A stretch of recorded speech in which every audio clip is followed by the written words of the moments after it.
3 players there. The Cypher cam is put down passively, so I guess they were expecting a rush. And not to mention, you normally see Omens anchoring the C site. In the beginning, when the beta, of course, was running through and we still saw some of those early matches, you usually see the Cypher anchoring on towards that C site, but we see more and more Omens play towards that side and, of course, holding that orb control, or at least looking for it early on. We saw an Owl drone come out for Carl. He cleared out the sewers, and, of course, there was a little bit of a jump peak from Aesthetics, and he did manage to see, I believe, 1 player down there, but now they're going to start to rotate over towards this garage side, and there is some utility on the other side. There is some util waiting for them. It's just going to alert, quite literally, it's an alarm bot. It'll alert them to their presence. Phoenix has flashed himself, but doesn't get hit up by the alarm bot. They're free to push up and not take too much damage. I like the use of the Nano Swarm to cut off long, but Ginny is already answering back. Want to fly in with 1, in with 2, and it's all down to just 1 to see what he can do. The spike picked up. Congared swinging around. He's expected, but here's the reload and knows that he's good to go out and take the fight. Yeah, it's an unfortunate late round rotation. I believe the defenders also managed to get the correct read there, or because they definitely didn't hear anything towards that mid side. They just, after the alarm bot was called, they smoked off the window and they pushed onto the site. But there was already 2 or 3 members there on the C site waiting for them to push in. So I like the whatever mid round, late round rotation from, I believe it was Aesthetics, that came over towards the C site. I don't really know exactly what the call was there, but still, nevertheless, they managed to stop the pistol, and now it's going to give them a nice, juicy early lead. It's some off buys going on for them. They got some Bulldogs, some Spectres. Well, of course, TMT will be on the Eco. So, attack all around, but while we're on this Eco, it's worth mentioning that this team operates on a, I think, 6-man roster, typically. But Gloom's coming in. He's one of the newer faces. He's not one that you see all too much from. Interesting to see him take the Reyna and play a more aggressive role when I think there's more tried and tested members on the team. But for now, he's certainly delivering. He's just been owning these mid-fights, taking duel after duel, finishes it with a 3K. Nice and clean, as you'd expect these rounds to be. By the way, a little bit of information for you. Our wonderful production crew has fed me the info that for TMT, they actually got taken over by the organization TMT last minute when the qualifiers had already started. So they were already registered. So they had to stick with the name that they provided initially, which is why they are AA, unfortunately for us, in the attack all-round game. Luckily, one of them will be going home after, well, that's a bit mean, but we won't see them after this one. Not AA, or one of them. One of the batteries is being decommissioned. Yeah. No more, I don't even know what acid is in a battery. It's like, starts with an L. It's like lithium battery. I think that's, yeah, it doesn't matter. Usually lithium. Yeah, it doesn't matter. We're looking at, once again, TMT looking towards this A side. I believe we're going to be seeing a lot of this. The same Owl drone scouting through, body system down towards that A side. But I like this nerd cam. It's at least going to catch the long push, but they don't have intel. Oh, wait, they do. They've got a player up above on the double box. I'd imagine a blast pack was used to get up there. Now, we'll see if the Boombot spots anybody out. It does, so they'll take it down. This is going to be a quick push. Duelists on one side, intel on the other. Let's see how it pans out. TNT, they've got a little bit of a flash going down. They wanted to push off the paranoia. The nade scared them back, and whoops, out of there we go, but A-Sticks really takes a lot of damage, still gets away with the kill. So lucky to get that done, and leaves Ginny in a position where this clutch is possible, but it'll be difficult. Down goes the cage and the spike plant, locking Ginny out of any sort of, oh, maybe not locking her out. That's not the play. That's not the play, Ginny. Ballsy, I like it, but unfortunately TMT liked it as well, because it got them the round win as they go up 2-1.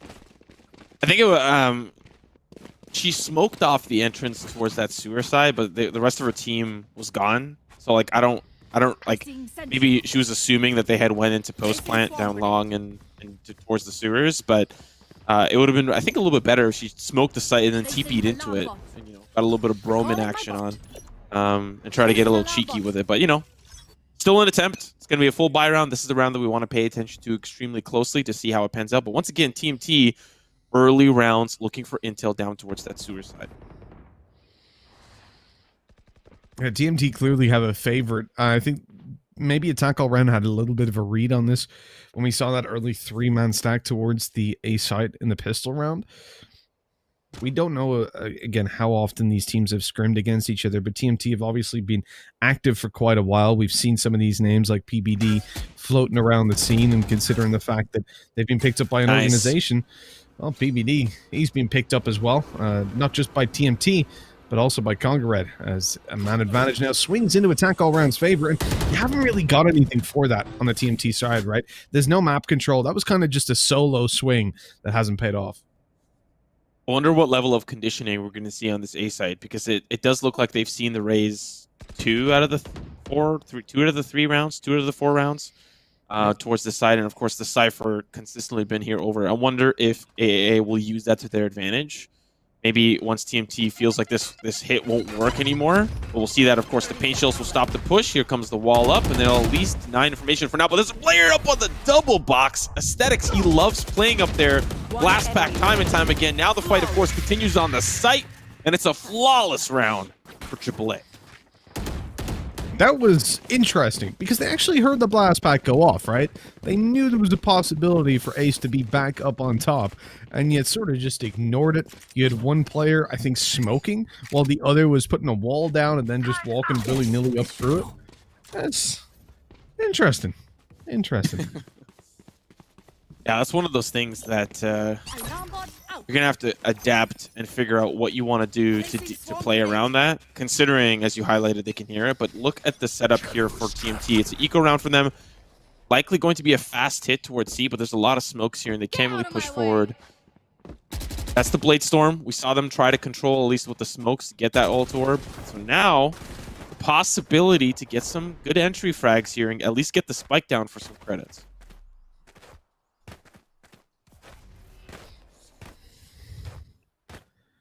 You know, if PBD can get some damage in with these knives, with the Blade Storm, you could be looking at a possibility for the round. The problem is they're looking towards the C site. There's already a 2-man stack. And that's with garage control as well. They've got the Reyna around there. So I think they're prioritizing pretty well. You really want to make sure that you have garage and that you don't allow your opponents out of there. So if they get to the site, all of a sudden you're in a lot of trouble. This is interesting. So the smokes off either side, because it was a 3-man stack towards the C site and garage, they didn't have anybody for B, so they actually allow control to go over to their opponents. Great flash by Phoenix. Blinds Ace completely. Spike goes down, the wall, the TP out. Now they've got control. Yeah, but Glooms is about to get nice and sweaty here. He's about to pop in. He wants that wall to go down. There goes the cage. There's Well, he's going to use the Killjoy to push them away, but they don't care. It's the eco. They've already done their job. They just want exits now, but so far it's only Josh. He's going to find one. It's traded away quickly.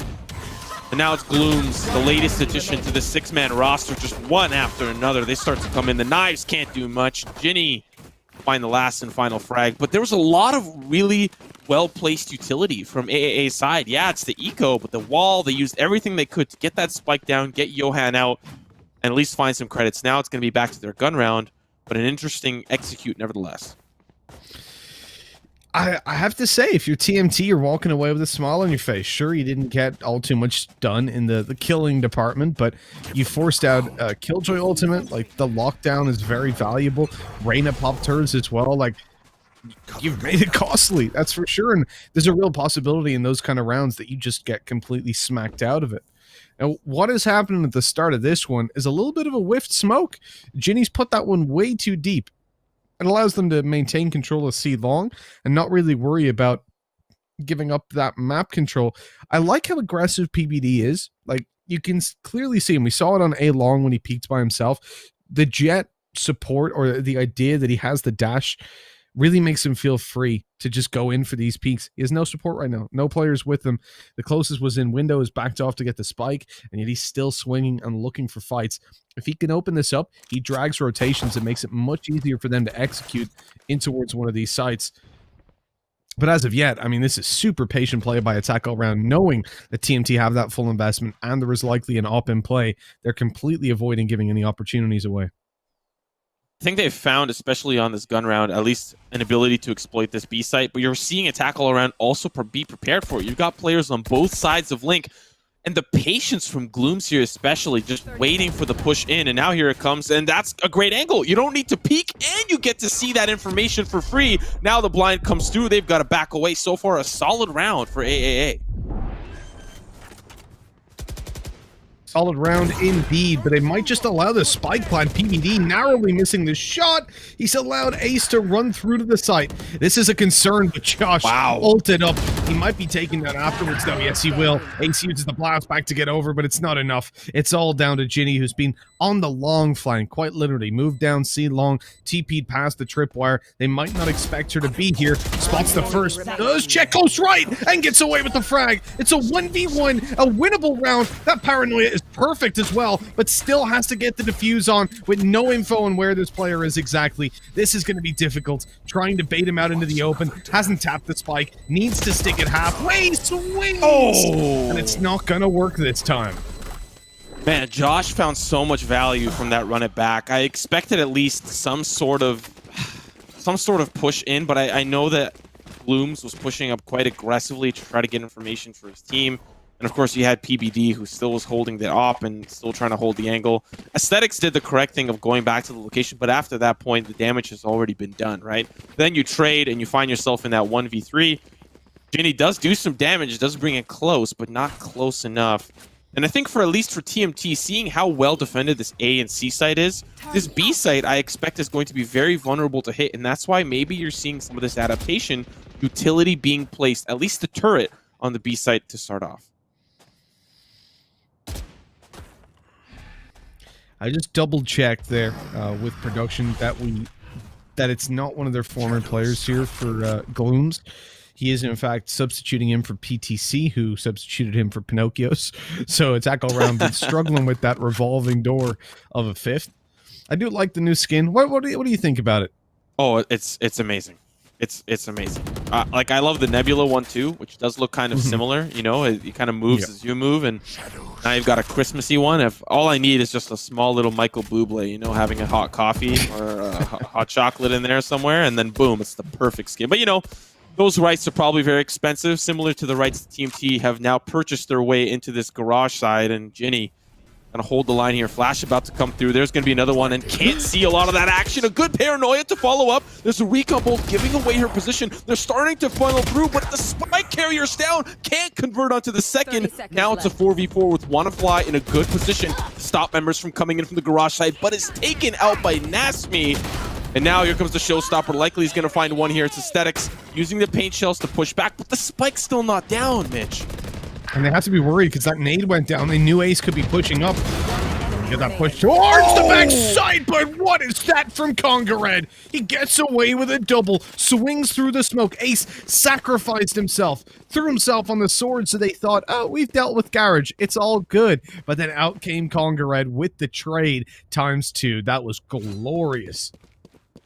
Yeah, you really have to commend Glooms there. He was pushing in from backside, and they were so focused on him. Congared just came out of the smoke through the link there from the garage. It was just like, yeah, guys, I'm here too. Did you forget 2v3? Hello? I know I'm a cipher. I know nobody cares about me. I'm just that lonely anchor for every team. But I got some moves too. Once again, we're looking at another, at least early look towards the seaside, just looking for that orb control. Blade Storm not quite available yet, but Ginny's about to be in a world of hurt. See if she can hold the line here. They definitely hear her jumping up and down. Oh man, we're getting a fast execute with the pistols. It seems to be working out for TMT.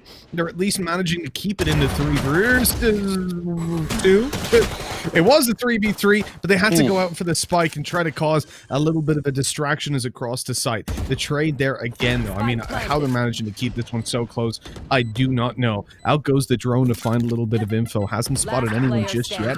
Isn't really doing anything, to be honest. Josh is just swinging like an absolute lunatic, and it's working out. He's avoided healing himself because he has the ult. Oh, that is such a good flashback place! But he gets shut down by a frenzy in the end, and the Thrifty comes through. What a round.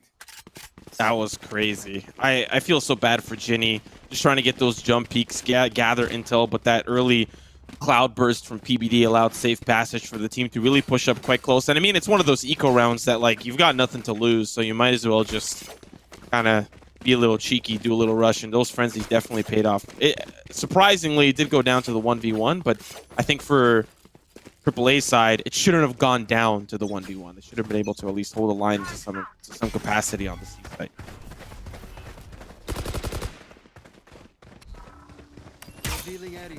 You know, when you look at the situation for TMT, their aggression has been what's won them so much at this. And PBB, he's caught 2 players hiding in a corner from the paranoia that went down, and he's just taking them. I don't even know if he saw 2, but he got 2.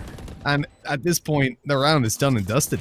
You talk about the aggression, the faster plays, and you can see the benefit they're getting. Sure, it's not the best of buys for attack all round. They have got weaker weapons in play. Oh, almost evaded a Conga Red. But still, to get nothing done, to potentially give a flawless round to TMT, that is their road and route right back into this game.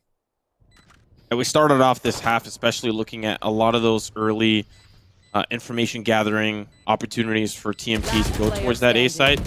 Early looks, Owl Drone scouting. But now it seems the C site, and it's particularly Haven, especially on the attacking side, sometimes feels like who can hit the C site better on their attacking half. And for TMT, that's definitely been kind of the redemption story for them here. They started off a little rough. It's been a couple of good rounds to start, especially attack all around, winning that first initial pistol. Now they've managed to kind of equalize things. The economy not looking so good for AAA. And with 3 rounds left, they're going to hit max loss bonus after this round if they lose this one.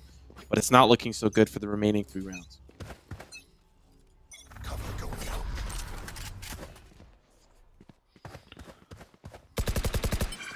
Taking a look at this hold towards the A site, I'm really not a fan of it. I feel like they're just losing so much information. And if you've got a Cypher in play where they've got it, you don't need the 2 players. This is where I expect at least one to be more passive for the faster rotates. It's going to take them a while now to... Ooh, Ginny. I guess didn't know that her teammate was actually blinded up. The TP spots out Wannafly, as does the recon dart. Swinging out, has spotted out the jet, takes the frag, but traded on. Johan doing so well to keep this over into TMT's favor. Ace loves pushing smokes. I know as soon as that one goes down, he's going through it, and he's already going to kill. Nade towards the back of the side, but the swing! Oh! What was that shot? Carl is just being deleted, and it's a 1v2 with no spike planted. Ult pop to get the info, and they know exactly where this final Cypher is. Wow. Ace just carried his team from the depths of despair. I have to highlight, there might have been a little bit of miscommunication between Wannafly and Ginny, because you saw the Nano Swarm go up, but Ginny still peaked anyways, and it's like they're not coming in. Or maybe the communication was, I popped the Nano Swarm because they are coming in, and Ginny was like, I'm going to peek, and I'm going to get this vulnerability, and I'm going to, you know, get a 2-piece or a 3-piece, and the casters are going to go insane. But unfortunately, it just gets domed, and it's all down to Wannafly to hold the site. So maybe a little bit of miscommunication, but it was a round that I think AAA needed to win because they were starting to bleed a lot from TMT. Looking at the setup once again, I think I like this a lot from them because they're going to fake a lot of this early C site, and they've got 2 members. And considering AAA plays passive on this A site, they don't really peek towards long or sewers. They're going to gather so much information from TMT, despite the spike being positioned towards the C site. Okay, the 1-for-1 trades. I see the benefit of the A site hold if you're going to swing like that. The bait from the ult orb pays off into TMT's favor, though. They've thinned out the defense. They've dragged a rotate, leaving B completely open. And a weakened C defense, although that Killjoy utility certainly helps out. The double nano swarms, the alarm bot. It's a lot to deal with as you're pushing forward. And this is where you'll see some high-level teams start to use up those shock darts to clear out the utility. I haven't really seen that so far. It seems like we're in a world of shock darts do damage, and that's it. And I think that's kind of like the next level of play. They're going to run right into this util. It's going to be spotted with the alarm bot broken. Here go the nano swarms, and a dash from Jet does get her to the back of the site, but you've still got a lot to deal with. It delays them. It gets the spike over eventually. Oddly, he could have made it there earlier on and Wannafly. Well, he's just been shut down. Yeah, you don't normally see those crisp headshots from the Phantom. It's usually the Prime Vandal, you know, beloved by all. But the Oni, some love. Holy smokes, Nazmi with a great position towards that B site, looking into Link, finds one, it's traded away, down to the 2v3, Spike is ticking, and the Empress has been popped, looking to try to commit this round. The Owl Drone will spot out at least one. Now the Shock Dart lineup, so we don't get to see a whole lot of this. It's the Recon Bolt action that comes through. A showstopper ace! Oh my goodness! They did not expect out the smoke down the swing from Johan. One more! He's gonna clean things up and clutch it out for TMT. Ridiculous scenes. I mean, so much happening in that round. That showstopper looked like it had surely won him. But Ace, was he caught with a nade in hand? It didn't look like he had this weapon out. When that swing came through from Johan to finish it off, they needed to stick the spike so there was no cover there. He was the only line of defense. And 6 to 5, we are getting the close game that we hoped we would have.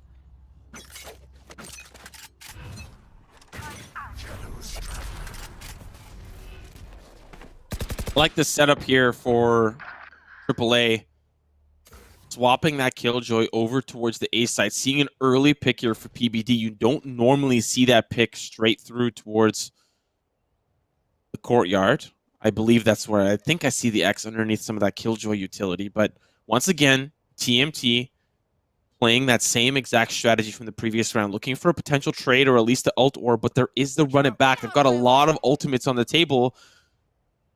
And they'll end up at the A site late round, losing Reyna and especially stacking 3 towards the C site has eventually conditioned TMT, or at least benefited conditioning AAA for stacking on the C site and maybe hoping for a late round hit on the C site. But they're going to go towards the A site. It's going to be a completely clear site. They use a lot of that utility. Paranoia, run it back, gather a lot of information, and Josh going to set up Molotov. It's not going to cover the whole thing. They'll at least be able to go back through yellow, but Spike's planted. They're planting for long. They can back away and now play post-plant. Nobody is going to be going for the flank. They're all going to be going in straight through yellow and one at least through towards that top side. Lockdown's coming up, and we also see Johan coming in with the flank. He gets taken down. The spike is still ticking. Lockdown's not going to find anybody. Smokes are down, especially for Ginny, and a cage will go up as well. Now the defuse starts to come through. They'll put the alarm bot as well. They want to try to hold the line, at least for now. It goes up to half. Paint shells are going to do a little bit of damage to Waterfly, but he hops in. He can't do the damage. It's all down to the 1v3. Ginny swings, gonna find one, gonna find 3 on the round. Cancer to the 4th. And it's going to be 6 to 6 TMT, pump fake AAA, and we'll finish off with an even half. All that damage done by Ginny, but it's for naught. TMT closing it out 6 to 6. Actually, to me, puts them in a better position, right? You win out the pistol and then stall out from a 4-1 lead to a tied up 6-6. I think TMT and the buy rounds have just looked like the better team. Now, if they get the pistol under their belt here, it could be shaky. It could be dangerous. And as I said, you know, Attack All Round are definitely my favorite team from the previous tournament. However, from what we've seen recently, they have been struggling, and lineup changes. Obviously, Pinocchio's out of the team. He went over to overtime. Then you've got PTC coming in, who is a pretty solid player. He's now replaced by Glooms, who, again, I don't know where they're getting all this talent from, really. But Glooms is pretty solid, too. And you can see the protocols straight away in this round. They deny any presence from the recon darts. They're ready for it. They knew it was coming down. And a 3-man stack towards A is in play for TMT as well. Josh able to catch Congarad through his own cage, in fact. And that player took... Oh, nice kill, but the player tucked in on the right. That's where this round's going to be won or lost for PBD if they do decide to move towards the site. He is getting support here from Carl, who's going to swing, and they might likely swing together to try to get the trade. He does have information that there's a player there. There's the swing. Carl doesn't need support, and now PBD does. Pain shells are going to help flush her out, at least for now, but she's going to hide in the smoke. They have no idea where she is. It's a game of cat and mouse, but Ginny will find the cat, or at least the mouse, in the mouse trap. Now it's down to the 2v3, and Spike's going to hightail it over towards the seaside. The damage has been done. Now this pistol looks like it can be in the hands of AAA.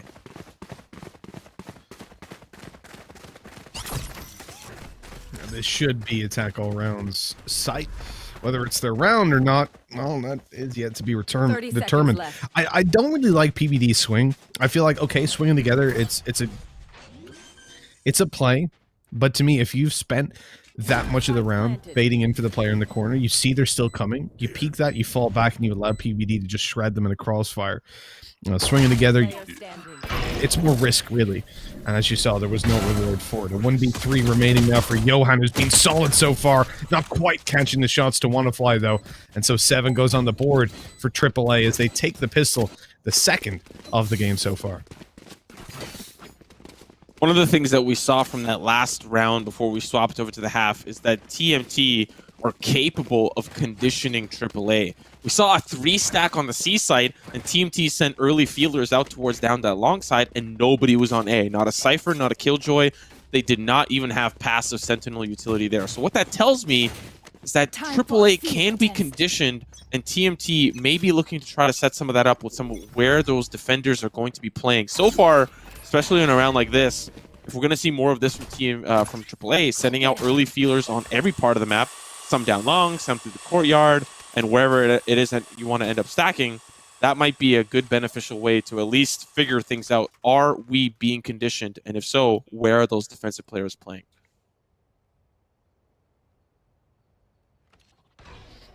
Poking and prodding, 2-man squads, that's what we need. You know, you don't want to be swinging into these fights alone, getting taken down and giving a weapon over to your opposition. Nice Phoenix flash. 1 kill for Josh. No trade because everybody was full blind. And then Dasmi, well, he was supposed to be the man to get a little bit more done, but it doesn't quite work this time around. It's still decent to already have the 1 kill under the belt. If they can just grab 1 more, that would really make things worthwhile. Well, especially with Glooms playing this strange off angle, that would be an important battle to win. Unfortunately, it does not go into the hands of Johan. 1 more player up in heaven. A couple of shots here and aesthetics from down below. Like, Conrad, don't worry, I got this. Or you can take a back seat. I'm the duelist. I need the ult points. That 3 out of 7, but Conrad also 3 out of 7. But now this is the gun round for TMT. This is where they find their own redemption arc. If they lose this round, man, this half is going to be brutal for them. We'll have to keep an eye on it because there is a Phantom in the hands of Ginny, a Vandal in the hands of Wannafly. If they can find some early picks with that, even though we've really been looking at Glooms and aesthetics to really find those early picks, might find ourselves in at least an advantage here for AAA, especially being up 3 rounds. But we'll have to see. That Cage aced. We know what he does with smokes. He pushes through. He's already gotten himself into the corner. And they might not expect this. He only gets a little bit of a tickle, and it's not... That nade, though, does it do some damage? Not really. So it's not really worthwhile because he got spammed up like crazy. There's a trip. They're going to double back.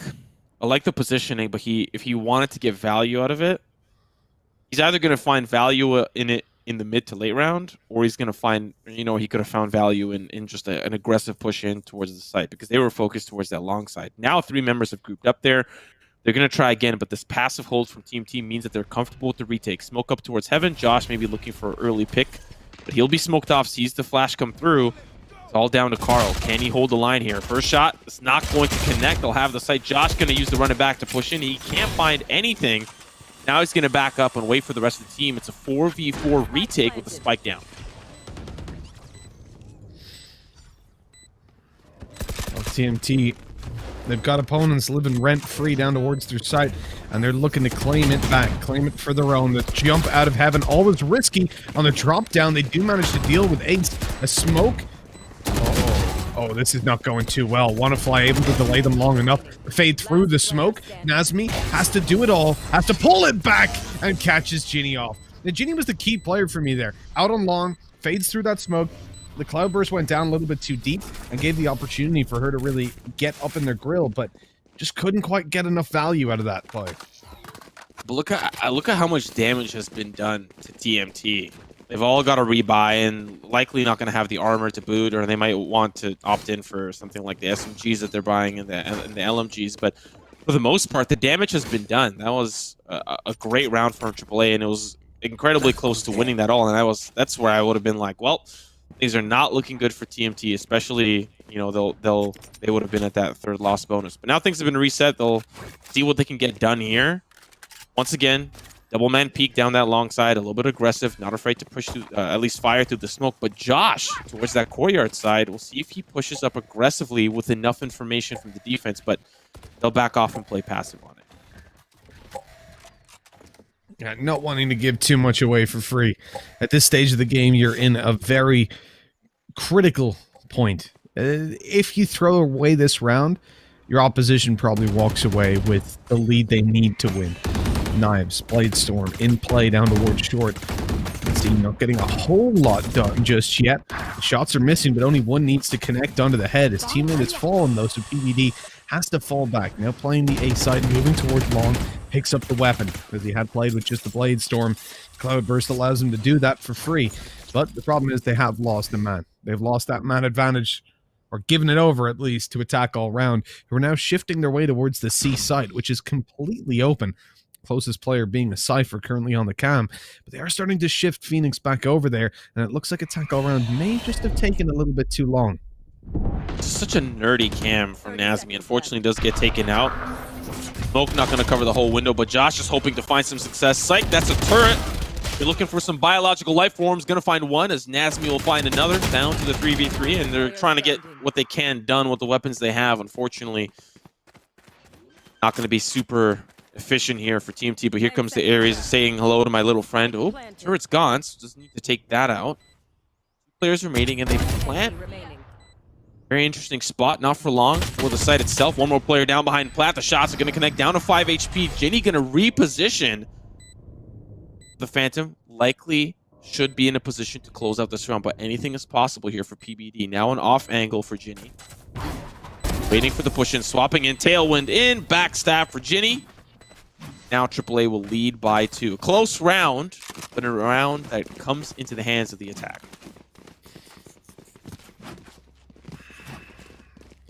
This is where the economy of TMT starts to hurt, right? Obviously, you had that weapon not bought up by PBD because he went in for the Blade Storm, so he has a little bit of extra cash. Nazmi as well, not having to reinvest.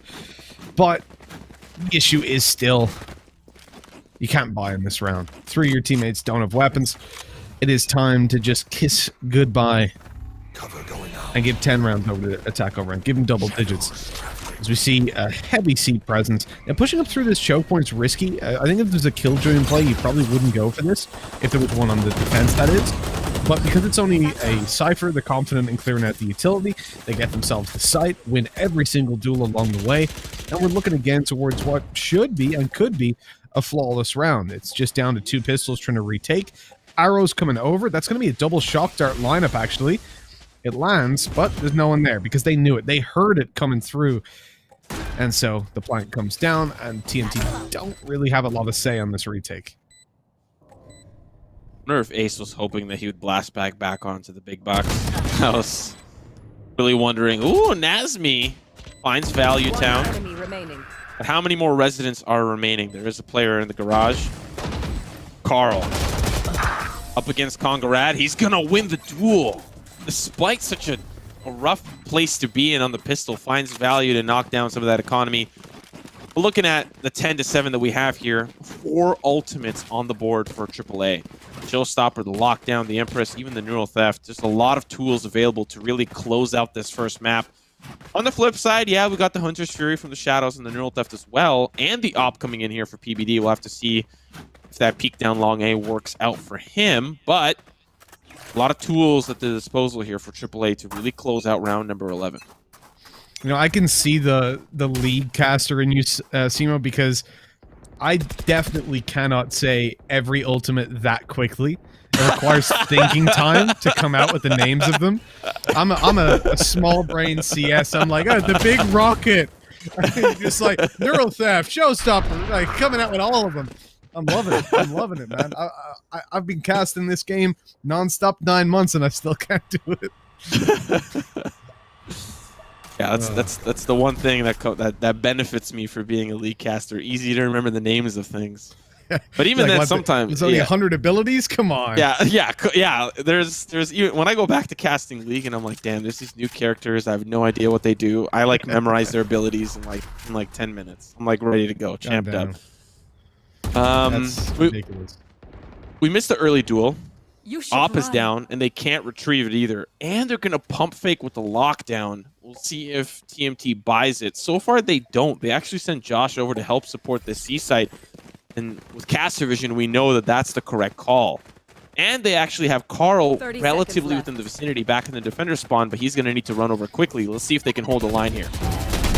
No touchback on this one. Attack all around. They're going to run it back all the way through to the B side, but they've got Nasmi to deal with, although he is dealt with in the end. A man advantage now sits towards the attackers. That's Johan, the absolute lunatic. The time really forcing or getting into TMT's head a little bit too much. You know, they realize 2v3, they haven't got the spike planted. There's 15 seconds left, and so we just see Johan run, just completely send it through that smoke before his teammates anywhere nearby to help. Unfortunately, it doesn't work out in the slightest. Now 11-7, sat down to another eco. This is not where you want to be on a low buy. You're giving your opponents map point, which means you're going to have to win a solid 5 rounds in a row in order to get it just to an overtime. It's not pretty. Cage triggered. Once again, TMT, early long aggression. They haven't really been focusing on those ult orbs, which has kind of been, I think, a little bit of a question mark for me. They just like peeking. Yeah. I mean, if you just like peeking, then more power to you, but especially with the disadvantage here, you're going to find yourself in a little bit of a tougher spot. Good shots here from Conga Red. Now they're going to be coming in down that long side. Bucky's not going to work out, unfortunately, not in this region. Now it's just down to 2. TMT, Spike being planted. It's going to be match point. A nice attempt from Ace. Fortunately, the acrobatics not going to work out. Can't get up towards that heaven side. We'll stick down towards the hell. The Spike ticking. We're like you highlighted, looking at match point here. You would expect it, honestly. If TMT walked away with this round, it would be something to write home about for sure. We've already seen a Thrifty in play, but you don't really get too many of them in the game. And I think after the first, both teams realized, hey, let's give the Frenzy some respect. Right now, you can see the respect. As TMT, they've got a crossfire. They're waiting for someone to push, looking for a free weapon, but they're not getting it. And they're not getting... Whoops, Ooh. They do actually get something, but it's only 1 kill. That Spike's going to take him down. Sometimes I wish there was a way to evaluate the value or like the decision making between using the dismiss or the devour. Sometimes I see Reyna's, I'm like, man, you should have dismissed there. Like I know that you want the frag, I know that you want the kill, you want the flashy play at the end of the day, but sometimes I see the dismiss as having more value. I know you get the overheal, I know you can kind of fight through it, but if you get domed, you're not healing nothing. You're just dying. Yeah, like 100%. You're not avoiding death. 100%. I've been talking to a lot of pros about it, and those that play Reyna are very passionate to say, like, the thing that separates a good from a bad Reyna, aside from, you know, getting kills, which is basically the role, is being able to, using the dismiss enough at ultimate. It's gotten them nothing really, a little bit of info, but yeah, I think the dismiss is like the primary thing you should be using. Devour is very situational. If you're not sure, dismiss every time. Get the extra bit of information and fade back. Right here, we have a little bit of a game on our hands in this round. It's a 4v4. The trade out on long has given them a spot for TMT where they're a little bit unsure. They're stacked up on C, but they don't have the info. They don't have the certainty. And as you can see, there is about to be a hard push into the A site with the Spike going down almost without a doubt. That Heaven TP, very risky. Oh, it's into Hell, excuse me. Never mind, not so risky. Oh. That's not a great cage, though.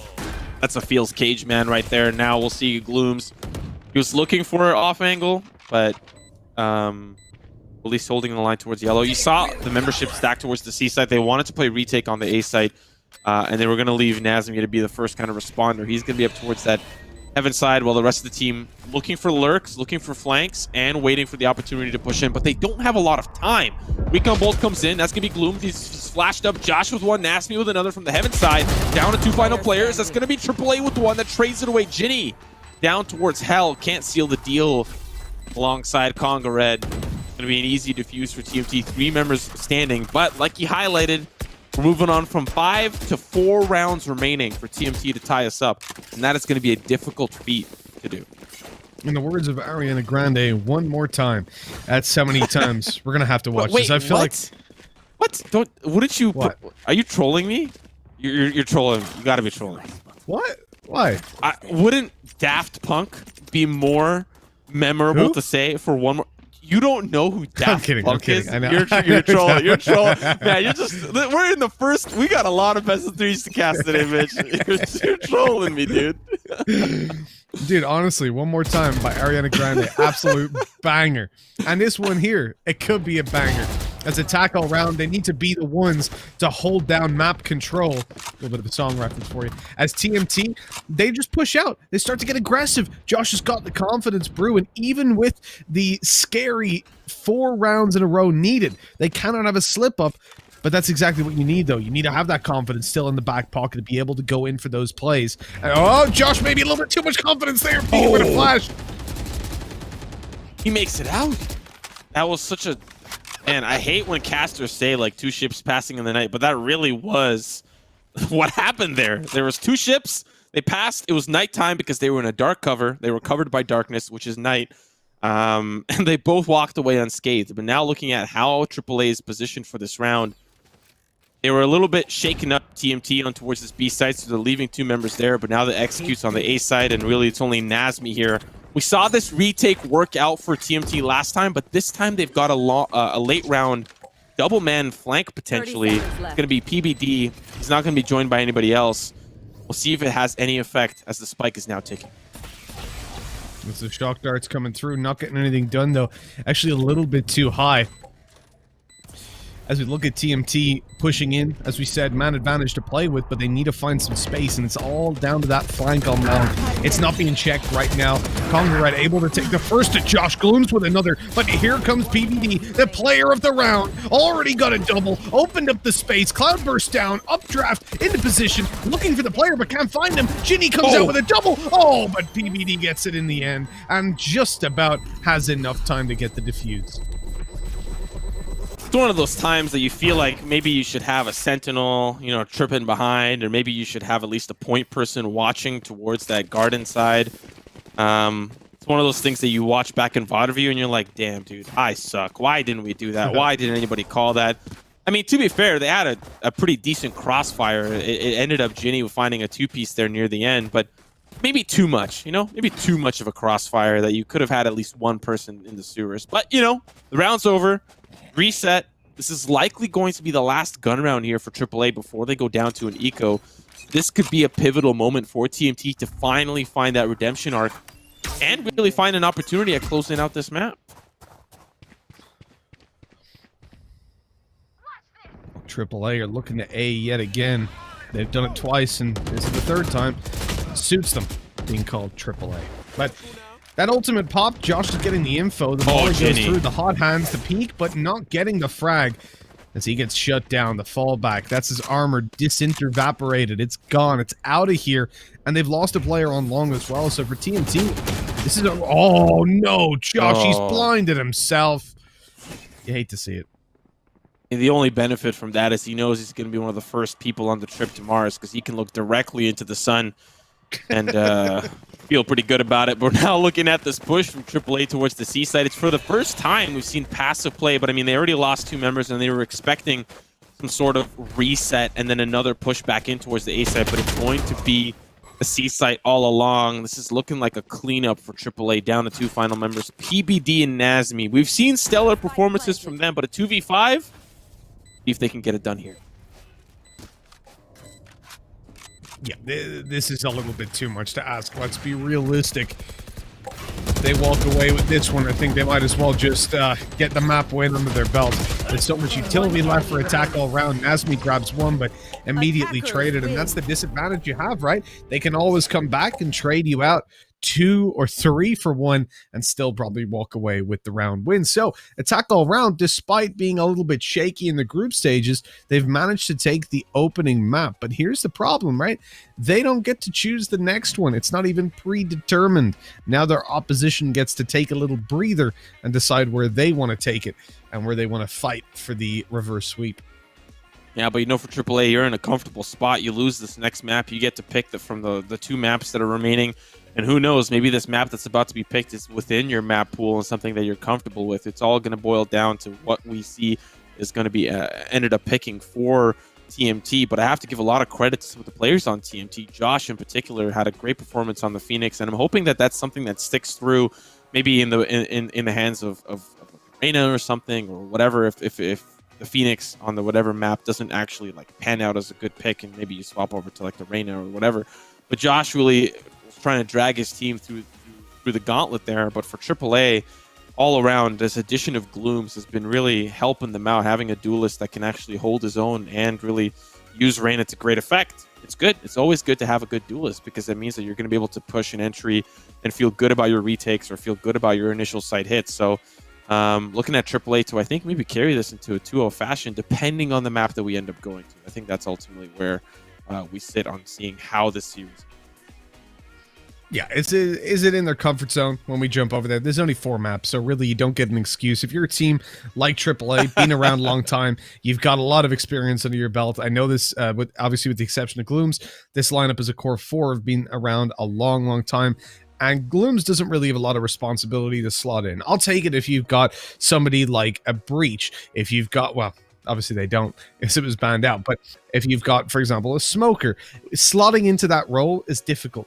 If you're a Reyna and you come in and go, guys, I don't really know how I fit into the team, you just kill people. That's what you do. It's very simple. You know, there's not much to really fill into. But talking to killing people, let's take a look at the post-match stats and see exactly how the numbers panned out for these players. For me, Ace was the MVP. I don't know if that'll show through, but yeah, 21 kills on the board. The man dominated in a lot of these fights, but look how tight-knit the top of that scoreboard is for AAA. 21 all the way down to 19 for the top 4 players. That's nuts. And Wannafly, he had a bad role, right? He wasn't getting involved. He's not the one that should be taking a lot of fights. So seeing him 13 for 14, not even a problem. Yeah, but looking at TMT, unfortunately, you would think Nazmi and PBD having a great game, but it's really PBD, Carl, and Johan not having the best game there. You would look at somebody like PBD to try to step up for this next match. You're a duelist, right? Your job is to, as you quote, kill things. Glooms and Ace, they did their job, right? 21-20, they did their job. A Cypher to get that, an Omen to get that is impressive. But for the side of TMT, you want your duelists to be the ones that are successful. You look at all the different regions, it's always the Jet, it's always the Raze or whoever, or the Phoenix that has a good game. And Josh is really trying to carry his team through, but unfortunately PBD not there alongside with him. And I wonder if that is maybe a question of changing an agent selection. Maybe PBD is just not having a good time on the Jet. Do you want to swap over to Arena? Do you want to swap over to a Raze? What do you want to do? How can we get you up there and having an impact? I think that's the number one thing. We saw those Blade Storms not really do a whole lot. We saw constantly the Tailwind used very defensively without even finding a frag. So for PBD, I think that is kind of one of the biggest pain points here for TMT. And can we see him step up in game number 2? Tailwind as well. Never once used that. I mean, the lead caster is shining through. I love it, though. I love it. At one point, he did dash into a corner, though. It was on long in the pistol round, right? Yeah. When he swung with his teammate and then just went back into the corner and then realized, shit, I'm kind of stuck here. I can't go anywhere. And ended up getting shut down with a bit of a sneaky attempt inside the smoke. So I agree. PBD didn't have a lot of value for me in that game on the Jet. There's 2 kinds of Jets. I wouldn't have said this a few weeks ago, but Scream has shown us that, you know, a rifling Jet that plays in as a secondary support is definitely something that's viable, but PBD was not playing that role. He was the operator. He was the one looking for early fights and just not finding them. So it does definitely need to be improved on. And even that said, where I say Scream stepped into supportive roles, dude dropped nearly 90 kills in a best of 3. It was 89 in total across 3 maps, which is just disgusting. Here's a game summary for you. The winner, as we know, was AAA, taking it 13-9. The MVP being Ace, as we expected, 21 kills on the board and 280 average combat score. Not even that high, but that's because the rest of his team was right up there with him, dealing the damage. Yeah, looking at it, especially Josh, highlighting him as well. 5 first bloods. Definitely told the tale of how he played the Phoenix. You know, sometimes flashing himself, but when you're on a ticket to Mars, you got to learn how to look at the sun, and he definitely got accustomed to that throughout that match sometimes. But looking at Ace, especially some of those performances in the first half, that showstopper, that double kill, and then really sometimes being in that 1vx scenario, finding some value himself, did a phenomenal job of keeping his team afloat. Well, definitely, I think this team for AAA is feeling very comfortable, despite after, like you highlighted, a little bit of a rockier start, especially in the group stage. I think they have the momentum now, especially to close this one out. But Ascent, like you had highlighted, especially at the beginning of the pre-show, we don't know a lot about what these teams are comfortable and are not comfortable with. But we're going over to Ascent, and AAA will start us off on the defense. They get that side selection as TMT have picked the map. What's interesting as well, though, is AAA on this map, they do not have a Sova. They're not allowed to have one because of the ban, provided it carries through to the best of 3 series. I actually didn't check that. But if that is the case, which it seems to be, then no Sova on Ascent, that's going to really hurt. TMT lose a breach, but I don't think that's anywhere near the same level of impact on Ascent as having no Sova is. So that one's definitely going to be a little bit of a kick in the delicates for them. Certainly would be for me. I love to play with the Odin alongside those recons. So yeah, a B-side defense would be weak. Yeah, they're probably going to have to opt in for the Cypher and the Killjoy, something to what they did on Haven. Try to get as much information as possible, right?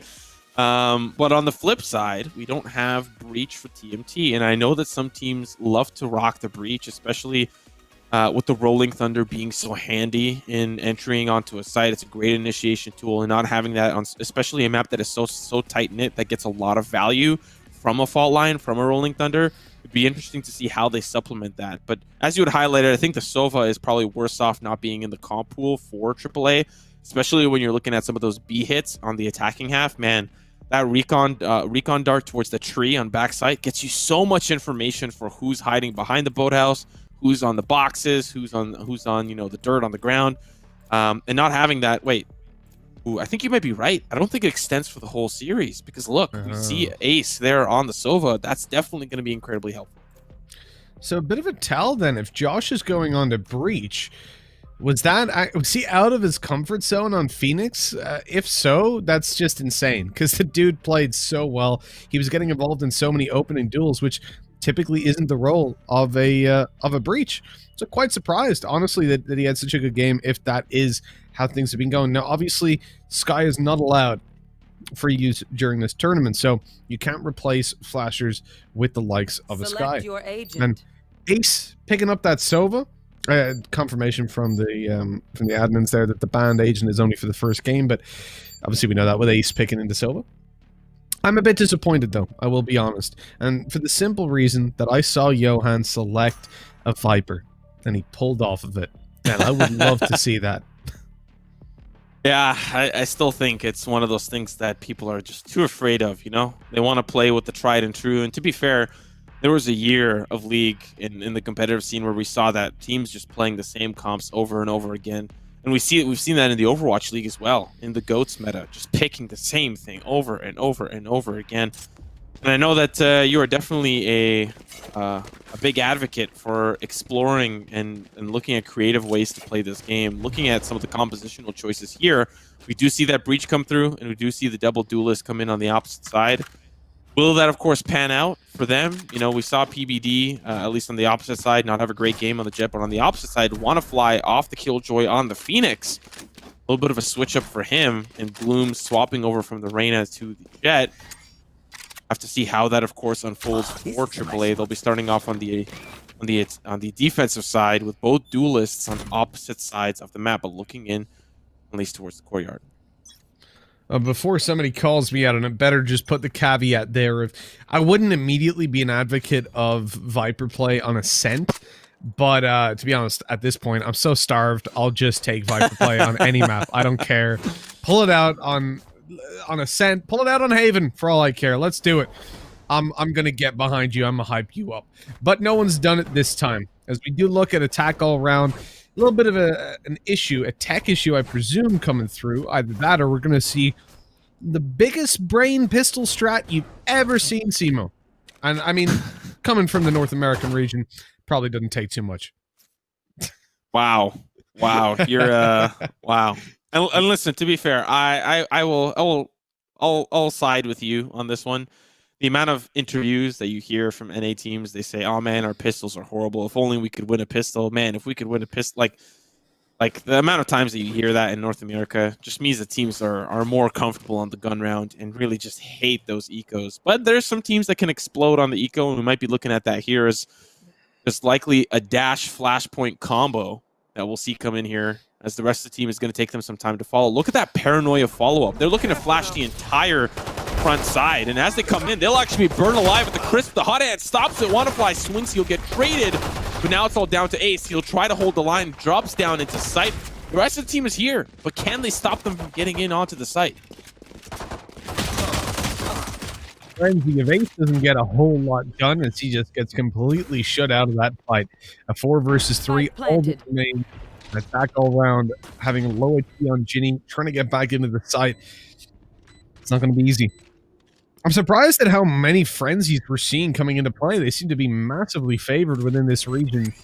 Way more so than others. Longer, I didn't stop the player down below. I mean, he's dead at this point. Should be caught off guard. And with that, the round comes to a conclusion quite quickly. Nazmi does indeed get away with it, having not been spotted by the cam. You know, Simo, I came up with a really good analogy, but I didn't want to use it. I didn't have the balls to use it on Twitter yet. Maybe I will someday. But because some of the NA players started following me, and I was like, if I tweet this now, I'm gonna get fucked. You're gonna lose them all. I am. You're gonna lose them all. So it was Europe is a color caster's dream, and North America. Wait, no, hold on. This is what it was. It was North America is a play-by-play's dream, but a color caster's nightmare. Ooh. Yeah. I mean, I'd have to kind of side with you a little bit because you watch EU and you're like, damn, all these new picks, all this new development, all this new play, all these new executes. But I think there are, at least, we have to give a little credit, a couple of teams in North America that definitely have a little bit of an eye for the game and look to try to develop new things. Are there a lot? Probably not. But are there some? Yeah.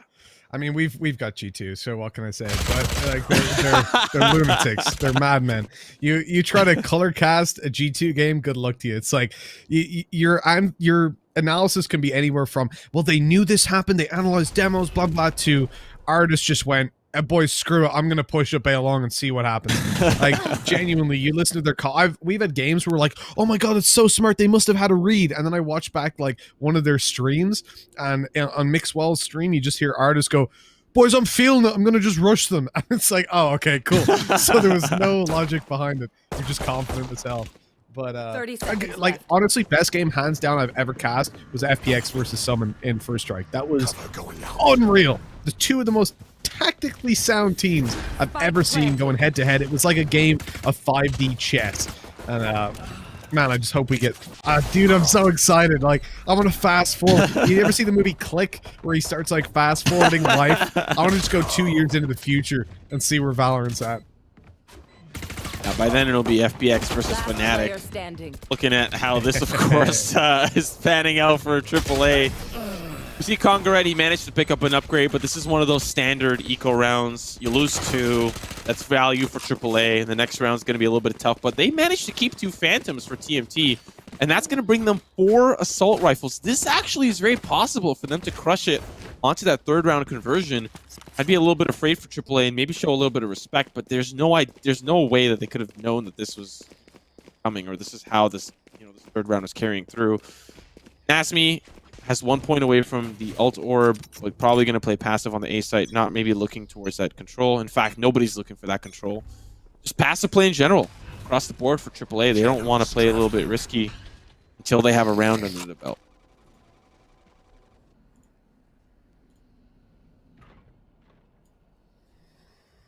Well, attack all round, as you said, taking it nice and slow, nice and steady. The TMT, they still want to win the race as they move up towards middle. They're not spotting anybody out just yet. The flash.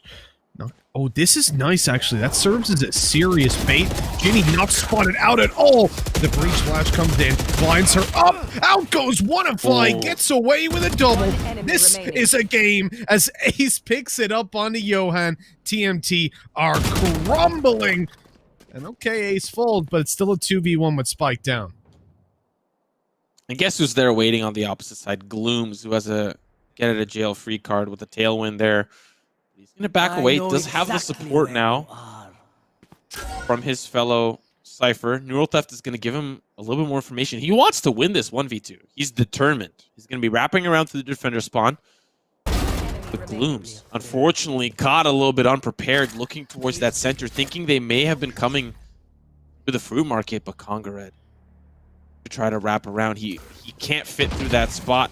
Now, oh, the jump through. Now it's a chase. Cypher v Cypher. Man in the mirror. Shot's going to be good. Nesby! Oh my goodness. And the plant to boot for those extra credits. That was a round. I said it could have happened. It was possible. And it did. Attack all around crumble in a round they should have won. 100%. That was theirs to lose, and they did so quite quickly. The fact that Nazmi is now up 7-1 to Cypher, dealing the damage, doing the dirty, and putting attack all around down to 0, or leaving them there at least. Team tier speeding away. Now, I've seen a couple of Buckies being bought up to start this round out.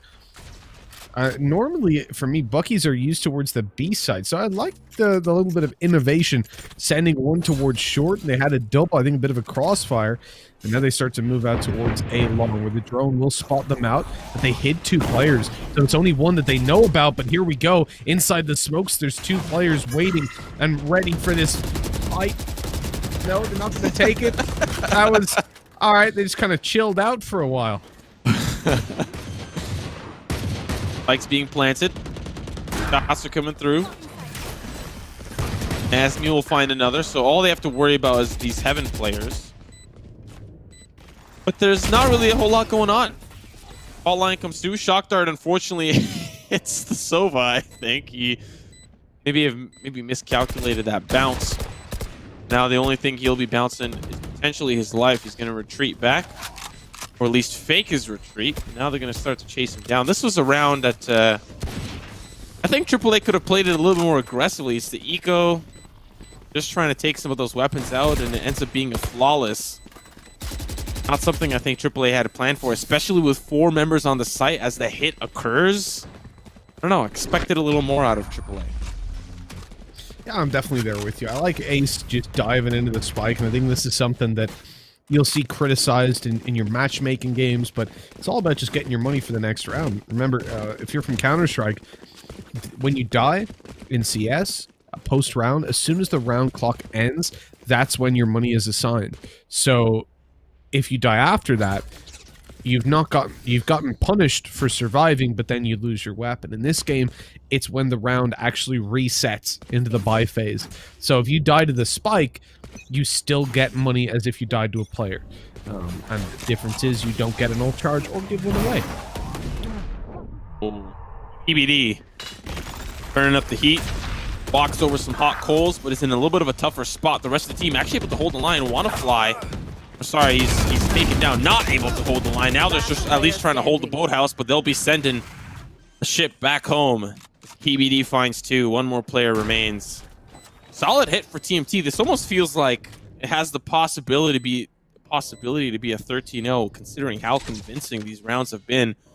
But once we swap over to the second half, it's likely going to be a whole new world, a whole new story. But man, AAA just really struggling to hold these hits. They've been coming in fast. They've got a lot of great utility in the Breach and the Omen, which really have been sacrificing their lives for the greater good of utility. But for the most part, AAA just can't even hold it. Just so many flashes come in, the smokes, the jet is just too much to handle. I agree with you about when it swaps over, you can see it being a whole new world. A new fantastic point of view, you could say. Oh, no. I don't know what's more tragic, that delivery or the fact that Congared has gotten away with a triple kill. It's just shut them down the exit. But no, the attacking side can always change the pace completely, especially on Ascent. You'll see a lot of teams really struggle on the defense. And then you look at the fact that WannaFly's gone to a Phoenix. As much as I hate it, when it comes down to the attacking side, you can really get yourself involved in a lot of these tools. Also, when it comes to having your ult online, which he currently does, but I hope he doesn't use it, because this is obviously just an eco. So don't pull it out right now unless you manage to get that rifle in your hands and things are looking good. Really, this is all just about waiting for the next round. But Glooms has popped the Blade Storm to try and bridge the gap on the weapon deficit that they have.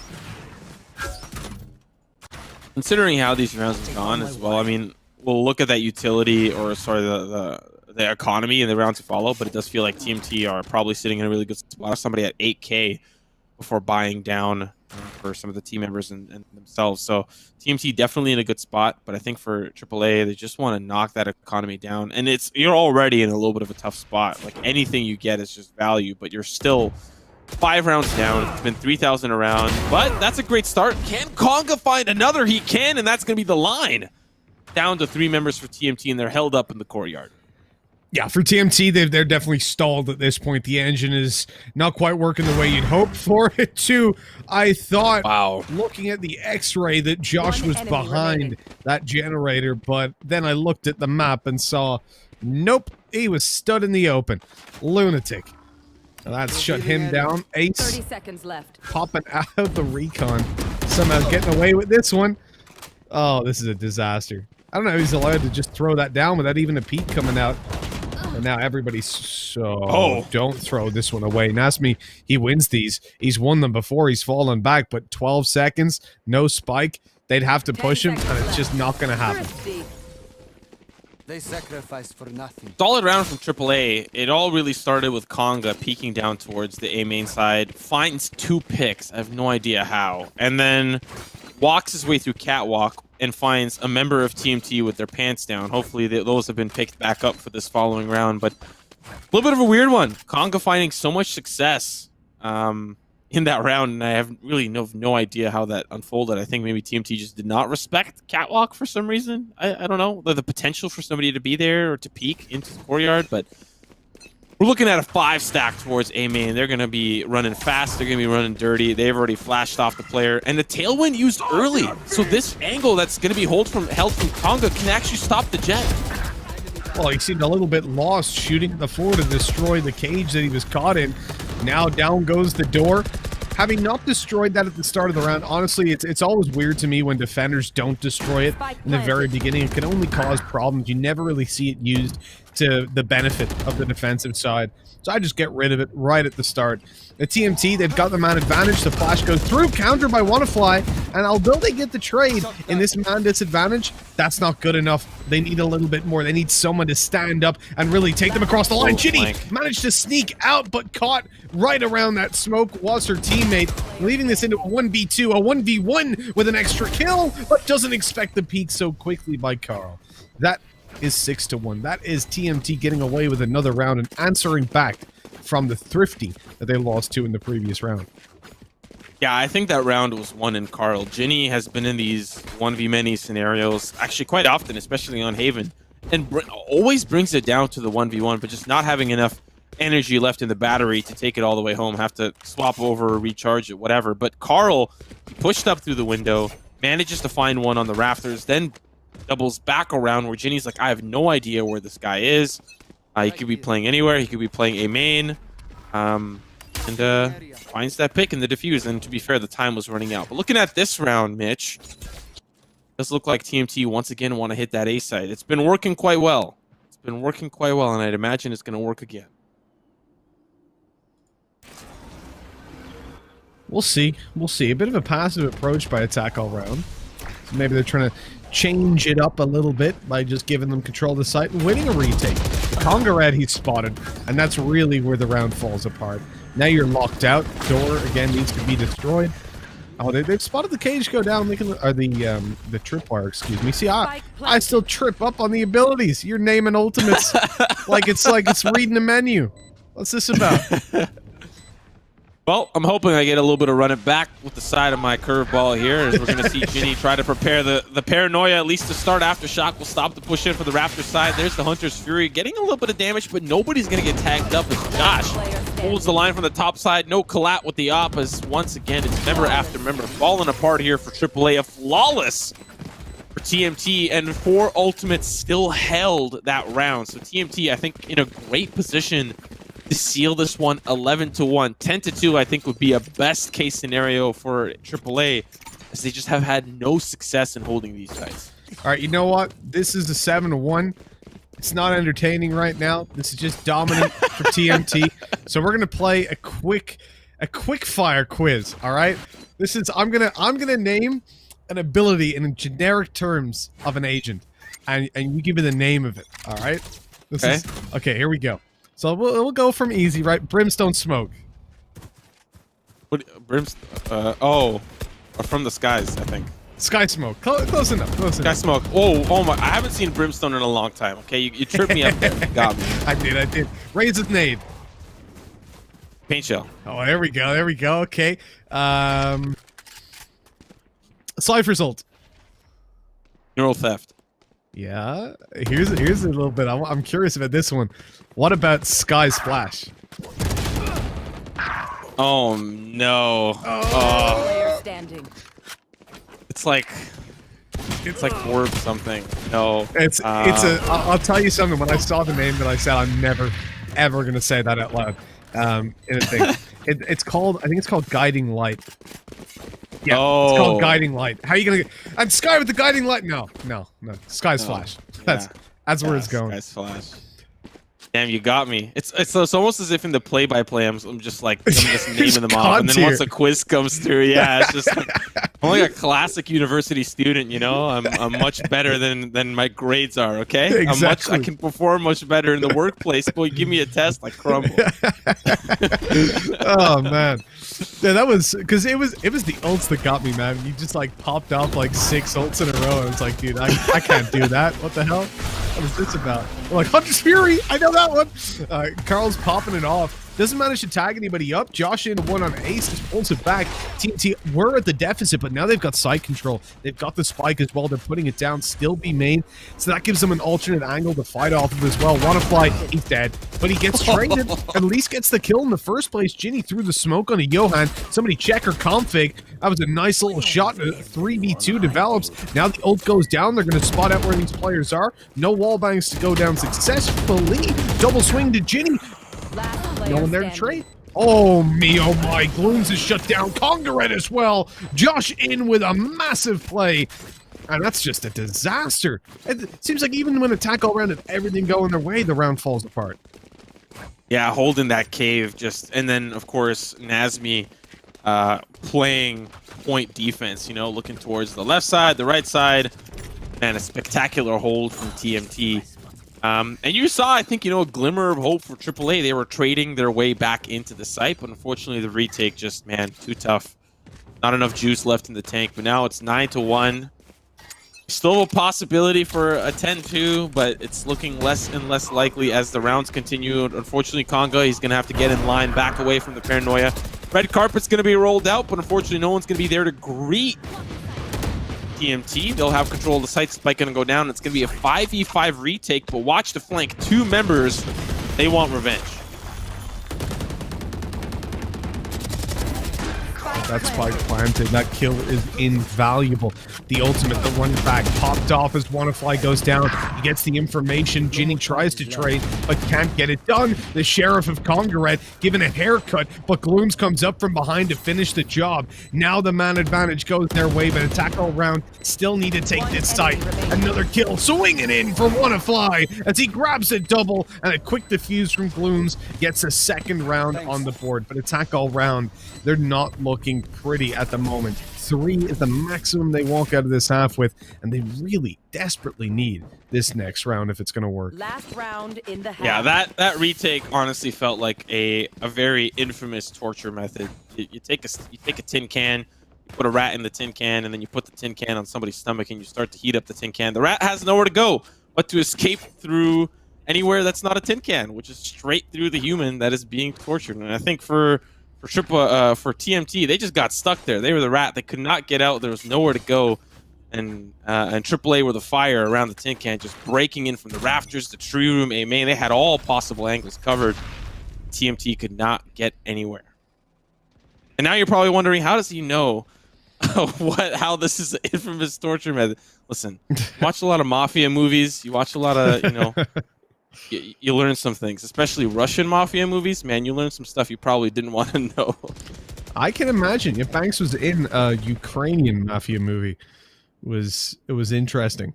I can't remember his lines, but they were interesting. I could imagine him as a Ukrainian thug. I could picture it. He was the mob boss. Yeah, yeah, perfect. Yep, I could see it. I've never actually seen it. I don't know if he did an accent or what. I'm gonna have to check that out at some point. But the checking out of mid is gonna be Carl. He's getting the early check out, and so's the rest of his team. Because Wannafly, well, he's given the full service as a 4 versus 2 emerges. Now you've got TMT. They might be dynamite, but it doesn't look like they're gonna win this fight. Yeah, not looking so good. Especially with Ace pushing up through B main, gathers so much information. They know they're held up here in A main, at least from the early initial feelers. Now they start to push in, but PBD's got all points bulletin for him. One more player remains. Konga's going to get in line. Nazmi is going to be behind the Konga line. That's a 3-9 score line. AAA got exactly what they needed. What a brutal half to witness for them, but now they get the attacking side. We'll see if it starts to... if there's a light at the end of the tunnel, if they can truly close this one out in a 2-0 fashion, or do TMT kind of favor the defense here? With their comp, be tough to say, but we'll see. I do feel like for attack all round, considering they got the 3 rounds, if they find the pistol, they have got a shot to close this out. You have to remember TMT chose to start on the attacking side. And we've seen them now start both on the, they chose the attacking side last time, and this time starting on the attack, it's not too much of a surprise that they do well. We've seen them have pretty good attacks, but Ascent is, in general, better for the offense. And attack all round, with the comp that they have, I can see them doing it. This pistol is pivotal, though. They have to get off to a good start. They have to really deal some damage. Again, we're seeing Glooms be the one to poke out and look for these early fights. Again, that dash always going to be the thing that gives you that little bit of extra security in taking these duels. If it gets a little bit froggy, you're always good to bail on out of there straight away. He spotted a player up close. Worried about someone being in mid. And here we go. The right click about to get a free execution. Glooms doesn't know there's a player on long, though. The shot swift. Johan looking to be traded. The rush out by Wannafly, but he's going to be peeked from heaven, and that is a great bait and switch. No. And that is just so unfortunate for AAA. Now it's down to 2 final players. Ginny alongside Ace. They're pushing in. This B side feels a little bit more open since they heard a lot of that commotion towards the A side, but Ginny going to hold the line as the plant will go down, but the swing is so crispy from PBD all down to Ace pushing up. Spike's still not down, but 1v4, the odds are definitely against you. And TMT up by 7, winning this initial pistol, honestly could be in a huge position into that 3rd round to just really close up the map. Nazmi is just having such a lights-out game as well. Dude's got 19 kills at the moment, playing a Cypher, and was 7-1 at a point. And for TMT, without him, they would not be in this position. I mean, he's even won out clutches the few that there were to win. If you're attack all round, I think you might even be thinking about the next map. Certainly, if things don't go your way in this round, as the force buy comes through, the push, PBD going to be shut down after just 1. But look at that push through B main. And the stun goes in. Nothing you can do about that. And the 1-for-1 trade's not good enough because the advantages are already firmly in TMT's grasp. That is 11-3, and that is exactly the start to this half TMT we're looking for. And now we're in a window of possibility. Economy in a tough spot for AAA. They forced up that round, at least for the soft buy.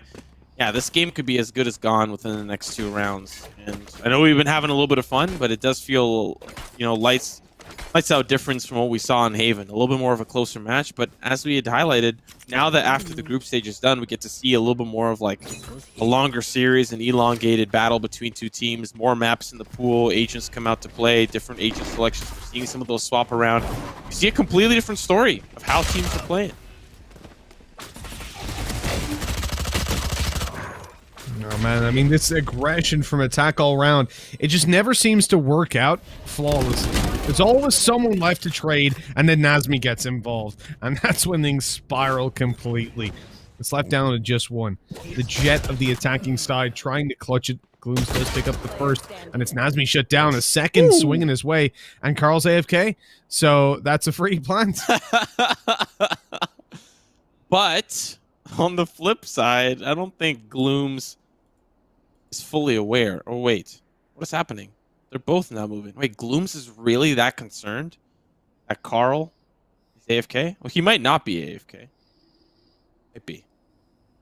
No way to know. Blink twice. You're still there, Carl. Can someone check on Carl? Is he all right? I'm just picturing Carl from Jimmy Neutron, you know? Just Carl. picturing are you He's just gonna save the gun. Maybe intentionally, unintentionally. There's no way to know for sure. Definitely intentional. 3 versus 1 AFK B main. 100% the play. I can get behind it every single time. Big brain from TNT. You see what they're doing right now? It's just mind games. Blooms is like he comes for this, right? Wait. Wait, is he waiting here? Is he play? Wait, he's coming for it. Wait, no. Is he long? He must be no. He's not here either. He's got no idea what's going on. This is like when someone types AFK in chat and you're just yeah, nice, bro. It's real funny. But no, they're legit AFK. Then your teammate like gets a poker strat. You know, you're bluffing. A pocket aces, man. Yeah, sure, you do. Yeah. He's back straight away in the next round. He just started moving. What's going on? What, Carl? Where were you, bro? Did he just like get back as the spike exploded, or is he trolling? He's currently running into a wall as well, so I'm guessing he had some tech issues. Yeah.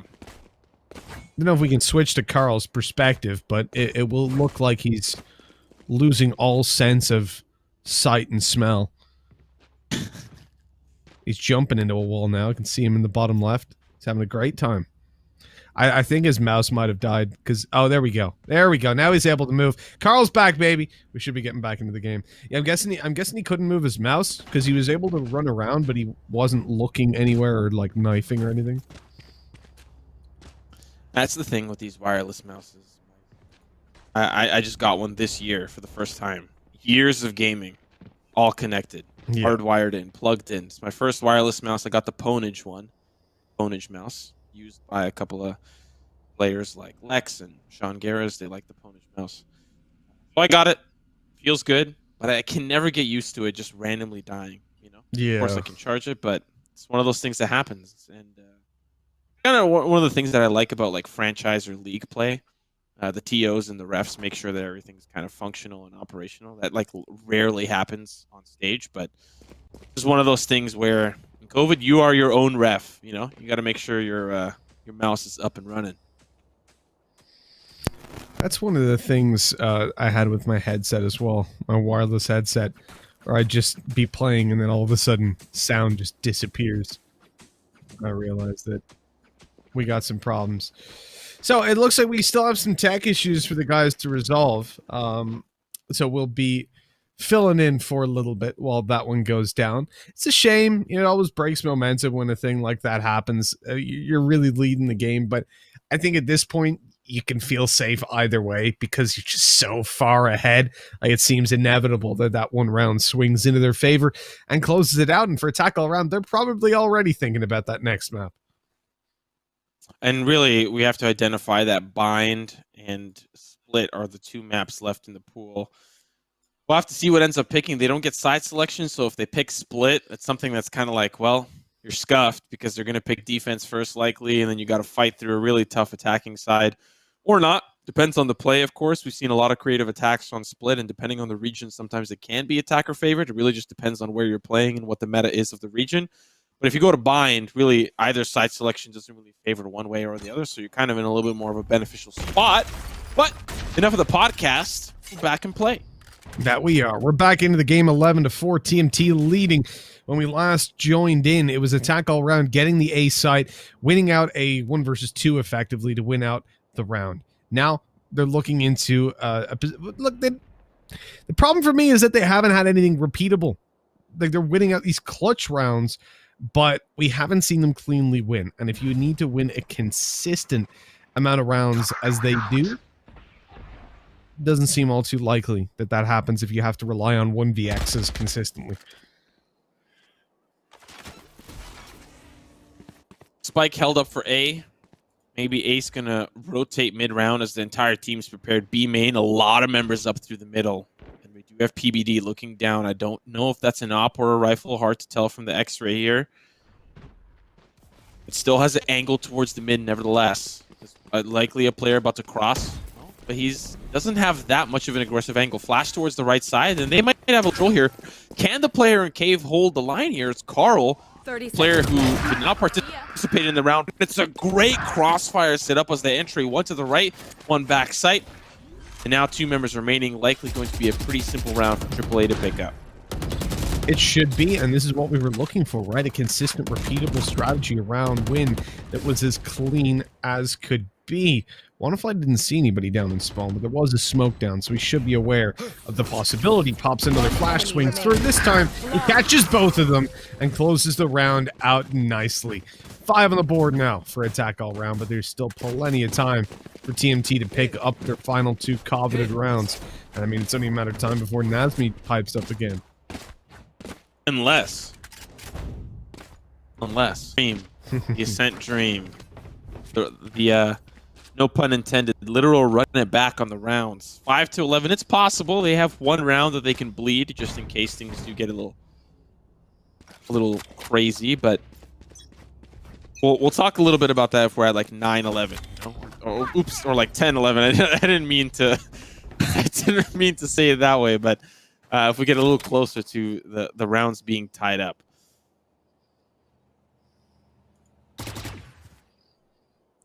At these quiet times in the round, this is where the most important decisions are made.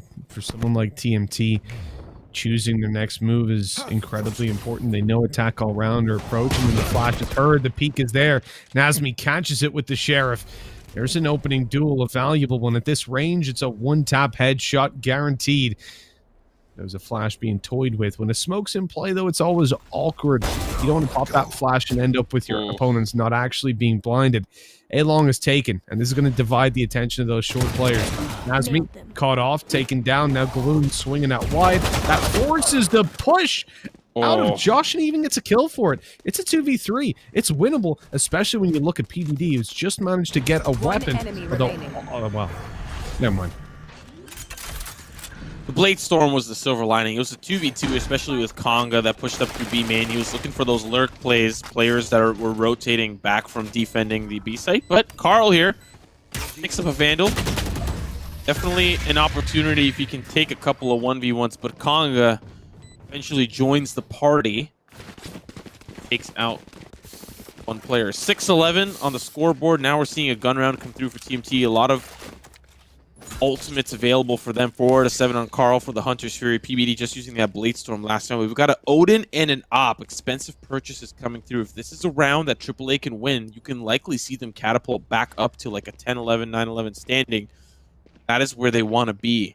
At the moment, Team T, like you said, just needs 2 rounds. Just 1, 2, boom, sealed the deal. So a crispy little cheeky strat of some kind can definitely find them a victory here, but they're going to have the same setup they've run. 1 player in the mid, 2 players passive. On the B site, playing around the Sova and the Cypher utility. Some of those initiators off towards that A site, just waiting for something to happen. Well, speaking of initiating, PBD's been shut down. A wide swing by Wannafly catches him trying to fade back. He didn't think he needed to use the dash, but that's ultimately what cost him his life. The 4v4 keeps attack all round well and truly in this round as they move over towards the B site. The camera spotting out 1, but not getting the full set of information. Not quite getting the value. That's why I don't really like spamming the camera that much. I feel like you need to give larger intermissions so that you can see those players actually start to group up and push forward. Although it will delay your rotates, it at least guarantees you solid information and solid rotates. As you can see, because Nazmi only spotted 1 player, he's the only one that's near this site. So as they ult through and claim the site, they'll actually have a player still in B main. And TMT are left kind of clutching at straws as to how to approach this one. They have got ultimates, though, especially the Rolling Thunder. There's also a lot of good intel that was caught there by the cyber of Nazmi. Heard several members push in, and now so this is going to be giving them a little bit of information. But there's the red carpet is rolled up, but they don't know they're playing close. Ace finds the double alongside the rest of the team. 7-11 now the scoreline. A solid hold from AAA. Normally you want to play passive on the site. That's what we see a lot of teams do. But when you're just held up outside the smoke, it's definitely going to throw the defense off guard, and they did not expect all of those members to be there, especially that close in the face of a rolling thunder. I mean, how could you? Really, that was an odd strategy, but as you said, one that completely pays off because of the meta in those retakes. What you expect your opponents to do, and they've just pulled out a completely wild play. For TMT, they're 4 rounds ahead. They're forced to an eco here. They haven't got the best of weapons to work with.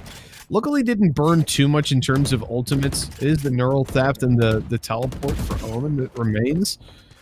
So it's not the most impactful. Like, obviously, your Rolling Thunders, your Hunter's Fury, and your Bladestorm are the more important ones on TMT. Take flight. But at least they've got something to work with coming into the next buy round. And I imagine those other guys should be pretty close to their ultimates as well, because it's been a little while since we saw them used up. Of course, we don't have the wonderful UI that we did over at First Strike. I mean, I cannot wait for that to just be standard in the game, that we have sidebars. And even though there were a couple of glitches with it, it was made last second, so I was really impressed. Well, it is being added to the next patch, I believe, so it'll be available to all TOs and broadcasters alike. Looking at, of course, the sidebar of AAA, 4 members barreling down towards the B main side where the weapons have stacked on the A site. No information has been gathered to say that there are 5 players on the A site. So this call for AAA is a good one, a good read for them. Complete control, spike going down, and now here comes TMT. They're going to try to squish them in from all sides. Or not. They won't go towards B main. They'll all just join up together and try to have some impact on those pistols. Well, the fault line in play. No, it's actually going to catch 2 players off guard. That delays them.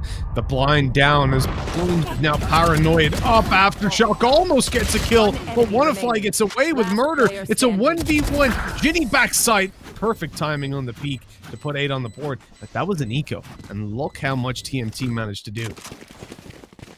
Yeah, that's... I really think it was just good utility usage there. The fault line as well, the smokes as well to deny the vision from the left side to allow safe passage for the team to push through. And then the players in B main couldn't fight the players pushing and barreling in onto the side. You saw good initial picks for AAA, but it was not long lasting. But we have seen 5 rounds in a row go towards AAA. This could be another one here, 8-11. As AAA are closing in on their opponent. Attack all around. A little bit more of a standard setup here as we see members possible angles. 5-man spread, but TMT a little bit more aggressive. Look at how close PPD is pushing up. Are they going to expect him on the opposite side? Pushes in with the flash comboed in, but he gets traded away. Now it's down to the 4v4 and the Hunter's Fury doesn't find any value. Tossed into the abyss, unfortunately. And for attack all round, look at their positions. Look at their map control. They have nothing. They have 3 players still in spawn, conscious and afraid of any sort of continued push down A long. I've never in my life seen that. Are you afraid a Cypher's going to come sprinting at you? There's no more Jet. She's gone. It's okay. You can come out now. I mean, look, considering it's Nazmi, I'd be pretty afraid of that, in all fairness. They're going to move towards short, though, so it looks like Catwalk into A site with a 2-man long split is the way we're going to go about this. Lots of utility still online towards the A site. Cypher's there alone, but has his cam, his tripwires, his cages to work off of. This is dangerous. It's the Catwalk players that need to get a lot done in shutting the Cypher down. Glooms dashes through. He's spotted inside the smoke, damaged. But it's surviving for now, at least. Pops the ultimate big play, opens up space, but nobody able to capitalize the cage, keeping Nazmi alive a little bit longer. Ultimate goes down, 8 seconds remaining. They push, and Carl's won the round. He destroys the planter, and 12 on the board for TMT. Big mistake. They thought they were safe because they popped the neural theft, but then as it revealed the player, they realized they were just about to be pushed. It was a little too late. Yeah, Wannafly really needed to pick up Carl there, who just Superman jumped into the site. Yeah, it didn't even really matter the other players coming in because he found the double kill there behind the generator. That goes there. Man, tough position to be in. Down 4 rounds now. Gun rounds still coming through for AAA, but this could be the last impossible round we see. Finally, TMT have found their swing. They've given 5 rounds up to AAA, but now this is where they really start to play a little bit more aggressive, something that we've seen them do a lot. One first pick comes easy. There's one more player back in spawn. They're still afraid of TMT, but are popping like dynamite, opening up on the first pick here. Still nowhere to go for AAA. They're going to try their hand at this A site.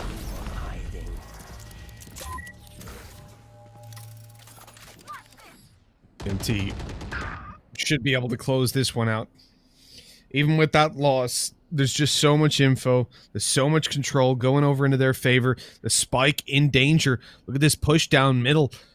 Ginny is playing bottom mid with the spike. Almost got spotted. Had that push through the smoke of being more in time with the rotation, but now just holding a super passive angle. They're hoping a flank would come through, but look, when you've got a man advantage like this and so much Cypher util to hold down the A site, there's no need. There's no need to flank. There's no need to push. You just wait and allow your enemies to make the next move. It's exactly what Johan's doing on middle, where they're about to push on into him by the looks of things. Oh, the timing was so poor, but he might get more for it. Spots the first, and the second is so low, but Ace connects the headshot. They're going to push up mid. They're going to get the B site. A plant guaranteed. And from there, I mean, a Hunter's Fury in play, it could work out reasonably for them. 10 seconds left. Blooms really just afraid of all the possible angles they could come in from. Aldrone's going to spot out his location, so he's going to have to reposition. Guess who's right there? Nasmi! Right into the open arms, all down to Ace. Hunter's Fury and Shock Darts, but he's got 33 HP. The swing and a miss. Bada bada. Nasmi with a 3K on the round. And a solid pickup here for TMT. Going to be taking down Ascent. And now we're going to be moving on to the third map of this quarterfinal. The third and final map, indeed. And I said, looking at these brackets when we were talking earlier on, that, you know, typically quarterfinals, they're supposed to be blowouts. They're supposed to be easy games, and we just roll on through to the semis, especially in a region where you've got 16 teams coming through. It's top 8. And some of the competition hasn't maybe been up to scratch historically within the region in terms of global FPSs. There's generally those 2 or 3 teams that just dominate and are a tier above. And hell, we even see that in Europe right now. But TMT and Attack All Round was a game that was set to be close from the very beginning. And I say that, like, I think Todak will probably ruin overtime. Like, based on the results that we saw, I don't know the Todak team, but if they did that much damage to Attack All Round, 13-4, that's a one-sided game. AHQ Alter Ego, probably a one-sided game as well. And then SMG Bren, that's another close one to close it out. So I think we've actually been gifted some pretty good quarterfinals games. And I think, obviously, this series is already proven that.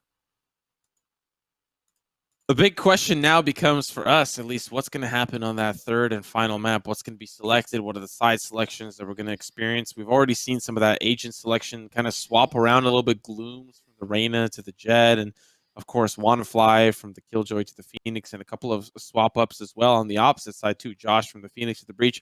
Point being, what are we going to see for that third map? Still going to be a pretty big surprise, I think, for us. But we wanted PPD to step up, and really it was just Nasmi. It was just Nasmi really bringing the team back and really filling in the shoes that Josh was on that first map, trying to drag the team through. But yeah, you're right. This has been a very close series. I think it really just does boil down to the comfort level on the maps. It just didn't look like AAA were really comfortable at all in Ascent. No, it didn't. And I think when you look at AAA as a team that's been around so long, I can't really give them the excuse. You know, they should have been that little bit more comfy on Split. They've got a lot of practice under their belt. Or on Ascent, excuse me.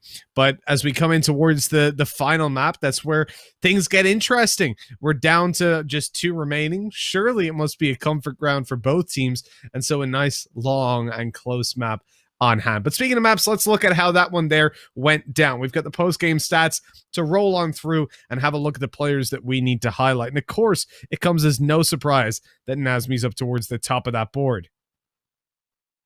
Yeah, one of the things that I think surprises me, especially from moving on from the first to the second map, is Wanderfly's performance. I think especially on the Phoenix, and if I'm going to be completely honest, something we don't see a lot of in the agent selection pool on a map like Ascent.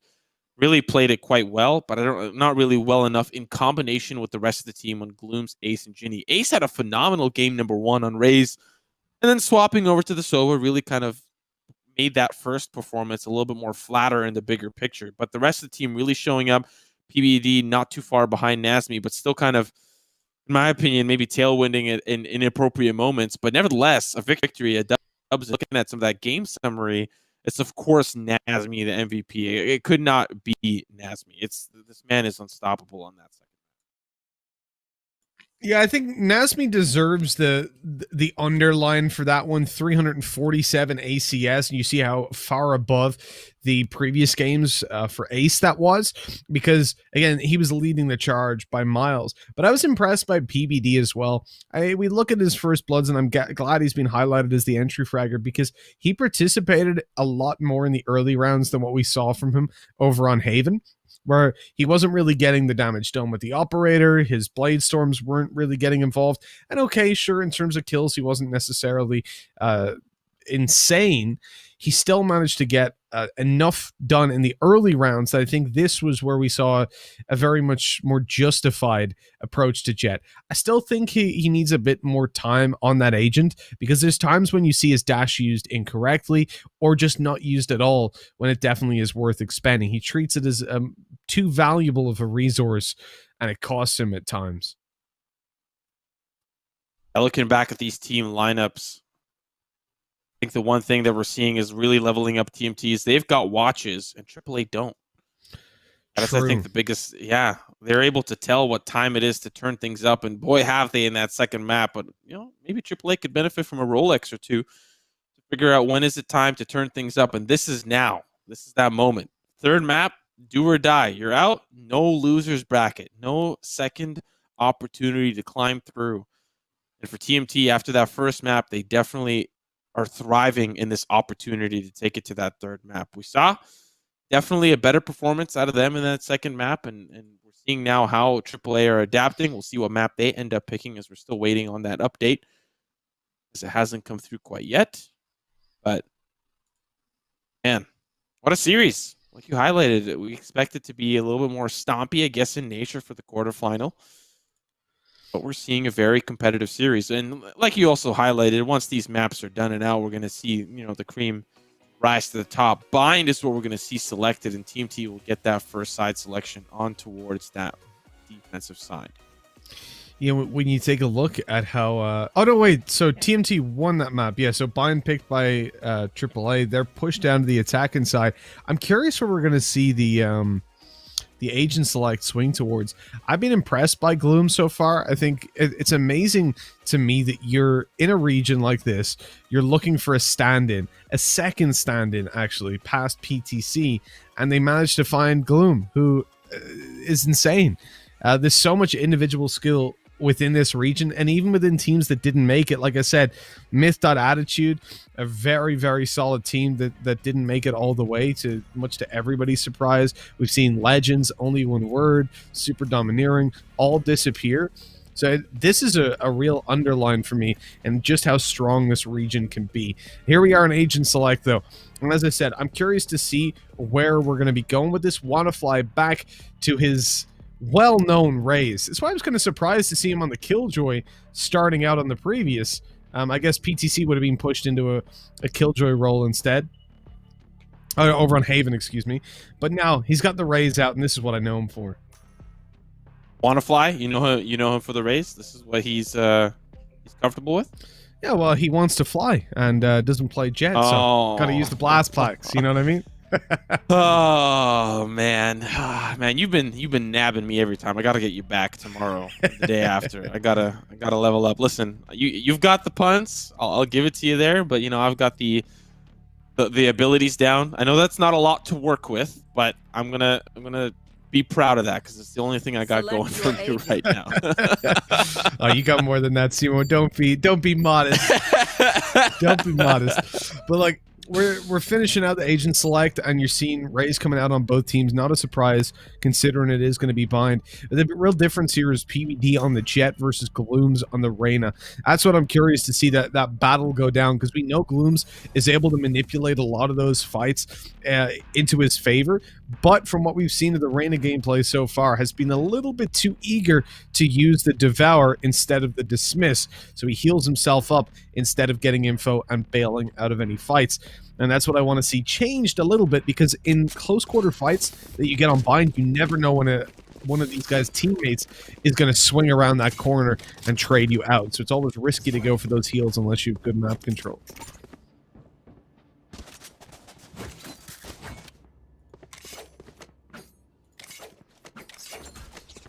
We also have to identify the side selection here. Core T picking the map. AAA will opt in for the attack first.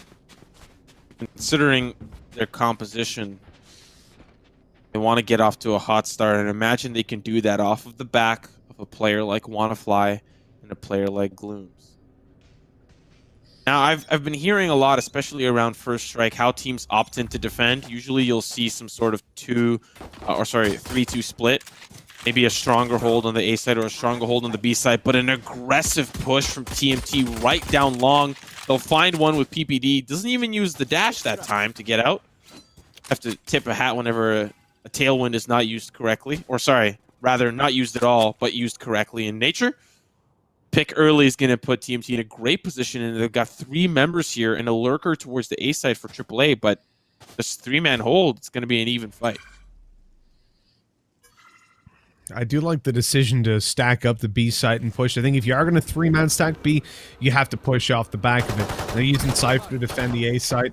Gives them that extra little bit of security in case there was a heavier push and presence towards this. But look at this sneak out. Cypher's managed to get himself over to the A site. He's managed to break a tripwire, though. It gives away his position, so never mind. They know he's there. They're going to deal with him. Johan's coming up behind. Nice and easy with the frenzy.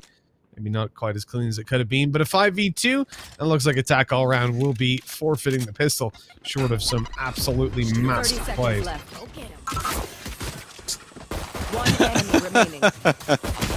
Standard paranoia straight up through A short. Johan and Josh will clean that one up, spike down, of course, and honestly a solid round from TMT. The flawless comes in, Josh and Johan. Josh working the angle on the B side and Johan stopping any further pushes on the A side. The big question becomes, will they force up onto the SMGs? We're seeing some of them come through, but really I think some of the members might be holding on to that second round conversion and looking for assault rifles to match that third round buy from AAA. Only a Stinger and a Spectre come through. Yes, there's armor across the board, but 3 members will be able to buy very competitive third rounds. So this actually is very doable from AAA's side, because if it's pistol against pistol, there's a chance that they could catch this second round conversion and kind of sweep it off its feet. Johan going to hold the line here, sets up a one-way to help Nasmi from the opposite angle, but now that cage is going to gather a lot of information. There's a lot of players that are going to be coming in through. But look at this. Josh with the flank. Nasmi is able to find one. They're starting to come. Josh is there with the flank. Finds one. PPD as well will hold things down. Looked possible for a moment there for AAA. They found the 4-man push through the showers, but overall it's still TMT that blow up the dynamite on that second round. Can I get a drop? Moving into the third, though. Op comes in for PBD and the heavy armor. Holy smokes, who bought him? That looks like Nasmi. He drops down to 100. Another assault rifle comes through. So you could see this investment did pay off. The kind of double down where they only had 3 pistols and 2 SMGs. Now they can afford an op. Now they can afford rifles, and they want to rival AAA here on this gun round. Exactly. This is where they need to take the fight, and that's exactly why PBD's going out so aggressively, trying to take these peaks. Gonna use his dash. You can see he commits a cloud burst to it as well. Like, he really does not like giving that away early on. And when you've got the operator, I can see why. It gives you the ability to hold much more aggressive angles, but pushed back by those swings and spams. You now have attack all around with the man advantage, pushing towards the B site, gaining control. You've had the drone go through, clear up close. And I like this angle by PBD. He's holding super, super passive. The map doesn't even register that he's got vision out towards long. That's how tight of an angle he was holding, and he goes out wide, catches a kill, and out he goes. Even without the tailwind to play with, he's happy to play aggro. Yeah, one more pick, you'll get that back, and that might be towards this hookah side. Just a player lurking around, but pay attention to Conga Red. He's working his way up towards A, but there's a lot of tripwires here, and Nazmi, definitely not the player you want on the opposite side, is ready and laying in wait, and he has a camera in the shower, so he has so much ground covered, and he sees the player loses the duel. This A site is wide open for AAA. Open for the taking. Johan gonna be spotted out as well. Oh my god, what was that fight? I don't know how he's gotten away with that. Free upgrade on the floor as well if he can close in the distance, which he certainly can. There's no one here to harass him. Paranoia goes through, but there's no follow-up. This is just ridiculous. A 3v3, a winnable situation for TMT. PBD with the operator, looking to grab a quick kill, and when that smoke fades, he might just have the opportunity. Paranoia pushes the Sova back, but he's now the last player alive, trying to stop them from getting this defused, and Carl quickly deals with him. That is a swift conclusion and attack all around. They're looking down at the moment. Yeah, I think this kind of brings back to that conversation that you and I had in the pregame leading up to this map. There are no excuses if you're unprepared for a map, right? And looking at how that unfolded, that was the round, especially... So the second round, they didn't force up on SMGs, and that was a risky play, right? Because if it's pistol v pistol, anything can happen. But AAA 4-man stack through showers, and it doesn't work out. But then on that third round, they can force up because they played that way, right? They can force up and have a rivaling gun round, and then you see what happens when they take that risk, and it pays off. And once again, look at this control consistently from TMT towards this long side. They set this up from that second round. They set this up from consistently peeking it and consistently punishing AAA for even showing face towards that fountain side. A nice little double bite, Josh. Obviously just pistols that they're up against, but I do love that we're seeing PBD really find his feet on this operator, playing much more aggressive. Actually, no, I think he's playing exactly as aggressively as he did in the first map. The difference is now it's actually working for him. He's able to find some value out of these pushes that previously just left his team with a disadvantage. He made the swing and the 4K. There we go. We knew it was coming. It's only the revolvers, the sheriffs. There's the thing, you know, in Counter-Strike we have the one dig, but in this game I guess it's the one sheriff. That's the best we could come up with.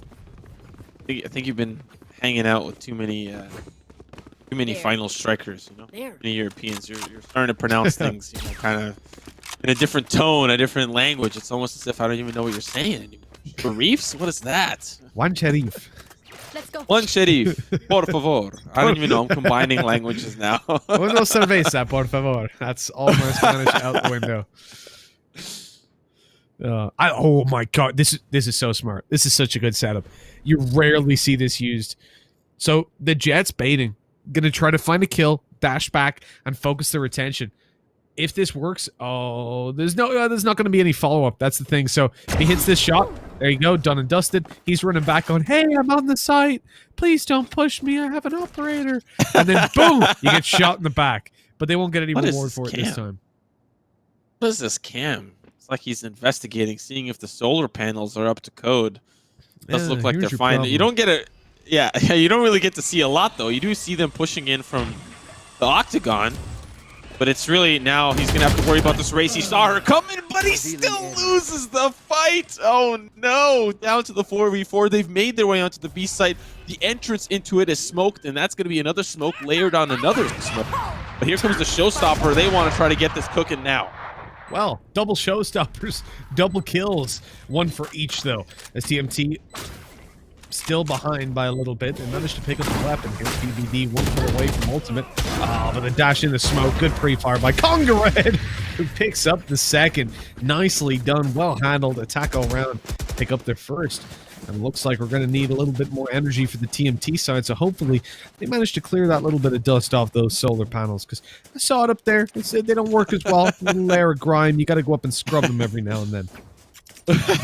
Yeah, and they fortunately send Nazmi up to do it, always doing the dirty work, even on that last map, pulling the team out from the depths. But really, it didn't really feel like depths if they were really in control for a majority of that map. Looking at this one, though, I like the consistent moving around for TMT, and especially in that last round, moving Jet towards that cheeky cubby spot and A short.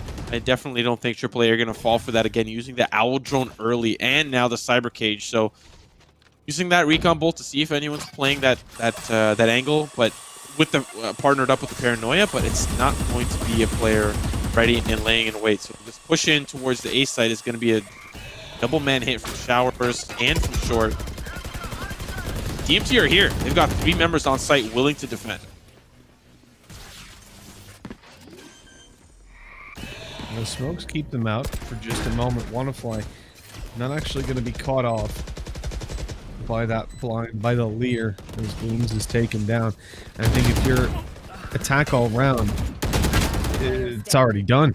They're being attacked all around. there was the attempt to pop the leer out, right, to swing, and it seemed like it was a very solo play, shall we say, because Wannafly stood there, a leer went down beside him, his teammate swings, and he's just like, I'm just gonna hold.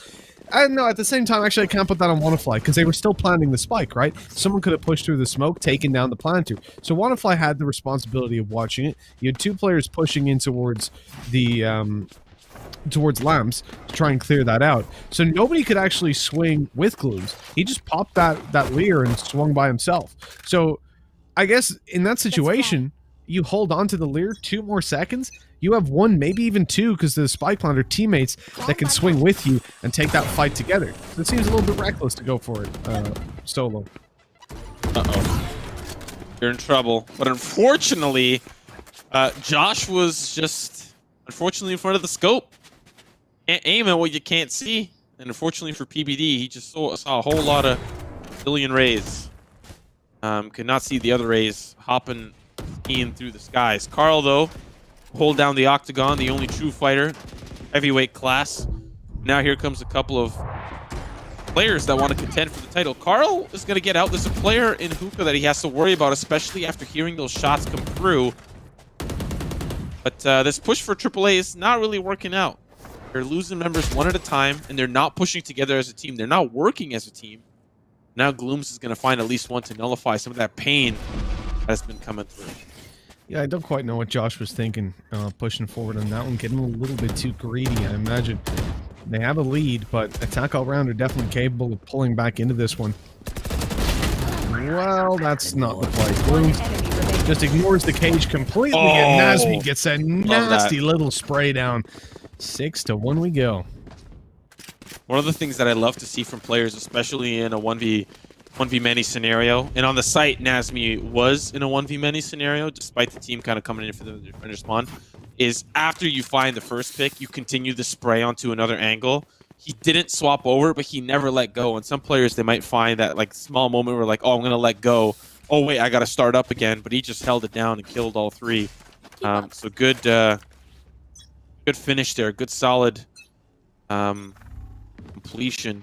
Solid, I don't even know what I want to call it. I think it has a name. But once again, it's Johan on the opposite side, who also knows how to hold down the trigger, finds one early, but this looks to be an eco, at least a fast one for AAA as they're coming into the 8th. They're blitzing their way on through, and I think Johan, he swung around the side to catch Conga right off guard. Attack all round, just don't seem to know the rules of engagement on this one, much like Josh. But I guess that was a 300 IQ bait, so his teammates could trade him out. That's exactly what Josh intended there. Just up on top. I don't know how it took so long for them to kill him as well. He wasn't even looking. The 7-1 either way. And disappointing. You know, my OCD's going crazy. 30.01. So close to a flawless defuse. But they left at 0.01 of a second too early. What a shame. I know this seems kind of like a little bit of like a picky caster thing. The amount of times I've seen PBD dash to the spike to defuse it, I just find that so intriguing. I've never seen a player dash to the spike because they were afraid.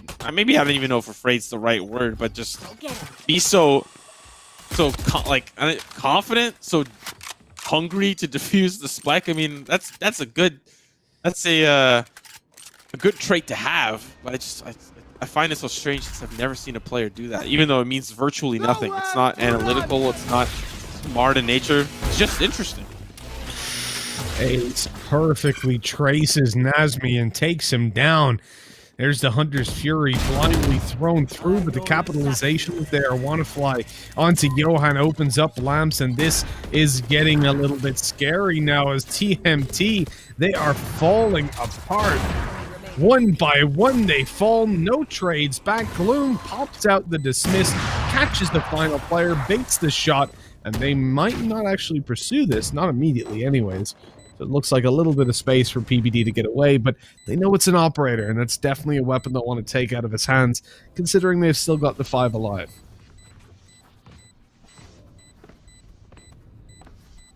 Still going to hold the angle towards the defender spawn, and I'd imagine for AAA, the hunt will go the opposite way.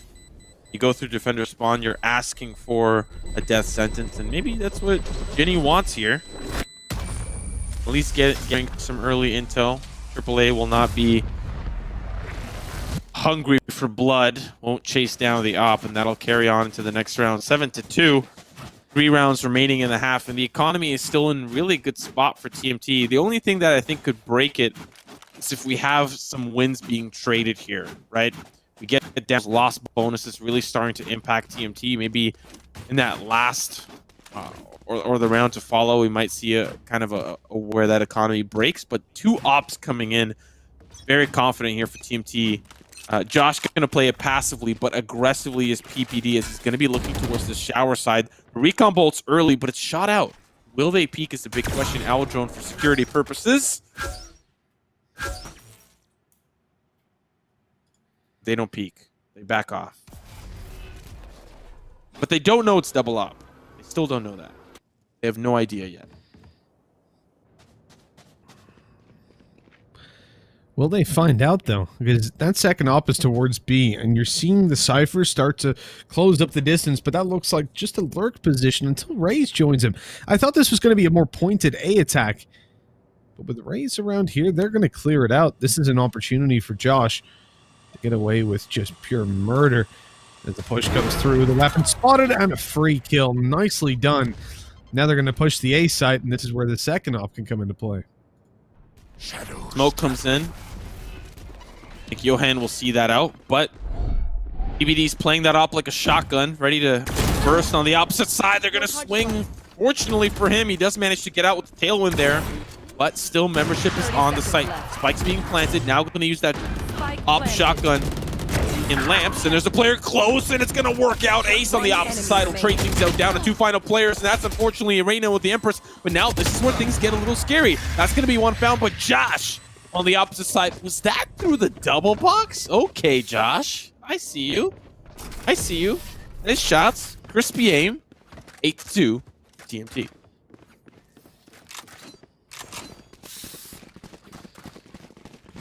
Well, I'm feeling kind of let down, Simo. I'll be honest. We came in. We said how, you know what? Close game. You're on the third map. It's got to be a mid-ground for both teams. And it's not even the same formula as before. TMT on the previous map had Nazmi just decimating attack all around. Now we're starting to see PPD get involved in those early fights. We're starting to see their Raze just wreck face when it comes down to a lot of these duels. And, well, PPD got involved in the early fight, that's for damn sure, but maybe wishes he didn't. What happened to that double op? Didn't they carry that in? But I'm a little bit confused as to where that went. Unfortunately for PBD, he's out of commission. And there are 3 members on this B site. This eventual hit, oh, the paranoia's got to be a little rough. But yes, guess who's there? It's Carl. He's on the opposite side. He doesn't find success, and Ginny swings with Conga. This just pandemonium on the site. Frag after frag. All down to 1 final player, Nazmi. Spike planted. And yeah, I am not walking into a 1v5. I am not going to be doing that. Just collect the utility, pack it in, call it a day, and carry on to the next round.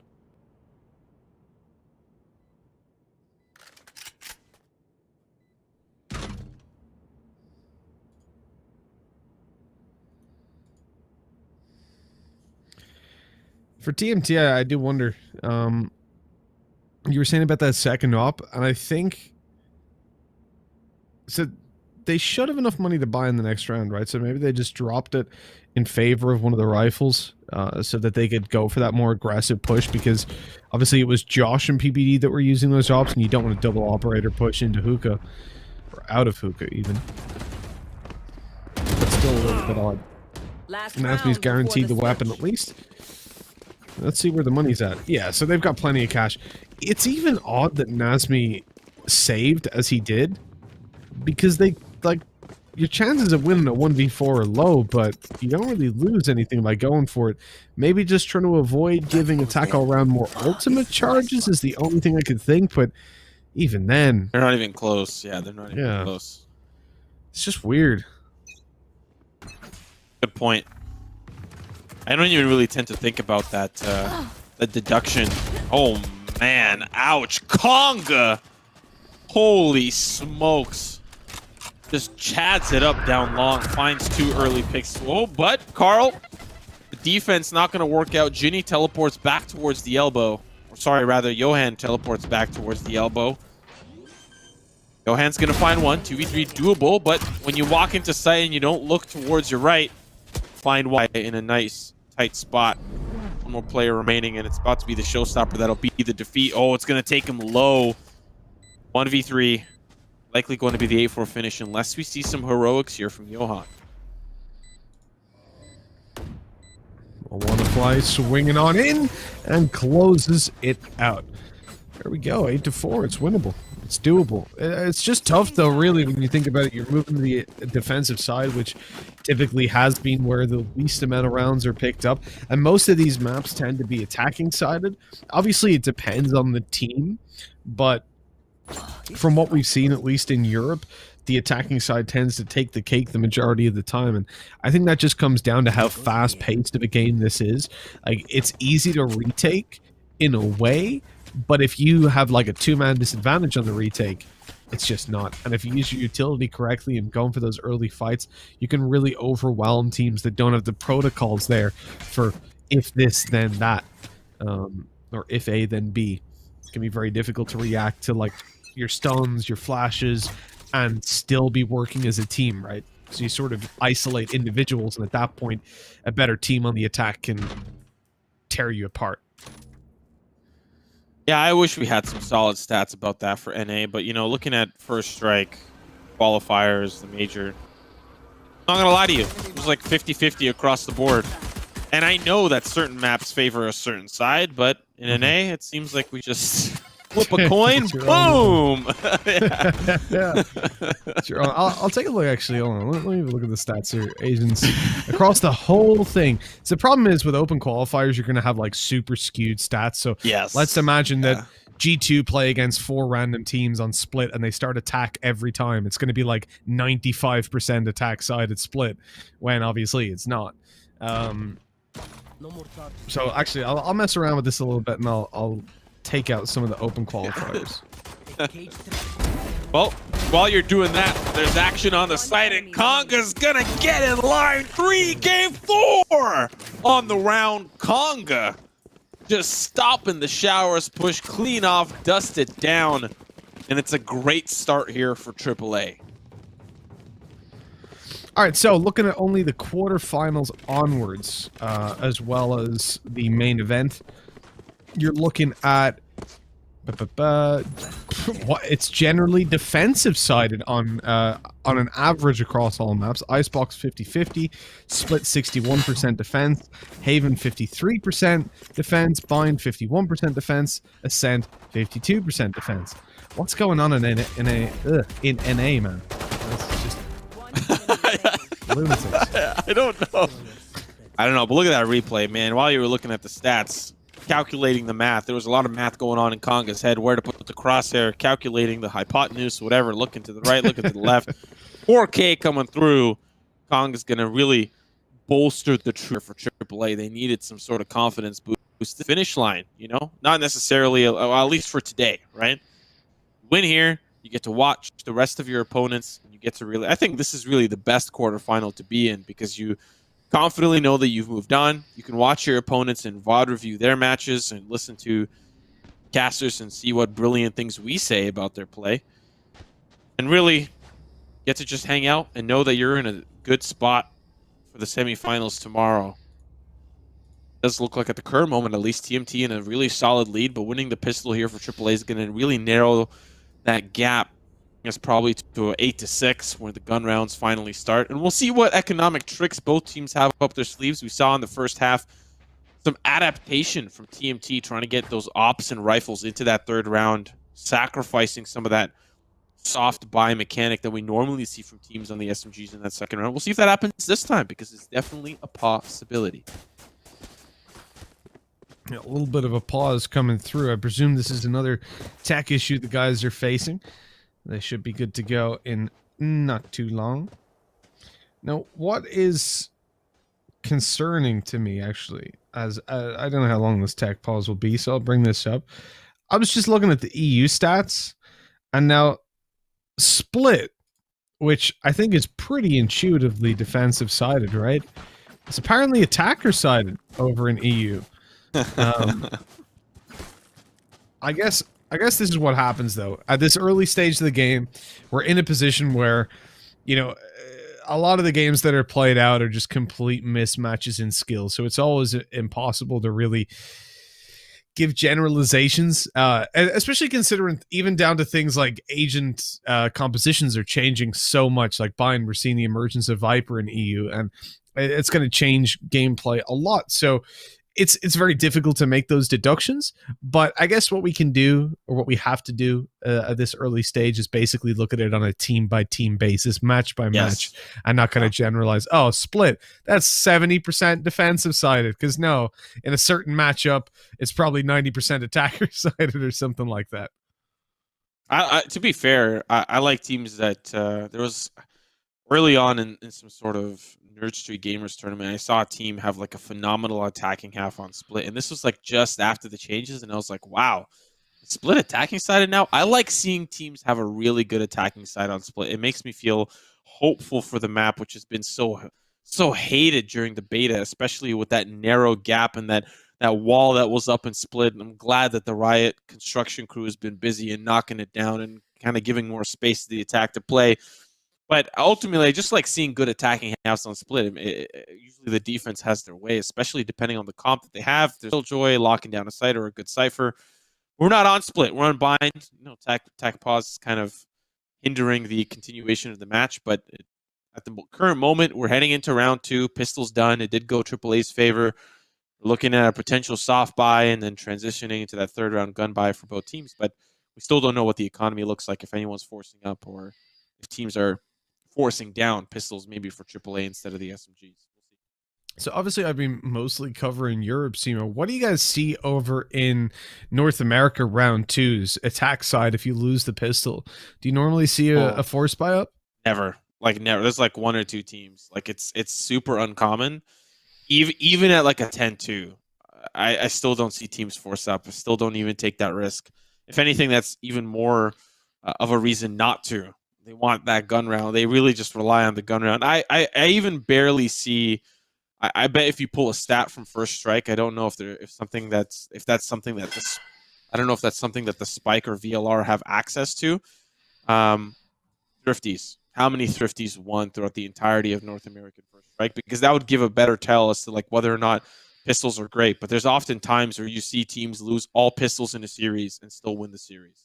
It's just something about those weapons that's just not friendly to NA. I don't know. Fair enough. Yeah, I think it's roughly the same here as well. What one of the things that kind of surprised me though, looking over at North America, was how just quick some of the rounds are. Like how straight up it's like watching a region of G2s a lot of the time. Like it very, very pointed. But when I look at G2, even actually interesting point to bring up was we saw Pith in one of the rounds. So it was even worse because he was playing Cypher on B site Split on defense, and he picked a Sheriff in the pistol round. Obviously, that means you don't get your one-ways. It means you don't get your tripwires. You don't get anything to work with alongside that. And they were 10-2 up. They almost lost the map because that's what G2 do.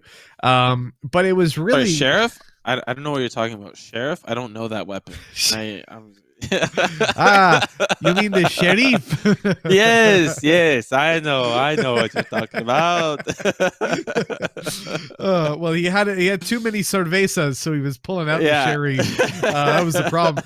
But I remember I spoke to him after, and I was like, "Yo, I'm just," because myself and Lothar were walking home. We're like, surely there's no viability to the sheriff, because we'd had the conversation the day before. Then Pith took it, so we're like, is there in a pistol round? Is there benefit to taking a sheriff? We're like, no, the ghost is fundamentally better, or armor and utility.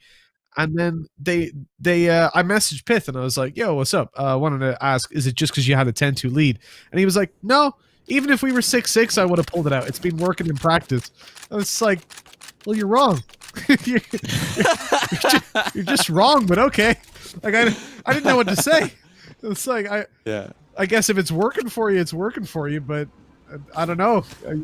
A stinger could work. Do you gonna buy it every round? I don't know. There's a player in NA, Roka. He is the Sheriff King of NA, like hands down. He wins so many thrifties for Space Station Gaming. He's an absolute animal, and to boot, he plays Reyna. So you can imagine how scary that is as we're looking at this round. A beautiful 2K with the shock dart. They get caught up in the shower and have to clean themselves off after this round, as it's just decimation for AAA. I understand it's an eco, but losing 2 off the bat off a shock dart? Come on. Average Jonas is rubbing his hands together right now. He's having a good time. I can't tell you the number of times we saw someone line up a shock dart, because we were watching NA for Strike, and there would be like a shock dart that wasn't quite lined up properly, and he'd just be losing his mind. it was so much fun.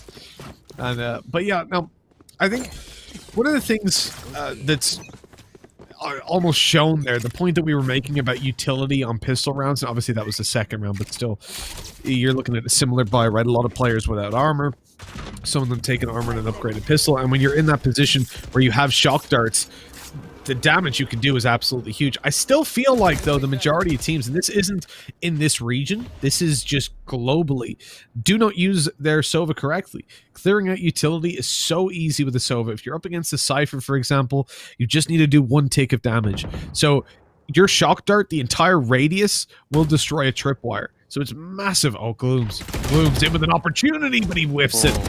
Misses the shots. Ace able to get 1, but damaged up afterwards. And the weaker weapons, well, they fall to the hands of the Vandals. Still doable, but unlikely for AAA. Coming in from the defender spawn, they're caught up by this smoke, thinking about a paranoia, but there's 2 members that are likely going to swing from the elbow. I think this paranoia will reach them. I think it should. No one's swung quite yet, and there is a player looking in through the hookah side. They'll push in, and they've got to worry about these elbow players. They've actually had safe passage relatively, pushing in, finding out a player towards that hookah side, and now the defuse coming through. But pros don't fake. Shot's gonna be good from Ginny. 1 more player in the elbow. The spray's gonna find him. 1 more player coming in from the lamp, so from the defender spawn. Conga! It's traded. PBD will find Ginny, but Conga will answer back. There's not much time left, but look at that 3rd round conversion from the defense. 3 rounds in a row. The round should have been won by TMT, especially in the post plan, but AAA secure it. Massive, absolutely massive to take those kind of bonus rounds. With 3 under their belt, attack all round, now able to fully invest in weapons while they're up against weaker ones. This is their opportunity to build their economy into a better position should they lose a round later on. And what essentially should be an 8-8 scoreline. TMT had such a strong lead. They were up 8-2. But now things are starting to spiral out of control. Let's see if they can do anything with the pistols. Again, we cannot count them out, especially based on what we saw in the previous round. There is some serious potential. When you're on the attacking side, of course, you can stack up together and use your numbers to your advantage. That's at least what TMT are hoping for this time around.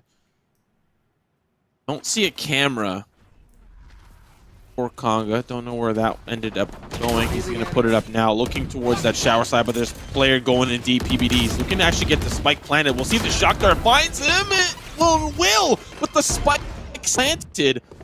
not really a lineup as it was just off the backboard, but they're a player down, the eco, spikes down. They've already won. They just want picks now on the way out. Well, they're not getting any. It's a shutdown. Ginny wrecking face alongside Conquered. And with that, they have conquered this round.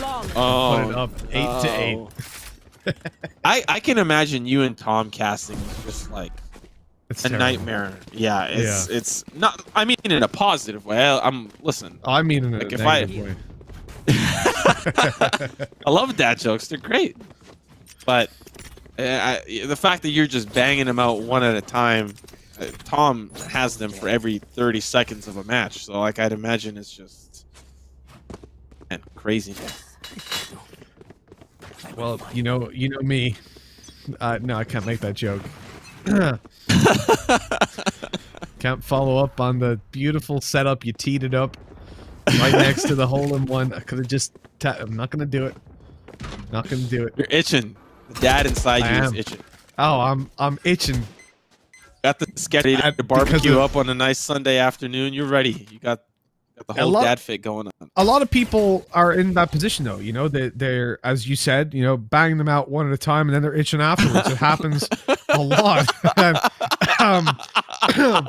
Dad jokes, you know, and then they want to make more. That's what I was going for there. Tackle around 8-8. The fullback comes in from TMT as they tried to fight back. The shock darts not quite finding the same impact as we've seen before. But TMT have very passive map control. They were sitting outside of B long. They're sitting outside of bathroom, outside of mid. Let's name a couple more places. Outside of hookah. They're outside of everywhere. Just waiting. These are the defaults because they're expecting a tackle round or hoping that they get aggressive. In the end, though, they have to look for their own control. And Josh falls. They default towards this A push. Oh, this is a dangerous place. Spamming with a Vandal? I don't like it.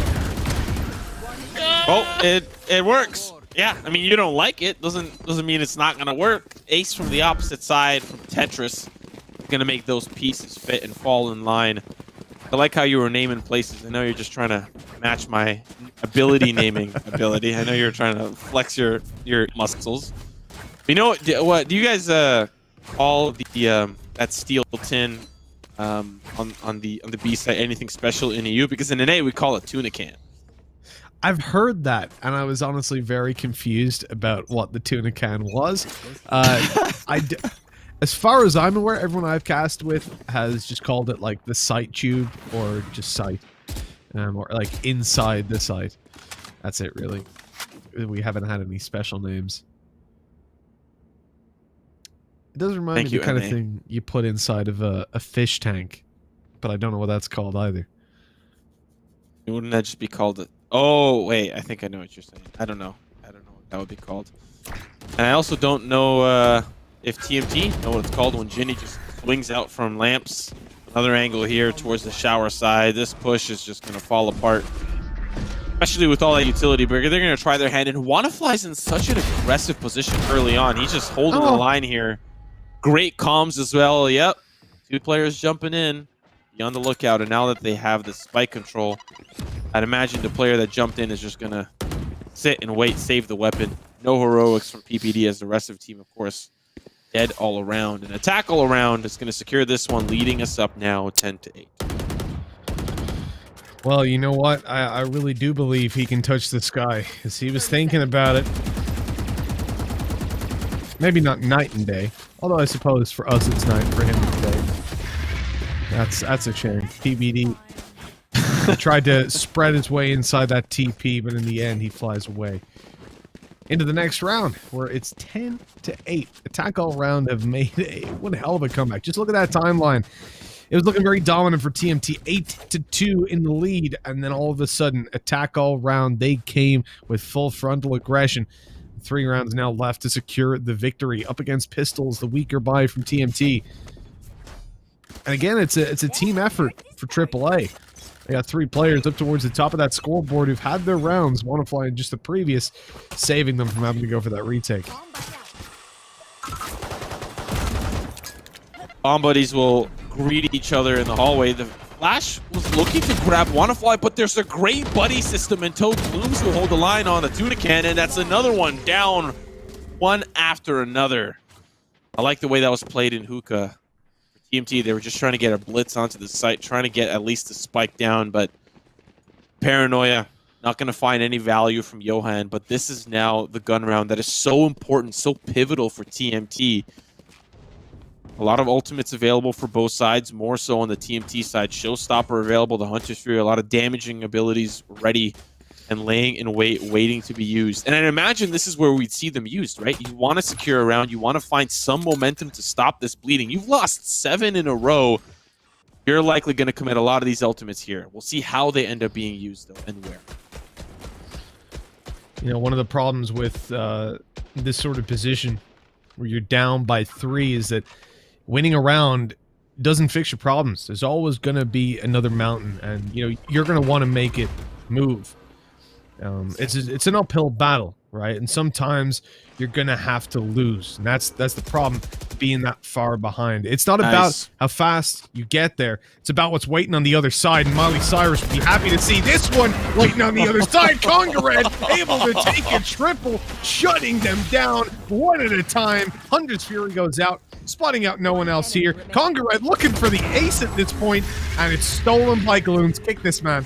How dare he do that to Congared? Were you building up a play to a Miley Cyrus lyric? Oh, you never seen that before? Standard. Standard. It's the climb. The reason I don't sing it usually.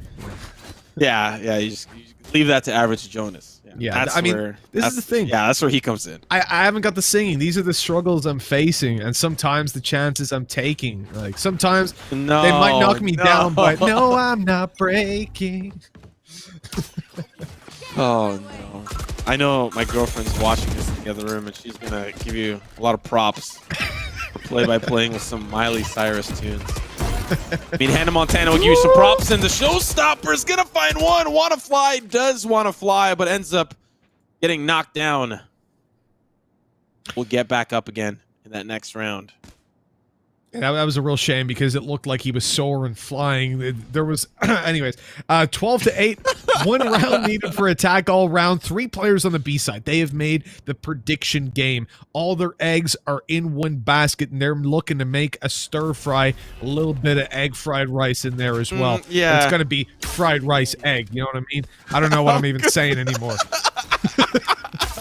I'm confused. I just imagine like 12 Easter eggs in a stir fry wok and a bunch of oils and sauces, and I'm like, who's Easter eggs? What do you mean? Because you said all their eggs in a basket, and then you take the basket and you put it in a wok and you stir. Listen, I'm why Easter eggs? Why are they chocolate? They could be normal eggs in a basket. No. What do you order from a Chinese in North America? Have some egg fried rice, just chocolate melted all over it. Oh my god.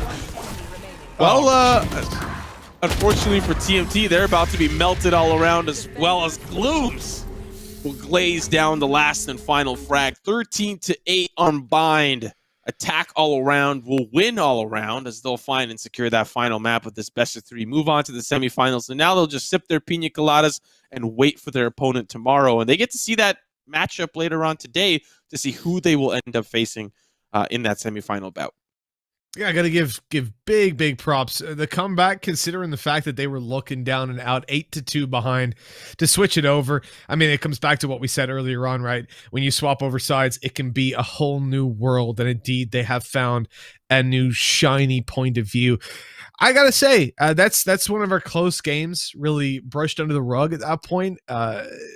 We thought it was going to be one side in the end for TMT, but the predicted team goes through to the next stage, and they'll be facing the winner of Todak in overtime. And honestly, considering what Todak have been able to do so far, I see them as going straight through to the finals. And I'm saying that without having even seen this team play. That's just based off of results.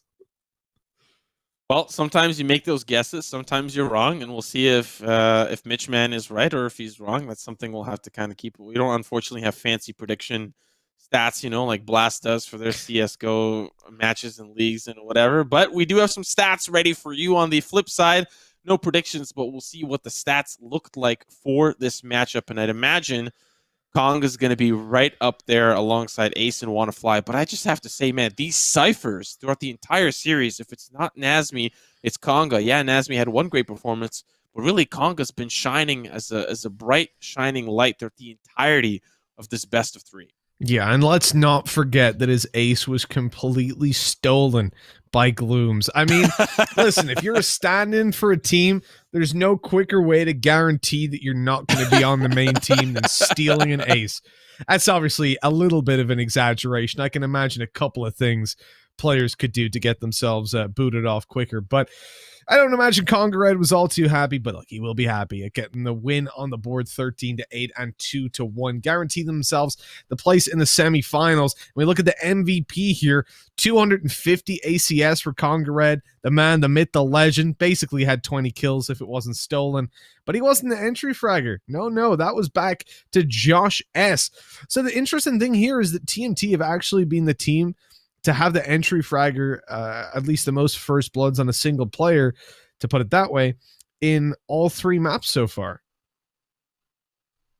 Yeah, it's been very interesting, especially with Josh having a similar performance on the Phoenix on Haven, and then swapping over to, I believe, the Breach in that second map on Ascent, and not really having that same success as an entry, leaving that up to PPD, who found a lot of great success with the op. But really, Josh stepping up huge when his team needs him. Unfortunately, it just was not enough against the Attack All Around, who had, fortunately for them, Konga, who really just put on a phenomenal performance, able to anchor down the sites, which really, he was on that A site for a majority of the buy-in map, and that's really where Attack All Around, that's where TMT really on their attacking half focused a lot of their attention, and they just couldn't break through. Ginny and Konga Red did a phenomenal job of holding things down, positioning in different angles, really just trying to find success wherever they can and stopping these pushes. If it's showers, nope, stopped. If it's A short, nope, stopped. And even at the end there, Konga finding a 4K, that's just a testament to how well that A site was defended. I thought you were going for my title there is, again, going for the map names. We're going to throw a couple more in, but I got 4. You're only on 2. I'm keeping track. Don't you forget. Well, like, keeping track of the games going down as well is our job. And for now, we're going to have to take a little bit of a break so we can do so successfully. It is 6:40 a.m. for me. I don't know what time it is for you, Simo. Give me a shout in the time so I know. Is it like 1:40? So I'm behind you. I'm trailing. I'm 5 hours behind. I'm trailing. It's all right. Yes. Just like the NI scene following in EU's footsteps, trailing behind, but they'll get there someday. For now, though, we're going to throw things over to a break. We'll catch you guys back here in just a little bit.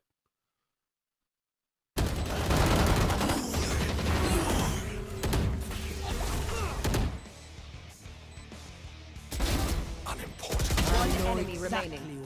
No charges. One enemy remaining.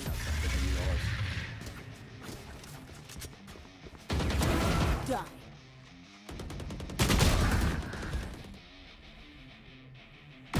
Got their own. One enemy remaining.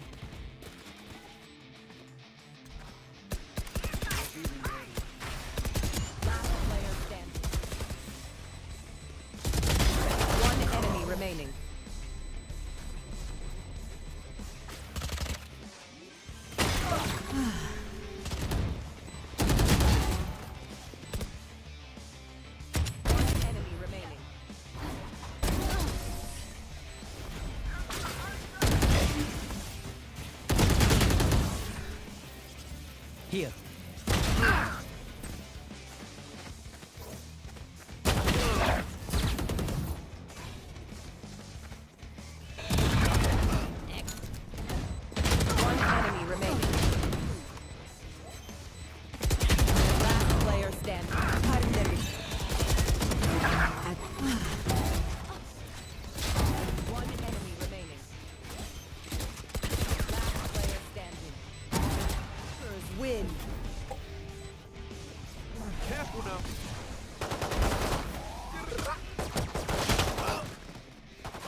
remaining.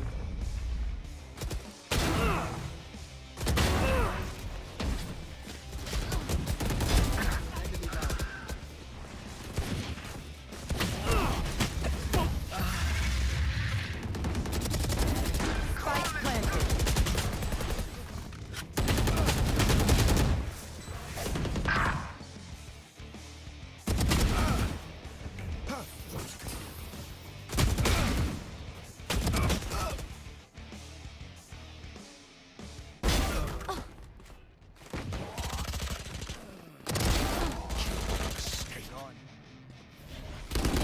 Enemy remaining.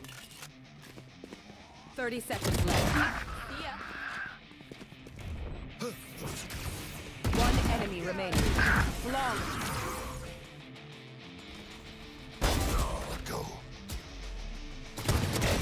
Nailed them.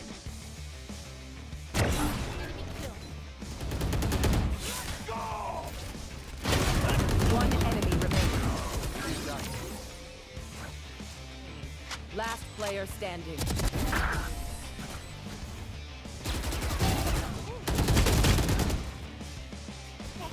Where is 10 seconds left. hiding? Last player standing.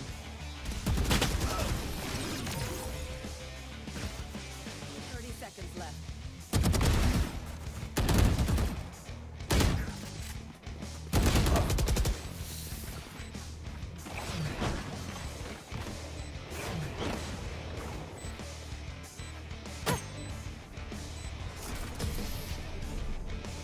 Defenders win.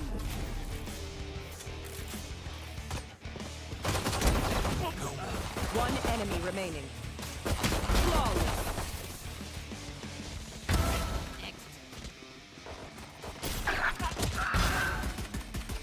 One enemy remaining. Hey, it's great, guys.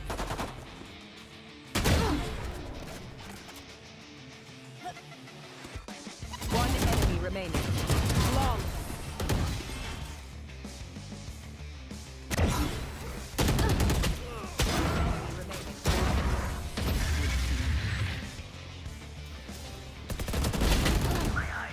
Than yours. One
Let's build a dog out of sticks and twine. I can call you master, you can call me mine.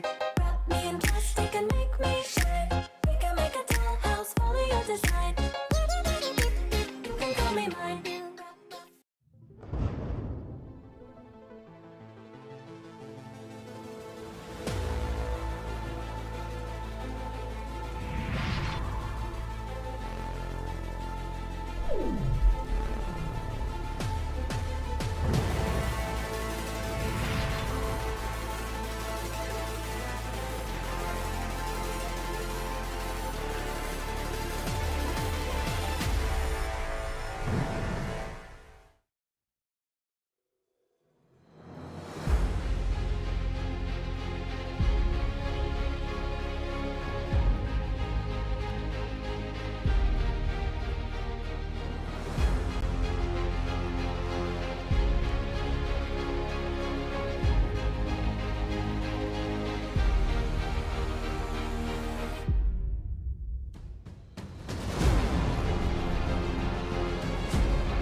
Let's build a dog out of sticks and twine. I can call you master, you can call me mine.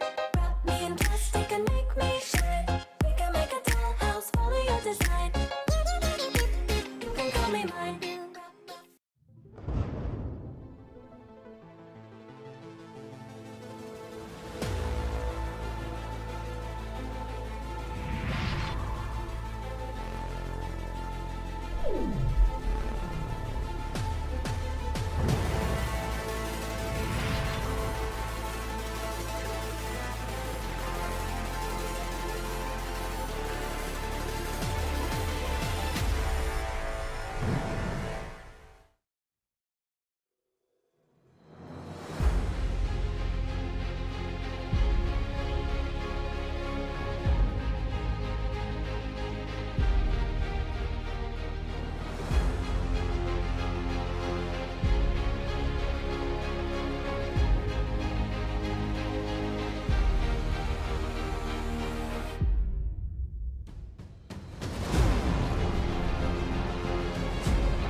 Let's build a dog out of sticks and twine. I can call you master, you can call me mine.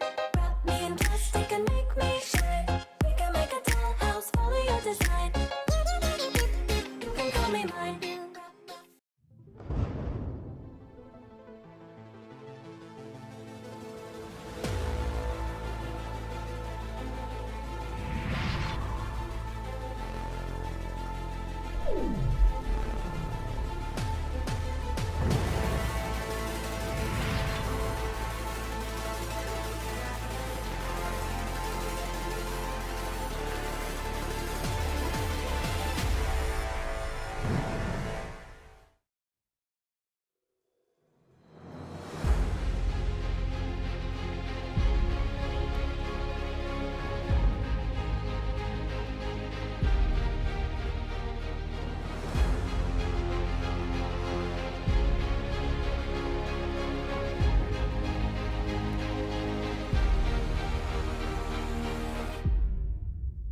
Let's build a dog out of sticks and twine. I can call you master, you can call me mine.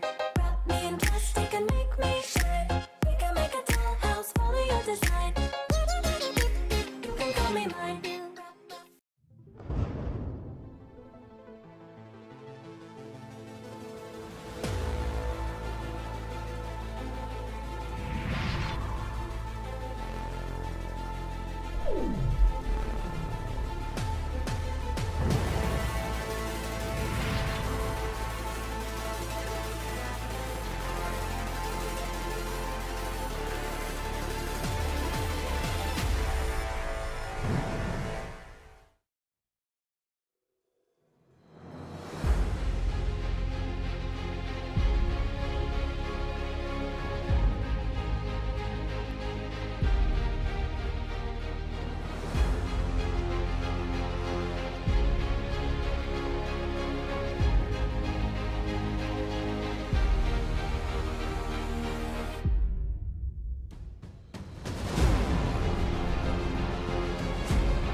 Let's build a dog out of sticks and twine. I can call you master, you can call me mine.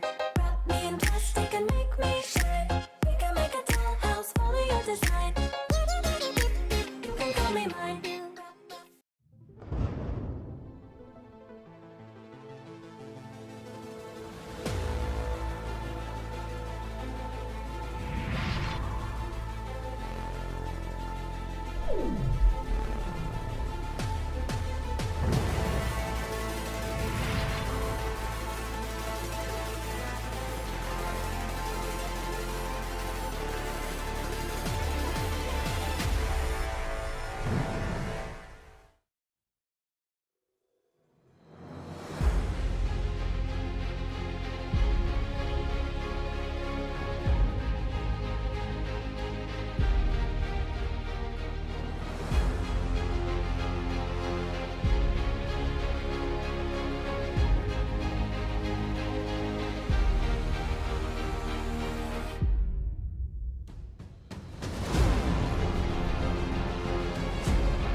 Let's build a dog out of sticks and twine. I can call you master, you can call me mine. Wrap me in plastic and make me shine. We can make a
build a dog out of sticks and twine. I can call you master, you can call me mine. Wrap me in plastic and make me shine. We can make a dollhouse, follow your design. You can call me mine.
Let's build a dog out of sticks and twine. I can call you master, you can call me mine.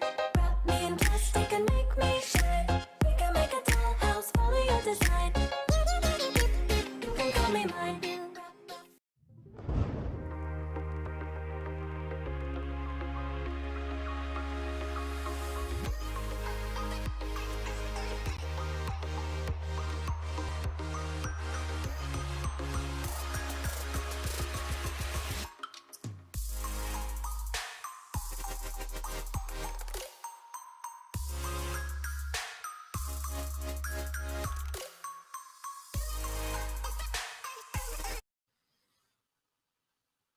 Hello, guys, and welcome back to the AOC Masters. We are ready to roll with our second game of the night. Being a little bit of a delayed one, I guess. That first game, TNT and Attack All Round, it went the full distance to 3 maps, but now we're ready to roll. I know Wikipedia doesn't have it listed correctly, because if I remember, it's AHQ Alter Ego up next. I think so. Yeah. I think you might be right. For me, that game should be pretty one-sided. Alter Ego got smashed by Myth Attitude. They came back then to beat Kingsman and beat SMG, which is pretty exciting, to be honest. The fact that SMG are being challenged, still topping out the group. But Alter Ego, just in general, not really. Oh, wow. Myth Attitude actually forfeit the game to SMG. That's how they ended up going out. Interesting. They could have 3-0'd and come out on top. But the fact that we're seeing Alter Ego here, making it all the way, I guess can instill a little bit of faith, but if AHQ are anywhere near the team that they were last season and the team that we saw going through the groups, they'll be able to just really speed up the schedule a little bit. Yeah, I think the only victory here for Alter Ego is their superior logo. I had highlighted it when we saw all the teams and all together, just 3 Jabberwockies across. We'll see if that kind of channels through their gameplay, some sort of, 3-headed dragon, 3 duelists, 3 something. Something has to come through in 3s. But for AHQ, I'd love to see, this hype that you've kind of developed. I'm a believer now. I've bought in. I've got an AHQ t-shirt. It's on the way. I gotta see this team perform. All right, well, let's see the game. The game info is going to be pulled up on your screens in just a second. As we talk about AHQ, we talk about Alter Ego, and here we see that they'll be the ones that go on to actually face Attack All Round, the winner of this. So the brackets over in Liquipedia are actually incorrect. So AHQ, Alter Ego, winner plays Attack All Round to try and fight their way through. This also changes things, because I said I thought Todak had their way straight through to the finals. That was based off the Liquipedia brackets, but now that means they'll have to play against SMG or Bren. That makes it a pretty tough game, actually. So I'll resend my statement, having revised some of the facts. We'll see, though. It's kind of going to be a wait-and-see approach for us, especially once this match starts to go underway. Looking over at VLR, same thing. It has the same issue as Liquipedia. You don't actually get the correct bracket. So VLR, Liquipedia, you got to step up. You got to step up your game. Looking at, of course, the matches that we'll see later on today. We're currently in the AHQ Alter Ego matchup. We did see Attack All Around win in the 2-1 fashion of the best of 3. We'll see Team SMG and Bren Esports after this following matchup, and then we'll close out the day with your favorite team, Todak, up against Overtime Esport for the last match of the day. For you, that's probably like what, 12 p.m., 1 p.m. standard time? 1 p.m. Yeah, we start at for that, so it's gonna be a long day considering we started at 3 a.m. my time, but same for you, right? We're rolling through all hours of the night. Yes. No stopping us. Well, look, when you look at Todak and AHQ, I imagine that's probably the finals that we're going to see. They're on opposite sides of the bracket. They'll be fighting their way through separately, but there's plenty of room for upsets along the way. And even when we look down towards Alter Ego, as we said, going through the group stages, they managed to beat SMG. They did it 13-8 as well, relatively convincingly. That was on Bind, I'll have you know. And Alter Ego ran a setup with Arena. That's about all the info I can give you on that. So I think I'm excited to see these two teams butt heads, because AHQ, to me, Rainy, Milk, these guys were nuts in the previous tournaments that we've seen them in, whereas Alter Ego, I know nothing about them. The one thing I do know for certain is that they're missing a photo, so that might kind of draw back some of their power moving into this one. They kind of had the logo buff, but they're missing the profile player buff, you know. And that's Lemmy Moore. Lemmy Moore. Sounds like an actress or something. An actor on Friends or something like that. But Lemmy Moore, not going to have his picture, but we'll have to see, of course, how this Alter Ego team pops off. One of the things that we're going to have to look at is, of course, their performance through Group C. It was a tight-knit group, and that was the group that you predicted Myth Attitude to come out instead of Alter Ego or Team SMG, whatever. But unfortunately, the round differential just so close. Alter Ego having 5 more rounds than Myth Attitude, ultimately pushing them forward. But nevertheless, Alter Ego made it through. Myth Attitude did not, and we'll see what this team truly is made of if they're able to upset AHQ, who had pretty much a flawless way in, 3-0. Nothing stopped them, not even Bren Esports, which is on the opposite side of the bracket. And when I look at Alter Ego as well, I do wonder for Lemmy Moore, is this going to be something to do with the logo? Is he a man of many faces and he's just hiding his? Is that what's going down? Has he actually got 3 heads and they don't want to show it? It would scare our viewers. You never know. You never know. But when we look down towards the map picks, AHQ have chosen Haven, and then we've had Alter Ego choose the defensive side start. So they're going to give the attacking start to the favored team. That is a ballsy play, to be honest. Yeah, especially if you're highlighting some of these duelist plays coming out from AHQ, especially in the hands of Arena. Maybe even if we see the Phoenix come through for AHQ, those blitz onto the sites are going to be deadly, especially paired up with an Omen. Just flash after flash after flash. You're going to be looking at darkness and light the whole time. Can't see your teammate, can't even see in front of you. And especially since you're willing to bleed those rounds early to find yourself on the advantageous half in the second half, you better hope that you finish like 8-4 in advantage to the attack, or you know, like a 7-5, because if AHQ is as good as you say, we might see something like a 10-2 and 11-1, and that is not a position you want to be in, especially if you're willing to give up that first half to the attack. Well, exactly. I mean, look, at the end of the day, AHQ were favored. I see this being a 2-mapper. I see this being pretty quick, but Alter Ego, they could surprise me, as it looks like they're going to be pulling out the Agent Select already. And whilst I would love, absolutely adore, to see a Viper in play, It's not going to happen. Not on Haven. Not on this map. Maybe later on in the tournament. I could hope. Oh, actually, quick correction. The bracket over on Liquipedia is actually correct. It was the graphics weren't properly rendered. So it actually happens that things were as we thought, that Attack All Round will be facing the winner of Todak in overtime. So my prediction has been put back into play that Todak will make it through to the grand finals. We're going back and forth on this one, flippity flopping, but ultimately staying with the same thing. Attackers pulling out a breach, whereas obviously you've got the Reyna as we expected over on the Alter Ego side. As I said, that's the comp that they're running on Bind, and they're going with the same thing here. The major difference between these two teams, of course, is Breach and the Reyna coming through. I find that very interesting. You don't see a lot of breaches on Haven. You do sometimes, especially having a lot of that long-range utility. You want to push in from the long side, from the sewer side. You've got a fault line that can reach quite far into the site. But more often than not, that breach is a duelist, right? You're pretty much saying you're willing to substitute that breach for a secondary duelist, right? And we'll see if that decision pays off for Rainey and the whole team here for AHQ.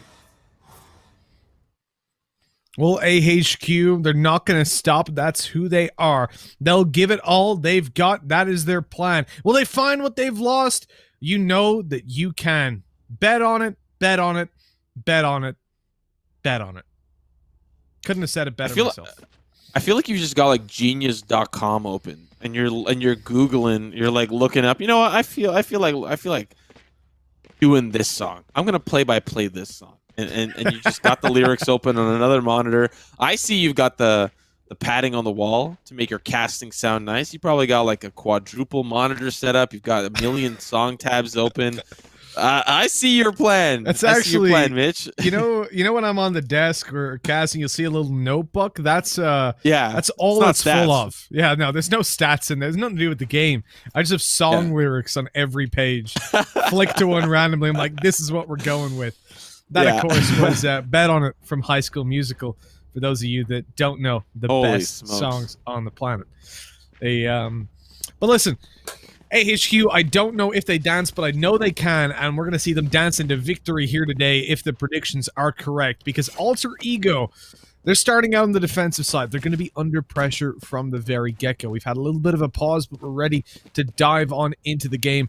And with AHQ on the attack, this is where, as I said, I expect pressure to be applied. I expect them to assert dominance off the bat. But they've got a Reyna to worry about. And again, when you pull out the Reyna, you're telling me you're a strong individual player. You're going to be able to deal the damage, deliver the duels. And what's interesting to me is that this Reyna, it's actually opted for a Frenzy. Now, this might be the first time I've seen a non-armored Frenzy in play for Reyna. Usually it's a Ghost alongside some of those abilities up. Alir not even bought that much when it comes to pistol rounds. I'm quite shocked, to be honest. Aldrone will spot out the bottle. Now the paranoia comes through. This is a standard execute paranoia from the sewer side, but they still haven't managed to find an early entry. They'll find one, but it's traded away. Frostmine with 2. It's making it difficult to get the spike down. Berserks from the side, as EU will also trade things out. Down to one final player, sees him up in heaven, and that's exactly where he'll be sent. Spike not down. EO's going to pick it up. He can really just get out if he wants. He can push through the sewers and run over towards the C site, but it gets tagged by the Owl Drone. Recon bolt in 15. EO swings from the box, but shoots through the window. EO is going to make it outcho as he'll find that first round. Alter Ego lose the pistol. Now the question is, after losing the pistol, do you go in for the full force buy and send it? And the answer to that is a resounding no, no, no, no. You got to stick to the stuff you know. It's better by far to keep things as they are. It's what I always say. Don't mess with the flow. No, no. Oh my what you got to God. do in these kind of rounds is stick to the status quo. And that's exactly what Alter Ego are doing. Investing lightly, a sprinkle of utility, a dash of weaponry, but for the most part, it should be decimation from AHQ. Look, if you had one shot or one opportunity to seize everything you ever wanted in one moment, would you capture it? Would you let it slip? That is really, truly the question here for Alter Ego, and unfortunately, they'll let it slip, having some Sweaty palms, some weak knees, and some heavy arms. Oh, there might be vomit on the sweater already. Here comes the swing. Can't! Definitely can, as they'll death this ace site push. One player in yellow, he's holding the shorty, but a shorty he will hold no longer as Milk will spill it all over the table. Headshot will take him down. One player remains. Standard soft buy round for AHQ goes definitely in their favor as I'm trying to rival the lyrics here. Mitch McBride. The battle of the bands, so to speak. You went for a different approach there. I will say my quotes have been somewhat more light than the M&Ms were pulling out, but I was eating my Skittles earlier, so I guess we are just on different brands. For AHQ, 2-0 is where they're at, and now we're seeing the full weaponry, the full force of Alter Ego come to light. They get out the Vandals, the Phantoms, a Bulldog going to be coming onto Lemmy Moore. And when you look at AHQ, obviously, they're not going to have those kind of weapons. They're actually on some pistols, Spectres, and the Stinger. You might be wondering, Mitch, why would they do that? They've won 2 rounds and they've got weaker weapons. Well, this is what we call a bonus round. This is where teams come in with the weaker weaponry. They don't invest anything extra, maybe a little bit of utility, refresh some armor. But for the most part, you're expecting to lose this round. You see, if you can win it, it'd be a big bonus. Hence the name. And if you don't, you still built up a lot of... Oh, that's a terrible arrow. That's a terrible arrow. Oh, but I like the crouch. It's going to find 2. It's traded by the Ghost, but still... So far, so good, as they manage to make their way out to the site. But there's only 1 player remaining. Spike doesn't even get planted, and this bonus is not looking so bonus anymore. To Bottle, gonna take out EO from range. Standard answer back, and this is usually what we tend to see on that 3rd round conversion. 2 down from those soft buy weapons, and it kind of balances things out for kind of one of the first competitive gun rounds that we tend to see from both teams. 2 players down, mean a couple of players need to buy up, and some of that money gets shifted around. A player buys for another, etc. But this is where the economy tends to break. This is the round where the momentum starts to build for one team over another. This is it. This is where AHQ want to really win these fights now that they're pound for pound. Now they've got the opportunity to do so. We're looking at the 2-1. We're looking at a little bit of aggression by Alter Ego down through short, a rotate to cover long. This is hyper aggressive. And I like the fact that Cypher is backing off. He's going to create a little bit of distance and look to just bait these players in with the shoulder peek, but can't. He's clearing it out. He hasn't seen the player up close.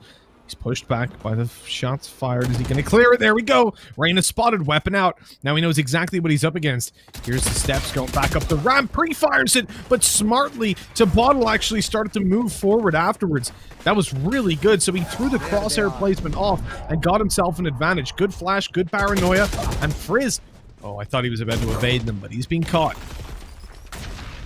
Lemmy Moore with the Bulldog tried to get some shots in to help support Ike falling down, but unfortunately Spike will go down. And really all of that action that Camp provided towards that sewer side, 3 members committed to holding down the A site. So now this late rotate, this slow push back in, a smoke will at least cover for now, but they're really antsy pushing in. They'll use the Leer, unaware really if there's any player on the site. Okay, genuinely clear.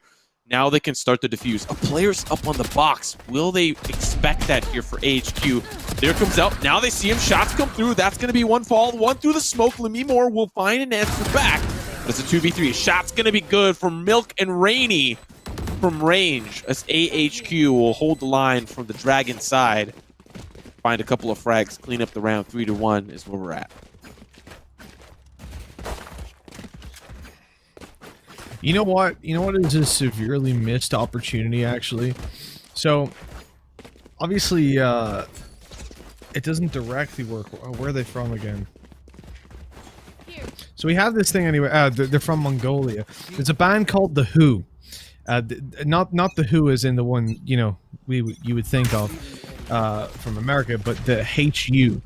And they're a Mongolian band. I really want to see them used more in, like, Southeast Asian, just Asian events in general. If you look up later on Wolf Totem, it's a tune. And Blah has this thing in Counter-Strike where he wants a Mongolian team to qualify for a major so that they can use this as their walkout music. It's so hype. But I feel like that could be like a someone is missing an opportunity in these events and Asian events in general to make like the Who, what do you call them, like frag movies afterwards. They're gonna be sick. Wow. There you go. Half a round gone. Talking about the Who. Now I gotta hear it. Now I gotta hear it. We see a trade happen towards the banana side. By the way, I've started calling this banana because it does look like a banana. I know it's a long, but it looks like a banana. Tell me it doesn't. Oh, Frizz Nats, let me more. Oh my Wait. god, what's happening? What? Wait, it's falling apart. HQ've got a 1v4. All of a sudden, I'm talking about the hoops. I think the round's done and dusted, and it is, but towards Alter Ego's favor. That is ridiculous. Wow. Here we are just chilling. This is thinking it's a throwaway round when out of nowhere, Frizz Nasts take out the Z, put it in a Y, and that's exactly how he was that round. Nasty with the Hunter's Fury. Fortunately, that doesn't actually work out. He's Natsy. That wouldn't really work out. But nevertheless, the Hunter's Fury, man, finding so much value. I wonder if that's going to be a common theme across this series, right? If he's able to find consistent multi-kills with the Hunter's Fury, well, then I'd be afraid of this man every single time I hear that call. Especially on a thrifty like that, finding 2 and then converting with the Sheriff. Looking at this round, though, AHQ have got 4 ultimates to use, and I'd imagine if they want to continue that momentum, this is where we're going to see some of those used. Maybe a red carpet prepared for this A-side hit. We've got a lot of passive play towards the A-side, willing to play the retake. And we've actually seen it kind of work out with their retake back on the A-side, especially on some of those early eco rounds. So they might just be incredibly comfortable leaving the utility there and letting AHQ fight for the post plant. This is the thing. AHQ've got so much to play with on this post plant, though. I feel like you can't really allow them to set themselves up in a round like this. They've got the Rolling Thunder. They've got the Blade Storm. This is where the round can spiral out of control. You try to push back in. If they limit your time, all of a sudden it's gone, and they've managed to win it. It could be chaos. And for Alter Ego, I don't know about this. I feel like, you know, you can have that. Are they going to play your AFK? No. Okay. I feel like this was a lineup. It was a terrible lineup, but it was technically a lineup. Not one that has worked out, but they still managed to find the kills. That is ridiculous. And for AHQ, they've misread their own utility.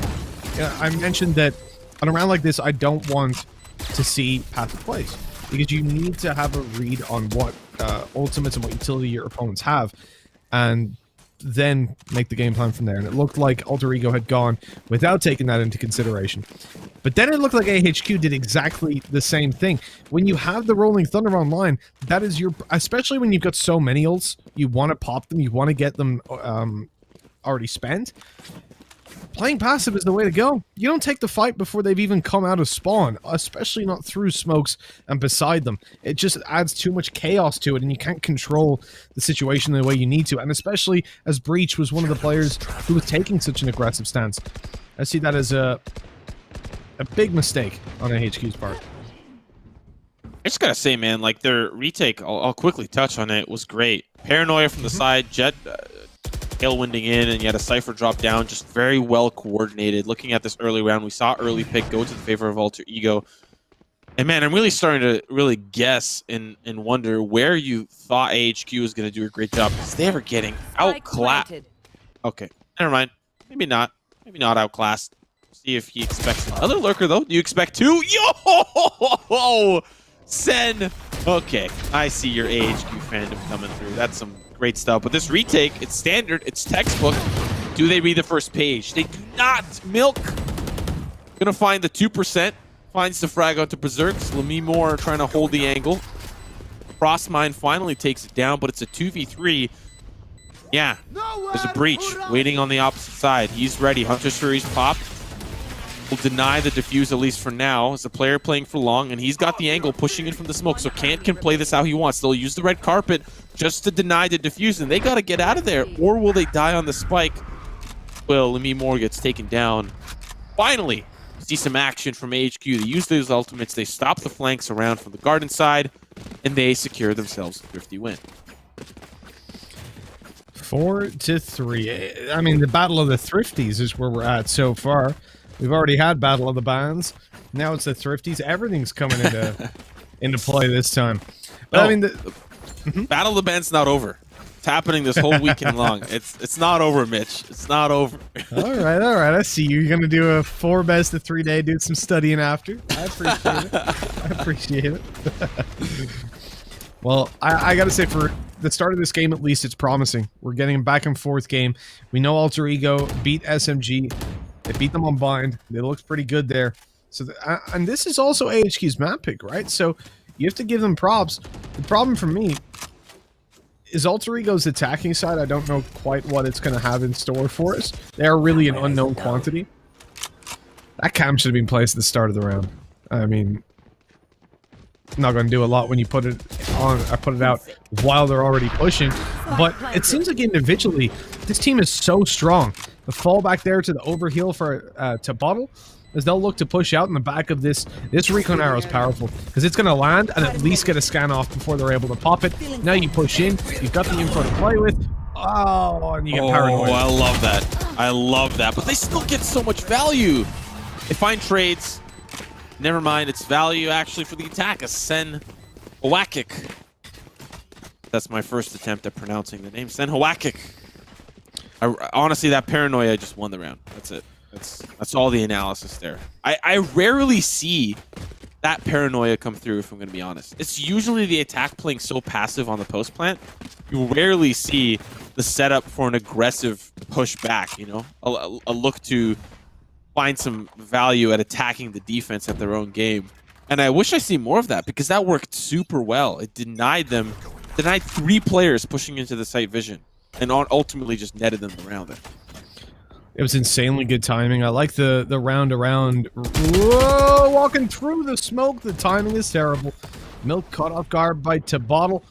And now we're back into a spot where Alter Ego have the advantage. I was going to say I like the change up because AHQ, they played aggressive. It didn't work. They go passive to play off the Hunter's Fury and the Rolling Thunder in the post plant on A. And then in that previous round, we see them go back to the aggression when they don't have those ults to work with. And it's all around the timing on the paranoia. Oh, that drone's giving it away. You're dead. Yeah, I don't understand the positioning here of that second player. Like, Sen needs to be closer to really provide any value for that. Frostmind. Rough. But remaining. Zerkex is still here. The paranoia, once again, there's just so much value from these paranoias on both sides, whether it's Senhawakik or Lemi Moore.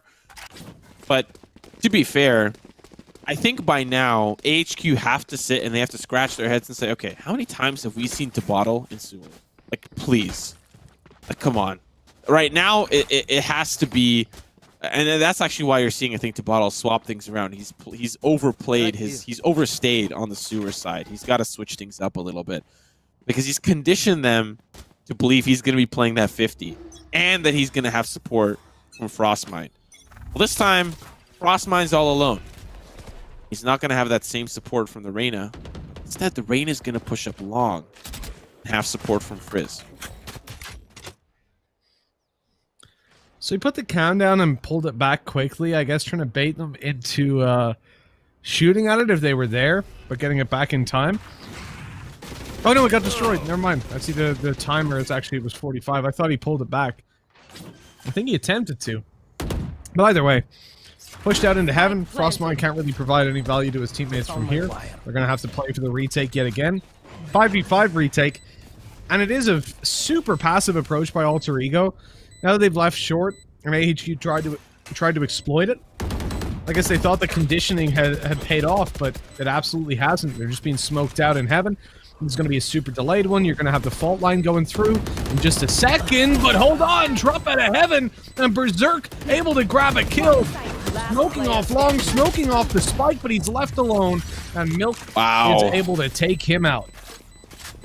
I thought that was a great round for Alter Ego. They were able to drop down into sight, find the picks that they've pretty much had this standard retake play. The Paranoia didn't find as much value from Lemi Moore, and so they kind of just went in blind, assuming that they had control of the site, despite Frostmind and Berserk being on the site already. And Berserk's like, yeah, my team's got it. A lot of trust went into just sticking the defuse.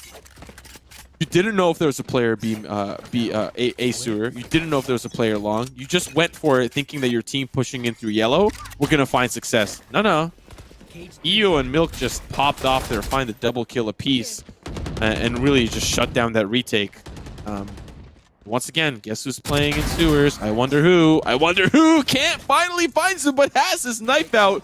Sees Frostmind up the stairs. But as you hear that owl drone, he backs away, frenzy in hand. Eco around here for Alter Ego. Could be around for HQ to just simply push in. Berserk with the knives though. Gonna find 2. That's so much value. Now it's a 3v3 post plant for HQ. I like that attempt, and almost Berserk gets some damage in, but ultimately can't finish off his opponent, who I think it needed 2 more hits to the body. And with that, Alter Ego.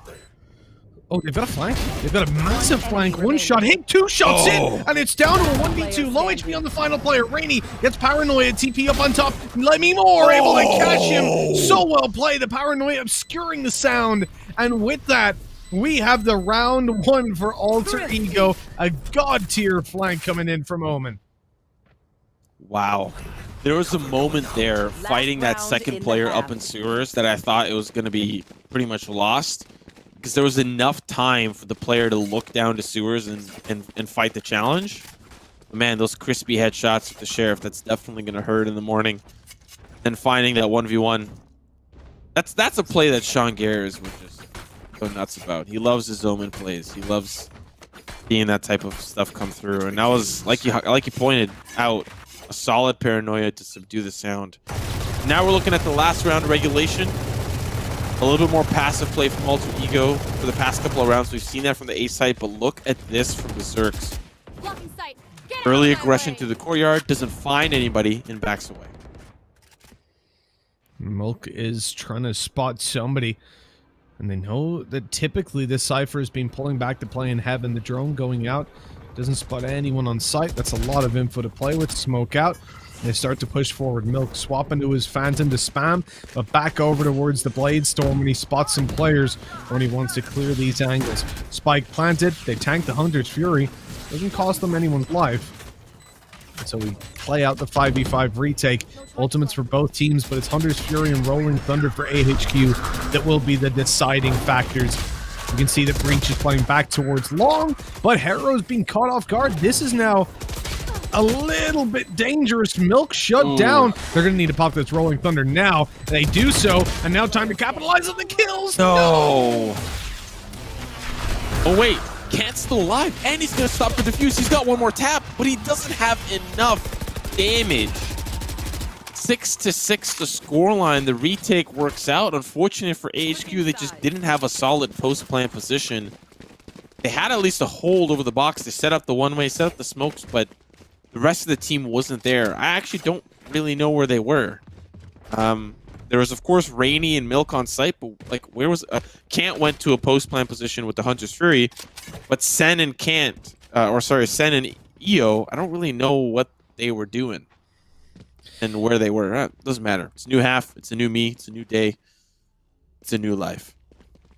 I will say that's where typically you're going to see the higher level Sovas winning out that round, is having their shock darts still in play to fire them over with a good lineup for that spike plant.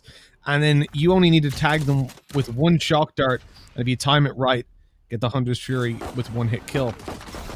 And that can be used really well to completely shut down any sort of a diffuse. We didn't see it there. We saw just Hunter's Fury and a 1vx. Never going to work out. Not from that distance. But here we go. Pistol round underway. Kills traded back and forth and put it into a 4v4. Low HP on 1 player for each team. It's a relatively even situation. Kant continues that trend.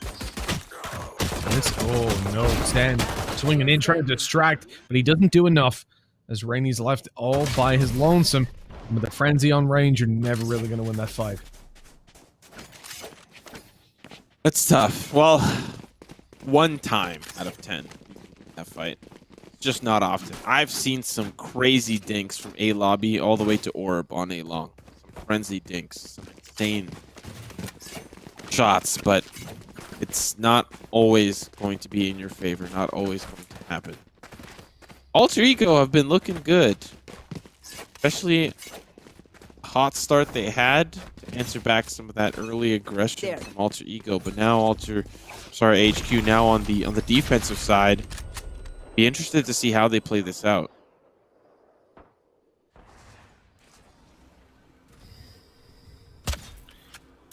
Well, you can see heavy focus towards the A side. I think 2 of them at least have been spotted out by that cam, and the heavy rotations are coming in because of it. Both of these teams seem very, very fond of the A retake scenario. I'm quite surprised about that. I know A is relatively easy to retake when you consider it versus the likes of your C or B, but what AHQ are coming for right now is a 2-dimensional push. They've only got control over spawn and heaven, so this makes it very difficult for them to really get anything done. The utility's still in play because it's such an early take, gives Alter Ego a lot to play off of, and they're winning every single duel. And that is interesting, to say the least. To not even have one player to try and harass them as they push forward. Yeah. I don't really have much to add. It was just a cluster of utility thrown onto the site, hoping that it sticks, hoping that somebody gets caught with a flash of some kind, and then pushing in with the pistols. But this is the round that we have to pay close attention to for AHQ. We want to see what their defensive half looks like. Of course, for Alter Ego, they were able to keep a lot of those weapons moving into this one, so it's a good bonus for them. This time, not really showing face towards that A site. And I love these B hits. The main reason being is because you get in, you get out, and then you defend the courtyard. But for AHQ, I like the amount of presence they have towards A lobby, but the fact that Sen is backing away means that he doesn't have the ability to flank or to push in. Once that spike gets planted, I hope that he rotates around, but we're actually going to see. Just using B as an information tool, or at least a contact point. 1 player down is a good start for Alter Ego. Lots more to be done by Alter Ego. We're just 2 player. Oh, Rainy. Has he managed to get the timing perfectly? They seem to be conscious of it on the spike planter, but nobody else looking towards middle. There's the swing, but the timing is bad. Rainy gets 1, but now he's in trouble. Out goes the fault line. He's caught 2 players with that. The potential. Oh, perfect clear, but no. The swing comes in at just the right time. Flash out. The swing leaves him and sends AFK. How many times are we going to see an AFK player? That is really... Well, maybe the last time we saw it, it was accidental. It wasn't intentional. I wonder if they typed in chat. The bottle's going quite confidently. He doesn't look back to spawn. Maybe he's got an idea. Oh. Oh, no. They know. They know. Well, that's interesting. Hopefully San's gonna be alright. I imagine a pause is coming through. Oh, DC. Oh, no. Yeah, it's not an AFK. Gotta give him a little bit more credit than that, you know? Yeah, DCs are terrible, though, at this stage of the game. They cause some issues. I think, can you rejoin yet? In custom games? I'm actually You should not be sure. able to. I know you weren't able to for a long time. If you DC, you had to reset the lobby. So, let's hope he's able to get back online. This is also something that is a staple of the Asian region within Counter-Strike, is net issues. I think instability regionally is something that hits a lot of teams. You also have to remember, considering how spread out the whole area is in Southeast Asia, you actually have teams competing on pretty hefty ping loads a lot of the time, especially if they want to get any kind of decent practice, because as I said before, there tends to be a handful of good teams and then the skill level drops off really fast. And when you're scrimming, if you scrim against a team that is massively below you, it's just not going to be beneficial in any way, you know? You might as well just run strats with nobody on the server. So a lot of the time these guys will play scrims and sometimes even tournaments on like 100 to 150 ping, which is crazy. I remember speaking to some of the CS pros about it and asking, you know, how do you guys deal with it? And they were like, we ain't got a choice. We just get on with it. And then I'm thinking about me when I hit 50 ping in a matchmaking and start wanting to break stuff. I'm like, oh, maybe I need to grow up. Yeah. I mean, it's also a testament to some of the regions that whether or not they have servers, they might opt in for other servers, especially if there's a better ping. So like players from Turkey, for example, maybe playing on EU servers because they feel like they've got a better connection, right? Instead of playing on their own servers. Or their own servers don't even exist yet, right? That's always been a thing, especially with new games and new esports coming out. Servers might not be as well flushed out quite yet. Takes time, especially for even though for Riot you've got all these league servers, doesn't mean you've got all the servers. Well, that's a nice paranoia to bottle. So winging through a Berserk Frost, able to crack open the site. And now it all comes down to a 2 versus 4 retake. For AHQ, the flank, the TP across it, the shadow step past the tripwire, and this could be huge. It could be massive, but he's not able to convert the kill immediately, and Frostmine gets away with it. Oh my. AHQ regional favorites for sure. Picked as both mine and Tom's favorites to go through to the grand final, but Alter Ego, they are demolishing them on their own map pick as well.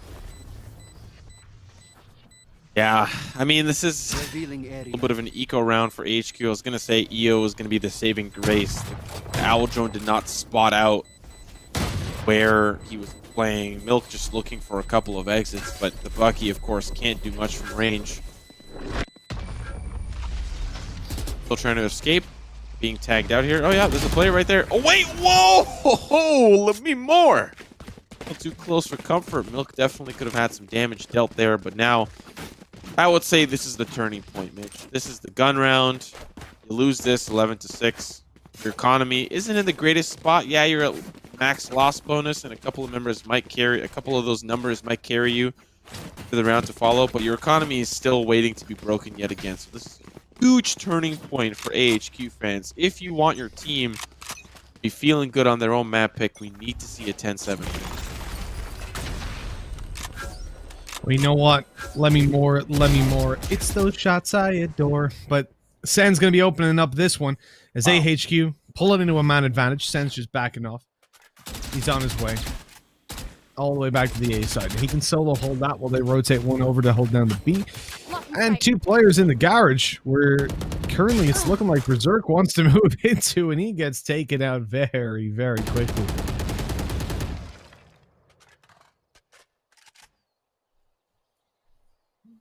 Alter Ego really out of options. Don't have their flanks covered. Got trips. Really quite sure why they might be looking back, but they might have just maybe seen the by the garage. But smokes are down, cages are down, and Lemmy Moore's back sight. And I don't know if he was hurt. He might have been because he did drop down aftershock. Try to clear some of that space and stop the plant, but it doesn't get stopped. But Alter Ego are willing to die on the spike. And, well, they might not have to because they're just getting taken out one by one. Lemmy Moore's the last player standing. A 1v4 is going to have to be an incredible clutch. As it's not, EO will take out the player back gone. Now we're 10-7. AHQ fans can breathe a sigh of relief after a convincing win, but it really was just some individual first picks that were caught out by AHQ members that brought it down to a 3v5, and then the man advantage was just on for Alter Ego. AHQ've got a lot of work to do, though. You know, when you're over on the defensive side, it's hard to really dictate the pace of the game. You're kind of at your opponent's mercy, and with how Alter Ego have been playing so far, with Berserk dominating in a lot of these duels, especially because he's the first guy in, right? He's dashing into a site and still shredding them apart. And it's partly because of the supportive elements he's got there. The paranoias have been on point over on his side. I like that dodge. I like the push, but to bottle, he's blinded up. And I talk about paranoias. Well, Sen's able to get himself a kill on the back of his own. Frizz and Berserk were there to trade. And oh, the Hunter's Jury. Okay. It's catching 1 kill. There we go. He's got it on the board. Yeah, the game plan here for HQ is an aggressive push through the courtyard, a quick trade, and the Hunter's Fury to follow up. Actually puts them in a great position, really foregoing any control of the A site. They've got their utility, they've got a camera, and they've got a player that can quickly rotate around EO playing an A link. But Alter Ego with this disadvantage are going to play back towards the B side, and I think there's player can't, he's prepared for it. It's traded away. There's going to be the Cypher rotating from the A side to Garrett and Link. The Neural Theft spots out where those players are. TP comes in back to C Link, and oh, that's unfortunate for Lamy Moore. Rainy hears that audio cue, turns around. He's exactly what it needs to. 10 to 8. AHQ are nipping at the heels of Alter Ego. Lemmy Moore. Lemmy Moore. That breach gave him a fright. This is a nice spot.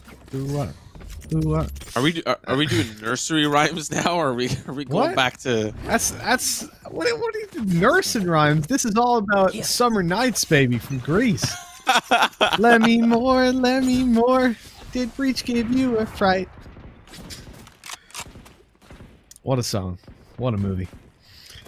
Well, like AHQ, they're looking to make a movie of their own. It's one of those fairy tales, one of those comeback stories, the underdog's tales, as they move on through to a 10 to 8 AHQ. It can be done. They can get back in the game. And with that tag, it could just come through. There we go. Frizz trying to connect the kill, but he only gets the damage. It could help out nonetheless as they move in towards this B site. Alter Ego have got the spike plant, but Lemmy Moore on very low HP. The flank going to be attempted yet again by Cypher, moving in through Garage. A two-man pointed push on the B side, and oh no, Rainy's been wrecked. Leaving IO to push through late, but they'll be conscious of it. They're watching it, and it's all down to Sen. He's got a 1v2 to try and win. Smokes it out, but look, they're just marking out the spike, and they'll be able to easily spam him down. Sam's come through, but this is an opportunity. Here's the reloads come through, but unfortunately, Frizz is just too nasty with it. Then we'll be taken down 11 to 8. You know, we saw a glimmer of hope, especially HQ winning 2 rounds in a row, and now they've at least put themselves in a position to force up again, have enough to buy. Eventually, Alter Ego can break that, and with the loss bonus being reset, I'd imagine they would sooner rather than later. But Alter Ego need 2 more rounds. That's all they need to close things out. I think there's an opportunity towards the A site. We've seen a lot of courtyard battles. It's been strange. You don't normally see a lot of courtyard battles. The defense too risky sometimes to push up. That's why you see passive op play on the B site, maybe just a player in the garage. But you're seeing AHQ like push out, like find value, and even fight for that B site. But I think the A site can be exploited quite handily. There's these smokes that go down, but not really anything on the opposite side. It's just Sen holding the angle.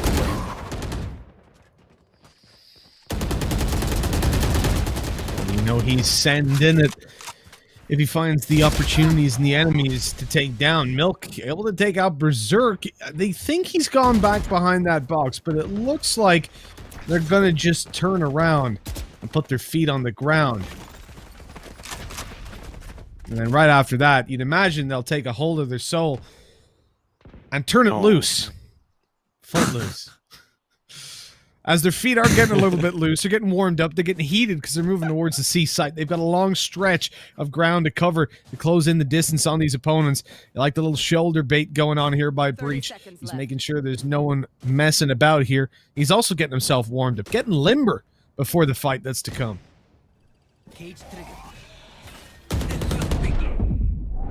Oh, here comes the recon bolt. Now as they'll start to push in, TP onto site. A lot of control here, but unfortunately it's just AHQ caught in a landslide. No escape from reality, but open your eyes. You'll see some frags come through for Alter Ego. But all it's down is just to Sen, a poor boy who needs no sympathy. Will these frags come easy, or will they easy go? A little high, a little low. That's exactly how he's going to feel, especially as any way the wind blows. Match point. I appreciate it. That I do. And you know, the thing is, though, for AHQ, they're playing it so cool, obeying every rule, but really they've got to dig way down, way down, because they're burning, yearning for some rounds. Somebody to tell them that life ain't passing them by. And listen, I'm trying to tell them that it will if they don't try. But they can fly if they'd only cut loose. That's right. Get out of my way. Footloose. Because they got 4 rounds left to go. They've got to play this one a little bit more confidence. We're seeing them on the defensive side. They're looking that little bit stale. This is their map pick. I want them to own it in this moment. They own it. They got 1 shot. Everything rides on tonight, and you know that AHQ, well, they just might have what it takes to make this comeback happen. Especially because Alter Ego, they're taking this one super slow now with the man disadvantage. And to Bottle is the one that's trying to find an opening, but no one has given him a chance.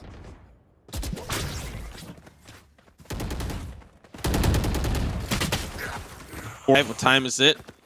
Summertime. Vacation here for IO as the frags now start to come through down long, and it's I have retrieved the piece spike. by piece. Time is that you may ask again. It's party time for AHQ. 5v2 for them.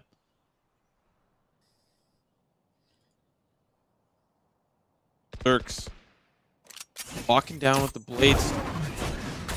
Actually uses it to break a trip. Still has a couple more blades left. Unfortunately, the close combat not going to work out for him. Usually you'd think knives would work out in close combat, but it seems like the steel is mightier than the knife. And there you go. Well, I ain't got no gun, ain't got no knife. That's why I won't start no fight. But that's what these boys are here to do, because they're TNT, they're dynamite. Although TMT were on earlier, and they're gone now. They're not around anymore, unfortunately. But we'll see them at a later date in life, perhaps. Who knows? This goes here. 3 rounds. That's what are needed, and for AHQ, look, they're off to a good start. They're getting the ball rolling. There's no doubt about that. But if you're Alter Ego, attack inside, you'll have faith, right? You know that this is something that you can make happen. There's no doubt in your mind. You've got at least 2 opportunities, 2 full buys to really just bounce in here and deal the damage. And bouncing, I mean, look at Omen. Lemmy Moore bouncing up on top of those hay bales, looking for a victim on top mid. But no one's presenting themselves just yet. This is a very passive hold by AHQ. They haven't got a lot of info to play off of. They're trying to play contact and reactively. Wow. And that is perfect Wow. by Kent. Jesus. Wow. When those Hunter Furies come through, they're coming and they don't stop coming. And bet to the rules, he's definitely going to hit the ground running. It makes sense not to live for fun, but finds those frag again. Really keeping it together, Simo. That's what I admire about you. 30 seconds. Milk. Oh, he's whiffed it. Great movement by Berserk. Pulling it back into a 2v2. It's damn close at this point. The retake now for AHQ. Planted. Not going to be an easy one to do, but perhaps if they kick off their Sunday shoes, they can get this one done. Sen pulling out, but he gets shut down. Lemmy Moore trying to close this one out, trying to finish the game, and he's going to have to do it all by himself. He's tucked in on the side. 11 HP, Simo. 1 opponent. He doesn't know where he's coming from. He's starting to get a little bit antsy, a little bit nervous, but he hears him now. He knows where he is. Swinging around the wide side. He spots him, but what a shot by IO. And that will be 12-10. Man, what a close moment in time there. EO bringing AHQ 1 step closer to tying us up. And looking at the economy for Alter Ego, this is likely going to go down to that 11th round for AHQ. Only Frizz is able to buy up here. Ultimates That goes there. available for Alter Ego, but don't think those are going to end up being used until the last and final round of regulation. The last opportunity to close this one out. If this goes to overtime and AHQ pull it back, well then really everything you've said is true. But I think already this has been closer than initially anticipated. Alter Ego have definitely given AHQ a run for their money. They still need to close things out, and that's a great start. Lemmy Moore finds the opening pick, but is this just the sell for the B site? They're having players rotate over. Spike's nowhere near.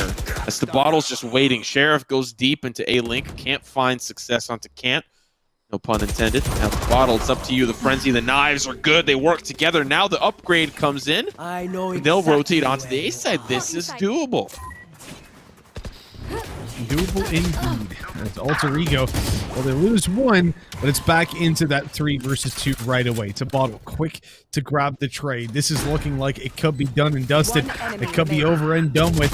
As a 1 versus 3, never gonna happen. Milk gets shut down 13-10 as Alter Ego take the first. Now that is a surprise. The map pick of AHQ going to the underdogs. Yeah, when you said this was going to be a 2-0 series, I didn't anticipate it going the opposite way, because Alter Ego definitely in firm position now to do exactly that. This is the moment, I think, in the map veto where you pick. Well, unfortunately, it's the loser that gets to pick again. So actually, AHQ pick another map that they would have to be comfortable with. But for the most part, for some reason I was thinking that this was going to be now the map pick coming in for Alter Ego. Regardless, AHQ, another shot to pick a map that they are comfortable with, whatever that's going to end up being. But if you already picked your best map in the pool, well, you better hope that Alter Ego have nothing prepped for that map, which, as Mitch would always say, no excuses. No excuses not being prepped for a map, but that might be possible here in this region. Yeah, I think when you take into consideration who Alter Ego are, I haven't seen them around before within the scene, so I'm presuming their prep time is going to be lower than the likes of, your attack all rounds. So there is always the possibility that their pool is that little bit weaker. It's also harder to really gauge your opponents in this region. You can end up picking a map that is solid for the opposition, which is unfortunate, but it's how things roll sometimes. Speaking of unfortunate affairs, let's take a look at that unfortunate map for our boys at AHQ and how it went down when it came to the team and player stats. Because I think when you look at towards the top of the scoreboard, you'll notice that Berserk was going full Berserk mode, but his teammates weren't that far behind. And I think you've got to give props to them as well. Like to Bottle, they had some really impactful rounds towards the end. To Bottle even closing it out with the 4K. Yeah, this is one of those things, I think, for AHQ that I was kind of scratching my head, especially when you look and see who's at the top of the leaderboard. You've got Sen and Kant. And there's nothing wrong with having a solid Sova and Omen player frag out, but your duelist is quite far away from the success of the rest of the team. Not to mention, you don't have a secondary duelist that you can fall back on, whereas for Alter Ego, Berserk and Tabottle were really doing exactly what they were signed up to do. To duel and to win fights, and exactly they did. To Bottle consistently towards that sewer side, supported by Frostmine, and then on the flip side, of course, we're looking at Berserk, who just always entered onto the site, had those blade storms effectively, and in those late round scenarios, found multi-kills, which put his team in a position to close out rounds. And just look at it, side by side, both duelists. This is the guy that she tells you not to worry about. This is how AHQ could have been up there MVP and entering, but they didn't have that double duelist that I think could have really helped them out on that map. For sure. Having a little bit of extra firepower can always help you out. But I think when we look in towards Tabottle, I'm surprised, honestly, that he was the one that's participating in the majority of opening kills, considering, for me, looking at Berserk, he was the dude that was dashing forward, that was trying to get in their face, and still didn't walk out with the most openings, which is even more impressive as to how much Tabottle was able to get done. Now, I mentioned when I look at the next map, I would be a little bit nervous if this was Bind. I think if we've seen any research from AHQ, they'll avoid Bind and probably go for perhaps a split, where they've been very solid. They took down Legends convincingly on split, whereas we've only seen Alter Ego play split once, and that was versus Kingsman, not the strongest of teams. They beat them 13-8. The other two games that they had were on Bind, and that's where they beat SMG. It's a tough one, really, to call. As I said, very limited statistics out there on these teams and how they play, but I think for AHQ, somewhere like split is, in this series, well, maybe not a guaranteed win, but it's probably their best chance. Yeah, I just wonder what went wrong and not to pick that first. Maybe Haven just statistically better. It is one of the first maps out in the pool. Probably going to be very easy to practice map, and a lot of teams do tend to like it. Like, there's nobody in scene in any region really that I think hates Haven. There's no super hateful about Haven. So, and Split definitely got off to a hot start. So people probably started to practice it after the demolition crew broke down a couple of walls in the middle there. But if we are going to be going over to Split next, that's where things I think are going to be very interesting, because I still think how Alter Ego play can still find a playstyle that benefits them on Split, especially if they're on the attack first. It's going to be a little rough, but if they've got anything, they've got firepower. Well, let's see if it is going to be Oh, they've gone for Bind. Oh, man. I mean, that's the one. I'll accept an Ascent. Even we've seen AHQ playing there. That's where they beat Bren. But a Bind? So to give you context, the only things we know about Alter Ego is that they lost 13-6 to Myth.Attitude on Bind, but then they went on later to, that was in the opening game of the group, they went on to beat SMG, the team that topped their group, 13-8. This is, to me, this is reckless. This is not a good pick. Man. What is this? June? Am I in July right now? Holy smokes. You're going to see some old school. Give me a Cypher. Just lock it in. And he does play the Cypher too. Come on. Give it to me. This is going to be a classic lineup. This is Old Faithful right here coming in. Horse that you'll always bet on, you know? Always will do you good. Yeah, I haven't seen those two pair together in like... Wait, there's a Brim on the other side. Oh my goodness. Yeah, we've got the double Brims. I mean, Bind has always been the map where you'll see Brim come out the most, but in recent time, yeah, he's faded out almost completely. In fact, we even saw Viper coming in on Bind way more than we saw Brim. So we've been missing him. We've not gotten our daily dose of our Brimstones. I'm happy. Yeah, this is considering I watch and cast a lot of North America, and tear rolls down my cheek every time there's no agent diversity in my region. But you know, at least for EU, you're a little happy, you're a little content with what you've got going on there. You know, Viper comes in now and again, Sage, sometimes a Brimstone if Angel is feeling real spicy with it, you know. But for the most part, I'm liking what I'm seeing, especially the Sage. And I think a lot of pro players are currently in agreement, at least in the EU region, more so than the NA region. An interview just came out with Hiko where he said, yep, Sage is useless. But a lot of the players in the EU region have been saying that she's not all half bad.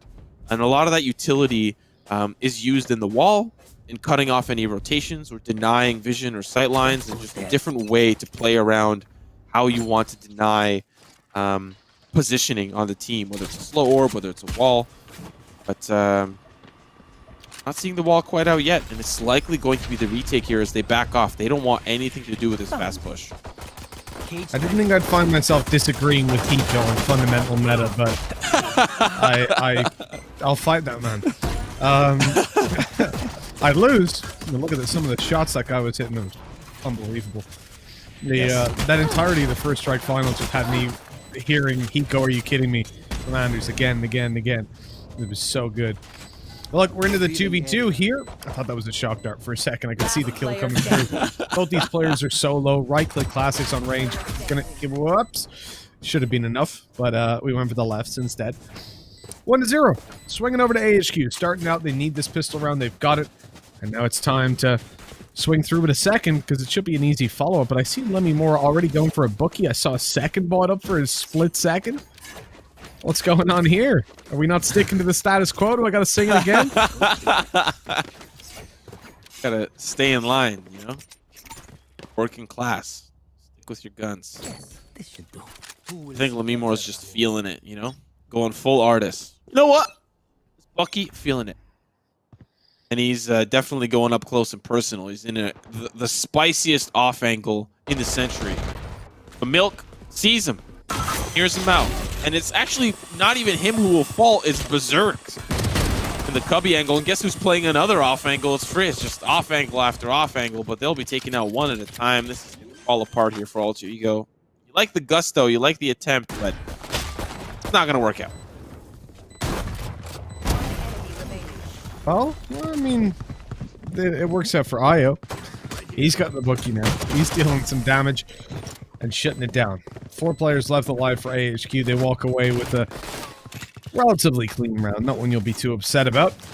Probably getting an upgrade to a proper rifle. Oh no, okay, a stinger drop over. Keeping a pistol in play for Sen.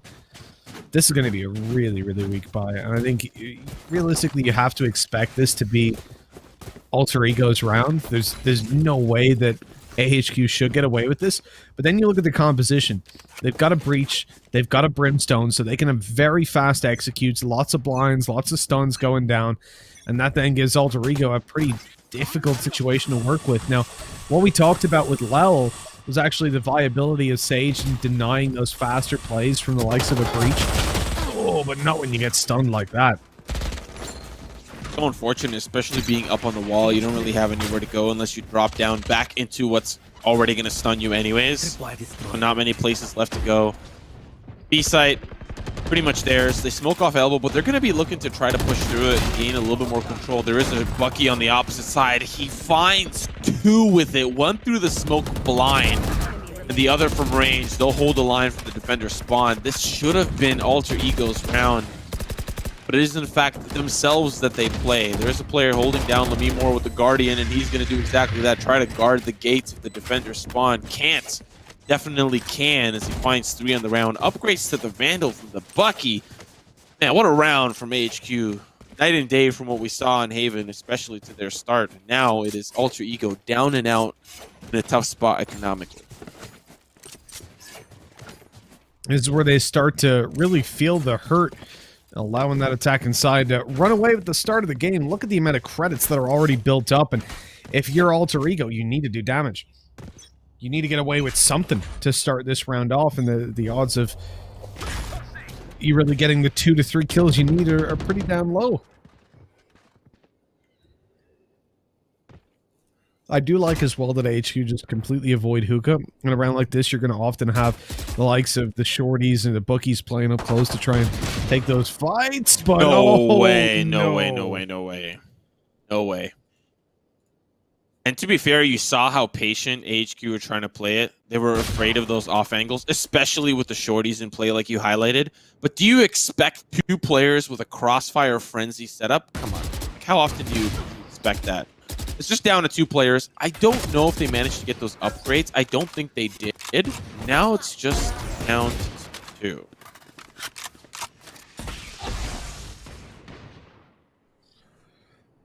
AHQ getting devastated. I don't know that that reaggression was necessary entirely. I guess wanting to pick up a weapon, but risk reward there doesn't really pay off. This is more winnable, but with Milk being on 28 HP, 30 seconds still left. pretty unwinnable. With 30 seconds, they want to make it towards this A side and get the plant down. So they'll have to all be on IO, essentially. His teammate being just one hit by pretty much every weapon. Good start. 15 seconds. 10 seconds left. Stop One this. enemy remaining. Become bolt. That's beautiful. What a flick for Frizz. Holy smokes. I expected the first one to come through, but the second one...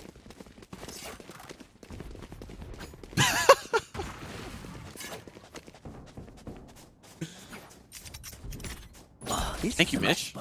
That was I don't know what date it is. that Feels was very good. that was interesting. Yeah, Alexa decided to update me on where we're at in life. TriCast? TriCast? TriCast or what? TriCast. Alexa? Yeah. I was gonna ask her, but who knows what she'll say. Yeah. Dude, I'm gonna be honest, that scared the shit out of me. Yeah, it's like 7 like- a.m. Alexa. I was hearing Start voices stalking. out of nowhere. I'm like, what is going on? Oh my god.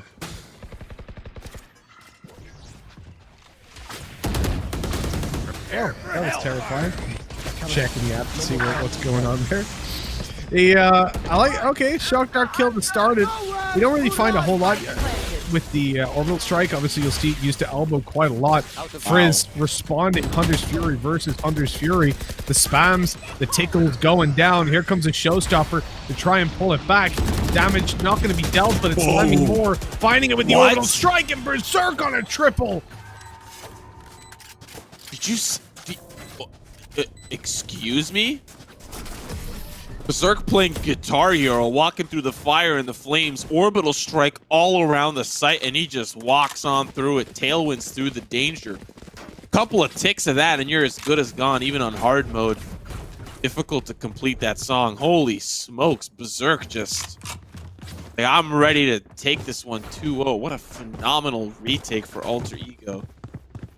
Now we're within one. It's a possibility for them to tie us up 3-3 here, especially after the gusto. They've showed the confidence. This is a nice spot. Yes. But I'd really have to highlight, Mitch, that regardless of winning that round, this B site is incredibly exploitable. They haven't been able to defend it well. They play it passive.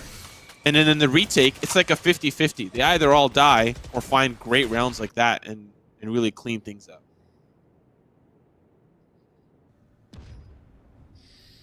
I think the B site will probably be a favorite for the attack.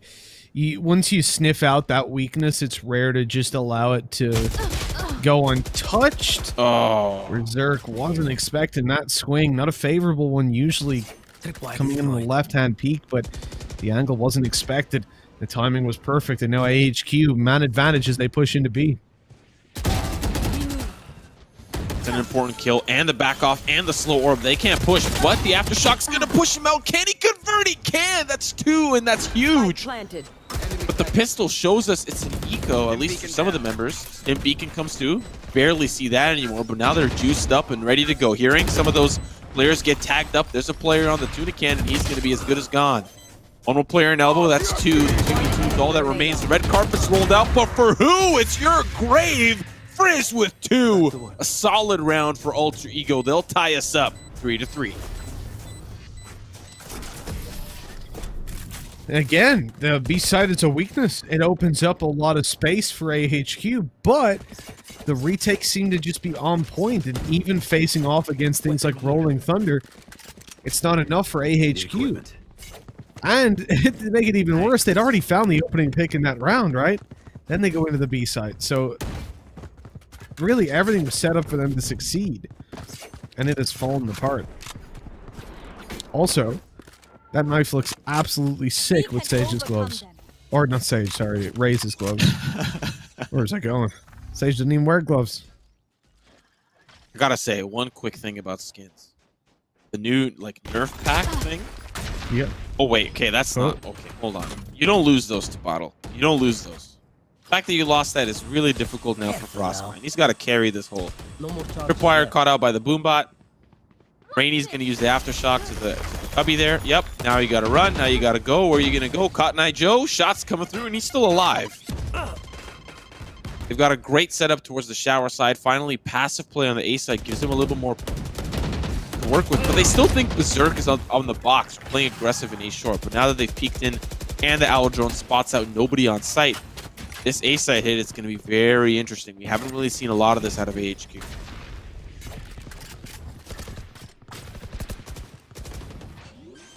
Full execute with the smokes dissipate before they actually get onto the site, so that's a little bit of an issue. Again, the spams when you're using a Vandal, they can see where those bullets are coming from, and you see it on Let Me More.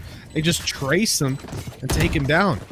That's one thing that I feel like if you're the kind of player that likes to go for those RNG shots, buy a Phantom. Just accept it, that that's the weapon you should be playing with, because it's the same when, for example, you paranoia people, but then you swing it with a Vandal. It ends up that they can just see you.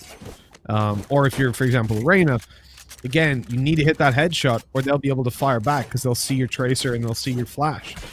It's something that I think a lot of teams just completely ignored, a lot of players, but it costs you a lot of aim duels. Especially when there's all those smokes there, and primarily the cyber cage. Engagement happening towards the shower side. I'm going to try to quickly wrap up my skin point. New nerf skin thing. New nerf type skin. Duel. When you swap out, it unwraps it like a present. Yeah. Like, listen, I'm one of those people that's just like, man, skins. I come from League, okay? I've spent too much money. I know what it's like to be down deep in the hole. But that is just so genius. Unwrapping the gun as a present. And yes, it's got some stiff competition in the skin department. These are some crispy ones coming through. We missed an op shot early from Tabottle. taking down the hookah push from the Raze, but they're still going to end up on this B site. So this op, better hope it lands. There is an angle for the aftershock to find to bottle, but if he's peeking aggressively, he'll at least be able to stop that coming in. But he's going to play it safe. You fought well. Nope. No, 30 seconds. Tabottle is a very aggressive player, as we know. So he swings and looks for the kills. Only gets the I one. know Frostmine tries to trade, but he can't get it done. Movement forward by Berserk, dashes out, Molly to the right, and he's peaked, but the spray is good. So low, though. So low that it just was never going to work. AHQ, they've gotten themselves another round on the board, up to 5 at this point. Their attacking side's definitely looking a lot better.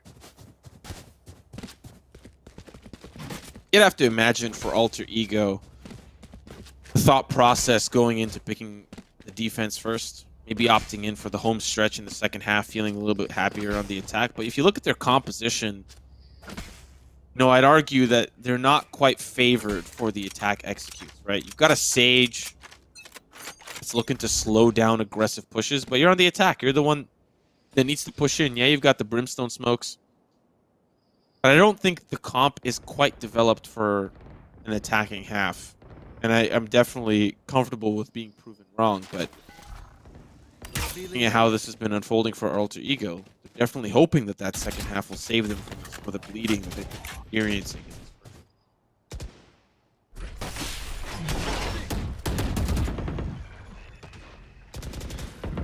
That little angle now below the window of Hookah, that could cause some serious problems.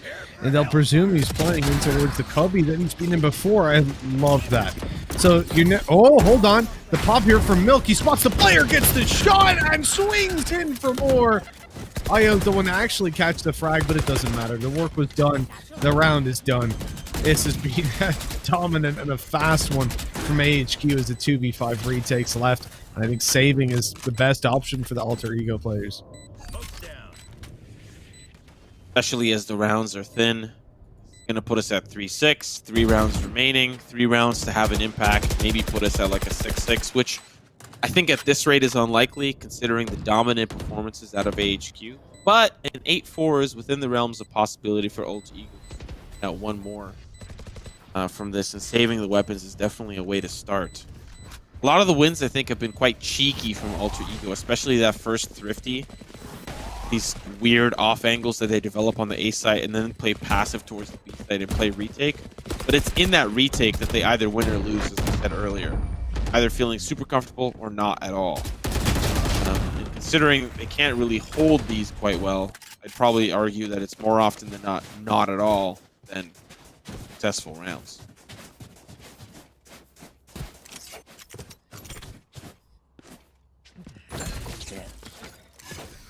Tabottle had me a little bit excited for a second. He took out a Bucky, but he's gone for the Spectre instead. He sold the weapon. You know, I notice a lot of players actually manually selling instead of just buying the other weapon.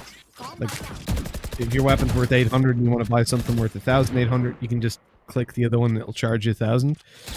But a lot of people sell it, and I feel like that's kind of like old habits from other games where they're like, can I really sell this? Like, you're afraid you'll buy it and the weapon will just fall to the ground. You'll be stuck. By the way, well, I'm mentioning it in a second because Sunder's Fury, that's heartbreaking. At least he gets the tag. He spotted that player's moved all the way towards the back of Lambs. They're going to be happy now to just straight push through as Frizz catches the first and then completely backs off so we can use his Hunter's Fury. That op came out of nowhere. I didn't even know that came in. Let's have a look at Tabottle, though. He's going to be coming in with the flank. Lemore, Sheriff in hand, finds at least one, finds an upgrade as well. Spike needs to be planted. There's a player. Shots from all sides. Now you can finish your point. I don't really know where you were going because you didn't tee up anything. I'm hanging in suspense right now, Mitch. I need to be taken down. And pull you down a few notches. I mean, look, there's only 2 to go in the half, and I think for Alter Ego, with their map win under their belt, they're not feeling pressure. We know that they've got 2 faces when it comes to this map, and that's either the one that we saw versus Myth where they got smashed, or the one versus SMG where they managed to do the damage. Now, the thing is, they picked up 9 rounds versus SMG on the attack. So the fact that they've already got 4 under their belt is a positive sign. If they can pull this up to 6, I think they're favored to win it. Oh, that was scary. Bottle. Yep, wall goes up. Get out. Get that heal. Oh, there was a slight crack. Okay, camera's definitely not going to help out, especially with that no scope. Got to work on that in the aim labs, training labs, but barely makes it out. 29 HP. Heal's not available for another 30 seconds. And once again, we're playing passive retake on the B site. But, Mitch, that is where the real wrench in the situation lies. It's all a ruse. Got that spike located towards the shower side, and we'll see if Berserk and company can really hold their own here. Because there's going to be 1 player showers, and I think the rest pushing up through short. And for once, they're actually going to have boots on the ground and be able to defend this. A great one-way as well to start, but unfortunately, Berserk's not prepared for it. 30 seconds left. Well, this is a little bit worrying. Okay, the fault line to try and delay them, but that plant is almost definitely going down. Jet up close, wants to swing.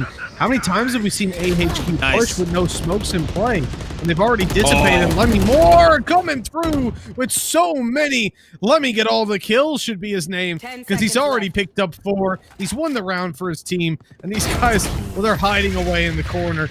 Eventually, they spring and pounce, take that kill. 6-5. At this point, I think the foundations are already built for Alter Ego's success.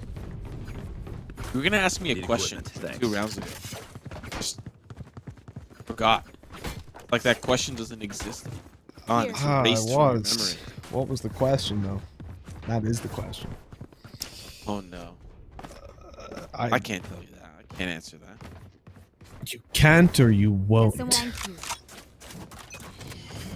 Both. Beyond both. Both. I'm gonna go with both. I'm gonna lock it in. Final answer. Both. It turns out that was the question the whole time. There we go. I genuinely can't remember. Actually, the question I really wanted to ask you, but I'll think of it. In like 2 weeks, I'm gonna message you like, Simo, I've got a question. I figured it out. We'll just wait for that. And while we wait, we can watch AHQ get demolished by Lemmy Moore. Oh, you ruined it for me. I could feel it. I could feel it coming. Oh, so close on that second tag. Take flight. A little bit less doable in a 3v4, but doable nonetheless. And we've seen these retakes really go sour for Alter Ego, but what type of pie are we looking at? Is it gonna be sweet? Could be bitter.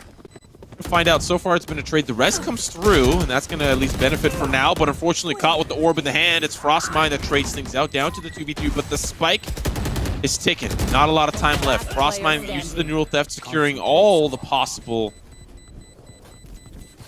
Bezor's tools. Gets it to half. Is he going to stick it? He is. He's going to try to hide in that nook, hide in that cranny, but you can't hide from the boogeyman. Rainy coming in from the side. Shoots through Tetris. Finds the frag 7-5. But like you said, foundation's already built. You win this pistol, boom, you're caught up. Nothing to worry about.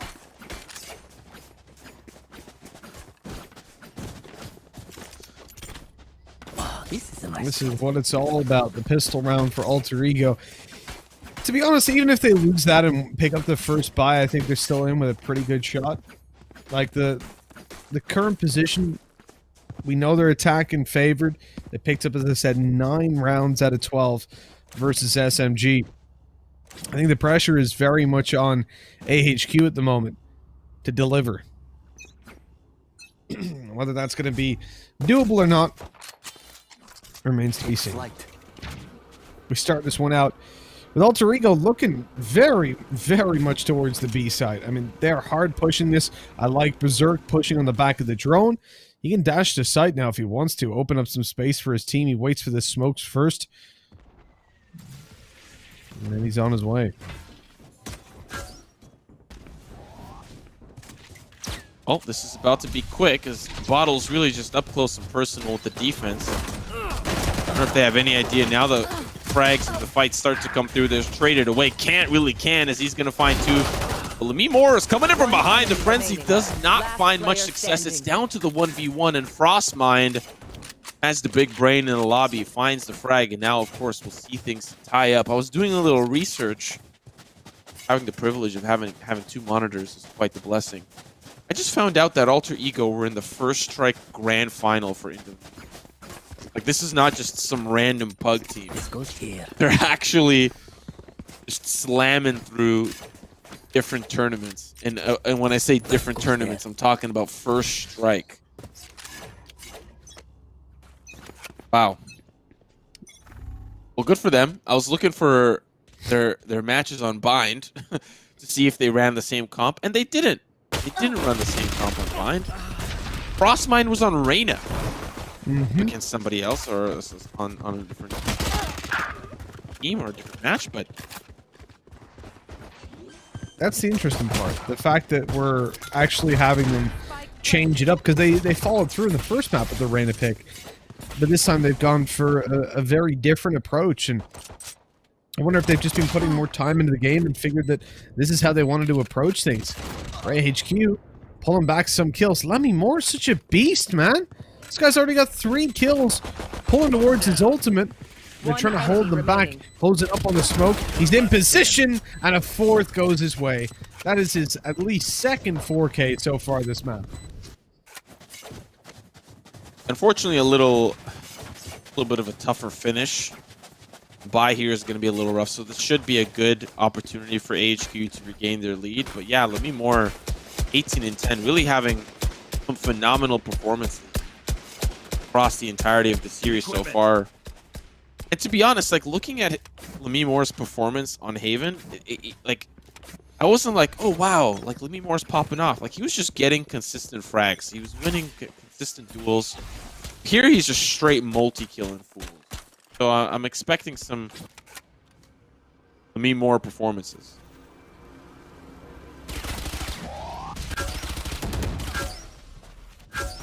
I mean, Toboggan should have been swung on already.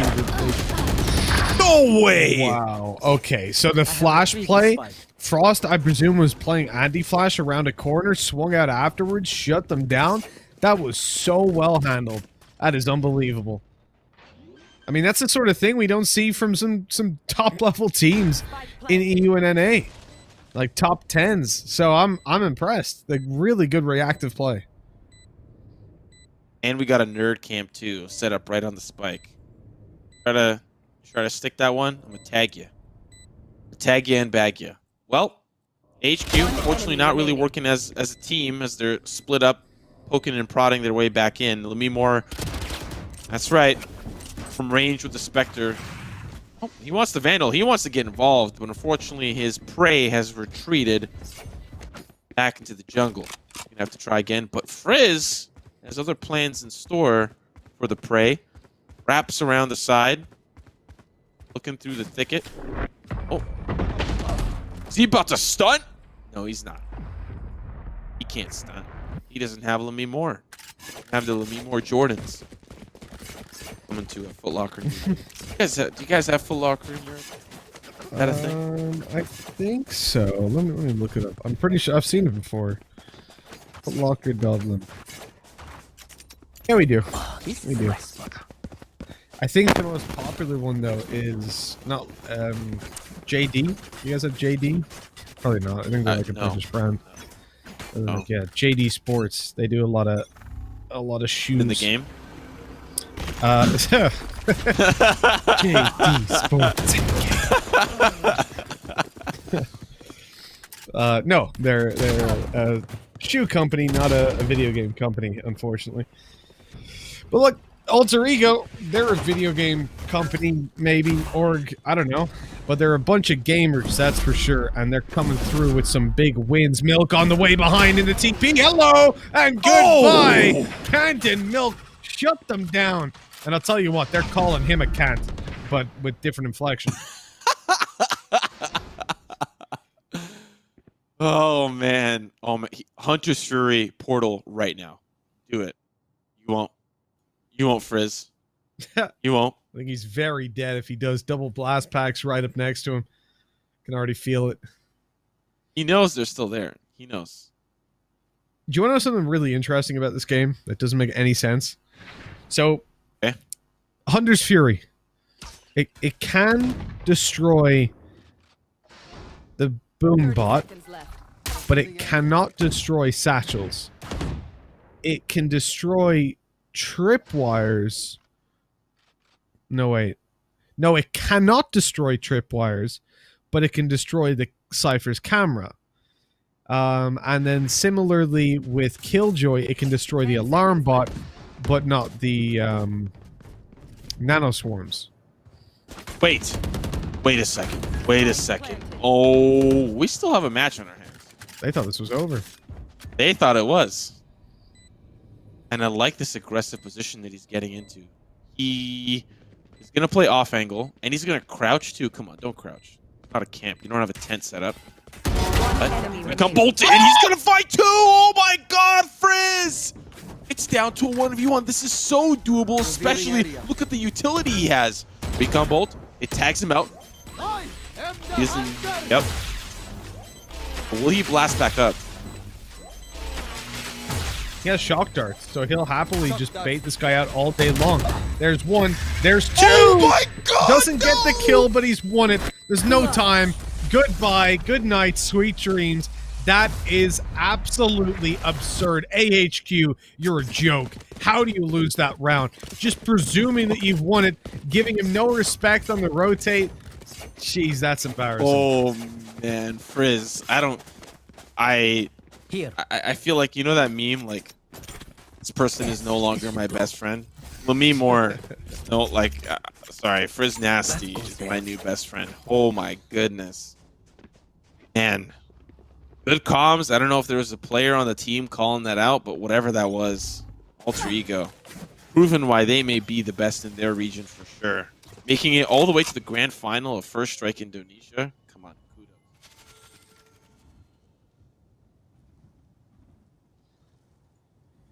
This is insanity. Here. This is absolute insanity. AHQ down by 2. Alter ego just steamrolling.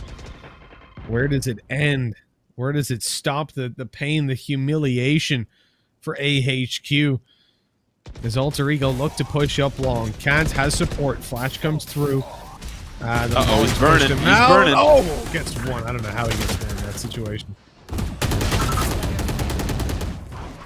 Rainey was the last frontier in Octagon, but unfortunately he'll have to wait for another opportunity. If you didn't know, by the way, you can sharpen Candy Cane. Spike planted. You Feels gotta very... grind it off the wall, right?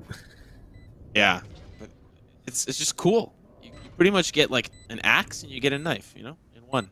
It's value. It's a skin that has value, you know. And that's why I bought it along with every other skin in the game.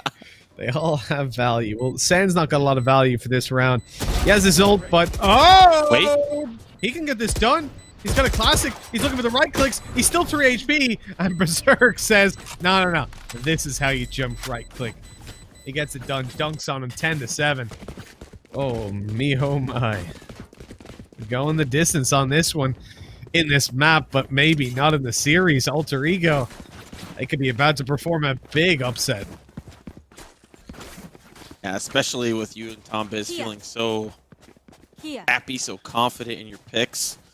That really just maybe tells us that Group C was the group of death, you know, for this hired, you know, first regional qualifier, and that we will see potentially on the opposite end. Sorry, who was it that qualified with them? Team SMG, another really solid team.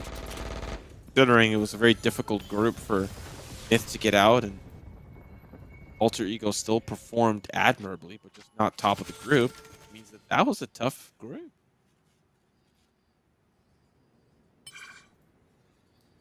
Here. AHQ. Look at the ults. They've got so much to play with. They'll dispose it all now in this buy round. Or maybe they won't! It's okay. Milk does manage to deal with Lemmy more eventually. That got very awkward, but the bookie keeps on delivering. Already got the double. They're going for the spike plant. The nade down. Causes a little bit of trouble. In comes Another kill. Milk with the showstopper, shutting it down this time. And, well, it looks like HQ might have done enough to win this one out. Gonna have to be massive play to pull back into this one. Yeah, I've got the ultimate online for Berserk with 40 HP. Sage self-healing, popped up in the air. Both of these players displaced, stunned. And a 1v3, all that's left, and it's not gonna work out even slightly. Well handled by HQ, and the Buckies win the round. Yeah, Milk just holding the line in short. You know, when you see these weird angles being played by teams, especially on thrifty rounds, I have no idea how NA teams would deal with something like this. Because you never see it. There's just this, like, gentleman's agreement. Yeah, I've got bad weapons. Come win the round, you know? Can someone get But this? these thrifties really coming in hot and strong, and really there's no guarantee that you're sitting pretty with the assault rifles coming into a round. I find it so interesting, this play style. So a little cheeky, not gonna lie, but it works. It gets the job done. Well, Milk is getting the job done across the map this time, and Hookah swinging out, catching frags, but he catches some bullets as well with his head. That's not where you want to be catching them. Looks like Kant is on the same road, the same boat. The res comes through. Here's the TP. It's dangerous. IO and Sen both able to find a kill, though, leaving just the one player to close this out. A knife in his hand. He's looking for so much. A 1v2. I mean, look, it's doable. He can TP over to the A side as well if he wants to. Got a Phantom as well. No Tailwind. Neural Theft is going to give away his location. He's still going to be able to get the spike down and have enough time to get into a post-plant position. But look at a lot of that utility. They can at least clear out. It's not going to be a short tripwires there and the camera, so they can say, okay, yeah, they're going to be playing towards heaven, which he's not, obviously. He could be playing off angle right outside vents, and they'll clear things out slowly. Okay, good. But now the reposition, if IO checks cam, this is all going to be up Berserk to figure out how he deals with it, because unfortunately it's a tough spot for him to be in, especially with the camera being right above him.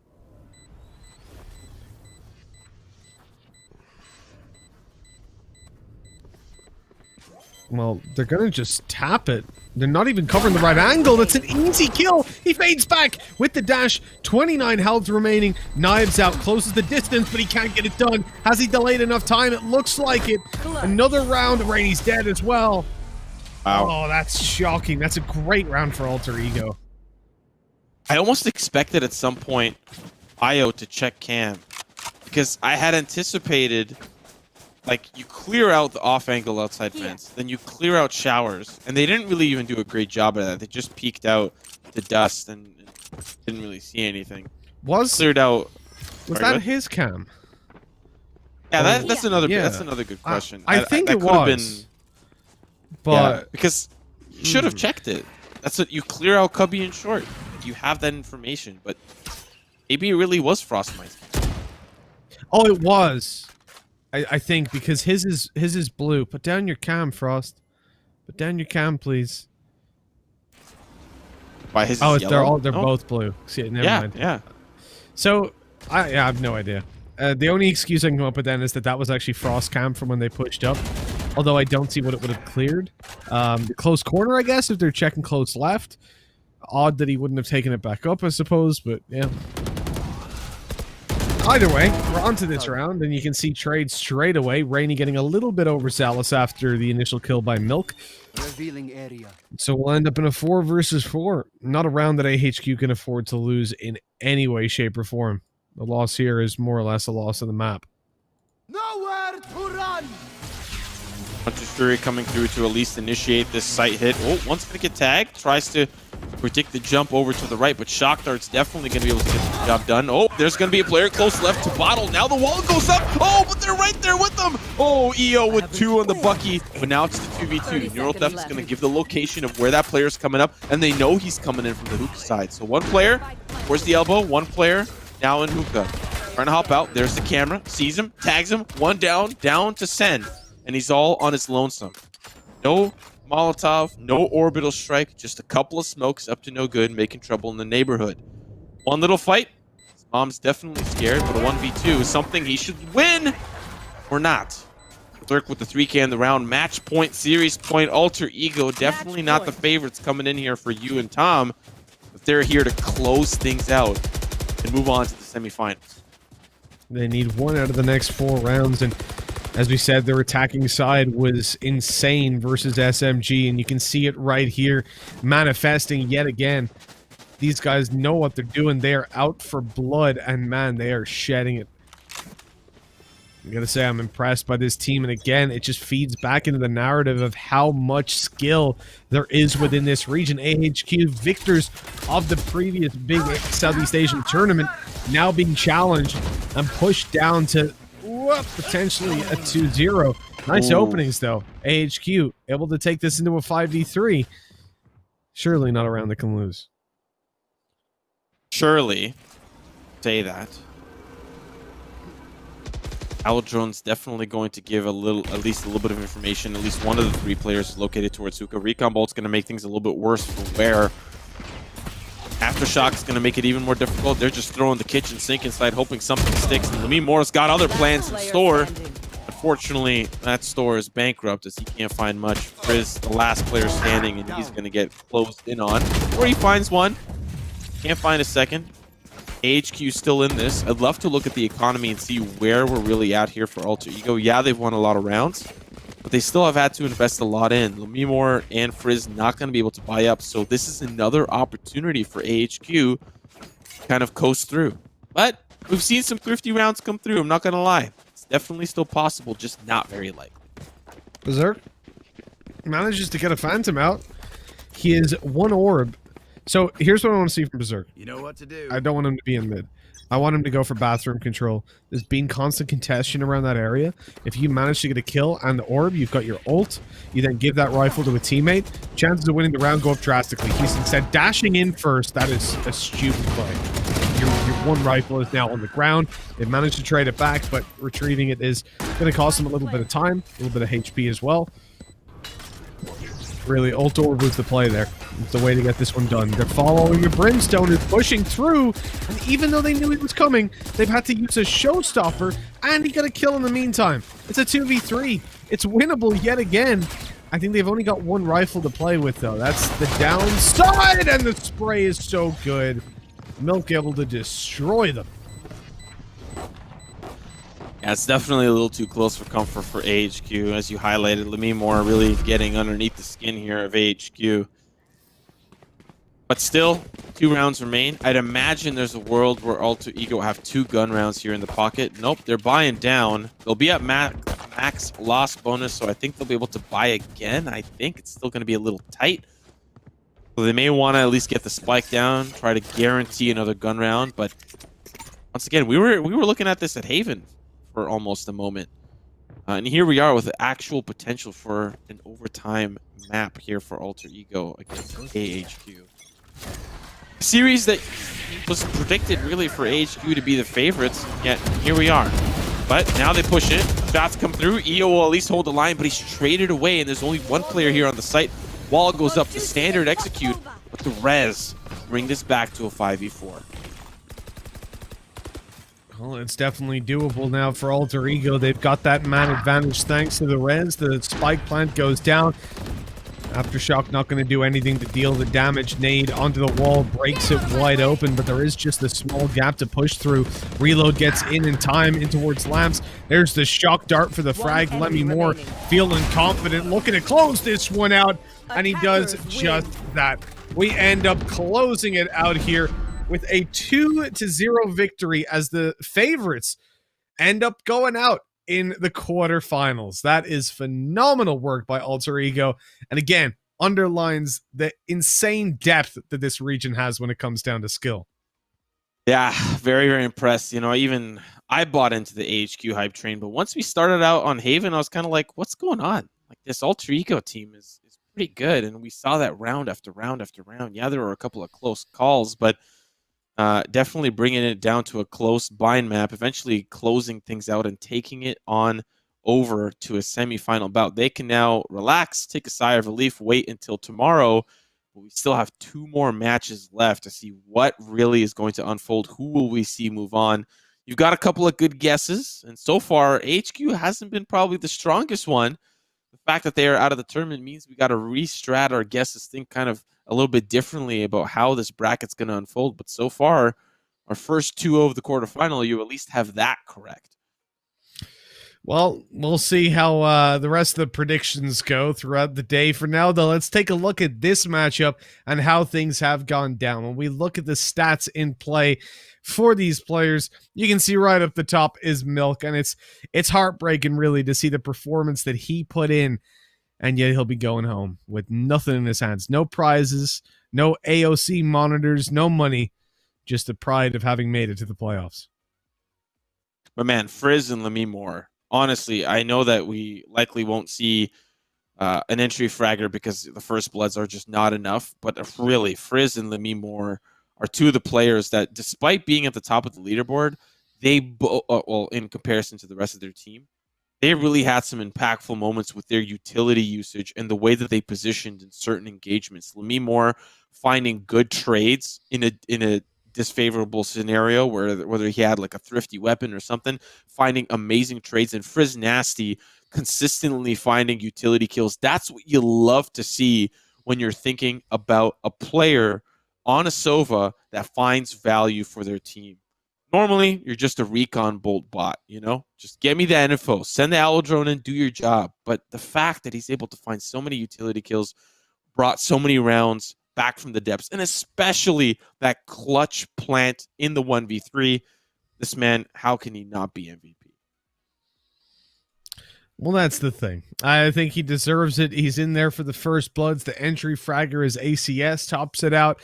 And again, the MVP going to the losing team, it's not something you see all too often, but with the performance that he fielded, I 100% agree. It's a shame for Milk. It's a shame for AHQ, but that is the end of their run, as they have dropped out of the tournament early, leaving Alter Ego to go forward and face either Team SMG or Bren Esports.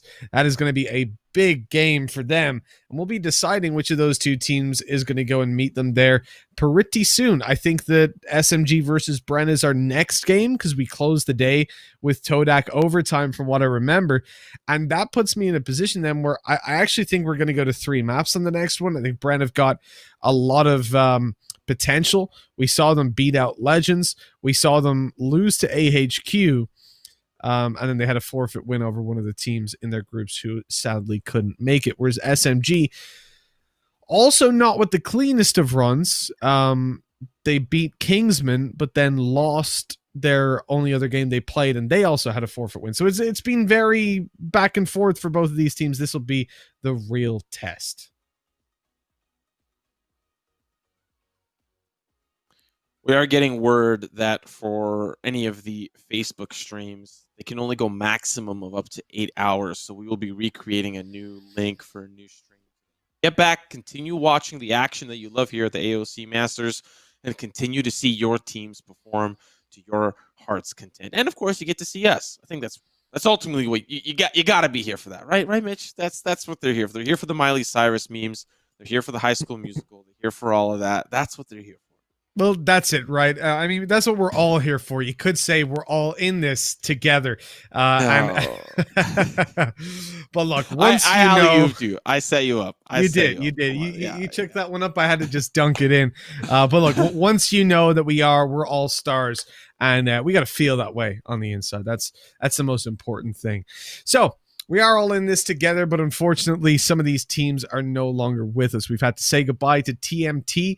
They were dynamite, but they exploded a little bit too early, just like AHQ, who are out of the runnings. Those two teams dip out, but we'll be back to find out who of Todak and Overtime and SMG and Bren will be joining these teams in the semifinals. I'm super excited to see who's going to be taking the cake. I think this next game is going to be hype. It's going to be 3 maps, and we're going to go the full distance between them and then close out the day with a quick 2-0 to get me back to bed by midday. But we'll find out if that's true or not. I think for now, though, we're going to throw things over to a break. So when we come back, the stream will be rebooted if you guys are watching over on Facebook, and we will have some great games coming your way.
Attackers win.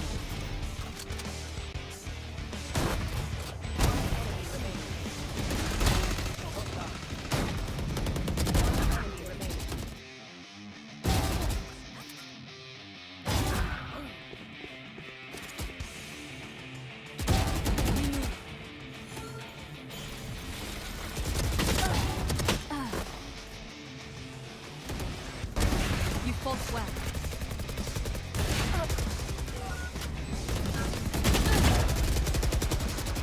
Last player standing.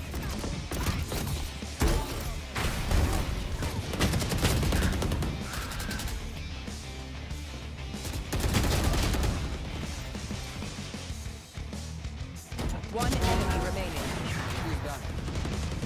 One enemy remaining. One enemy remaining.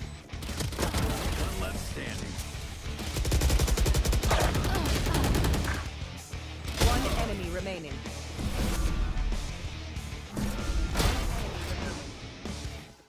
One enemy remaining.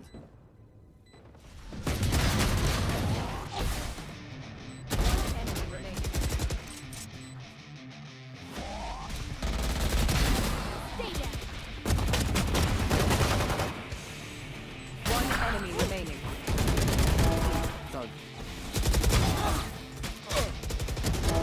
Down.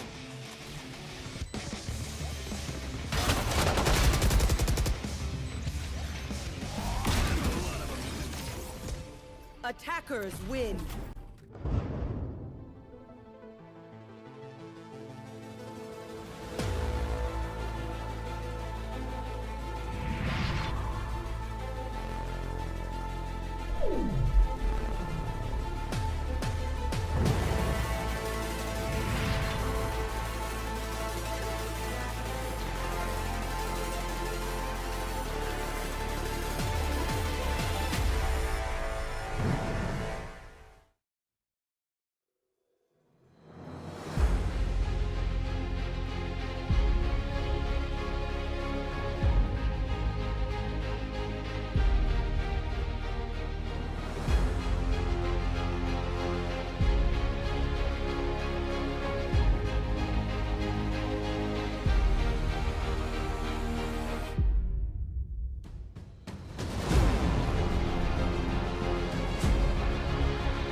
Let's build a dog out of sticks and twine. I can call you master, you can call me mine. Wrap me in plastic and make me shine. We can make a dollhouse, follow your design. You can call me mine.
Let's build a dog out of sticks and twine. I can call you master, you can call me mine.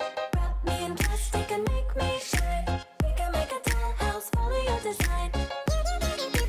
You can call me mine.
Let's build a dog out of sticks and twine. I can call you master, you can call me mine.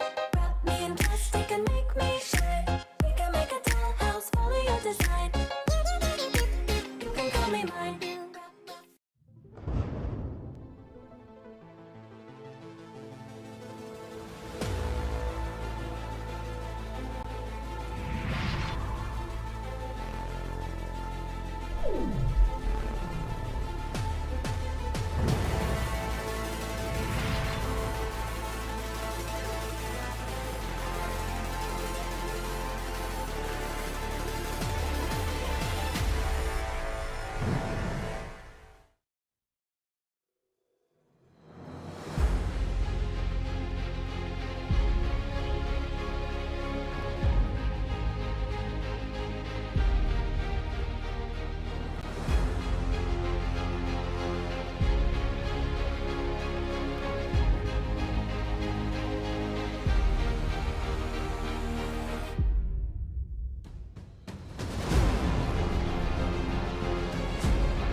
Let's build a dog out of sticks and twine. I can call you master, you can call me mine.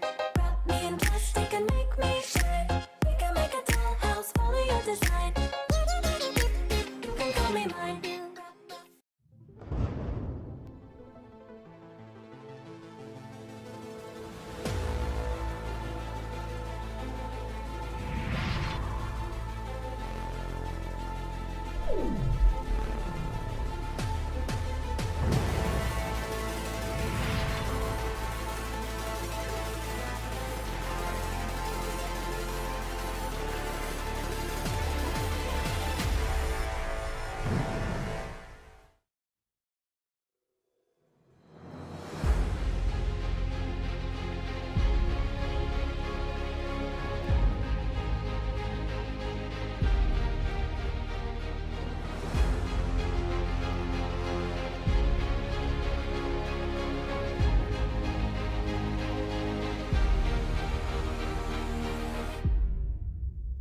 Let's build a dog out of sticks and twine. I can call you master, you can call me mine. Wrap me in plastic and make me shine. We can make a dollhouse, follow your design. You can call me mine.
Let's build a dog out of sticks and twine. I can call you master, you can call me mine.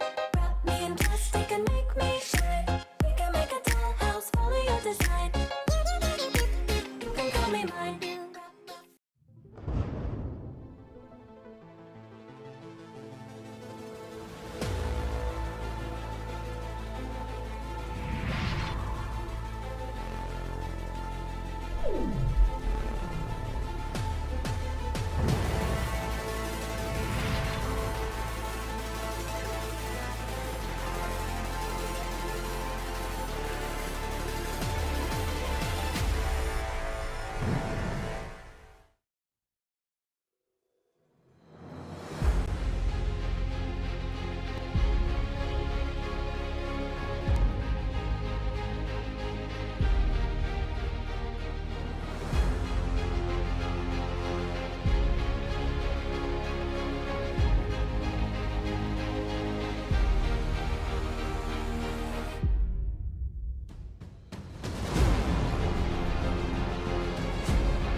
build a dog out of sticks and twine. I can call you master, you can call me mine. Wrap me in plastic and make me shine. We can make a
Let's build a dog out of sticks and twine. I can call you master, you can call me mine.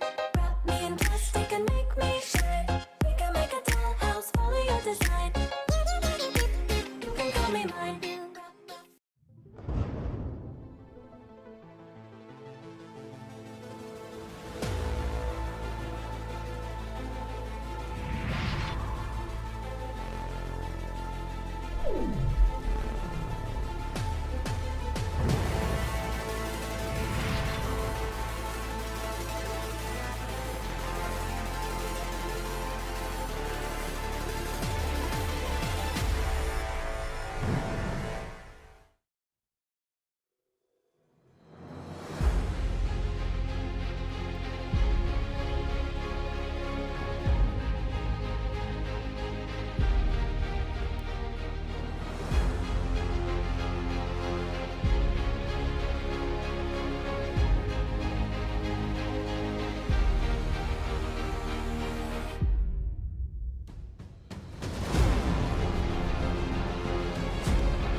Let's build a dog out of sticks and twine. I can call you master, you can call me mine.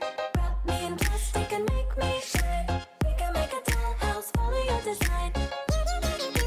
You can call me mine.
Welcome back, ladies and gentlemen. It is a pleasure to welcome you back to the AOC stream. For those of you that are just tuning in, we've had to reset the stream due to some limitations over on the streaming end, but we're ready to roll with the second half of the quarterfinals.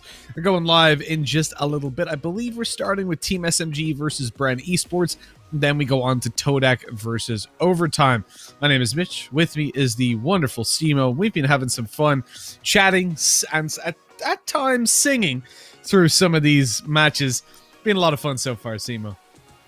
Yeah, no, I've been having a blast. I see that your knowledge of music is wide and expansive. It's deep like a nebula. You know, never-ending stars keep funneling through. You keep trying to find an end, but there doesn't. But unfortunately, or rather fortunately for you, there is no end quite yet for this stream. We still have 2 more best of 3s to go through. You had highlighted that this up and coming one is going to be a little bit closer. Maybe the last one of the day, Todak should be able to kind of seal that one in a 2-0 sweep. We'll see. There's been a lot of surprises, and it started off with a surprise in our last best of 3, where Alter Ego managed to take down AHQ in a 2-0 fashion. So it does feel like anything can really happen, and that's usually the name of the game for quarterfinals. It's really difficult to tell which way the coin will. Well, this is it, right? There is no predicting what's going to be happening in these games from what we've seen so far, but I would guess, at least for this next one, SMG versus Bren, this is going to be a pretty close one. Let's take a look at the tournament, though, that they're playing in. Of course, this is the AOC Masters. And when we look at the overall format, you'll see that it's been quite a road to get here. We started with national qualifiers, in which 2 teams from every region, oh, excuse me, with the exception of Thailand, who had 4, they all competed within their regional qualifiers, made it through, or within the national qualifiers, excuse me, to the regional group phase, in which we saw 16 teams go up against each other in 4 different groups of 4, round-robin format, facing each other, the top 2 of which came through to the regional final, which is, of course, where we are right now, playing through the quarterfinals, and then tomorrow the semis, and the next day the 3rd, 4th place decider into the 1st and 2nd. Of course, it is important to distinguish 3rd from 4th, Simo, because there's a chunk of change in between the 2. Yeah, for sure. I mean, for everybody participating in the top 4, the semifinal bout, they will all receive AOC gaming monitors, so no fret. That is one thing that will remain consistent across all placements. But for the $11,000 prize pool, we go from 5,000 to 3 to 2, and then down to 1 for 4th place. Sorry, and that, of course, will happen in a, I believe, best of 3 match for 3rd. That's the way that's decided. Looking at some of the teams that have qualified, looking at Overtime, TMT, which of course has fallen already to a town. AHQ is no longer with us in the tournament, falling to Alter Ego. We're about to experience Bren Esports versus Team SMG, and of course Todak will be shown later on up against Overtime Esports. But you can also see the respective flags of where these teams come from. Looking at the bracket, we've had a lot of action, of course, of the past 2 quarterfinals that we've had. We have indeed. 2-1 is how we started out the day, as attack all round were pushed to their limit by TMT. But in the end, we had to bid farewell to TMT, the Filipino team. Then we move on to Alter Ego versus AHQ, where a surprise upset came into play. AHQ the favorites to make it all the way to the finals based on the previous tournament, but Alter Ego managed to come out on top. Excuse me. So, now that we're coming into the, the 7th hour, we're coming close to, of broadcast, we're ready to roll with, I believe, SMG versus Bren, and then Todak versus Overtime. And of course, winning one of these games, just getting yourself through to those semis, guarantees you prize money, guarantees you AOC monitors. So there are some high stakes on the line. I think that's where some of the younger teams get tested. Once the prizes are within arm's reach, you start to really get the LAN shakes, but without the LAN. One of the things that I've been kind of looking at my other monitor, I like looking at the potential for, like a rock, paper, scissors between teams. Looking at First Strike Malaysia, Team SMG actually beat Todak in the upper semifinal, and then Todak slam dunk straight through the losers bracket, and then faced Team SMG back in the grand final and 3-2'd them. So Todak and SMG are no stranger to one another, and it's interesting because Alter Ego comes from the same group as Team SMG. So there's a lot of very interesting storylines here between the teams. Bren will have to pay close attention to and see what the capabilities are of here. But the remaining teams that we have, they're all relatively close with one another. But let's have a look at the rosters. Let's take a gander. We're looking at Bren up first. Now, these boys we've seen in the past. Dispenser was one of the standout players for them coming throughout the group stages. When we look over towards SMG, Egoist, Zezbu, Fall, Lexi, and JD Faker, every name rings true and really rings a bell in my head. And for these guys, they are the favorites, hands down for me. SMG are a solid team. They had some hiccups in the group stages, but to me, they should be taking down Bren. At the same time, though, the unknown factors are always going to be one that can really come from left field and take you down. I think one of the things that I've been looking at is, funny enough, Team SMG have played Bren Esports have played a lot against AHQ and have not had a lot of great success. I think there's a world where the competitiveness between Alter Ego and SMG in their group have definitely kind of be trailed back to how this one is going to go. Alter Ego, of course, beating Team SMG means that this map is going to be very, very interesting. The first one being selected here by SMG. Ascent is where we will end up first. They will be, of course, on the attack, and Bren will select the defense to start. It'll be interesting to see what agent comps look like for, of course, SMG and Bren. But man, I'm excited for this first map. It's going to be a doozy. Yeah, looking back at some of the games these guys have played, I'm noticing, like, I recognize Borkham from the past. He used to play on the Fives lineup back in the Cyber Games Arena Pacific, the Ignition Series event for Asia way back when. That was where they actually, one of the times they lost to AHQ. But they went on then with him on the roster they dropped to Paper X in a 0-2. But they've beaten TMT in the AOC Masters Philippines qualifier. They've almost beaten Attack All Round. Like, this is a team, to me, over on the brand side that doesn't quite have the potential to challenge top 4 in the region, but can maybe, on a good day, push one of these teams to 3 maps. Whereas SMG, they're tried, they're tested, and they're proven. And so for that reason, I have to favor them. Now, they've picked Ascent, as you said. The loser will pick the next map, and if we need the loser of that, we'll then pick the third. For SMG, finding themselves on Ascent attack side to start with, there's no fidgeting about, I believe, in this one. Oh no, hold on. Bren will get one character banned from SMG due to one penalty in the group stage for their first game.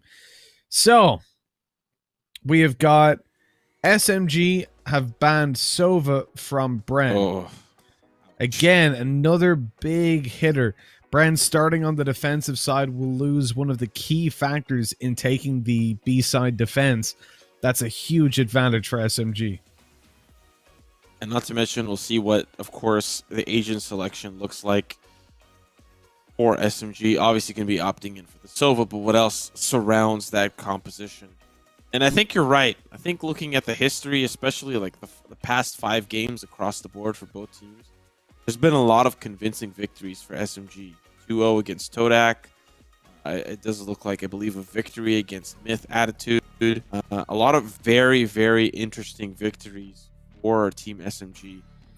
So considering the Sova is off the table, I kind of expect this to be a little bit of an easier win for SMG. But not everything is going to be as set in stone as we might, initially look at, especially between what possibility for Brent to kind of Jesse upset. Bro, Jesse has taken too many drugs. He has not realized that Sky is banned in this tournament, and so he's picked him. Too many drugs, Jesse. Too many drugs. Let's read the rules next time. So I looked at it and I thought, I guess you could say maybe a little too high in the sky.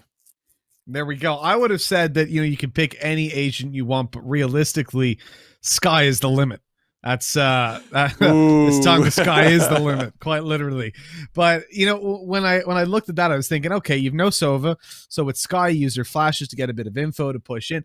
That makes sense to me, right? But no, you can't do it. It's not allowed.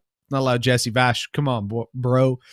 So coming into this one, then we'll see a little bit of a change up again. We're gonna reset things and give them another shot. And if they pick Sova, I'm gonna lose my mind. I'll be honest. They should just get another penalty for doing that. Second map penalty, character ban. We just go all the way. Ban, you can only have 5 agents. We're gonna predetermine them for you. They're all Phoenix. 5 Phoenixes. Let's go. Yeah, we're gonna use the Google dice roll to decide what you're playing. Luck. May the odds ever be in your favor. No volunteering is tribute. I mean, the other thing you do, right, is have they choose all 5 agents, but we choose which player plays which agent with a random dice roll. So you've got your good comp, but you've got someone who's like, wait, I've never played Cypher before. What's going on? Yeah. That'd be an interesting tournament. Actually, you did a whole tournament like that. I'd like that. I would like a 1v1 format, some sort of 1v1 map, and I want pro players to bring pro teams to bring forward 2 people. And I want Archon mode. 1 player on the keyboard, 1 player on the mouse, and you 1v1 and see who's the best team. That's what I want. That'll be very interesting to see. I saw a video from Cloud9 the other day. 1 player is playing blindfolded, and the other player is telling him where to shoot and where to go. And they would 1v1 spike plant. And one of the players on Cloud9 chose Killjoy. Come on. That's not fun. That's not fun. You're just cheating, man. Alarm bot, nanoswarm, turret. Yeah, man. There's no way you're winning that, especially blind. Most definitely. I think when you look into towards some of the things we'll have in the future, though, like legit 1v1 maps was something I was discussing just yesterday on the Relevant podcast, which is that I really, really hope we get to see 1v1 maps come into play soon as a side mode, because it can be really useful for warming up and for just practicing to get out of some of the lower ranks. Because I think one of the things that limits you is understanding how to take duels, how to actually fight, not just understanding the spray control, but when to peek, how to peek, and how to play off of what your opponent's doing. So I hope we get 1v1 maps in the future. It'd be a really nice practice. At the moment, deathmatch just doesn't cut it for me. It's a little too I don't know. I don't like the fact that I've never liked deathmatch in any game. Just being shot in the back, all that sort of stuff. It demotivates me. But look, enough about deathmatch and 1v1s. We're ready for 5v5s because the game is going live. The agent picks are going to be happening. And it looks like, wow, we've figured out that you can't pick Sky. Come on, Jesse. Gonna lock in the Rays, which, to be fair, I don't see a lot of on Ascent. It does come in from time to time, but for the most part, that is something that we leave for Bind and sometimes Haven. Normally, you would see the Reyna instead of the Rays, I think. But still, it's in. We'll see it be played. We'll see what the possibility of it to come through. But on the opposite side, a little bit more of a standard composition, I think, with the double duelist, the Sova, the Omen, and of course, some form of Sentinel, which will be in the shape of Killjoy.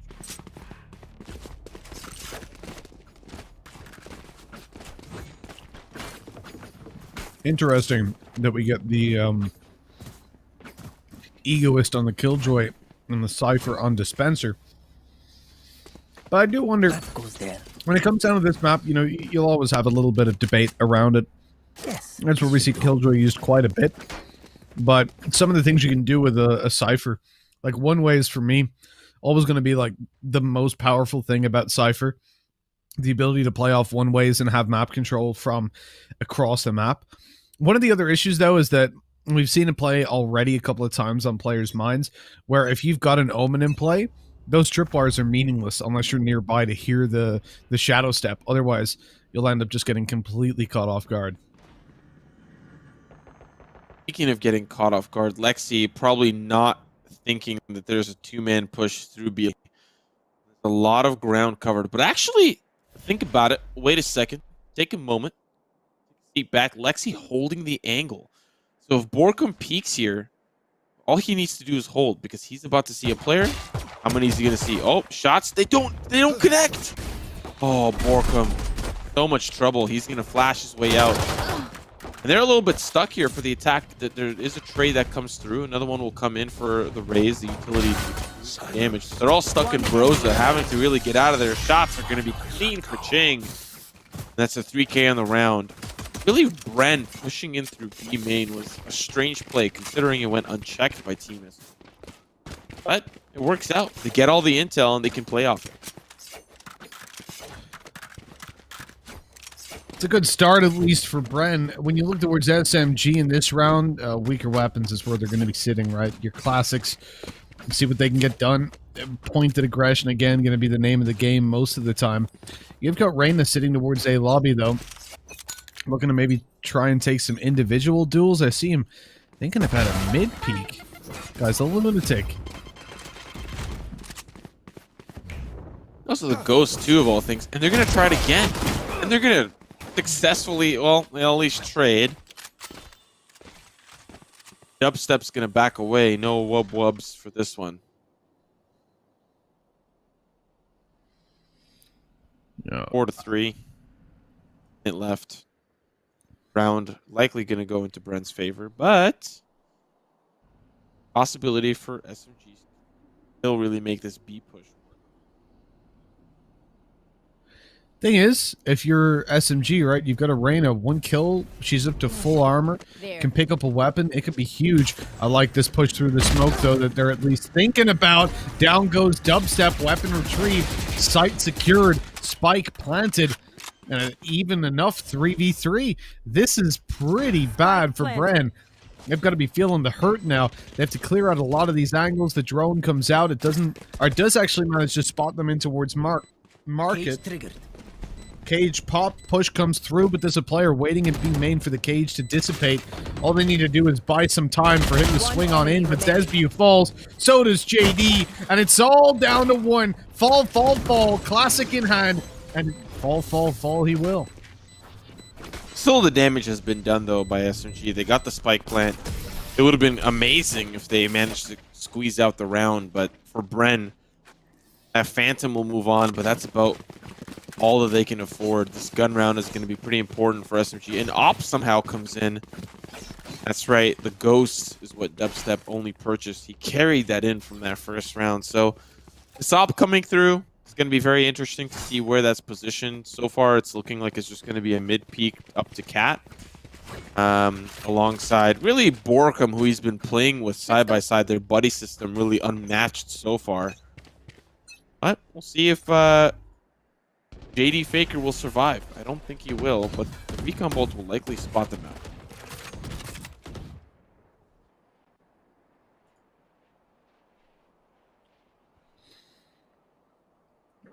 For SMG, we talk about this is an important round, and you'll see why in a moment as we switch through these Bren players and see the weaker weapons, but the operator really bridging the gap on that one.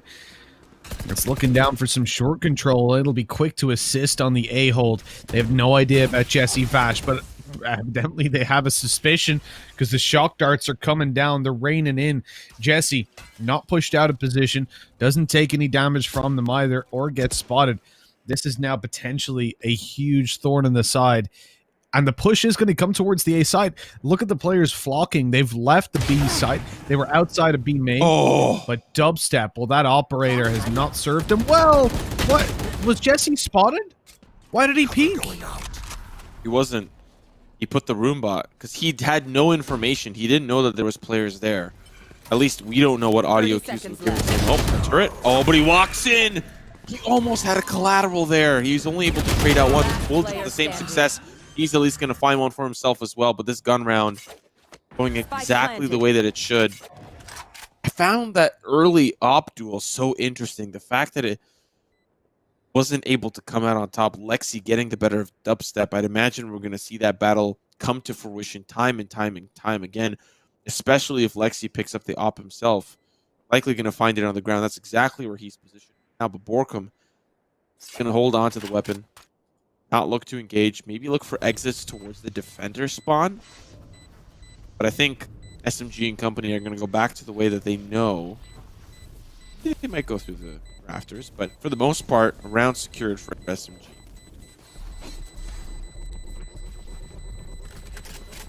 They'll take it, right? They will absolutely take those wins wherever they can find them. I think for Bren, though, you win the pistol, you win out the second round, but in a very, very tight fashion, and now you lose out the first buy. It's getting a little bit bitey and dicey. And when you look towards the Bren economy, it's not in the healthiest of positions. Remember, they weren't quite the weaker weapons that I thought they were. They even had an operator out on dubstep who just got completely ruined going for mid aggression. This is where I do get worried. It's the Prime Vandal. Just hits different, okay? I don't know what it is. And that's not even really analysis. It's just sometimes I hear players say the Prime Vandal, man, it just hits. Is this even the Prime Vandal? No, it's not. It's not the Prime Vandal. That's the dragon. Oh, hold on. Double flashes. It allows Zesby a little bit of time to get around the corner. Trading out with the Phoenix. And another Bleer about to make its way around the... Not even around the corner. Interesting. I guess he thought he was about to be pushed. He has managed to avoid the nade that came over the paint shells. But, yeah, I don't really get that second Lear usage either way. Team SMG are on their way towards the A site yet again, despite having no map control and being almost completely locked out of gaining any. I'm quite surprised to see them take this very aggressive stance. Considering especially they're versus some weaker weapons, like they can look at the opponent's economy and know that there's a strong possibility that... Whoa! Wow. And 30 seconds left. barely see the Guardian, but when you do, you really do be hurt. Paranoia comes through. Now the entry comes in. It'll be quickly traded away. Borkum, oh, unfortunately, gets caught with the hands. The hot hands. Jesse just trying to send some pre-fire shots to the scope. Not going to land any. Oh, but Dispense was going to dispense those bullets into the back of Zesby. One enemy He's the remaining. player behind the Snake Eyes. Takes him out. Pretty clean round for Bren Esports. It does go down to 2, but considering they walked into this round with weapons at a disadvantage to Team SMG, that entry onto the A site was really just stopped by a couple of members holding the angle, holding the line. And I wonder what kind of read they had from quad review or just playing up against Team SMG to just say, hey, 3 members on the A site, that's what we want. That's what we like to see.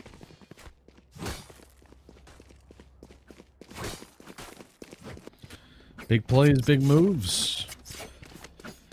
As well as the fact that you've got Bren taking the lead, you have to look at Team SMG's ult economy swinging massively into their favor. The sad thing really is that you don't have the Blade Storm yet online. Had that been in play for Lexi, you could have seen him take it here and really save his team's economy. Instead, he's going to be the one entering, and I think that's very much, well, a middle that is.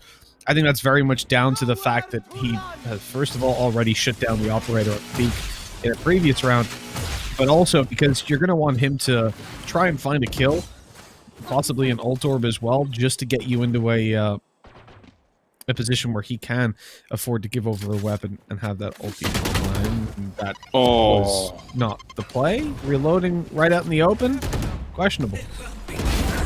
That's so unfortunate. They're going to use that lockdown to at least gather some space on this B side, and you'll see Bren back away. They might jump back in, blast back into the site. That's going to at least keep some safety. The Nano Swarm is going to be thrown down so he can't re-peek that angle. Here comes the run it back. It's going to be quickly dissipated, but they need to make their way onto the site. Angle's being held, but it's an off one. Now they jump in. Shot's going to be good for Jesse. But Zesby, Reina can definitely come in big here. Invisibility comes in, down to the 1v2. There's a player from behind, but he's wrapping around the long way. Zesby 30 seconds. gonna wrap around back. Mind games. It's gonna be good. Invisibility. And he can just go all the way towards the A site or hold the angle. Nice clutch from Zesby. Play that exactly how Arena should. Using the the Dismiss to reposition once, reposition a second time. That's what.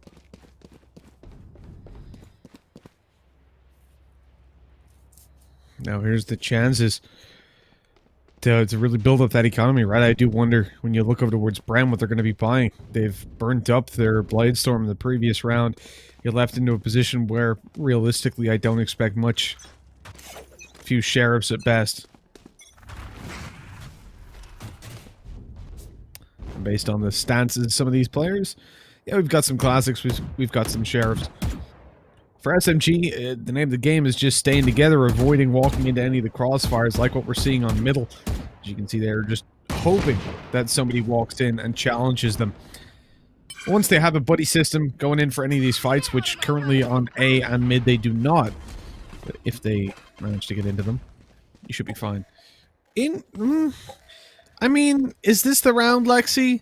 Is this the round to pop that ult? I don't think so. Oh, I'm being wrecked by a sheriff. Oh, Sharif. Sorry, I gotta correct you. I gotta correct you. I have to say though, Jesse's paint shells, the lineups have been pretty good.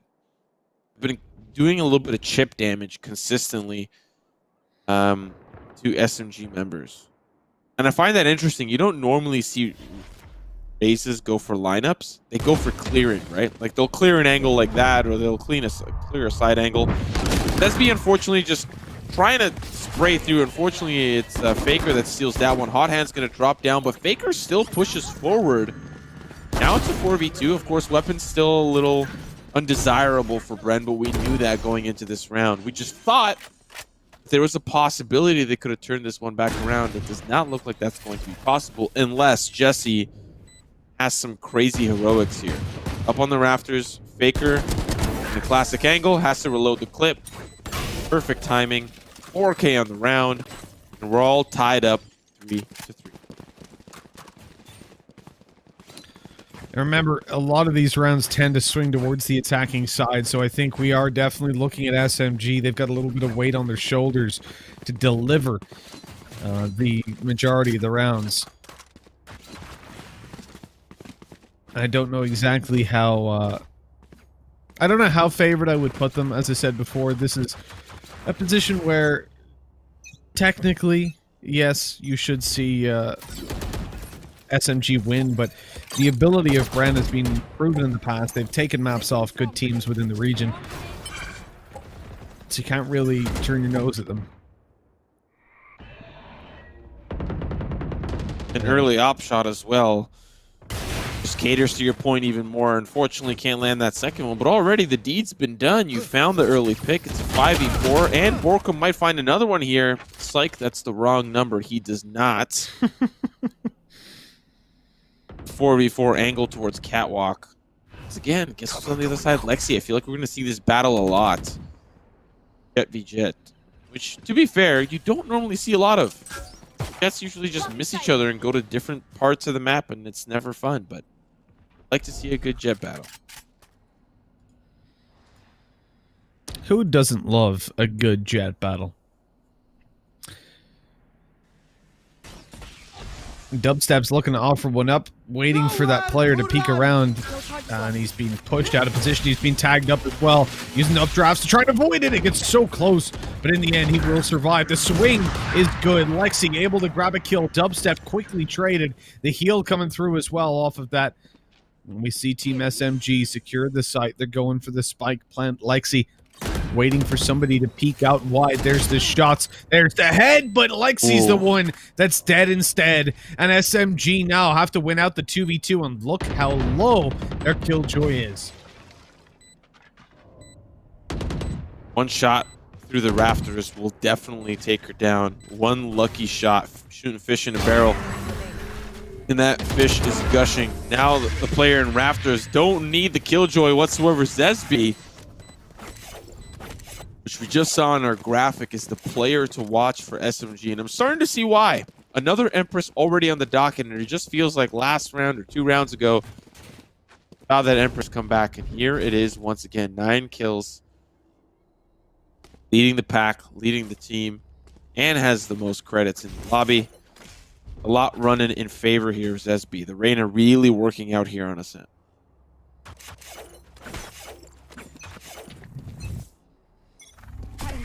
No surprise, as you said, you know, we will typically see the Reyna instead of the Ray's coming through quite frequently, and, well, for SMG, it's working for now.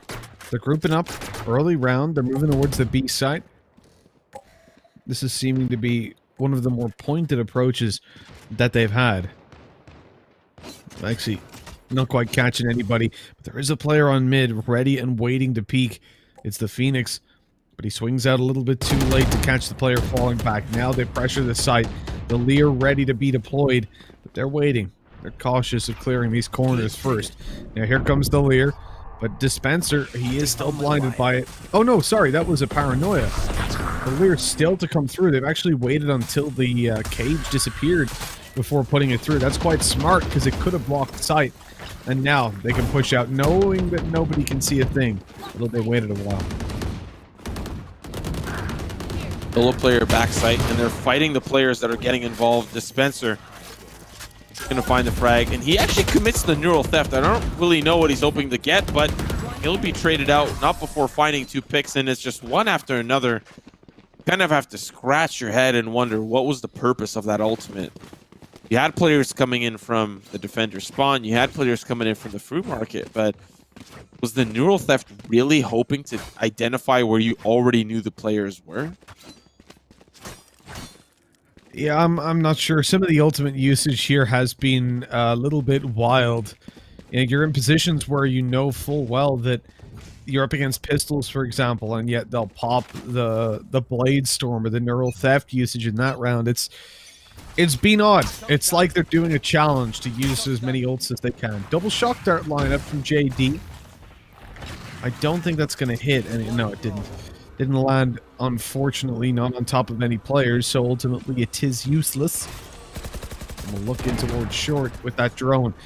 They're seizing the map control quite slowly behind it. I'm a real advocate for just following the drone straight up, like trade it almost. Look at this. Look at the position in play. It doesn't catch the Phoenix up close. If JD pushes up to go to A, he is almost certainly dead. Got a good position to at least hold the line, but they can't do a double-double split with the tree room and towards A lobby. If these players don't survive in the tree room, then it's definitely going to be good. They will find 2. They will find the Phoenix as well. It's all clean and clear here on the A site, but this is going to call the Bren players over towards the A side, thinking that's the execute, but the spike's moving over to B. Player in the mid, going to spot out the Omen, the engagement. Not going to come quite yet. Now as the shots come through, there's likely going to be enough information for Dubstep to hear this, and the tripwire as well.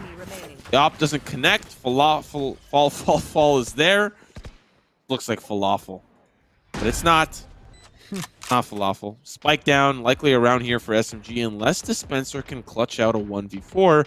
With 2 injured members, it's possible, but he's got to get moving.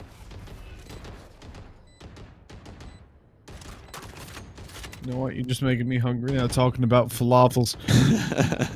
It's just unfair. I wish there was a falafel dispenser close by, but unfortunately there's not. And there's no dispenser of anything, because he's dead. He's been shot in the head, and Team SMG, well, they're ahead by quite a bit, 6-3. Leading the charge is Zesbu on the rain, 11 kills currently under his belt. Only the 1 assist, though. Look at how many JD Fakers got.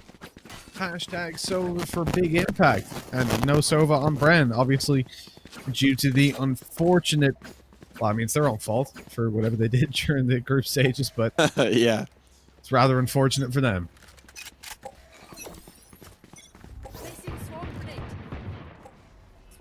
Kind of like that penalty, though. Kind of dig it, because it gives you an early look at like what people would ban, right? Yeah.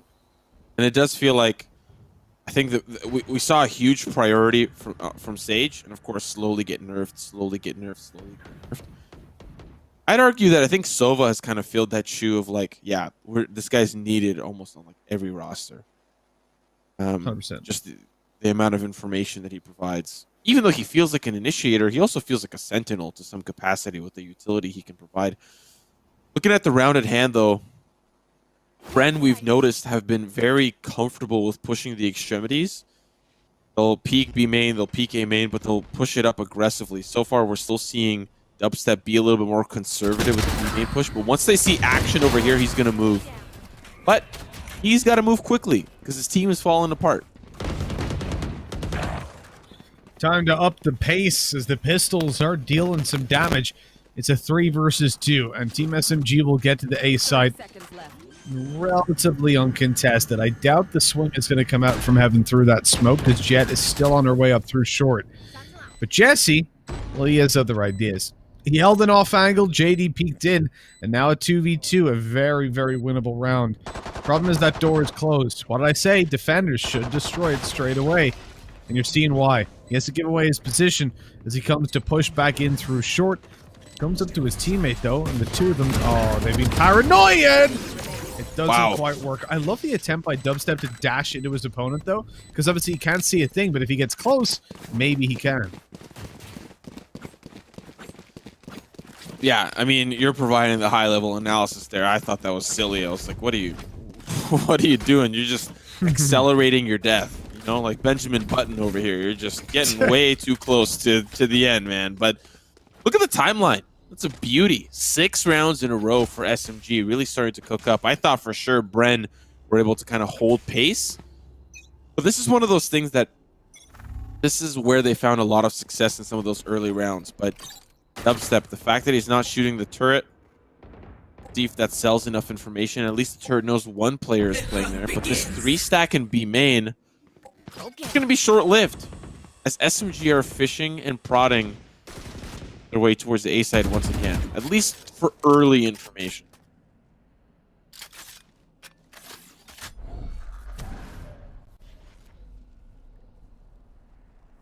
SMG looking like the favorite team that we expected. And I do wonder, you know, when you pop that ultimate on Reyna, you got to get in there fast. It's going to fade away eventually. You need a kill. He was waiting for the offer to come through from Omen. But in the end, it doesn't seem to really give any dividends. And that is the ultimate. The Empress disappeared. It's gone. It's out of the game straight away. I mean, I think Bren responded perfectly to that. You hear the Empress? And just wait. Just see what they're going to do. Enemy kill. 30 seconds Good opening left. pick, but Satchel out. Lexi's the X factor. And Jesse, here's some of that action that Lexi is bringing.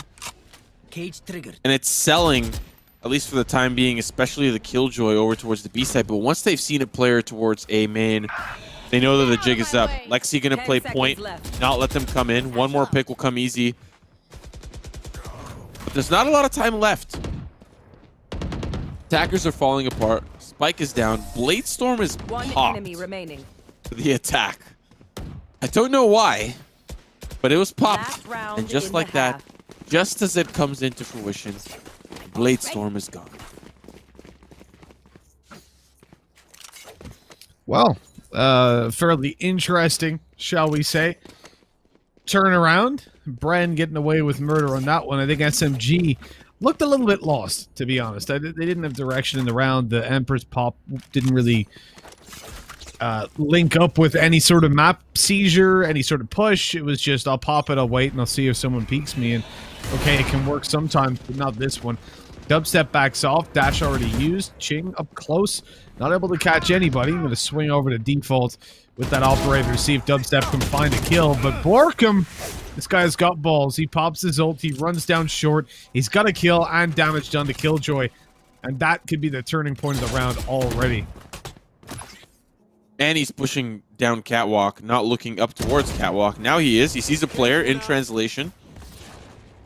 Odd hands to stop them from pushing up forward. But now he can just play point. You guys want to go B? Sure. I'll join you. You guys want to go back through the catwalk to the tree room? Yeah, I'll hold the line. They have no idea where this guy is. Could he have backed off? Maybe. Could he have went through mid? Maybe. You should Is he run. in B lobby? Maybe. Lockdown will at least not convince them to push any further and give safe passage for Team SMG. They're a little trapped, if I'm not going to lie. Oh, that was a beautiful showstopper. Finds JD. One player remaining, but it doesn't matter. Borkum's there. What a great round from Bren to just kind of pinch the attack. You rarely see the defense play so offensively, but for Bren, it works.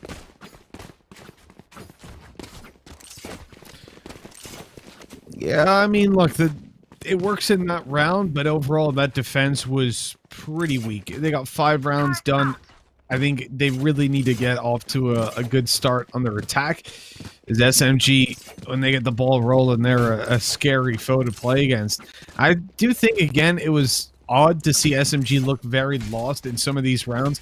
Considering they picked this map, I really thought that we would see just a much more calculated approach from them, and that's certainly not what we got in the end.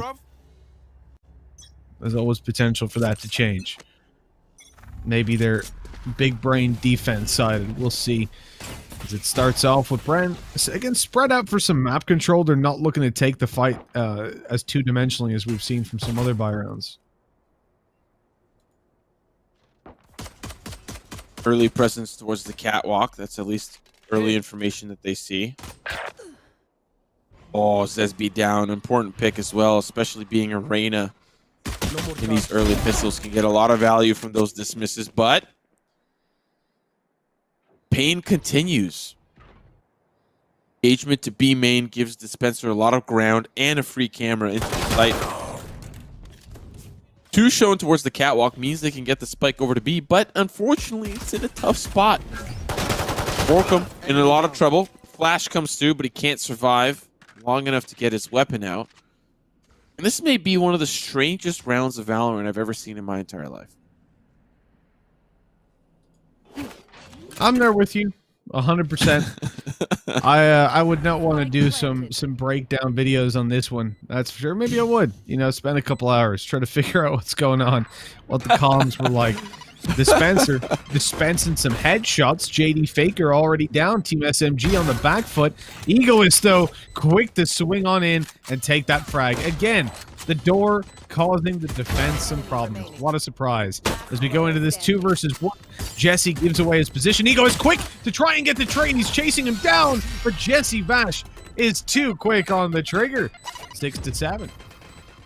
Simo, honestly, have you seen that door work in the defense's favor even once in your life outside of matchmaking? No, it always favors the attack because they just hit the site, they close the door, and it's a free sage wall. Exactly. On So to rotate.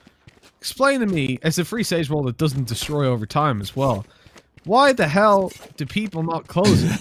At the start of the round, short player, close the door, break it. Every time. It's not that hard. You'll still get to short in time to stop them seizing control. You can mix it up into the second player there, but it is very valuable utility to get rid of. But no one does it. Crazy. I shouldn't be giving that free tips.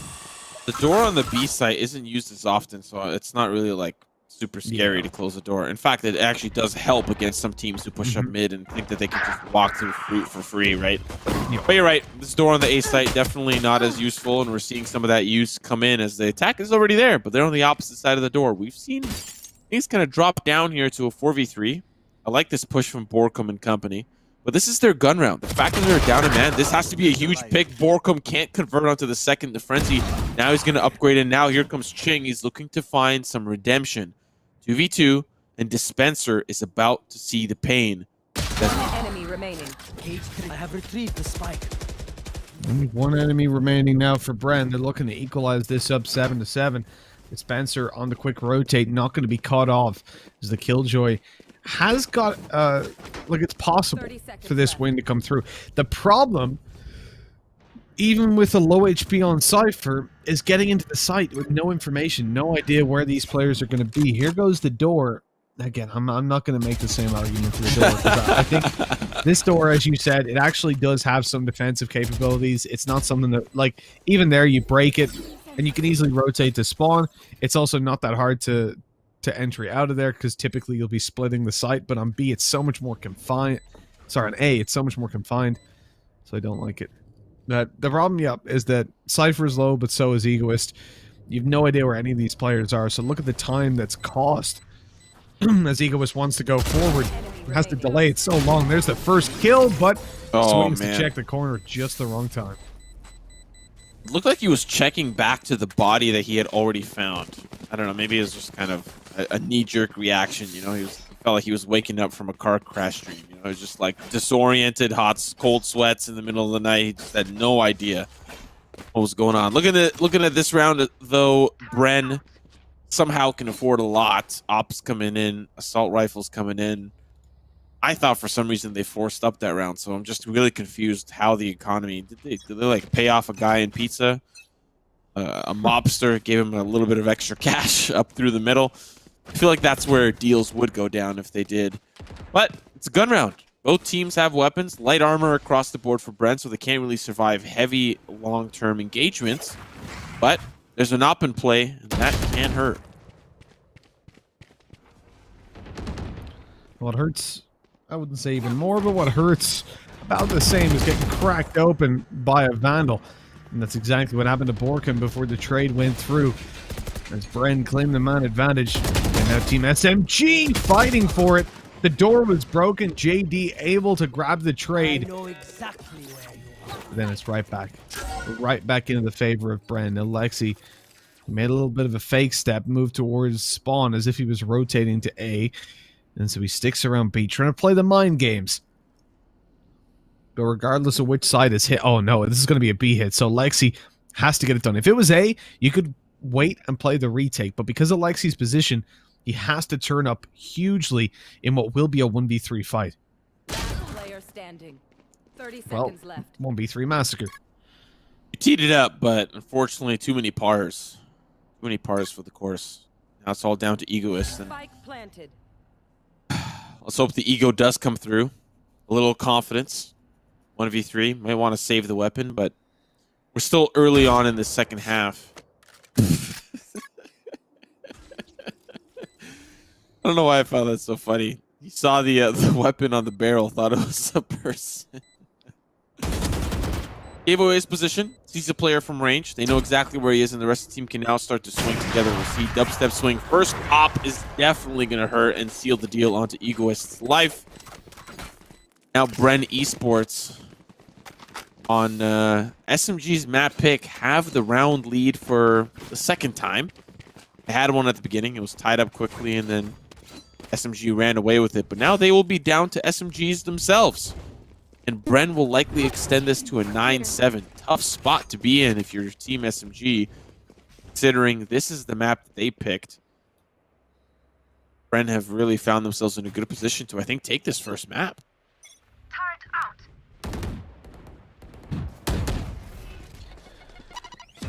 9-7. Team SMG holding up close. Borkin got hit by the nade, but the timing was good for at least one. A quick trade with the Sheriff puts Team SMG back in the running of things. What a shot by Bren. Coming in for a little bit more, but Owen's not able to get it done. Blinded up. Smoke goes down. This will slow down any sort of aggression. Actually quite a passive smoke, all things considered. Ego is sideswiped. And he's out of there. He's bailing. Good call, Dora Explorer. Swiper, no swiping. We're seeing it here live. Oh, the range, the stinger. It's been doing it before, but Spencer, he be dispensing those headshots round after round. 9-7, definitely knocking down some of that economy. But what I find the most interesting, I think, about Bren here, we've seen this is what the second or third round that we've seen this. No, this is the second round. Now the third that we've seen this op in play. You don't normally see the op in play on the attacking half, right? It's something that is very difficult to play around and execute because you're peeking in, hoping you find a pick, right? You're not holding an angle like you would on the defense. So for Dubstep to find any success with this op, that is going to be the big question for me. Where they play it, how they play it, what they end up doing. Is it just going to play back and hold angles? Like, what is it going to be used for? Looks like it's going to be used aggressively. Joke's over! You're dead! Right, my feed froze for a second, but we're good to go. So back in an aggressive push in towards the A side, opens it up, gets Bren the plant, or should be. Got to dodge that Hunter's Fury, but it was only one tag left, so they feel free to just get that spike down. And for Team SMG, the favorites in this game, it could be the second upset of the day.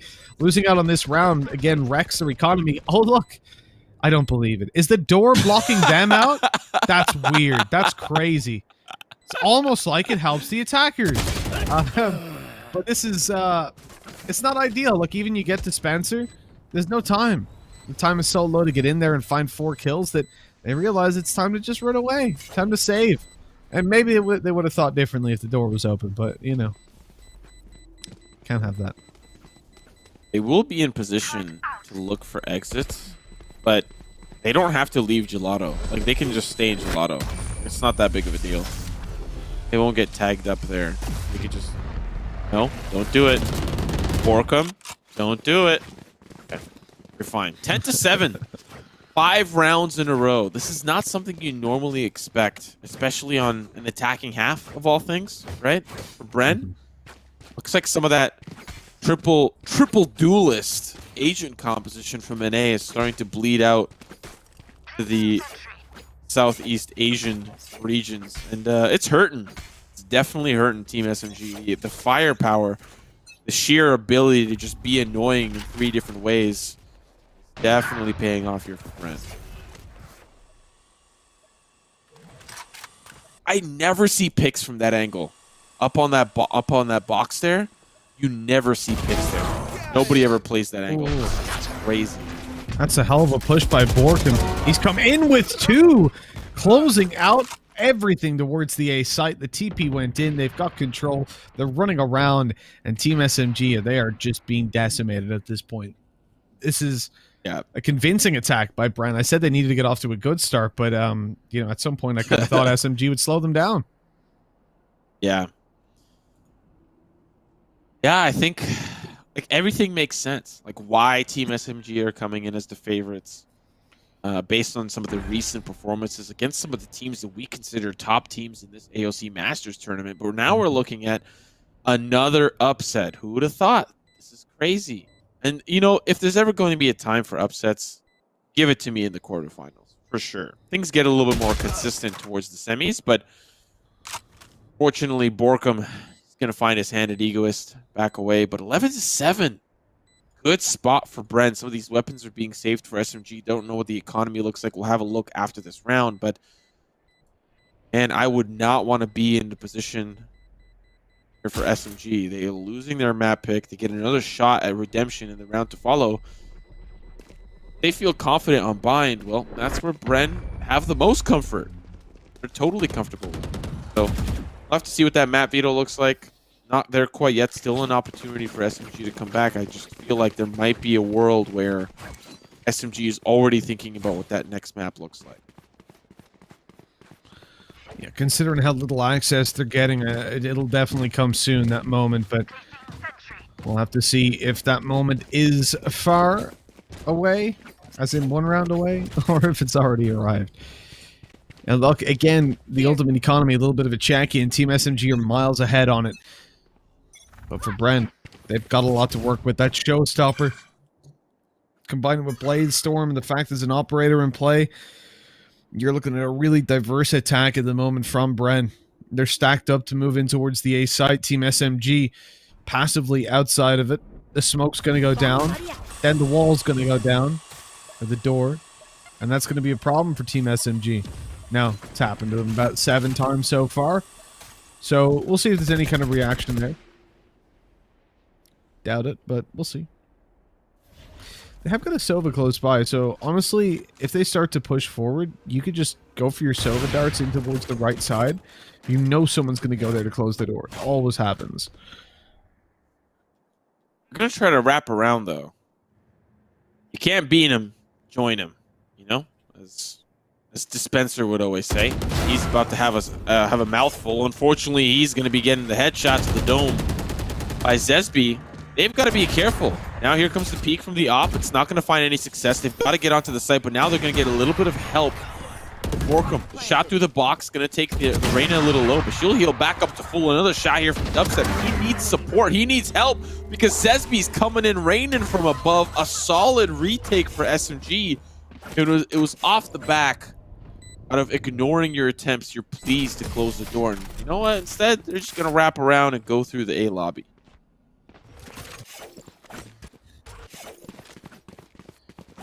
Handy stuff. You're closing out your first defensive round. Sure, it ends up still being close. We'll take a close round instead of a loss. What I will say is not going too well for SMG at the moment really is Lexi. You know, when you see a Sova or even a Raze down the bottom of the scoreboard, I'll give you the benefit of the doubt, you know, that they're still providing some benefit, clearing utility, dealing damage. But for Dubstep, it's been all about this hard DPS, hard duelist with Jet, and there has been no reward for it so far. Like, he's just getting outclassed in a lot of the fights he's taking. Oh, that is... You hate to see it. Zesby also had the op. That might get picked up. That might get denied. Neural Theft's going to give a location on where the players are. This is not how you want a finishing round to look and feel like. Doors going to get closed. Oh, wait, it's not. Spencer really just wants to gather a lot of space. They know players at least in rafters. Running back's also going to find some of that information. And now they can play around this. Here's a showstopper popped out, but it's thrown in blindly. No results from it. Door closed. Wow. Is that going to be an issue for the defenders? I'm not salty about it, Simo. I'm not salty at all. It's okay. How many times did you do this during EU First Strike? You do this a lot? Oh no, and I gladly ignored it there, but this is it's too much for me. Too concurrent. Look at that though. Borkham's been able to get out the door this time after breaking it, faded away. Still got two to take down, and Borkham! Oh! Has he got it on time? I think so. Yeah, he has. He's won it. That's absolutely fantastic. Correct me if I'm wrong. That's not any faster than running, is it? Using your shadow stab. I don't know. Match point. No idea. You can see side-by-side comparisons. It feels like if Riot Games ever made a math textbook, that would be one of those questions. You know, if Omen TP'd 3 times in a row, Johnny ran track, ran the same distance, who would get there faster? Feels like one of those trick questions, like what is heavier, a kilogram of feathers or a kilogram of iron? Like, well, a kilogram of iron. Iron's heavier than feathers. Come on. It's easy. It's easy. What do you mean? Trick quest. Come on. You think feathers is the same way? Come on.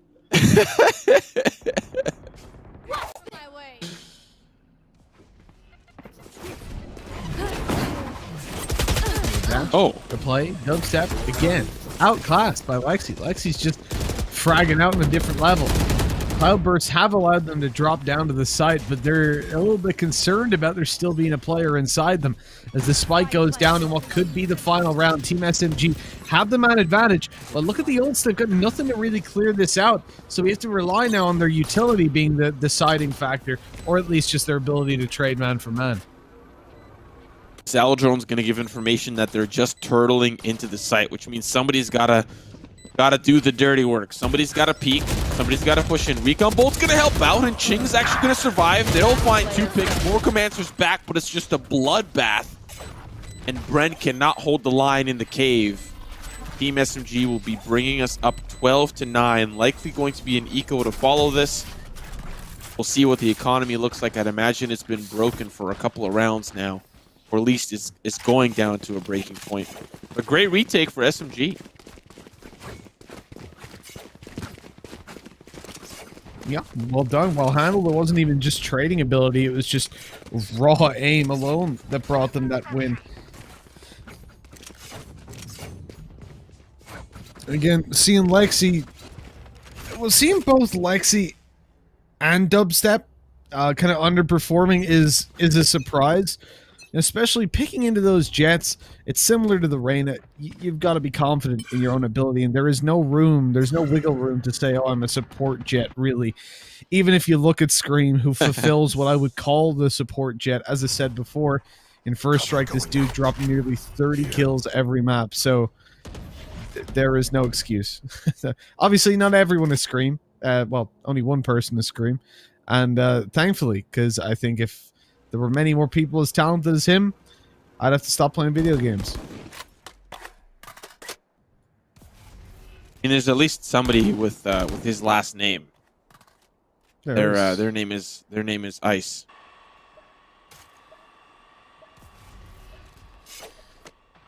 I thought you were gonna go with Navera there. That's his actual brother, but instead it was a terrible, terrible pun that made me very sad.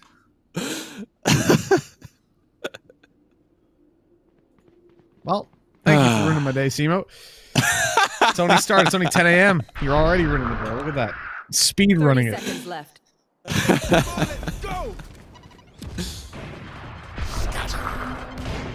Speaking of speed running, Orcum using the run it back, clearing out backside, does get that clone to dissipate, but those were shots from behind.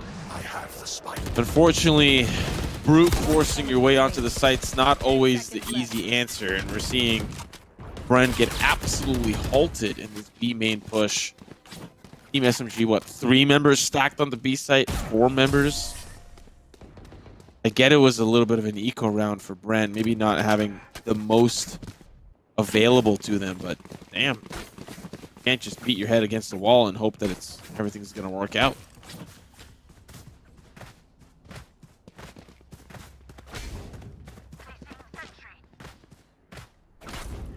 Well, I said it was going to be a close game, and I guess we're getting that in just full delivery. I'm not mad about it. Mad at the door. I'm mad at the door. That is very true. That is very, very true. Oh, fall. Drop the door. Drop, break. Oh, yeah. Oh, fall. Yes! Oh, yes, baby! wow. Let's go. They figured it out. It took like 7 or 8 rounds in a row of it punishing them, and they've realized what's going on. You're playing retake A. Break the goddamn door. Thank you. Thank you so much. Desbu in with the opening. Oh, they deserve this round win. That they do. A 5 versus 3. The Lear out. There's the paranoia, the swing, the smoke, and even more done. This is decimation. And really, I don't want to say it's all because of the door, but it's all because of the door. I'm trying to think of a world where that door can be useful to the defense, but I feel like it'd only be useful if you're committing like a double man or a triple man peek to A main, and even then it's so easy to push off the defense from that. Just a quick breach flash, or any flash for that matter, is going to have the entire defensive lineup running scared back to the A site, and then you're screwed. You're hoping that door stops a catwalk push.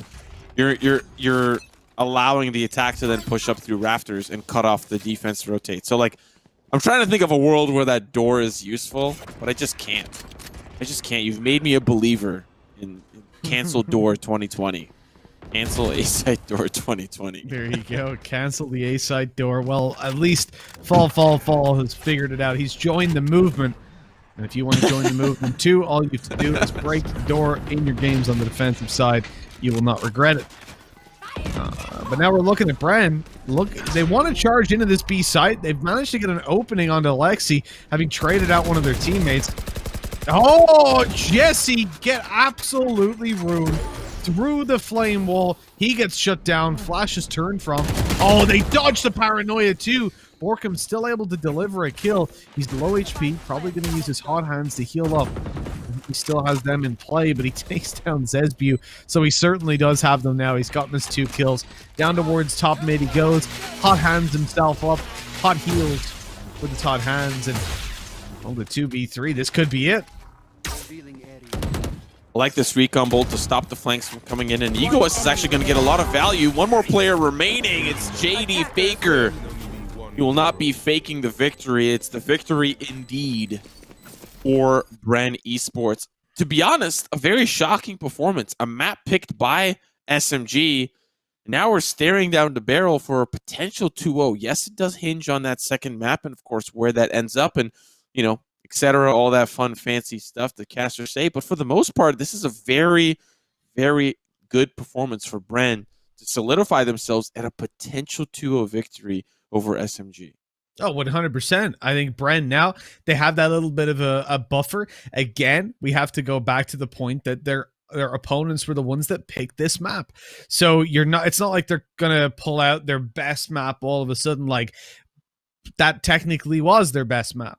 And yet we've just seen them lose on it. So Bren now have got this comfort zone of, hey, we've beaten you on your first pick. Let's see your second pick, you know, easy wins. And then even if they lose that, on the third, that will be their choice. So definitely a lot to work with there, but a super, super close map. So at least we are getting that delivery of the close game that we'd hoped for. Looking at some of the statistics, even Ascent is the worst map for Bren. 38% win rate across 8 matches. I don't have the statistic. I'm not going to look through every team that they played, but come on. We're going over potentially to Bind, where they have a 64% win rate across 14 maps and an 80% win rate on Haven. If that's where we end up, it's not looking good. But let's look at some of the map stats for this particular map, Ascent, and see who really deserved the MVP and who was the entry fragger for the match. Well, look at the 18 kills on the board for Borkum, but he actually didn't top frag, not even on his team. He's up there because of his average combat score. And this is, again, something that I want to come back to.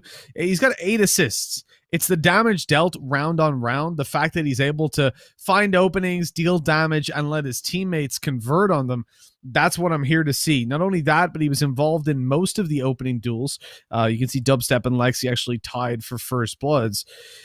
But the fact that Dispenser, the Cypher's out in front doing all the heavy lifting for his team with the 20 kills, top fragging the server, tied with Fall. It's a good sign, man. We're seeing some seriously talented Cyphers in play in this tournament. Yeah, looking at the MVP of the match, Borkum, definitely well-deserved. In some instances, carrying team to victory, but honestly, alongside Borkum was always Dubstep. Once we got to that defensive half, they started to split up a little bit, but once they were on the attack, once they were on the defense, you saw a lot of the buddy system for Dubstep and Borkum, peeking B main together, peeking A main together, peeking down the middle, looking for courtyard control. They were very aggressive in their setup, and if we're going to Haven, that is only going to encourage them even more to look for courtyard control, to look for long control, play around the sewers, play around C-Long. Wherever we end up going, expect these two to be an absolute threat, regardless on what side they're on. Well, yeah, exactly. I mean, you would expect nothing less. I'm quite impressed, really. Borkum went from 5 or 5S, I can't remember what their name was exactly, but over in the Cyber Ignition series, and he was decent there. I remember his name. That's why I went and looked it up, because I thought, well, he didn't play with Jesse and Dispenser before, and I was right. But there's a reason that he kind of stayed with me. He's a solid player, and he's one of the few people that I'll look at on a Phoenix, and I won't just flame him. Because, look, as much as Phoenix is viable, I think, Simo, you've seen it a lot over in North America, the Phoenix picks. Oh, yeah. I'm so grateful we don't have that brain dead form of Valorant over in EU, because to me, Phoenix just doesn't provide the value that some of the other agents do. He's a very individual agent, and like, if you're going to play triple duelist, sure, go for it. But when you come up against a team that has those protocols, that also doesn't play these cheap tricks of having a jet opper, someone like FPX, someone like Summon FC, that stands out for just being a smart team that don't use, like, they don't have a jet operator for free opening duels. They don't have this like Phoenix or triple or duelist heavy setup in general, but they play a smarter version of the game. Those are the ones that are going to just wreck you, because basically triple duelist to me means you have to have space and mistakes on the opposition for you to capitalize on, because you can't make the same space that you can with some more support heavy setups. And sure, that can work when you're playing against sloppy teams, but it's just not going to work in the long run of Valorant. Oh no, we're going to Bind, especially in the scale of this tournament. We've seen Bind come through for Bren, and they've done quite well on it specifically. Looking at some of their victories, haven't been able to take maps off of Attack All Around, Myth, Attitude, or AHQ, but those have been some close matches on Bind, and if that's something to think about, this is going to be a great map for them moving into this one. On the flip side, though, for Team SMG, looking at some of their Bind stats, honestly, not bad at all quite either. Unfortunately, not able to take wins against a team like Alter Ego, but having wins against teams like Legends and Attack All Around, boasting a 13-2 victory on Bind. over attack all around. That was back during the Cyber Games Arena Pacific Open, which is, I'm assuming, referring to as the Ignition event. So it's not really all down and out for SMG, but considering the map's been lost, the first map, Bren have so much to work with. If they lose this one, they get to pick what they're comfortable with, which is likely going to be Haven. That's likely where we're going to end up if this does go to the third map. But it starts with beating Bind first, and that's still not going to be an easy task. No, it's absolutely not. Look, the fact that we had a close game on the previous means this one is definitely up in the air, though. We know Bren are going to be a little bit more comfortable here. At the same time, you had some serious factors missing from the SMG side. Lexi in particular definitely didn't show up to the extent that we know he's capable of. So I'll give him a little bit of space, and I'll say that coming into this map, we'll see a better version of both teams. Just because of comfort levels on Bren, and then the fact that SMG will hopefully be bouncing back from that on an individual level. But ultimately, only time will tell whether this is going to be the close 3-mapper that I expected, or if this is just going to be a 2-0 shutout, and really either is possible based on what we've seen today. I'm, again, really impressed. I think that TMT attack all round of being a competitor at the top level of this region for a while. So to see TMT push them all the way to 3 maps and down to the wire on the final as well was huge. Then obviously we've had Alter Ego upset AHQ in a 2-0 fashion. Now we're seeing Bren challenge SMG, take a map off them, and possibly push it all the way to a 2-0. It's unreal to see that level of talent and skill in this region. I really hope that we get to do a lot more of this in the future when it comes to Riot official events, because I know that there will be events, but the issue is that so far I think it's only North America and Europe that have English streams. So that kind of sucks in a way. I guess as the game grows and gets bigger, we'll add more and more to it.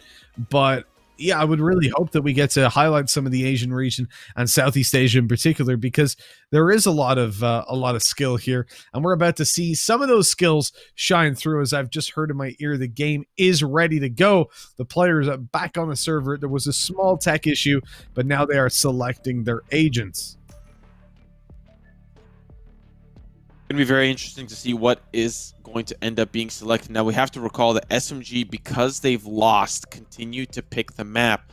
What that does mean for Bren is that they get to solidify their side selection on a map that they're already poised, or at least going to feel a little bit more comfortable with winning. Now the one thing that I want to point out that I think is the most important is Lexi off of the Jet and putting that in the hands of Zesby. I like this for the sole reason that Zesby was an important factor in the potential success of SMG on Ascent. But the fact that they've swapped roles, Lexi potentially maybe a little bit more comfortable on the Raze, the fact that the Jet wasn't really quite working out might give space here for the team to find more success and take us to that third map.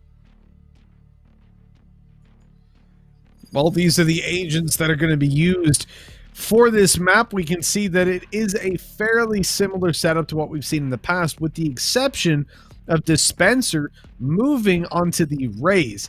Jesse Vash is the one moving off of Raze and onto Cypher instead of Dispenser, and Dubstep abandons Jet altogether, instead taking Reyna. So although the agent comp isn't that far away from what we've seen, it is very different in terms of where those agents are allocated. And again, that's very important. The teams are showing the depth of individuals to swap around agents.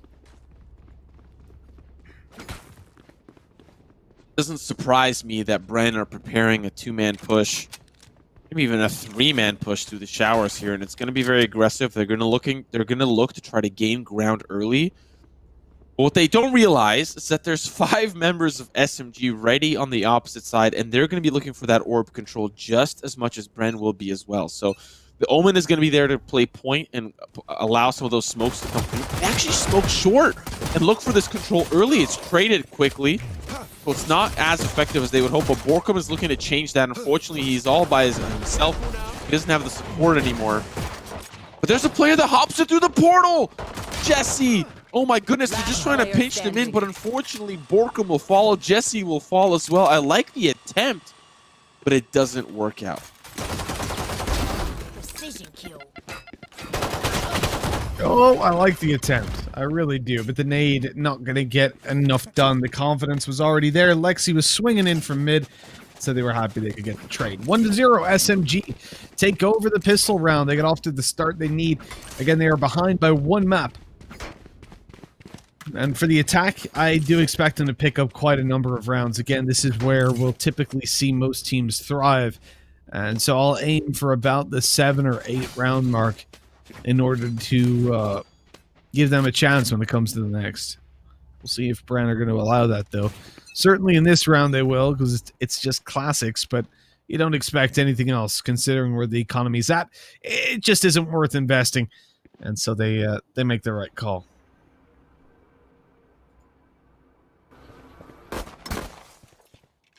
Looking at some of the map statistics, does look like the Bren do favor the defensive side of Bind a little bit more than the attack. Not that the attack isn't going to be winnable, but that they want to secure as many as possible. I believe that you were highlighting that, or at least in some capacity, but quite important for Bren to have that 3rd round conversion in the bag. We'll see how much damage they can get done here. Once again, aggressively poised, remember towards short. This push on B is going to be very difficult to defend, especially now that the recon bolt has come through. They've at least gathered some intel that there's a player in hookah, but will he be able to spot this out? Nope, can't find the frag. There is a Cypher player, but they both hop into the portal. SB can hold the line here. Shot's going to be good onto 1 at least, but the tailwind, will it be enough? Nope. Has to reload the clip as it runs dry, but there's still 4 members left.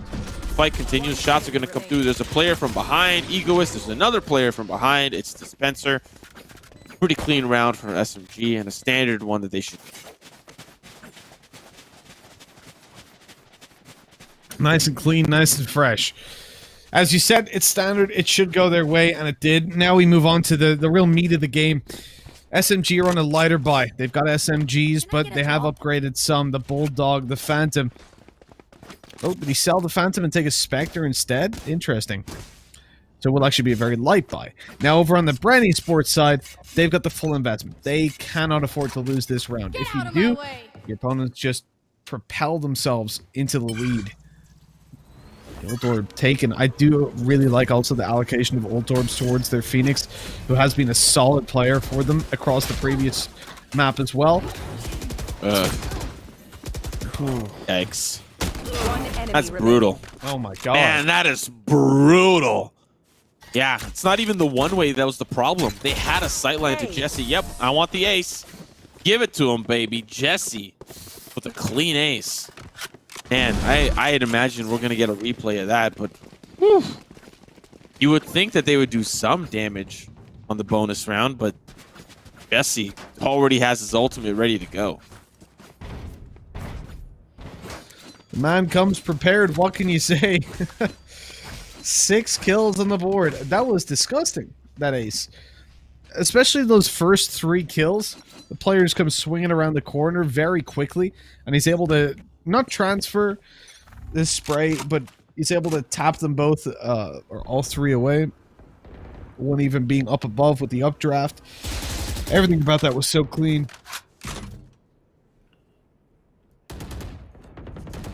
I'd imagine Jesse is going to continue to be a problem here, especially after that performance. I'd be afraid. And I wasn't looking at Spencer. And once again, surprise, surprise, aggressive push-up, get this control of B short, and pinch the attack. Force them to make a move. You can see Rain is not actually full peeking. It waits for the pre-fire, dismisses out of there. Really well handled. And a 2-man advantage now to play with. I mean, this is huge. For SMG, they don't have a lot of options. 2 players down towards A, so I guess that's their best chance to really get out there and do something on the side. One of those things that they're going to have to be careful of moving forward. They've got a Killjoy, but I think that utility is maybe misused. You've got a turret back towards Dust. I feel like some of this could have been avoided if you had a turret towards Fountain or playing on the opposite side of the map. Listen, I'm no Killjoy expert, so maybe I don't know all the things, but for the most part, hasn't done exactly what it's needed to do, which is catch flanks. Looking at this engagement, though, it's all down to 1 as SB is able to at least trade out some of the frags, but still 4 for all. Bren will tie us up, and things are starting to look grim. Here comes the eco and an opportunity for Bren to extend their lead. Or find a lead, rather. I'm looking at that JD Faker buy. Is this going to be an eco? Marshall comes out. They're buying what they can. They're keeping their money over for the next round. I was just, when I saw the Guardian, I'm thinking, oh, are they actually full sending it into this investment? Because if the rounds are super close, you can do that. I don't think it's really worthwhile, though, when you've been struggling. Probably not a situation you're going to get away with. Dubstep able to open it. There goes the dismiss to push down, flash around. Oh, there we go. Borkham took a while. Now he's got some support, but he goes in for the kills all by himself. Player in spawn. That was a stinger kill, apparently. Okay. He did only have about 100 effective HP left. But it doesn't matter because it's just being closed out by Dubstep. Closed out. The thing is that Bren are doing this regardless of eco or gun round. Like, they just don't care. They feel like this control is easy to get. Normally, you'd find the attack trying to exploit a part of the map, right? And I think for SMG's case, if they're playing so aggressively towards B, hold a point person, hold a sentinel of some kind, and just blitz onto A. There's only Jesse, there's only one other player, and for the most part, if you find the trades, the A site's going to be yours every single round because of how Bren are playing this B site. And to be fair, they're not really playing the portal either. They could if they really wanted to, and maybe that's why they're playing so aggressively, because they can always just jump back to the portal and, you know, hit the showers. But I don't know. It's a tough spot. And you're seeing SMG really react in the opposite direction. They want to fight. If you want to challenge us, we'll challenge you too. And you'll lose. Evidently you will, because Lexi's gone down straight away. Bit of a shoulder peek, 2 weapons spotted. Borkham knows now that there's heavy presence towards the B side. It's time to fall back. They have Hookah well and truly under their control. All Borkham has to do is make sure that these guys don't push out and get up behind the Hookah players. He's even got a little bit of a crossfire as well, played out in towards Hookah. You should run. They will go. And with that ultimate popped, I think SMG are about to run into a whole lot of trouble. Ooh. But Zesbu, well, he's the first to open it up. That was the ulted Reyna. And the Killjoy ult, the lockdown, keeps the players back. We'll run it back as well is going to be used. No players detained. He's going to find one. Can he find a second? That's the spike down as well. And he's going to stop their push forward with the molly. They're stuck. They got to push into the player coming in for the defender spawn, but they will find him. It's 3v2. Still doable, but when you lose a player like that, it's not fall down to the cubby. They know exactly where he is. For some reason, I don't think that was communicated well. Fall with 3. Down to the 1v1, but it's Jesse. Jesse's been in this position before, looking at the split screen. You love to see it. 18 seconds left on the clock. Player pushing to elbow. And here comes the TP. That's going to be now the retreat for Jesse. And we're going to see this 1v1 pan out on the opposite side. Spike's being planted. And he's going to put the cage up. But he teleports out to safety. Oh, and he sees him. Nice timing there from Jesse. And that's going to push Bren to the 4-2, the 2-round advantage. It was close. Now I think that'll put SMG down to the eco, depending on how the economy's unfolded. They just forced up. It might be an eco. It might be a little bit of a softer buy. But good stuff from Bren. That it is, Simo. With the 4-2, I think Bren can feel massively confident because it's about to be 5, or at least it should be. Another week by, we're going to see Marshals, pistols, stingers, all that sort of stuff. That's the ballpark we're operating in. Actually, looks like mostly it's the Sheriffs that have come out to play alongside the Stinger. Gotta go for everything. Gotta full send it. But yeah, I'm a little bit disappointed with what SMG have been able to show us so far. I think I expect a lot of this team. Now, on the one hand, obviously my compliments go to Bren. They've played a solid game. I like their mix-up of aggression. It's really hard for SMG to actually get a read on what they're doing. But the situation for me is more looking towards their defensive side. I don't have a whole bunch of faith in them. Like, SMG to me need to get 7 on the board here on attack, 6 at a minimum, and that just doesn't seem likely. Okay, a little bit of a tickle up for their Omen. Bren are in trouble having to give up bathroom. You never want to do that as the defender. Oh, and the paranoia went towards the shower side, so there wasn't a paranoia available for the short side, which is what you normally see. Hot hands, I don't think it's going to do enough to kill, but it'll at least do enough to chip. Spencer on the flank knows the player isn't towards the tubby. Headshot's going to be crispy clean, but it's still a 2v4. And this is the weak buy. We have to highlight that. A lot of the players lost their lives towards lamps and the flank back into lamps. But we still got Arena. We got duelists. This is what they've been built for. And, oh, yeah, dodging it, moving it. Oh, my goodness. It's down to the 2v1, but the spike's ticking. They have to get involved. One player defusing, one player tangoing. And it's going to be crispy clean. Bren, leave it up to the duelists to steal the deal. But still, Mitch, it was a lot closer than it should have been for Bren. Well, yeah, I mean, that was all just Reina. that wasn't Bren, that was dubstep going in. I love that push through the firewall, through the molly, the hot hands. Just tanks all the damage to get the round for his team. 9 for Borkum. Jesse Vash up there as well after his ace. They have fought hard for these rounds, but they've got them.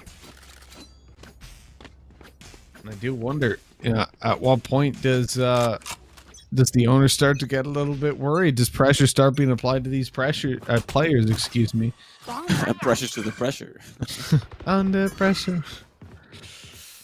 But look, at the end of the day, SMG need to figure out where they're pushing down on, whether it's A or B. No matters. Close. Oh, unfortunate for Dubstep, loses a crucial battle against Zesby. If there's going to be someone that's going to win that battle, it's going to be Zesby. Another curveball. Second time's a charm, but fortunately you're looking at nothing but the sun. Tag comes through. Here comes the Hunter's Fury. Now Borkum's going to try to find some value, but they know exactly where he is. Boom! Headshot. Spencer has the showstopper, and they're respecting it on the side of SMG. It's down to 2 final players. It's likely not going to find a lot of value, and now he's just going to play underneath the window. Knows that there's a player there, but does he expect to? It doesn't matter. Taken down, and this is SMG's round to win, putting us at 5-3. A round, in my opinion, they desperately needed to show face against Bren Esports. Yeah, most definitely. I mean, they were looking figured out, and unless this is going to be an ace by Omen, I think we can definitely say they're right back in it. Still lots of time, lots of space for this to flip-flop either way, but the attacking side favor is almost undeniable. And Bren, again, have those foundations built very early on to have a good second half, but they might even look for a little bit more. There it is, flawlessly closing out the round, as expected, really. After at least the first couple of kills came in. And so as we go down 5-3, this is Bren's opportunity to, again, beat down the economy, beat down the mentality of some of these Team SMG players.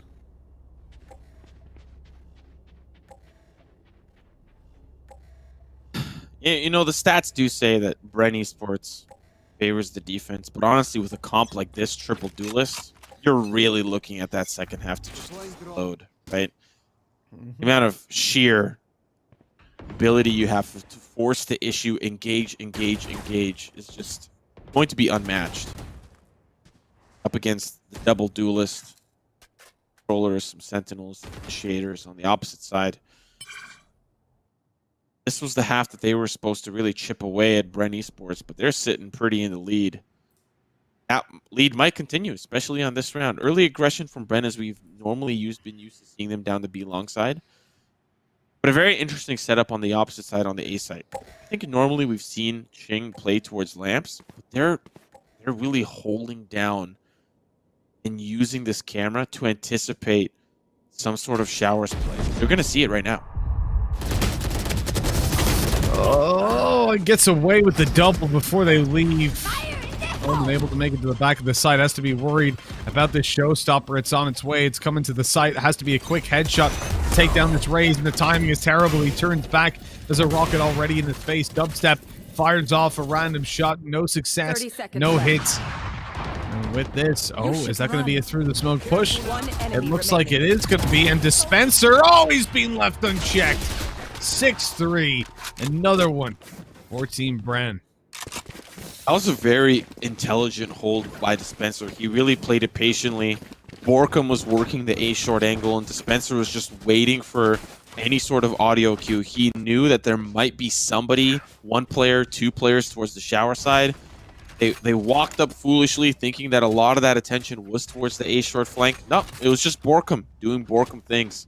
And he even escaped. He was out of there. He wasn't even interested in that fight anymore. So solid work from Dispenser, solidifying that round, especially after that lockdown was committed. The rest of the half is not looking good for SMG. That's an ultimate down. They don't have a lot left in the tank. And there's likely going to be another eco or two that is still left in this half, which means that Bren Esports are at least looking at 7 rounds, which is going to be tough moving into the second half.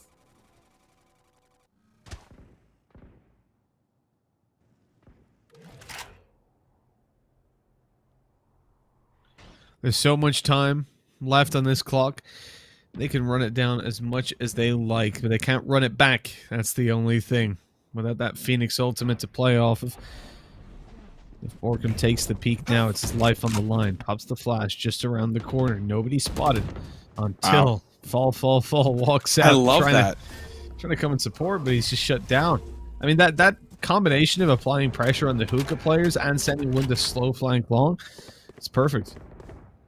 Yeah, it's amazing. Because the Omen players, he's either going to push up, like with the team, or he's going to back away and maybe join the A short push, which is exactly where SMG has been developing. So I love that play and the way that they set up down long. Bren really, man, digging this team, digging the vibes. Not digging that shot though. Dubstep gonna miss that one. Chip off the old block on the APC, but a flawless round. Things are not looking good for SMG, which once again seems like best of 3 after best of 3. We're just really in a position. These teams are popping off and upsets are happening all over the place. Stark contrast to what we saw last time around in the Ignition series for Southeast Asia. It was super one-sided. In a lot of the games where we obviously imagined that it was going to be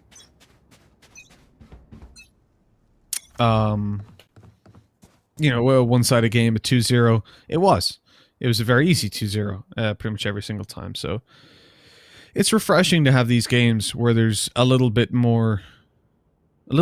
predictability, I suppose is the way to put it. Speaking of predictability, Team SMG are trying to mix it up. They're trying to figure out what is going on the opposition. Because Bren, sometimes they feel like pushing, and sometimes they feel like waiting until the last 10 seconds of the round before making a move. Best example, over towards bathroom. This time, it's a passive camera, one that's looking all the way down, and no peek. No one's swinging on it. No one's trying to go for the flank. Instead, they're happy to just defend middle. And that's exactly what they're going to do. At least pretty soon.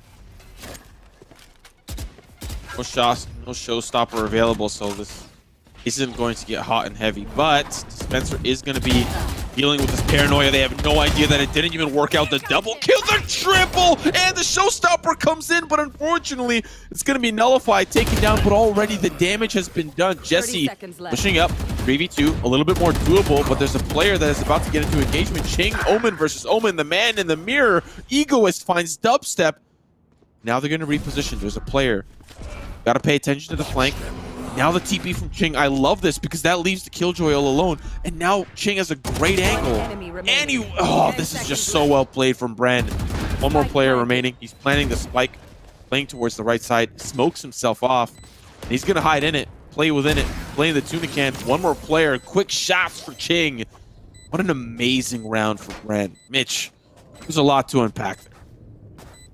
Well, that there is. For Bren, you can see the level of confidence they have going in for some of these fights, but not just in the standard me playing matchmaking, I'm going to swing long and see what happens, but down to just playing off of each other as well. There's some of these angles, like when you push out to the side worrying about elbow, where you just believe that your teammate who's second out is going to have that covered for you.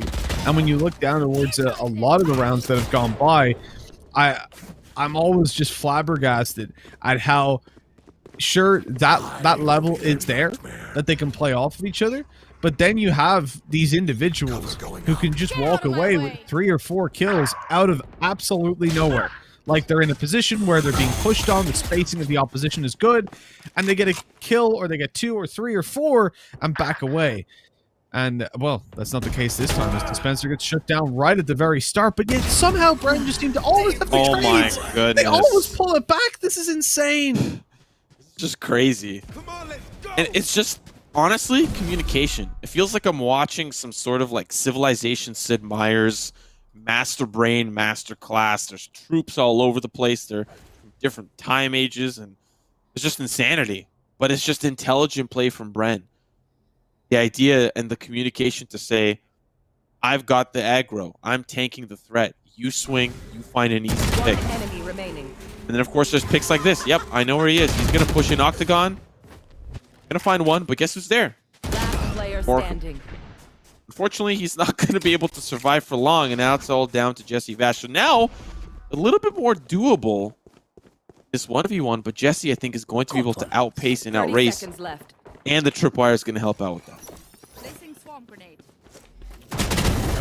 The big boy, the big gun, Jesse, a man after my own heart, using the best gun in the game and showing you how it's done. 9-3. You know, it was funny. I played the Odin the other day at Diamond, and I got a nice, nasty little 4K. Not like wall bangs or any gimmicky. I pushed up B, came behind, sprayed them all down. It was gorgeous, and had to comment. What was it? It was Odin noob. I'm like, I mean, weapon costs more, and it's harder to spray control. What are you talking about? What? There. What? What about that weapon is noob? Huh? It's the best I gun agree in the with game. you. I agree with you. I'm right there with you. Especially any gun named after god mythology. I'm with it. I'm on board. We need the Anubis. It's an even bigger SM. It's basically 2 Odins taped together. It's the Anubis. Slows down your movement speed by 50%, but it's worth it. It's worth it. By 100%. If you have it out, you just can't move. Oh, that's unfortunate. Uh-oh. That's fantastic, though. Oh. Paranoia. Yeah, I mean, that's the strategy there, right? You pop the paranoia, so Lexi's peeking first. They're thinking, oh, push up, we'll get him. Bang, paranoia in play. Lexi's got a 3K. What I say about the ability of individuals to pop off? Well, SMG showing that they've got it as well. Lexi almost winning this round single-handedly. Jesse Vash surely doesn't pull this one back. The dash out of the way by Zesbu. He's 50 HP. This is unbelievably winnable for Jesse. He's looking to plant inside of the tube. Fakes it out at first, but nobody pushes. And you can see, look how stagnant they are. They are waiting. They do not want to give these 1v1s, but they're so spread out that they kind of have no choice whenever they actually go for the push. 30 seconds left. At this point, I think you do just commit to that plant. There we go. Spike planted. He was waiting for that camera as well. An interesting plant, and he's going to play with the camera. Fortunately for him, Egoist is coming in from the opposite side. He's the cam. He knows where the shot is, where the player is going to be, but Egoist. Quick to the jump, quick to the frag. And now Team SMG likely going to put us to that 9-5 scoreline when the gun round comes back in. You know, if Bren finds that pistol, it's lights out for SMG. I think, you know, you win the first 2, you're at 11-3. It wouldn't be looking so good for SMG, but now there's at least a lifeline. You know? Oh, the force up. Are SMG going to expect this? If they can topple the hierarchy here, Bren can actually put themselves in a huge position to gain some early rounds and gain a huge economic advantage. But it all depends on the success of this force up.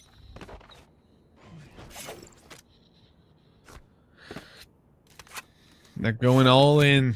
They're throwing it at the wall, seeing if it sticks. And you know what? I'm not against it.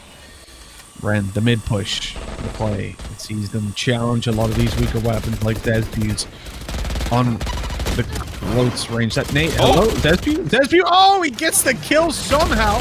Dodges the nade as well. Shut down in the back. Oh, what? Wow. Almond's gotten away with a double. And Team SMG with a 2-man disadvantage. Oh, no. Lexi.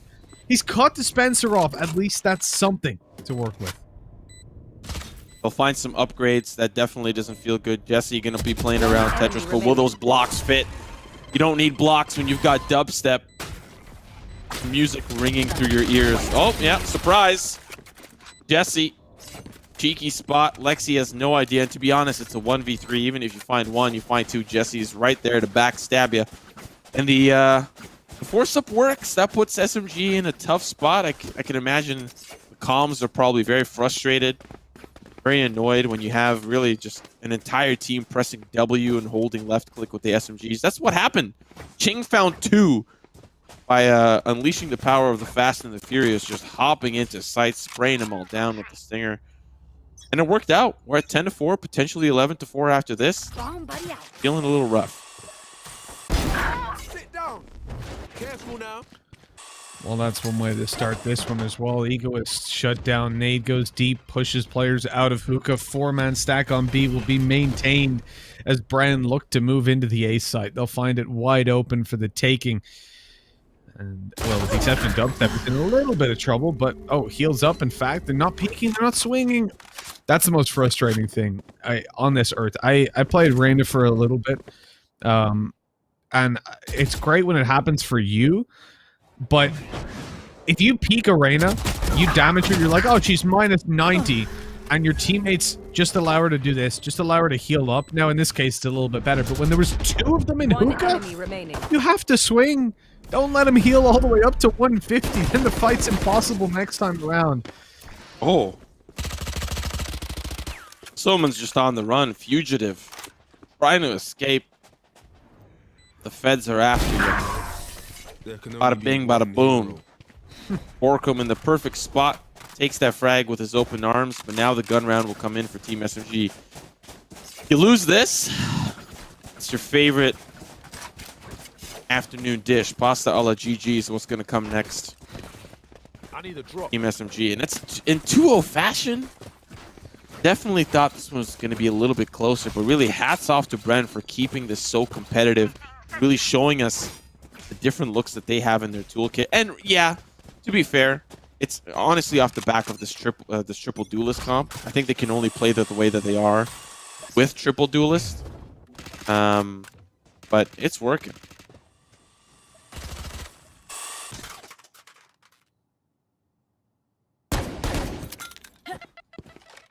Joke's over. You're Man, dead. deep to push the players back towards the spawn. Borkum again. It rings out in the distance. His ultimate has been popped. He's on his way, closing in. Oh, there we go. Spotted one, but I thought he was going to get the next. He hasn't. So there's actually still a player left undetected to grab a kill towards Elbow. Now they're ready to deal with it. What a bit of spray control by Dubstep. He gets overhealed up to 115. Now with the extra fire rate as well. I mean, it's perfect on the Phantom. He's looking to catch them as they push out of the smoke. No one moving just yet. Turret going to be deployed, so we can't push into it. The Empress will last for quite a while, though. In these retake situations, I don't mind popping it and playing in the close corners, but the pressure going to be applied as I think Empress is about 3/4 away. Done! All three spotted over towards Elbow, and this is where we really need the Reyna to turn up. Already got a kill. Empress refreshed. That rate of fire going to be maintained. Overhealed to 150. Comes out of the dismiss, but didn't see the players up close. Here's the swing. No, with the Bulldog! Manages to catch them off. And they have no idea about the final player. Dispenser is up close. The Dispenser of Death on this one, but not quick enough to steal the kill from Omen. 12-4. And this is looking like it's going to be a quick 2-0. And now we're moving on to the force-up for SMG. You've got no choice. Match point. Your back has been against the wall for a majority of the series. What are you saving here? There's nothing that you can save. You got to buy up whatever you can and hope that it works, hope that it sticks. And if I'm going to be honest, I'm not saying Bren's playstyle has been very cheesy, but it's definitely been like, oh, like you get frustrated with the way that they play. You know, double man peek here, double man peek here. When are you ever going to play passive for a change? You know, let us play the video game. But unfortunately, they're not finding any success of their own playing aggressive. Seeing Borkum getting so much free space. He's got this alt orb all to himself, and he's not even going to take it. And they're not even going to go for the B long one. They don't want any control whatsoever. They're chalking it up to passive play on both sides and saying, okay, We're just gonna let you push in, and we're gonna hope that you make a mistake. That is, you do not want to be playing reactively when your back's against the wall.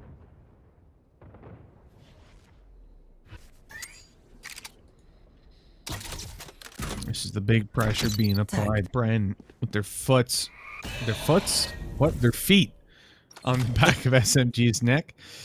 Feet loose. Feet, foot's loose. There we go. Get those foots loose. Come on. Interestingly, haven't seen those one-way smokes used at all, and again, that's the trend here. It also allows Dispenser to have this angle up above, so maybe a little bit of an oversight as Omen picks up the opening and a second as well. This is highway robbery. He still has the paranoia, waiting to use it on spawn, but little do they know, all the players are actually on the site. Egoist coming in with a double. He's got to find 2 more, though. It has to be the 4K. Down goes the lockdown, a third already, and oh, he's in a little bit of trouble. Actually being hard pressured. This is going to have to be a pickup straight into the teleporter. Oh, he can't get out. He can't get out. No, he's stuck and taken down. This is going to be it for Egoist. Rushing in. He has to check the back. He seems to know just in time. He had to go teleporter there. I don't know what he was doing, trying to go back side. It was close.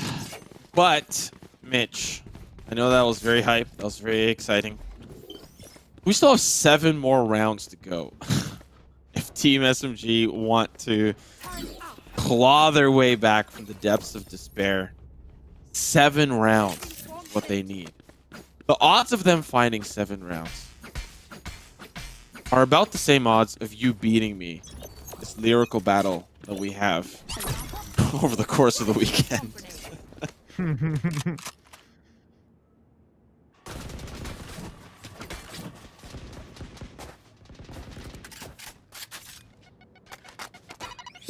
But they're still there. There's still odds. Not like it's 0. A little possibility. It's a little unlikely. Just a little bit.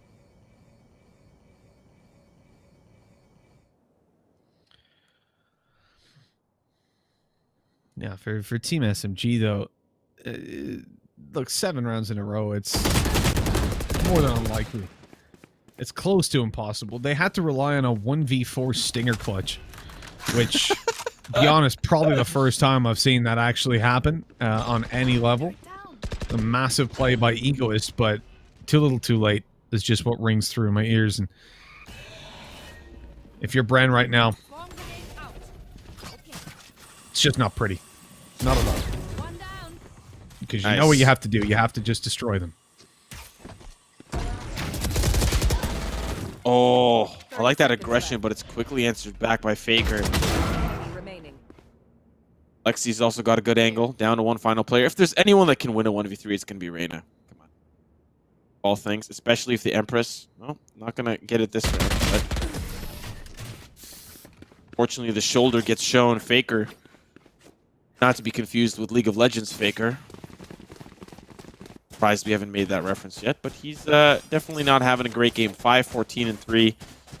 Just really providing that Sova utility, leaving it up to Egoist and Zesby to do some of that damage. To be honest, really, the entire roster of SMG hasn't really been having a great game. Even Egoist, despite being at the top, it was a SMG clutch that launched him up there. All Bren Esports need is 1. All they need. One is all they need. I mean, look, 6 chances. Attack inside. You're blitzing the sides. You're just building up your ultimates at this point, right? You'll get it in there eventually. Good nade. Great damage. Dubstep going to tank it. Tuck in the corner. Hoping he could swing it afterwards and catch him off guard. Looking to trade Borkham now. Out goes the paranoia. Doesn't really catch a whole bunch because they're falling back. JD Faker taking down Dubstep from the earlier nade damage. Ult popped. Dispenser thought he was done for, so he just threw it out. It doesn't get anything. Jesse Vash pulling it all the way back, though. Elbow control goes towards the attackers. Now there's going to be a play through the teleporter straight on into Hookah, but it's expected. It's ready. He tries to fake it with the smoke. It's not really going to do a whole bunch for him, though. Dispenser in a bit of trouble. 50 HP. Backing off. Borkham ready with the flash. Wants to pop it around this corner. It's not going to get him anything, and he knows it. Spidey senses start to tingle. He's moving over towards the spawn side. He's going to be a little bit late in popping that flash out. Maybe catches the Sova, and indeed he does. Well handled in a 4v2 now. Team SMG need to go huge, and they need to do it fast. And the wraparound here coming in. That's going to find the hookah player. It's all down to Egoist. Can he clutch? He's got a better weapon this time. Better than the SMG. But Borkum and company, 13-6. What a dominating finish to close up this quarterfinal. And Bren Esports will move on. What a crazy, crazy quarterfinal. We're getting all these predictions wrong, but along the way, along the ride, we're getting some very impressive play. Bren Esports, I think, could really have a shot, have a chance at winning out the semifinal, whoever they end up facing. Very impressed with their triple duelist composition. I've seen a lot of triple duelists in North America, especially from a team like TSM. I think Bren definitely have a little bit of a better, more comfortable handle on it. Yeah, I mean, look, you could see it there on the attack of Bind. You go to a map they're more comfortable on. And, dude, they're just bouncing off each other so well. That Phoenix used to entry, they're trading off him. The Reyna play as well. And I can't really tell if it's just down to them actually playing better individually as well, though. Like, they outclassed in a lot of these aim duels. They were winning the openings, not just down to utility, but just down to individual ability in winning those fights. And let's take a look at the individuals, at the dudes on the server catching all the frags. We've got the stats ready for the game. And as you can see, up towards the top of that leaderboard is, of course, Borkum. Yet again, we talked about his Phoenix previously, and we'll talk about it once more, as he also topped the First Bloods. Yeah, we're going to see his face in just a little bit once we get to that MVP screen. But really, he did a phenomenal job. You know, on that Ascent map, you saw him paired up a lot with Dubstep, and you saw them respectively on the MVP graphic as well. Well, this time it was the Borkum show. Yeah, Jesse had a couple of important opportunities, but it was Borkum up against Egoist consistently. But for Egoist, he found a lot of multi-kill opportunities. It wasn't like every round he was a problem, he was an issue. Borkum, on the other hand, he was a problem every round. He was an issue every single round. Whether it was the defensive half, paired up with Dubstep down towards that B-long side, or it was on the attack, entering with the run it back, or not. Just curveball in, peek, whatever, push in. And it's exactly Borkum who you're seeing up here. MVP, entry, stud. Man was an absolute beast this map and carried his team to an absolutely phenomenal victory, carrying them to the semifinals tomorrow. There you go. Bren are going to be your third semifinalists, and let me just double check. I think that means they're going to be up against Attack All Round. No, excuse me. They're going to be up against Alter Ego. That'll be one hell of an interesting duel as well. Two very confident teams who've 2-0'd their quarterfinals versus some of the best teams within the region butting heads. I'm really excited to get that one going tomorrow. But of course, we have to do a little bit more before we get onto that, because we're going to have the Todak versus Overtime Esports game to determine who will face Attack All Round in tomorrow's game. And honestly, in that one, I think it's hard to call. But from what we've seen of Bren so far, they're definitely deserving of that spot. I don't know what's going to be harder to call, like the Attack All Round versus, I presume, Todak, just based on their performance so far. But that Alter Ego Bren one, that's a toss-up for me. Yeah, the semifinals tomorrow are going to be an absolute delight. And even as we move forward, if we end up seeing, like, for example, an Attack All Round Bren Esports in the third match for the third place finalist, like, that's going to be an incredibly beautiful match. Like, I'm really happy with the teams that we have here, because I think we'll see some very competitive matches, despite some of the 2-0 victories that we've seen. And to be fair, they've shocked us. These have been surprising 2-0 victories, and they've been off the back of stellar play. Alter Ego played incredibly well. Bren Esports played incredibly well. And now, we get to go to a little break, and we get to see if Todak have that same flair, have that same pizzazz in their potential dominating victory over Overtime, or we might see an upset. All is up in the air for this match. It absolutely is. You know, this is going to be one that looks very two-dimensional to me. It looks clear-cut looking at the results of group stages, looking at the fact that Todak made it out top of the group.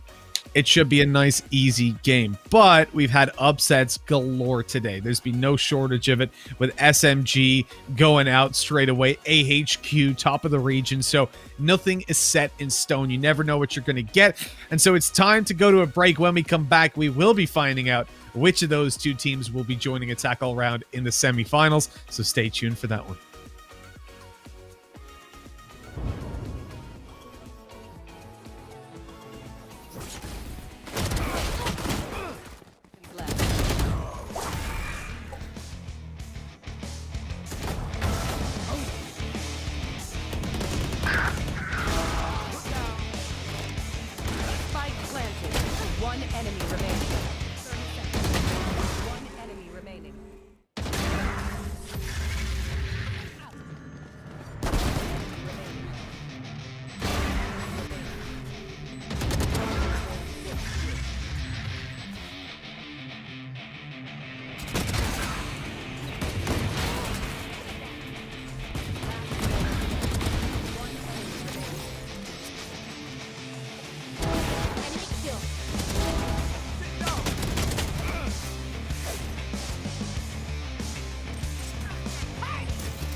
One enemy remaining.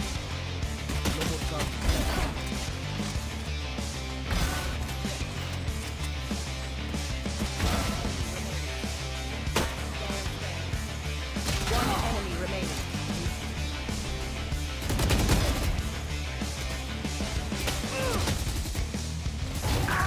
No one can get it.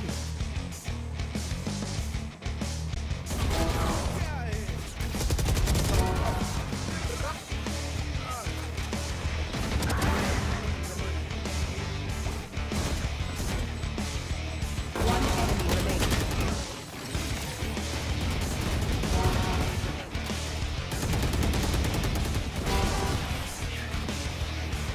One enemy remaining. Attackers win.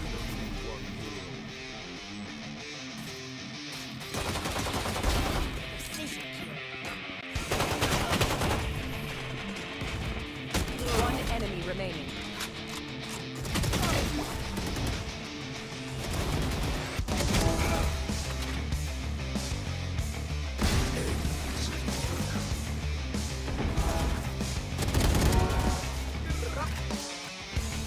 Careful now.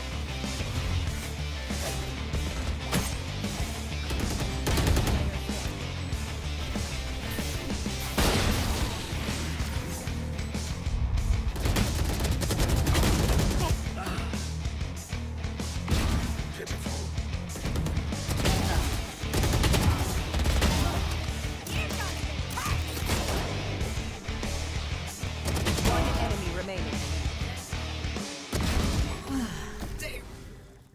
One enemy remaining.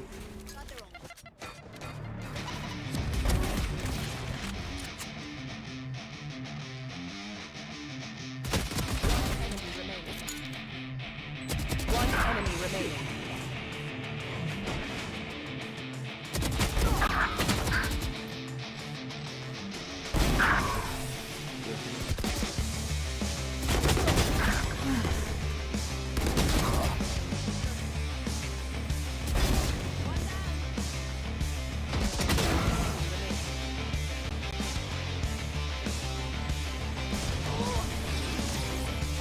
Attackers win.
Let's build a dog out of sticks and twine. I can call you master, you can call me mine. Wrap me in plastic and make me shine. We can make a dollhouse, follow your design.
Let's build a dog out of sticks and twine. I can call you master, you can call me mine.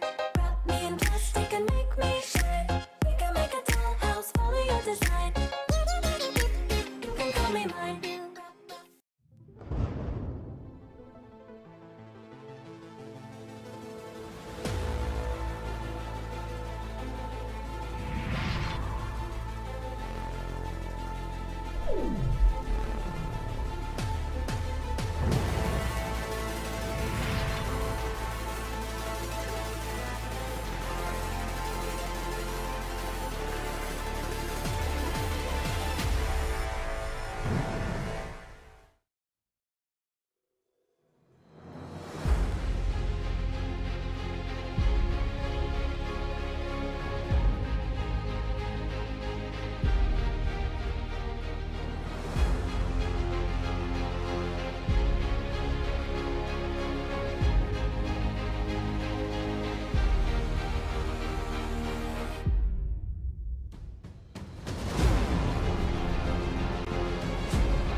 Let's build a dog out of sticks and twine. I can call you master, you can call me mine. Wrap me in plastic and make me shine. We can make a dollhouse, follow your design. You can call me mine.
build a dog out of sticks and twine. I can call you master, you can call me mine. Wrap me in plastic and make me shine. We can make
build a dog out of sticks and twine. I can call you master, you can call me mine.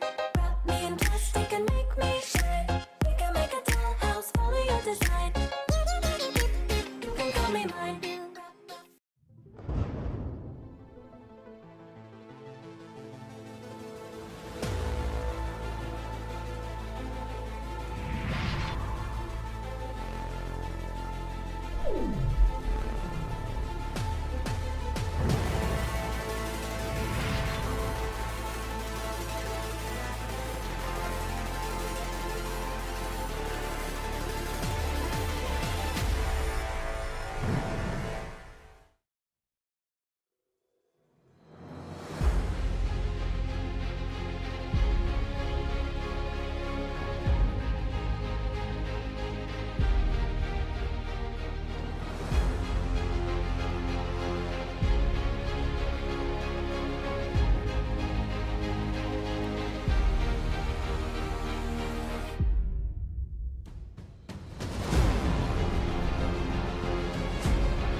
Let's build a dog out of sticks and twine. I can call you master, you can call me mine. Wrap me in plastic and make me shine. We can make a dollhouse, follow your design. You can call me mine.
build a dog out of sticks and twine. I can call you master, you can call me mine.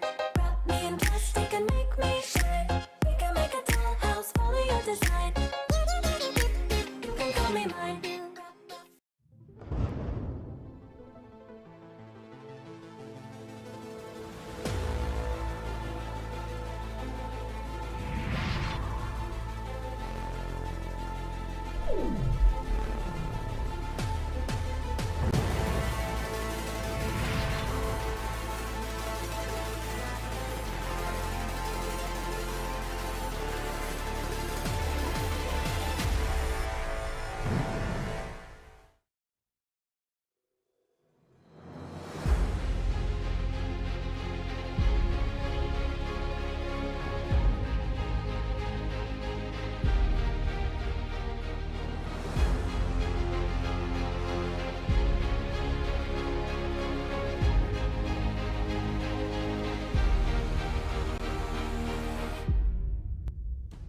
build a dog out of sticks and twine. I can call you master, you can call me mine.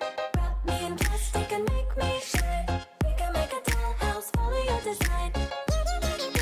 You can call me mine.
Let's build a dog out of sticks and twine. I can call you master, you can call me mine.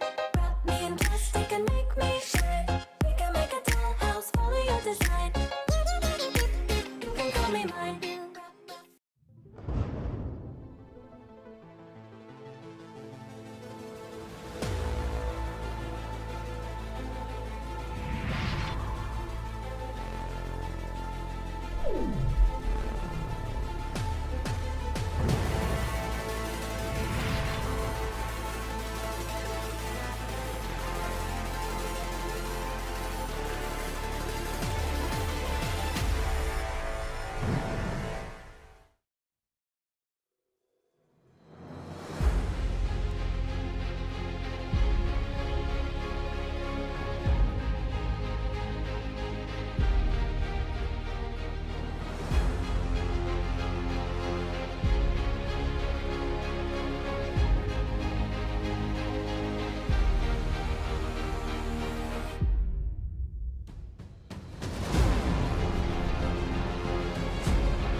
Let's build a dog out of sticks and twine. I can call you master, you can call me mine.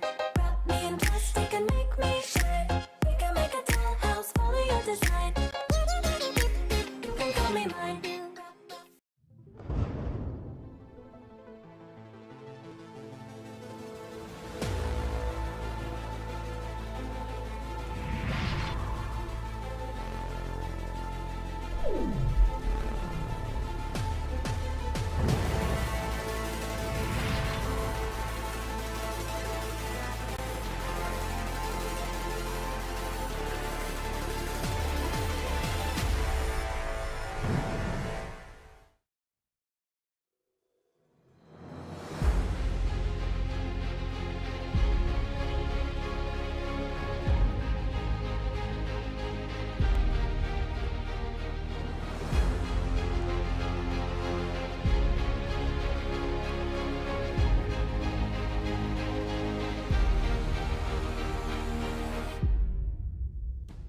build a dog out of sticks and twine. I can call you master, you can call me mine. Wrap me in plastic and make me shine. We can make a dollhouse, follow your design. You can call me mine.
Let's build a dog out of sticks and twine. I can call you master, you can call me mine. Wrap me in plastic and make me shine. We can make a dollhouse, follow your design. You can call me mine.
build a dog out of sticks and twine. I can call you master, you can call me mine.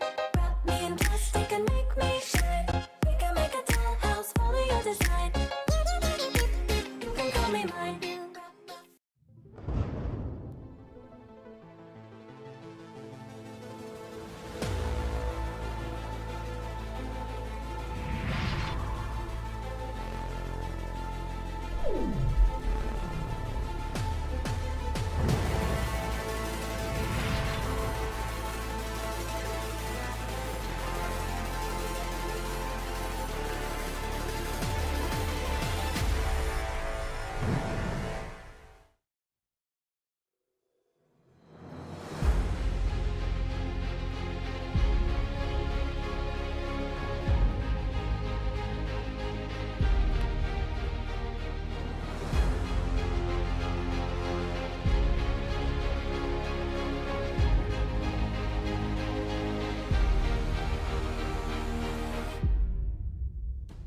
the dog out of sticks and twine. I can call you master, you can call me mine.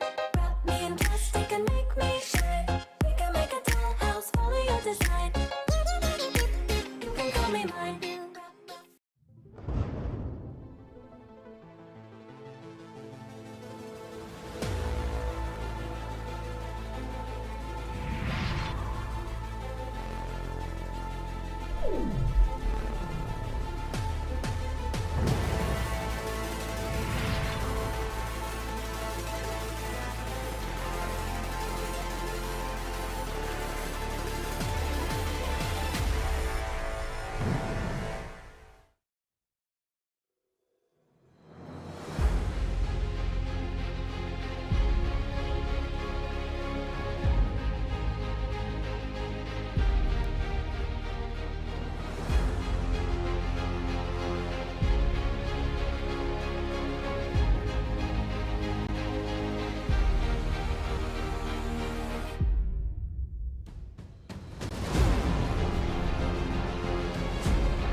Hello, everybody, and welcome back to the final game of the day here at the AOC Masters.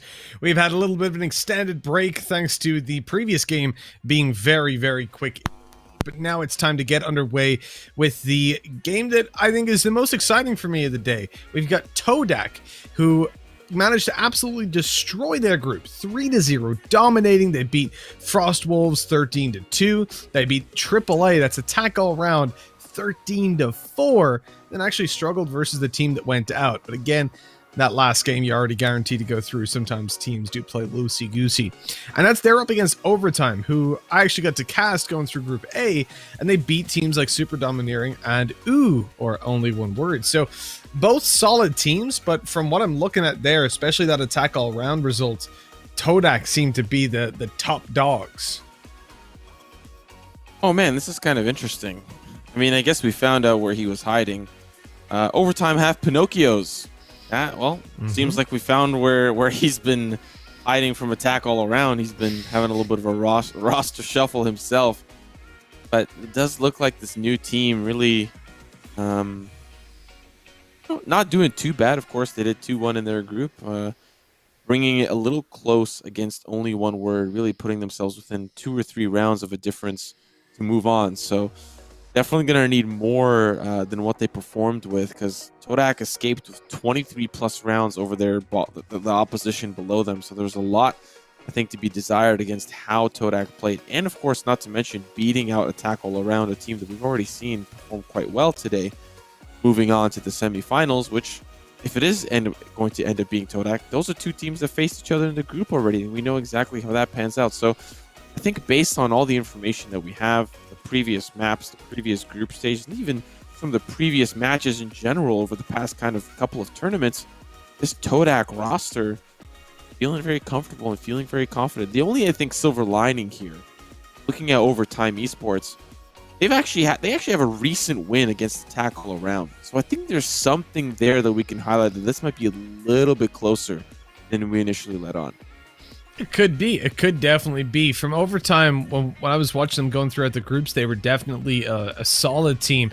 You look at, as I was saying in the pre-show of the tournament, like Pinocchio's, Juju's, these guys are really, really solid individuals, and I think they glued well as a team, considering the late addition of Pinocchio's. That probably also could help them versus someone like Attack All Round. If they were to win this game, you've got a player that knows their lineup pretty intimately. So that's one thing to look forward to, potentially. But yeah, talking about this game, we'll be getting underway in not too long. To let you guys know about how the veto process works, it is, of course, a map pick for the higher seed, and then who will be Todak in this instance.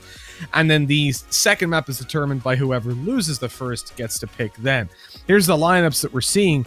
And Todak, I haven't seen those guys before. This is going to be my first time casting them, but certainly some familiar names over on the overtime side. Going down to maps, it's Split that we start on. I'm excited about this. Split is my favorite map on paper. I don't know if Icebox is going to overtake it, but man, I love this map. Well, for this roster, the reason why it comes through, 79% win rate, higher than most of their matches, and boasting 14 maps recorded on VLR for this map, for this team's success, beating teams like Team SMG and Attack All Around and Myth. So a lot of teams underneath their belt in terms of victories. Of course, they don't get to pick side selection first. That is where the opportunity does go to overtime to see how they can kind of shape up and fare up against Todak. And switching over to see what their capabilities are on Split, it's not as great. 3 maps recorded, 67% win rate, and their one victory, of course, over Attack All Around. So definitely a possibility here, but it does feel like Todak, regardless of the side, are going to feel very comfortable moving into this. Yeah, most definitely. Now take a look at the agent selection. One thing that's really flagged in my head straight away, Brimstone on Split. Todak coming out with some crazy picks. I have not seen a Brimstone on Split for, geez, it must be 6 months now, since beta. So it's quite a surprising one pulled out of left field. And and a Sova as well? What's going on? Do these guys play the same game? That's something we're gonna have to pay attention to, because that is this how they win? Is this some cheeky strategy that we don't know about? Is there some lineups? We also see a Sage, which is, you know, a little bit more common on Split, but it does feel like the tournament that we're in feels like we're in a blast from the past. You know, are we gonna see the old Split too? Is there a wall in the middle that's gonna get rebuilt for this match alone? I mean, to give you context, and I'm talking about including the open qualifiers, including round of 128 and downwards, in First Strike, North American qualifiers, first Split, 102 maps were played. Sova was picked 3% of the time, and Brimstone was picked 1%. Then when you go to First Strike Europe, for Split, again, Sova 3% and Brimstone 1%. So there's always that one crazy team that'll play these, but I don't even think that was at the same time as well. So this is truly a ludicrous strategy from Todak, maybe one that they can find some success in. And again, Sage even was 25%. This was her most picked map, but it is still not favored by any means. It's 25 in EU and 7 in North America. So Todak have definitely gone for a niche build. That is for sure. Overtime getting involved with the Sage a little bit, but sticking to normality. The wall on the pistol round, man, it's so powerful. Ooh, and the Molly as well, pushing him off the angle, not giving him the space. That's a very specific Molotov as well. Look at how it's placed, pushing them off the wall, and really also covering the escape as well. So hopefully there is cover there as they try to break down another piece. Slow orb comes through to stop them, and Pinocchio's playing a little bit of an off angle there. Paint shells come through, the attack has to escape. Here's those ropes, so they know at least the mid control is a little lost. They're backing away a little too early, I think. Oh, okay. Zeus at least gets the opening. That'll keep Pinocchio's around. Deep flash to go through. He's thinking about it. He's waiting for his teammate to get into position. There goes the blind from afar. Scary. In with one, but Pinocchio's was dealt with. Juju's coming up from behind. They didn't expect him, and he's able to take it into the 3v1. Good coordination there on the push through the smoke from Scary. as the peak comes through from the raise up in heaven, just to make sure that they can at least get the trades and take 2 alternate angles. That is 1-0 as overtime pick up the first round, even despite a little bit of a shaky start. Yeah, this is one of those things where you also have to consider how split as a map has genuinely played out. Tends to favor the defense a majority of the time, but I don't want to chalk it up to that alone. I think Todak had a solid strategy in mind. Probably just didn't expect Juju's pushing upstairs and just flanking from behind. Found like what, a 2-piece, a 3-piece? Definitely something that can be a little bit problematic if left unchecked. Looking at this round, of course, a couple of assault rifles coming in for overtime, so a heavy investment looking to carry that into the third round. Todak obviously looking to do some damage. But it's this mid control that we've seen consistently from them. I want to see how this develops and grows into their gun rounds, or if this is just, I'm on an eco, this is what I do when I eco.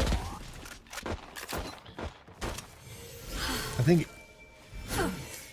it's worth bringing up as well the stage wall changes. You'll notice there's no cracks in it, and if we stay on Pinocchio's perspective, when it does break, it just shatters almost immediately. So basically, look, see how quickly it's decaying? And it's just going to fall apart in a matter of seconds. So now the decay takes a lot longer to start, but happens much quicker, just to make sure that, like, you don't find yourself in a position where the wall is basically useless because it's not broken, but it's 1 or 2 bullets away. So you still have to kind of hold it like an angle. This push, dangerous. They might not expect Lava on the backside. 1 for Lava, 2, 3. Lava shutting them down 1 at a time. Zeus is left up in heaven to catch 1 more off guard. And it's a 1v3, an almost unwinnable situation. Keyword there, I think, is almost. Got Subby. Paranoia comes through. 14 seconds left on the clock. He may be looking for another pick or 2. And yeah, almost. It does count this time. Usually it doesn't. Almost doesn't count, but this time it does. To be fair, a lot of those picks were nullified. Still, those assault rifles will get carried on over, but that was the force up, something that I think we didn't really highlight too much of in that second round. So now we're looking at a potential third round conversion. That's got to feel really good for overtime. Yeah, soak up those rounds. Looking at this replay, Lava really just, despite being flashed off the angle. And of course, there was also support from Zeus from above. So even if he falls, it's a great crossfire to scoop up the rest of those frags.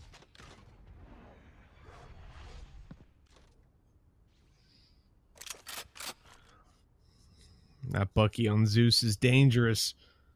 Can do a whole lot of damage if it's given the opportunities, and they're all grouped up. Zeus always coming through and taking all the heads. The ace for the man himself. And the Bucky's never looked so scary. Holy smokes. You know, fun fact. In the, I believe it's the Korean region of Valorant. On ecos and on thrifty rounds, most teams opt in for the Bucky. They won't opt in for a sheriff. They won't opt in for a pistol or a SMG. They'll go for the Bucky, straight for it. And they've actually called for a nerf on the Bucky. You see a lot of Bucky play, I think, in Korea. And we're seeing some of that action right here, right now. Zeus, even short range, mid range, that right click, very strong. Left click, not so much, if I'm going to be honest. It's all in the right click. That wall is a great little cipher cam almost. You put it down, you hear those shots, 3 players mid, you know it straight away. So that's huge information to play with. Zeus now confident to just back off.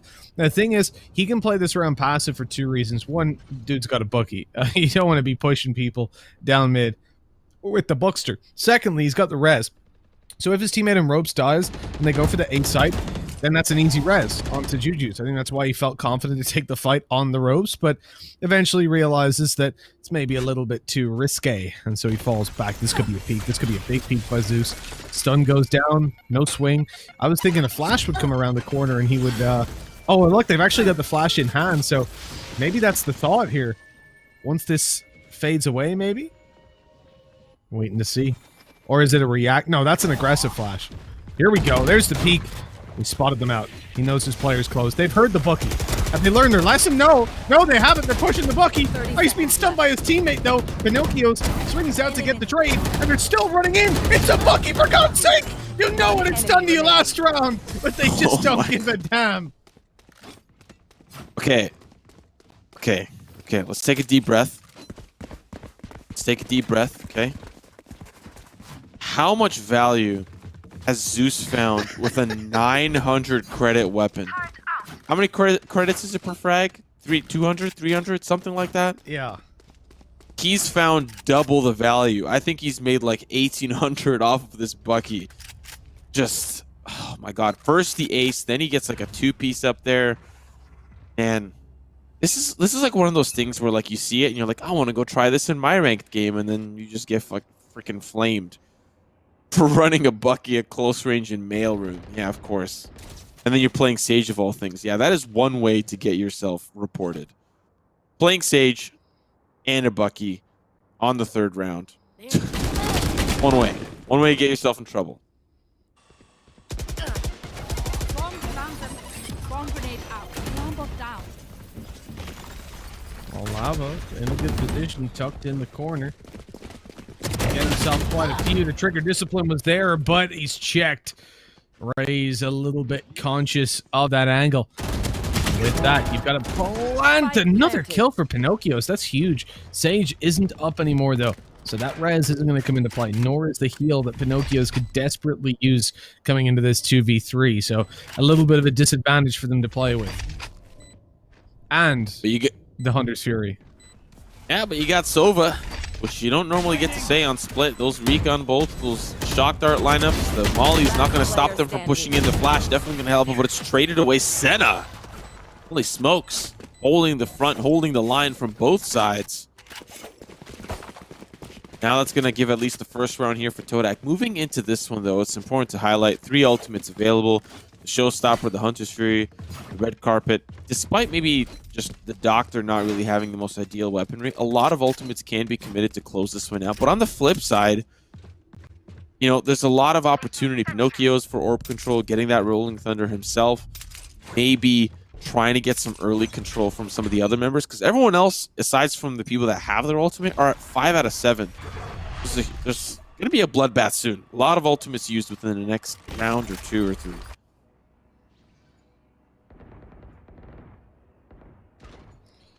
Yep, this is where the damage can be done on both sides of the fence, really, but more so for Todak. The others still building theirs up. If they're round under their belts, mid control sought after, wall destroyed. This is causing a heavier stack towards the B side of the map than you would really like if you're overtime. Todak can then look for rope room and get themselves a nice easy road towards the A site. And it looks like A is going to be their target. You can see Cypher was lurking outside, and the Rays gave up all control outside of B. That tells you it is going to be that hit towards A. And oh, in fact, it's a 5-man hit. I thought you would see a rope room split, but they're going straight in for it. Here. Just a standard charge like you'd see at the start of the round. It's always dangerous to do this when you're up against a Killjoy who still has all that utility online. Yeah, that Nano Swarm is going to cook him alive, and now the fact that those are seen through, 30 seconds left. Alarmbot's going to get destroyed. Still, they're getting chipped away as they're entering in. The rest of the team, of course, going to be here. Still, the ropes player hasn't rotated over to help this push. For some reason, he's still just hanging out in heaven, hoping that something happens. Yeah, there's a player close. Shots come through. Here's the Showstopper. Yeah, you're in a lot of trouble if you swing that. You got to respect it. Spike's been planted. Hunter's Fury coming through, and that's going to be a Showstopper. Lands onto Scary. Going to be a scary thought after.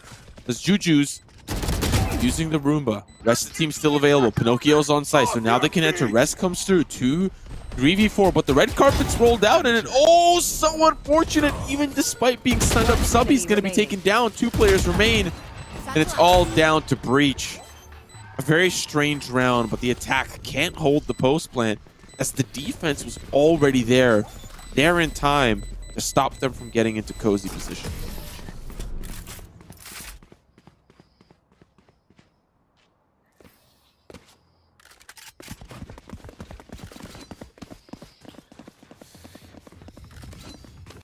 I'm still looking at that scoreboard and just seeing 10-2 on Zeus, and it's blowing my mind. This guy can do so much more. And this was something we saw from, I think it was Shao and FBX, who in First Strike in their semifinals actually had a res up on round 2. And that's just stupid. Like, he used it. He actually res somebody in round 2. So he taken an ult orb each round, and he got, I think, 3 and 2 kills before res. It was nuts. No, it was Lau. That's who it was. It was Lau. The guy's an animal. I actually had the pleasure of casting Heretics against Giants like a weekend prior to that event, and I was like, man, this little guy's crazy. And then he just pops off for the main event. Me and Central got a front row seat to what was to come in advance. But looking at the advance here, Zeus has been playing this Battle Sage over and over again. Sometimes passive play, and sometimes when with the support of others, especially the Breach, you can see some insanely impressive play pushing up. But really no success has come of it so far. I think the flashes are starting to run dry. It's a little bit of a cheeky spot for a Duca, but Juju's going to take him down. Solid work from Overtime for really holding the line, but it's the Eco trying to brute force their way in. Oh, getting close.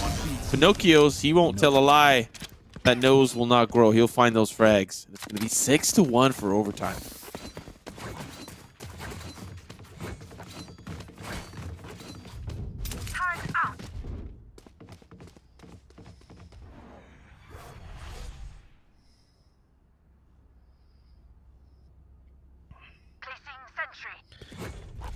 Well, we look into the start of this round, and for Todak, the pressure's starting to mount a little bit. You mentioned how this map is typically defensive-sided, and I would 100% agree. In First Strike EU, it was slightly attacker-sided, and in North America, it was 55%, so significantly defensive-sided. It was quite interesting seeing a difference in the regions. And looking at Todak and Overtime, I think it is probably tending towards that defensive side for now. Again, it's such early days of Valorant. It's very team by team.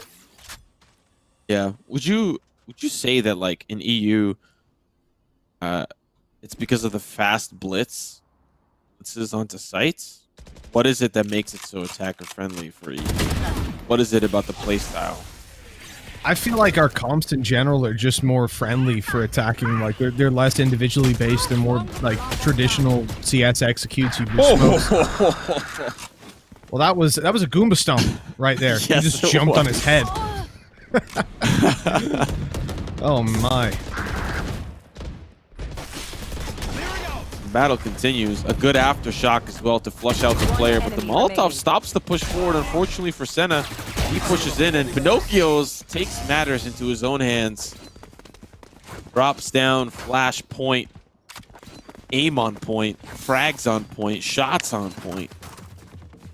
Really, it's been the Zeus and Pinocchio's show. They've been working together in tandem towards this mailroom, just playing around it, putting the wall in different spots, flashing the attack off. And once again, Todak are going to be lining up for seconds. That soup was delicious. They'll want that stew back in tenfold. They want those flash points to the face. They want those sage swings. They'll take him in full. Cover going out.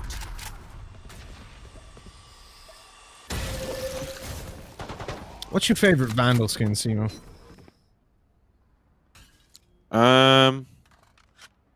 Honestly, I think the Prime. Like, I'm convinced that it has magical powers. You're a psychopath. You're an absolute psychopath. I think I've got the Dragon one though, but I feel like the Reaver. No, I don't have it. I have the. I don't even know what the collection's called. The. I can't remember. The Mad Max one, right? The new one. Wasteland. Wasteland. That's the one. So I have the Wasteland one just because I thought it looked pretty neat, pretty clean, shall we say. I really like the one that's in use there, the one from the Battle Pass. That's really nice. But to me, the best one is the Reaver, and I just didn't buy it because everybody else has, like everyone has Reavers, in EU at least. But it feels like it's the easiest gun to spray in the world. Like it's intuitive. I don't know what's happening here, but the pistols have just managed to pull this into a 2 versus 2. I'm talking about Vandal skins because I thought this round was foregone conclusion. It's getting there. One player left. He has an orbital strike, and he has an AR. Last player standing. He can reposition. He heard that player take a shot. But Lava, has he made noise up the stairs? He hasn't. Well, surprise. Lava. Oh, but the Molly is going to delay it for now. Swarm grenade out. Still gonna be able to get it, I think. Yeah. My favorite skin line is the Avalanche skin line because it reminds me of Canada. It's like an icy skin line. It does have the Vandal. It's not special. It doesn't have any fancy bells and whistles. But I just like it because in Siege, there's kind of like this icy skin line, and it's for these Canadian operatives. It just reminds me of that. So I always think of Canada when I see that skin line. But nobody likes it because it doesn't have fancy bells and whistles. Yeah, no, I thought it looked trash. But if I'm talking about, let's see, Valorant skins list. I need to find the name of it so I can properly curse it. There is a set of skins which are hands down the worst thing I've ever seen. And I'm gonna find the name. It's just called the Lightning Skin Bundle. You know what I'm talking about? Oh, it's kind of like this like God bundle type thing. Yeah, it's just like painted blue with some white light. It looks like someone that was like 3 years old could have drawn it. Looks terrible. Yeah, the Smite line. Smite. There we go. That's the one. God, it's atrocious. And see, like, it wouldn't be that bad if every other skin in the game didn't look like this. Like, look at Scary's Vandal. Oh, wow. Look at that shot as well. I don't know what's nastier. But, like, his knife, his Vandal looks sick. And then someone comes along with a Smite. And it just looks like they've given it to their child and being like, draw lightning, Yeah, Timmy. but it's got thunder coursing through the veins of the weapon, and you like gun? Come on, man. I will take the thunder any day of the week, buddy. Listen, Vampire's OP. We have got a lovely prime here, though. The wolf coming out, but it doesn't have that much of a bite. Only taking down the one before Juju's is trying to no! Uh-oh. Pinocchio's! Oh, he's done himself there. I'd peg Breach for a wooden boy. It'll be wooden for now as he sits on the wooden floor.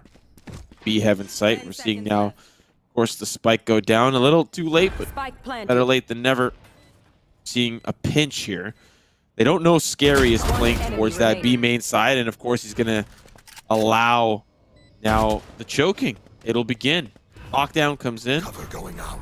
Gary's just going to play back, but he's playing a little bit too far back, in my opinion. They'll actually go for the lockdown instead, and they'll know this as well. They might have been anticipating maybe Scary being pushed off, but now they've got the upper hand. Not just sure is going to make this a problem, though.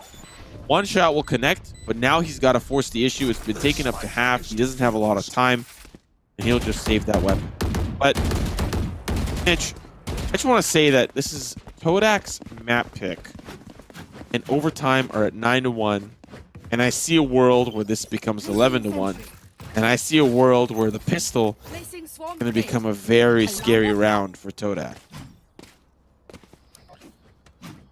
Well, I gotta say, I've been let down. Every prediction wrong. Yeah. Every single match. I'm very glad I gave the caveat that I haven't seen Todak before and it was off results, because, well, it's not pretty. It's not pretty right now at all. And remind me, this is Todak's map pick, right? Correct. Yes, sheesh. I mean, they got the top seed. They got the map They have pick. the highest win rate on this map, too. There we across go. all their maps. That's scary. So, aggression by Scary's been cut off. B is open. Oh, Zeus. Oh, Zeus. Zeus had the res up. He's just been shut down in the open when they'd lost a player pushed up B. That's a little bit reckless. An unnecessary peak, but they still have a 3v3 on the retake. While they're walking up. Yep. Pinocchio. Peek, swing, swing, No! swing. Oh, no. I was like, what are you waiting for? He's going to flash himself in to the heaven side. How many times has he been caught with his hand up like that? Like he's about to high-five somebody walking into the heaven side. He's just ready to accept all the high fives. Well, now you'll high-five your team into a 2v3. The disadvantage, a lot of ultimates available. Could use the showstopper, could use the orbital strike. A lot of tools if they want to use them. They got to worry about the top side, though. Julius with a 2-piece. Now it's down to the 1v1. Pain chills off the backboard. Here's the showstopper, but he knocks him down. Headshot onto Juju's. The Todak will put themselves up 9-2. I think this has been the finish line for them. This is what they wanted. If they can squeeze out one more here, that second half is going to be a completely different ball game for overtime.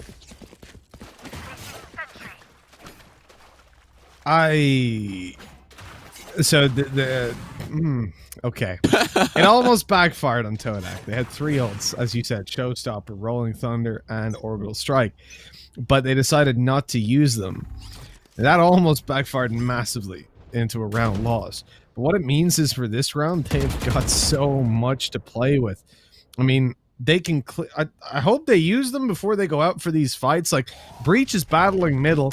We've got an Orbital Strike. Breach is going to be traded. Yeah, congratulations. You've wasted a Rolling Thunder. Why would you not pop the Rolling Thunder? Your Brimstone can then ult down into rope, and it's a guaranteed kill. But they've decided, nah, let's play this game on hard mode.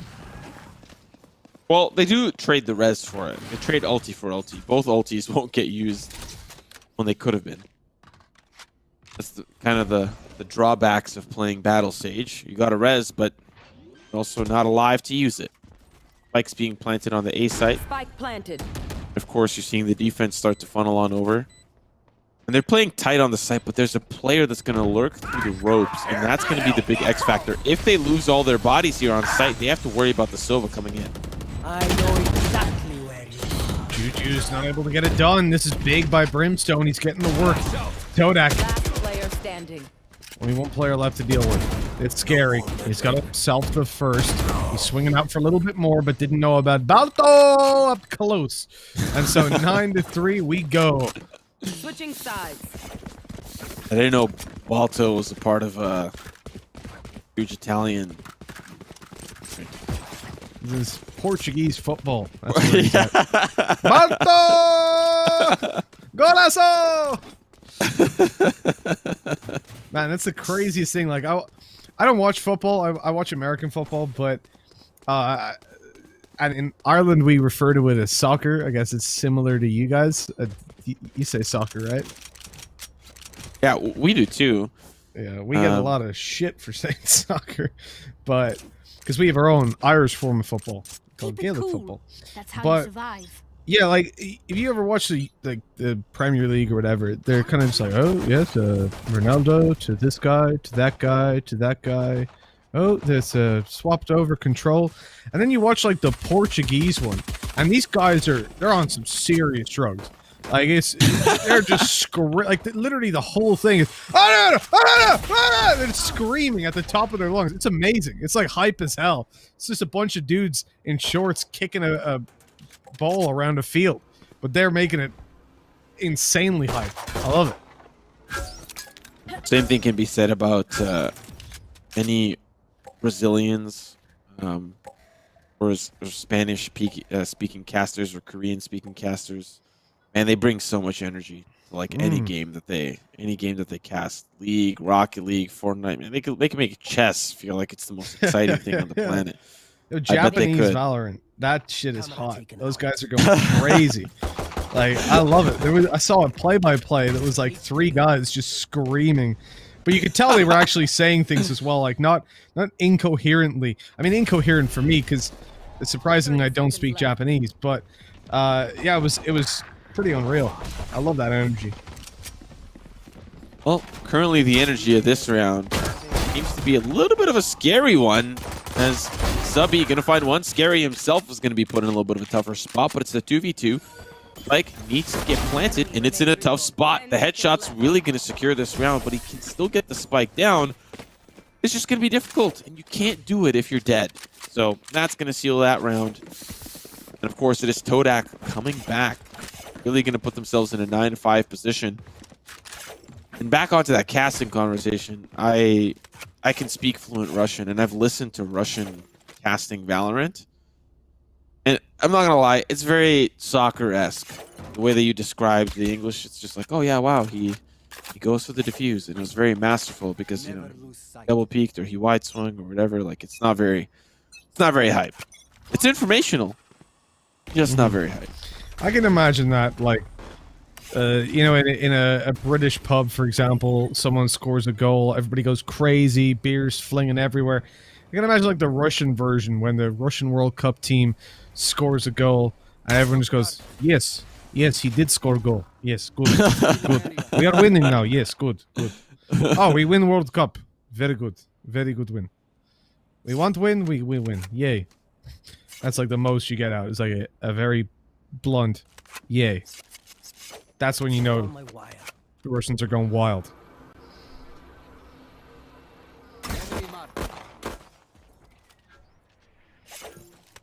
Except when you play video games, then their energy goes up a little bit. Oh yeah, listen, you coming from CS, I can only imagine. I can only imagine what you've had to deal with. Can't say I any feel of the bad. I things feel they say. bad for yeah, definitely. I agree. Hey guys, let's have a good game, and then whoop, okay, all right. 4-letter, 5-letter combination. Oh, the shock dart. Where did that come from, Stubby? Oh my goodness, this is sweaty. Somebody get a towel. The saunas here on the A site. Got to get all cleaned up. Absolutely disgusting round. I don't think we're gonna get a replay of it, but Subby, as we were talking about Russians, gets a disgusting 2-piece shock dart with his Russian shock dart. But I think the more we talk about Russians, the more Sova action we're gonna see, because this man, Sova, he is from Russia. He's Russian. He's the only Russian agent we got.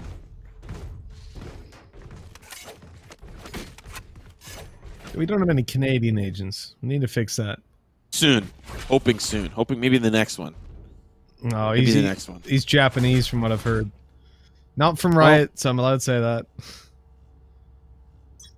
Yeah, But- well, the next one. The next one Next one after. after. Yeah. Maybe we can just get one just called Simo. I'll be down. Listen, I'd be down, but you know, first step is Riot reaching out, using my likeness. I have to sign NDAs, you know, these forums, all that jazz. Maybe you already have. You just can't talk about them. Oh, yeah, love that you. would be the big brain play. That would be the big brain play, making you believe that I haven't signed anything, but I have.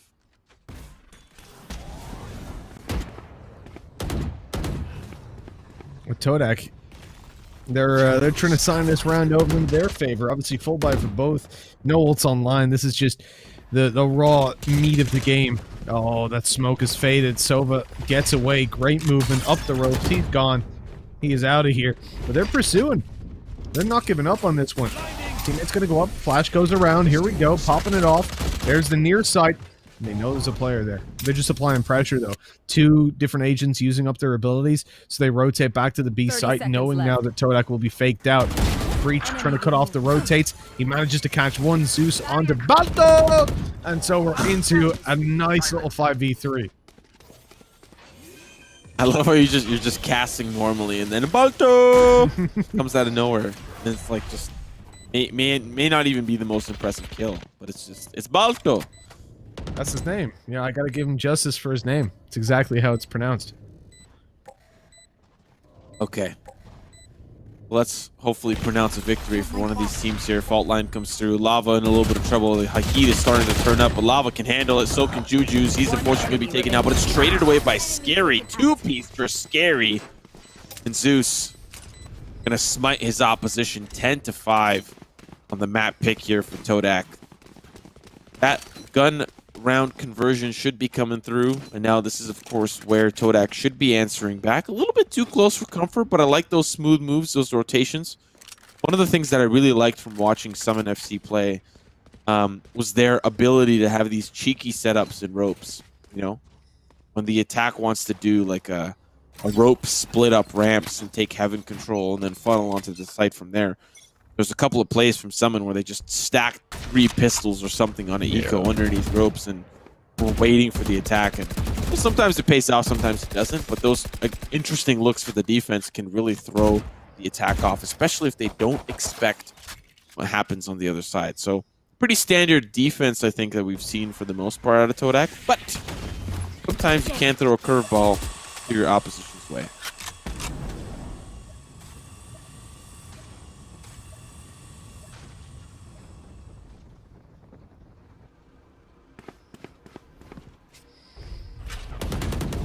Well, 10-5.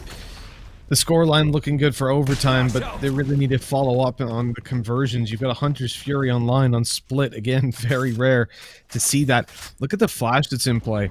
The breach down to the B side. He's ready to flash up and allow Brimstone to push around. But oh my! He has just been absolutely ruined. Wow. This is And ridiculous. Zeus. Yeah. He wins that second battle. That B side's wide open, but they still got to deal with him. 30 seconds left. Still there. Nanoswarm will stop the push in. Even though that's his own teammate's Nanoswarm. It's going to stop Cypher for now, but now he's going to have a little bit more ground. They're going to be pinched in from both sides, and Aduka really putting on a show as they manage to pinch the attack. Really just stuck on the site. 13 seconds left. All they have to do is play for time, and you can see that mindful play. That spike's going to get planted regardless. Here comes the Hunter's Fury. It has to get stuck. There's really no way about it. But finally, the commitment of resources, Todak going to put themselves up 10-6. And that defensive half really starting to come online.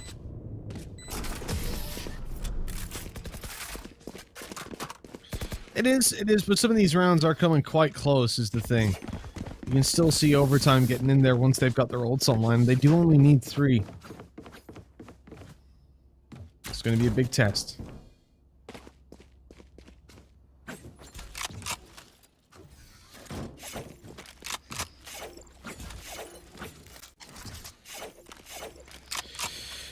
So, for Todak, you look at their Hunter's Fury burned up, but they've got Rolling Thunder. Do we see this used in a defensive manner to try and stave off some attacks and get them back into sights on retakes? Or sometimes you'll see it used aggressively, and I think especially when you've got a raise in play, the ability to blast pack up and follow through.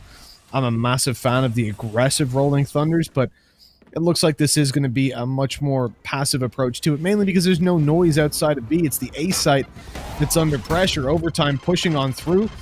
Dart not quite connecting, so Subby doesn't have full info. Can't go for the spams through the smokes. Overtime are just stalling. They've got Heaven control. It's risky at this point, though. Without anyone around middle, you can always get flanked out from rope room. They have no utility down, like if they had a Cypher or even the Killjoy util down there to make sure they can't be flanked. So they have to push eventually, and you can see quite quickly they make that decision to just rush down to the site. Only good for the opening kill, though. Yeah, but the Heaven members were really starting to take some of that control back. Juju's. I thought he was as good as gone. He does end up falling to Balto. And Balto will continue. Zeus gonna find one. Here comes the boom bomb. Balto! Balto!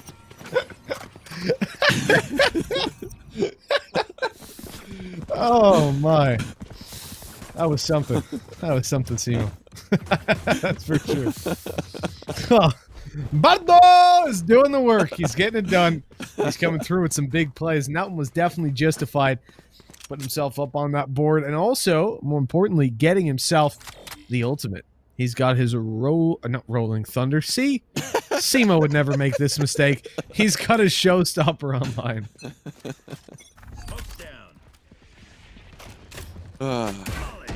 Okay. 10-7. Ultimate's online for overtime. They definitely don't want to take it to overtime. I'll tell you that much. That's where things start to get a little scary. But you're guaranteed credits, so I guess it's not that bad. Todak clawing their way back. Overtime need 3. And Todak need 3 to catch up. And it was in this half that we expected Todak to come back, but really that first half was brutal to watch. Just time after time. Overtime was prepared. Now, we had a little bit of a different look. I liked the Cypher Sova setup on A site that they ran last time, but I don't blame them for switching things up. I just don't think Sova and Breach are going to be able to hold this push off successfully.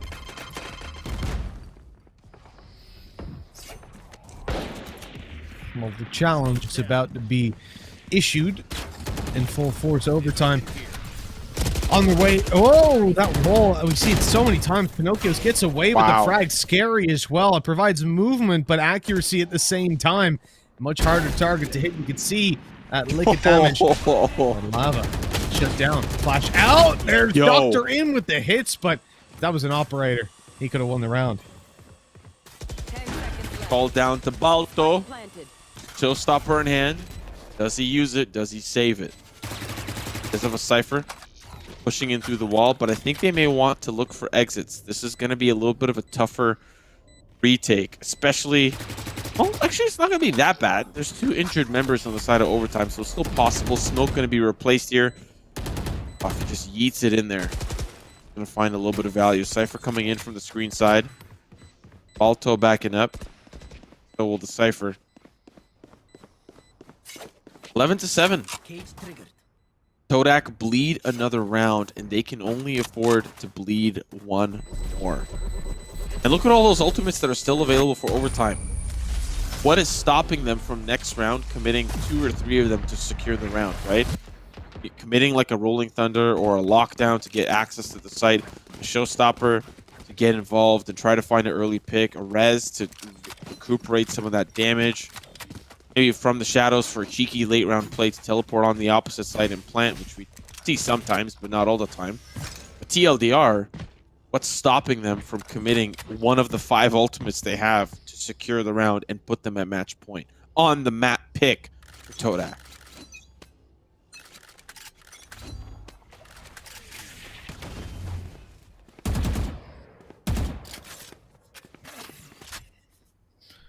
As you said, whole bunch of ultimates attacking side. To me, this is just a full direct approach, right? It's one of those rounds where you want to just blitz into the side. I understand being afraid of a Cypher B hold, but it ain't going to be. He swapped over. No way to know that for sure. The Rolling Thunder, good counter with the Molly going down. We talk about Sage as a counter for Breach, but obviously Sage in this instance on the attacking side. I like the... Ooh, what are we doing here, Juju's? I thought he was going to go for heals. I thought he was going to rotate into B main, but it looks like he wants to come up on the flank in heaven. That's a ballsy, a risky play, but it might pay off. Good wall as well, and a smoke to follow up, allowing Zeus to get up there. Oh, they want the res, but they're going to have to fight for it. Oh, they're going to have to fight for it. Todak going to push into the heaven side. Juju's scary. Oh, and just blindly. Let me just check all these different corners, shooting fish in a barrel. The fish is dead. That's always fantastic when you just tap in the smoke, a couple of different positions, get a kill. You absolutely love it.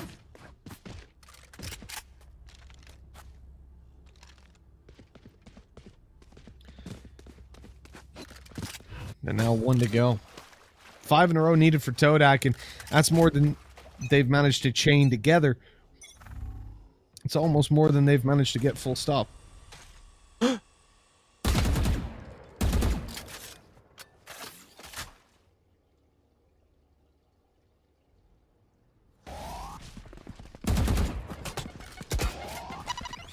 And Todak really fighting for this mid presence.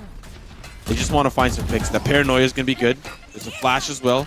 Juju's going to throw a paint shell, but they're going to try to at least respect the Showstopper, and unfortunately, we'll find Pinocchio. And they are really just hammering it home. But Zeus, once again, having all this B main control, we've seen this a different round before, and it put Overtime in a great position. Now that it's a 4v4, Zeus can actually wrap all the way around. Lava has to be a little bit careful because, yes, they have control of the site, but look who's there. Stubby.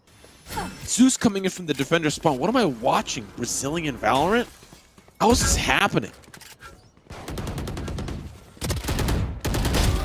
Well, oh, hold on. Juju's dealt with. Spike down. They can defend it. They've got the recon out. But Subby, he's in trouble. A player already coming around the elbow, looking to take him out. He has the 100 Fury, but in no position to use it. Scary from above. Finds the frag. There's a player down below him, and he has no idea. It's Balto with the nade. Swinging into the right side, but Zeus wins the duel. No ulti online. 15 seconds. That has to be stuck. The doctor starts to move into position. Gotten himself out. Nice That's wall. a deactivated trapwire, but as you said, the wall isolates the angle. Zeus gets the frag. Zeus gets the round, and Zeus gets the map. And We didn't really get too deep into that second half, but I really have to give a lot of credit to Zeus. I'd imagine he may be one of the MVPs that we see come in, or it's Balto. I don't know which one. We'll have to see. But Zeus, I think that really wasn't his first rodeo, getting into the kind of the back hallways around the spawn. He did that probably 2 or 3 rounds, and you have to wonder for Todak, committing all of that pressure towards the middle, what other extremities could possibly be played during that time? And Zeus getting so much ground, getting into the back line there. Yeah, some of his members do end up falling on that A side hold as they try to get the spike down, but it does fall on Zeus's shoulders to clean up the round, and he does so masterfully. Yeah, absolutely. Really, really well handled. And I think Sage play, something that's just underrated globally. I'm really happy to see it return. Obviously, we've got David P taking it more frequently. He was kind of the first one to be taking it out, with the exception of Lowell, who just plays it on every single map. But here in Southeast Asia, we haven't seen too much Sage. There's been a distinct lack of it. So I can get behind it. I can 100% get behind it. We didn't see maybe the best use of the reses at times. Like, that one up in heaven when he went for the res, then immediately tried to heal. Like, you got to have your weapon out. You got to know once you pop that res, people are going to push you or at least spam you. It looks like we're ready to jump in and take a look at the statisticos that have gone down between these teams. Let's see who's been able to take the top spot. Was it Balto? No, it wasn't. He's down a little bit, unfortunately. Zeus, the man, the myth, the legend. He might have lightning in his name, but he's got some icy hands and 317 average combat score. Not too bad. Yeah, definitely really the highlight player for me. Just the way that they were positioning, especially on the defensive side, in combination with Pinocchio's. Those two got off to a very hot start on the defense, holding the line in middle and playing different variations, either aggressively double peeking with Juju's peeking from the ropes room. But overall, they could also play passive. They could play off angle on the rafters themselves. They played so many different variations of that B heaven hold, and it really put them in a great position. Once we swapped over to the attack, it was Zeus leading those lurks. And man, when have you ever seen a Sage lurk play? Like, you usually see the Sage battle play. You usually see maybe a Cypher lurk or some sort of duelist lurk or an Omen lurk, but you never see the Sage lurk. So he really filled some incredibly interesting shoes and found a lot of great opportunities for his teams. And we'll likely see him on the next page because he's got the top first bloods. Yes, he does indeed. And it's very valuable having a Sage that can take those early fights as successfully as what we've seen from Zeus. You know, having that kind of an early say in the rounds gets your ult points charged. You're seeing 24 straight away for Zeus. You know that he had 3 to 4 reses. That's without his deaths taken into consideration. That's without his ult orbs as well. So really massive stuff. And we take a look at the stats. He's not only on the next page, he is the next page. He's the only one that's here. And not surprising considering his kills and his first bloods.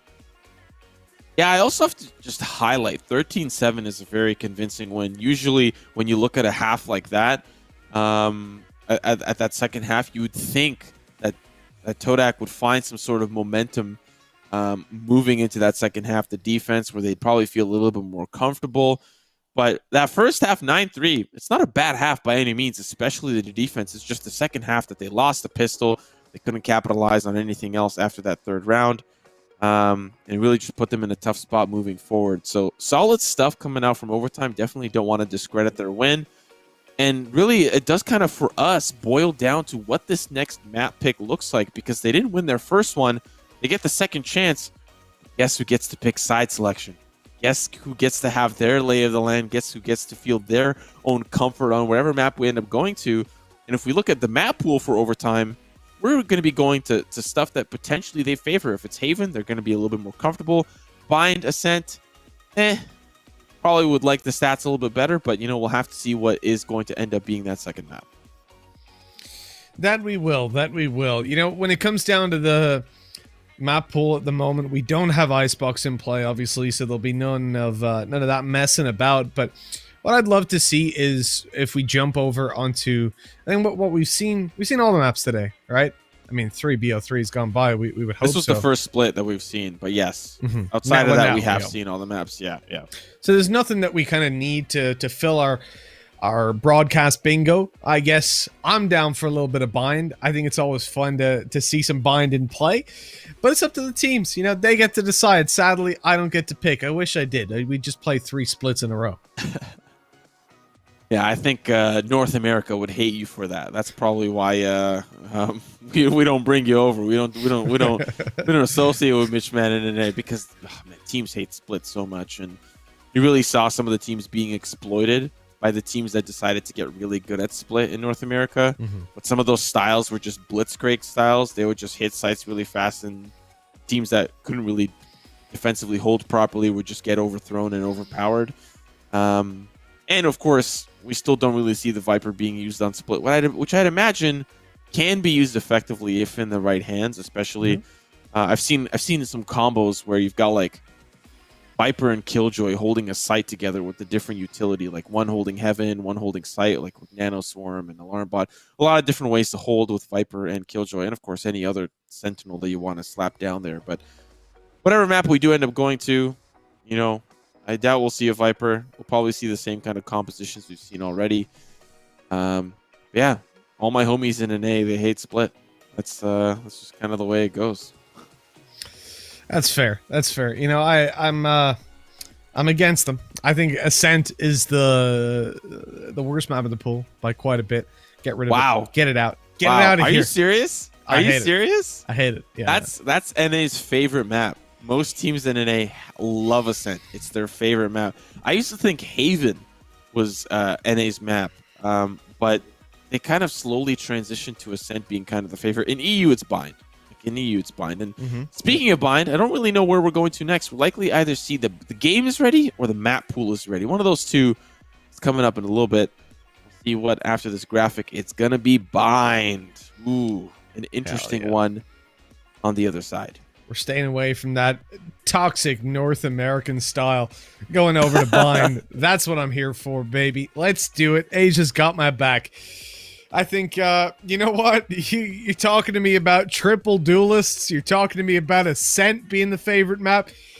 I'm glad I stay out of North American Valorant. Give me EU all day, inject it in my veins. But I'm not liking what I'm hearing. You're a bad salesman. I'm not trying to sell you. Listen, you'd be on every stream advocating for split, and I'd be like, "Who is this guy?" NA caster, you know, you'd get a lot of memes. We're not gonna. Looks like we might not be seeing the Sage come through, which I still think on Bind can be useful. We saw, I think, a little bit of that earlier in the day. Sova's going to be locked in for Zeus, and he was a star performer. We'll see if that's going to continue on the Sova itself. On the flip side, not seeing the triple duelist that from what we saw a little bit earlier in the day. We'll see, of course, how this composition works out for Balto and company. Things relatively looking the same. Aduka off of the jet onto the Cypher, onto the jet. That's going to be an interesting look for him. But you know, for a team like Overtime, they suffer on the attack. Based on the statistics we do have out of the 5 maps they've played Bind, very comfortable on the defense. They want to get off to the same start that they did on Split, and they want to do it as quickly as possible.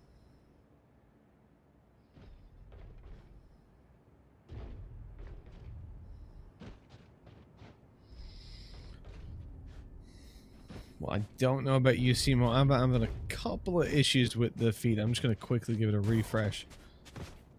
I shall be right back.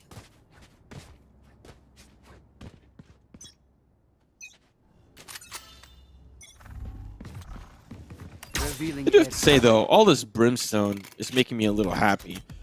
But I haven't seen a lot of impactful Brimstone play. And you might see some of it here. Fortunately not. Trade after trade, it does go to the favor of Todak. And they'll have this A site under control quite handily. Smokes go down. And I like these smokes, too. They know they have a lot of control of back site. And it gives a direct alleyway for Aduka to go. Oh, he sees the flash. Oh, unfortunately, he gets chipped. Now it's a 3v3. Now things are a little bit doable. And with Julius on the flank, this could be trouble for Todak. It sure spells trouble. Todak in trouble if they don't realize what's going down before it's too late. Not a toy! Spotted him out.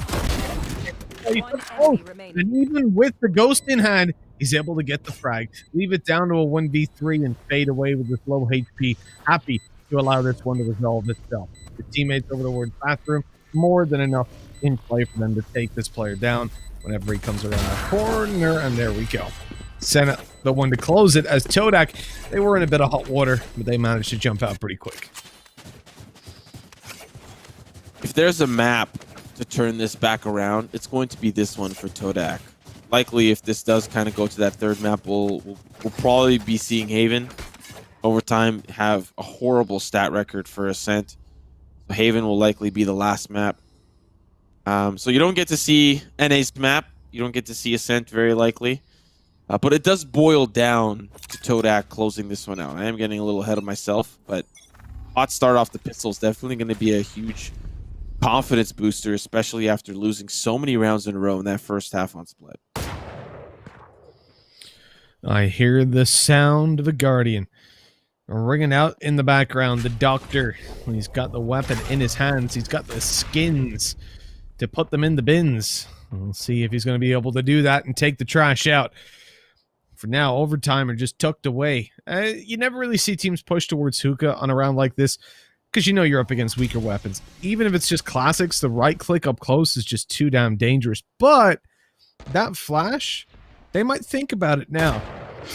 Right there. Well, no, not that the player's still peeking. If he didn't, you would maybe imagine that it was a rotate, but he's got the info now. Players spotted around B mid. You've also got some outside of A that were spotted after some spams through the smokes, but it is ultimately going to be an attack towards the B site. And you probably don't see Breach do a whole lot here. He should be shut down. I don't want to see Balto pushing forward, though, because he hasn't got a teammate to support him for another couple of seconds, and now he can go for the fight. 30 seconds left. Nokios can even find one. That's going to be huge. He does spot one player out. This is likely going to be a portal play. They're just going to pinch him in with utility, and it's going to be successful, at least for the time being. Here comes the rush of pistols. First one's going to come easy. Balto! The 4K on the round. A flawless one for Todak. And that's just fun to say. I feel like I got to learn another language now. Yeah, we got to get a little bit of Portuguese. I can teach you one word, but you will be banned on Twitch for saying it. Yeah, maybe not. Maybe not. Yeah, no, that's the only downside, but it's a very fun word to say, and they all say it to each other. It's like, it's like the Irish and Australian version of a word that's very rude in America, but it's fine to say to your friends in my part of the world. Wait, I know exactly what you're talking about. all right. Well, there's a little wow. cheeky peek. My boy Balto coming through huge. That is something that I have not seen since beta, honestly. Used effectively. Raplan back in the beta, the player for 2G4L, he used to play, this is before you even had the idea of Jet being the operator agent. He used to play as Raze with the op, and that's exactly what he did. That exact peak, blast back out to be long and just shut you down and leave his enemies frustrated as hell. Definitely going to be frustrated after that one, especially losing to Balto. Unfortunately, it's Zeus who's there with the answer back. It's a very creative peak. Find a lot of success with it early on. And to boot, it's on the Jet, you know, who has the ability to get away.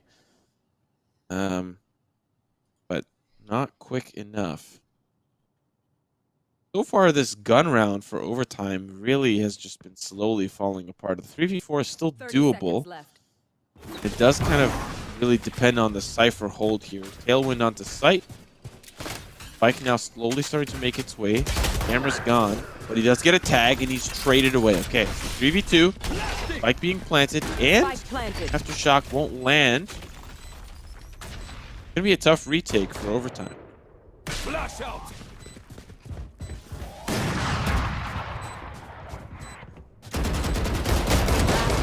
Scary. He was in trouble up close. He couldn't quite get it done. A nice little swing out for the double kill. Todak, despite the previous being their best map, they're actually putting up a pretty good fight on this one. Has to be said. Split is just one of those maps. You know, you never know what you're gonna get in them. You know, it's like a box of chocolates. But Bind, a little bit more concise. You know exactly what you're getting. No hidden fees, no deep contract loopholes. Know what you're buying.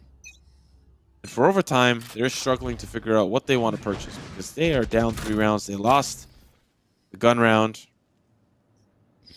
Really, the defense has just not been able to hold anything Todak has thrown their way. It's been a little close a couple of rounds, but not close enough to secure a victory. Round win.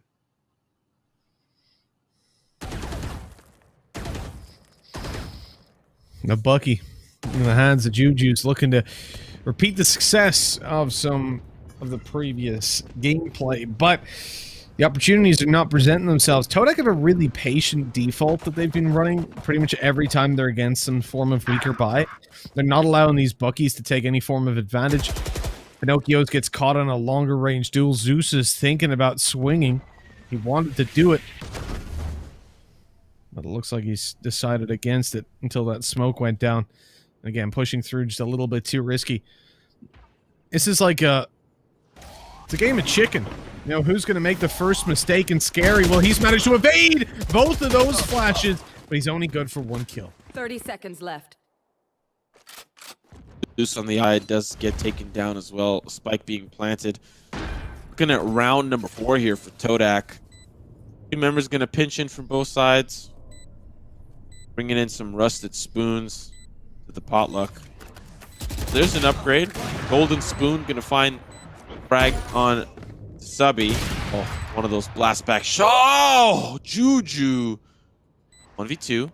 Doable. But Spike's ticking. You don't have a lot of time. You got to move. You got to get active. Duka. Finding that challenge. Finding that engagement in lamps.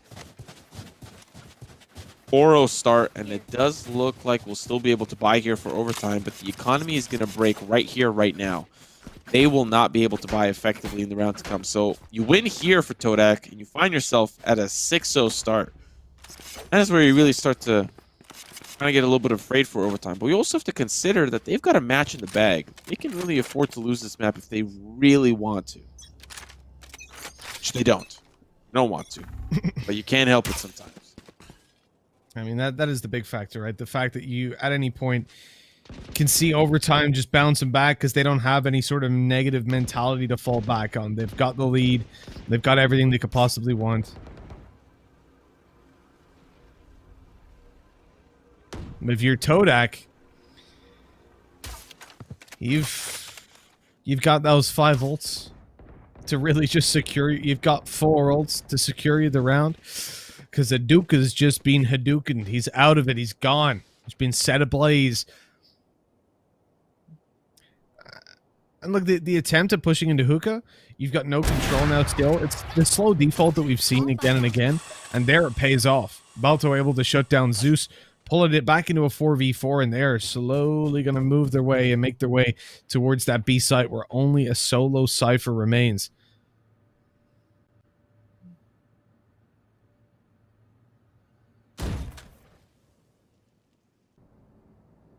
Poor little camera. Never even stood a chance. Pick on someone your own size. Doctor. Okay, you did. I'll give it to you there. But Juju can hold the line.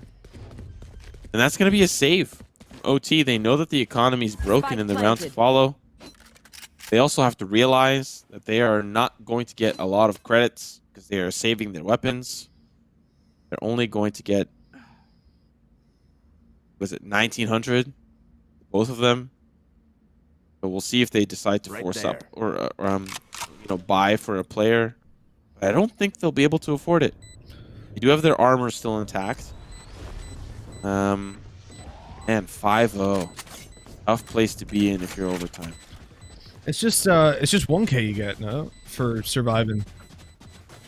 You lose a K. So if they're at max loss bonus, they get 1900. Oh, you lose a K. I completely misread that. God damn. Yeah. That's why they just throw themselves onto the spike. Yeah, no, of course. I thought it was, I don't know how I misread the patch notes like that. I thought it was just if you survive, you get 1,000, but it must have said like 1,000 less credits than you would have. Fair enough.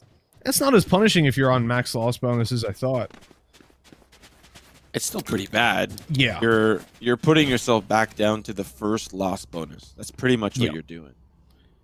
Which I'm assuming that's why it was designed that way, right? But if you're at like second loss bonus, so 1400, you're getting less than the lowest loss bonus. Right here. And that would not be a great position. But we've seen a lot of picks go to the way of Todak towards the shower side. And so overtime are like, well, let's just commit 3. Got a Blade Storm there because they can't really buy for everybody. That op is posted up towards that B side because they're not even really interested. And this Recon Bolt, if gone unchecked, well, they'll be able to take it down. So they know one player's there, but now the Owl Drone will really seal the deal on who is over here.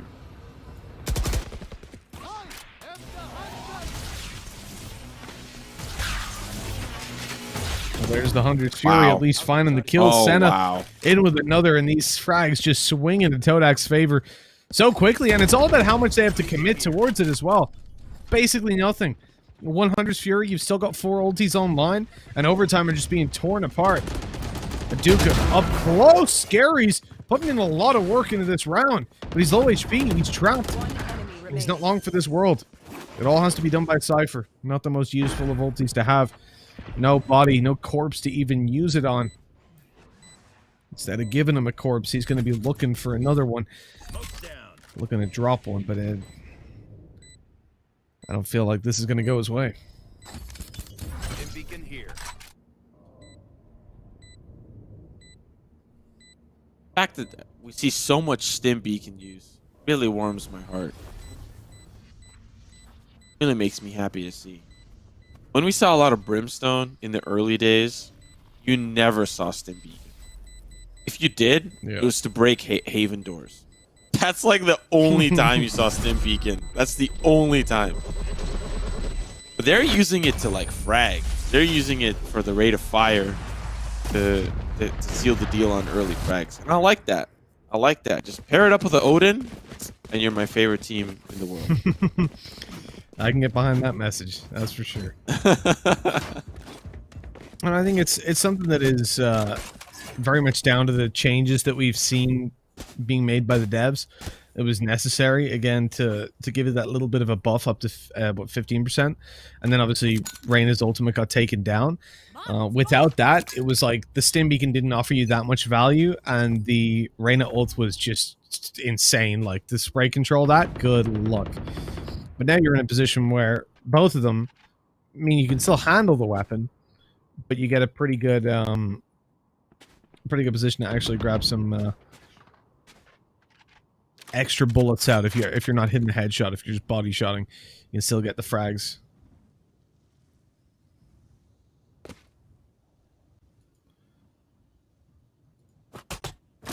Balto. And the doctor. Doc.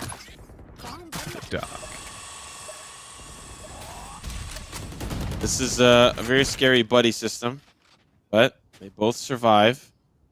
Will they try again? Got 2 more flashes, so he definitely can. They fault line the octagon and they back off. I don't think they were able to hear any of that noise either. A lot of ultimates in play here for overtime, but if they die, they can't use them. And that seems to be kind of the trend that we're seeing here. 6 rounds in a row, players have been falling left and right to these early engagements. And I don't really know what could be different for overtime. They're just losing battles. Not utility is nothing. Okay, well, they won one there, but we traded. Just Fury coming in, and it's going to tag a couple of players. This is going to be juicy. Can he find another one? Oh, no, he can't, but he tags at least one, finds at least one. It's still a 3v3. Oh, you're in trouble. At least you get your ult down. Do you trade? Yes, you do. But it's down to the 1v2. This is not a position you want to be in, but they don't have time to plant. Beautiful stuff. Yes. Overtime. In probably a fashion that they did not want to win the round, but they do. Well, that was certainly an interesting way to take the victory. Not so repeatable. You'll take it when it's offered. For Todak, The ultis are still well and truly in their favor. They've got a lot to work with. Individually, they seem to be popping off more so on this map than Overtime are able to match up to. But again, we have to take into consideration the attacking side and how favored it is on Bind in general, especially at this level.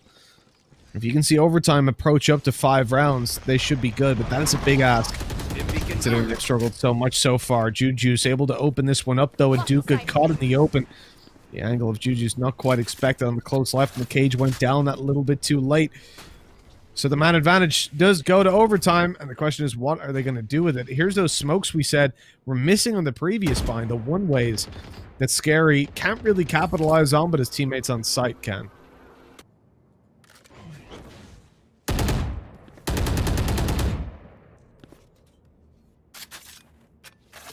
feel like Todak are waiting for a potential secondary recon bolt timing. I don't know if they have that in the tank, if they have another one ready to go. But that just might be the tool that they want to use to engage. We have the showstopper, which doesn't need a timing up all the time. That might be the engage tool that they opt in for because they're all ready for it. The Sova's going to be a little late to the party, so it's going to be a little bit difficult to kind of track and keep up with. 30 seconds left. But if the showstopper can land onto one, that's definitely going to open up the round. Look at the amount of ground that they've been able to get. They haven't even needed to use the showstopper. Now it's going to get used. Now it's going to be a problem, but it doesn't find anybody. They're able to trade with the crossfire. It's all down to the late Sova to the plate, and he's spotted out. Doesn't have time. 10 seconds left. That was a round I was surely going to give into the favor of Todak. They had the setup right. They used the showstopper to get so much more ground, but it was stopped before it could begin. And another round in the bag here for Overtime. 2 in a row has got to feel really good to get their confidence back. Bit of a kick in the teeth, though, if you're Todak. Again, that Rolling Thunder, I'm waiting to see it come out. Time seemed to get desperate, but it's never in play. And the Doctor, well, he could certainly do something to help out his teammates here, aside from just popping those flashes. That's where a turning point could be. But I mean, you see, Overtime are still at that stage where they haven't got a lot of cash. So if they manage to do this, let me try again. If they manage to get the comeback in this one and find the victory, then you could see an easy 8 rounds on the board at least for Todak. And Overtime put under heavy, heavy pressure. And that's a great opening duel. This is a round you're going to commit to almost fully, having already gotten that opening. Unfortunately, that height not quite big enough for Pinocchio's. He's going to flash for himself. This time, he's not caught in the open. Goes for another one just to be sure. And the spray is good. Almost even connects the second. Both breaches are just going to battle it out. And Pinocchio's going to win trade after trade. Except it's not being traded. It's just being won. 2 players remain for Todak. Early pick did go to the favor of Balto, but really Pinocchio, the hero of this B site, finding those 2 picks is so crucial, especially that second one, not with a flashpoint. He used all of them to try to find that last player. He just won the straight-up duel.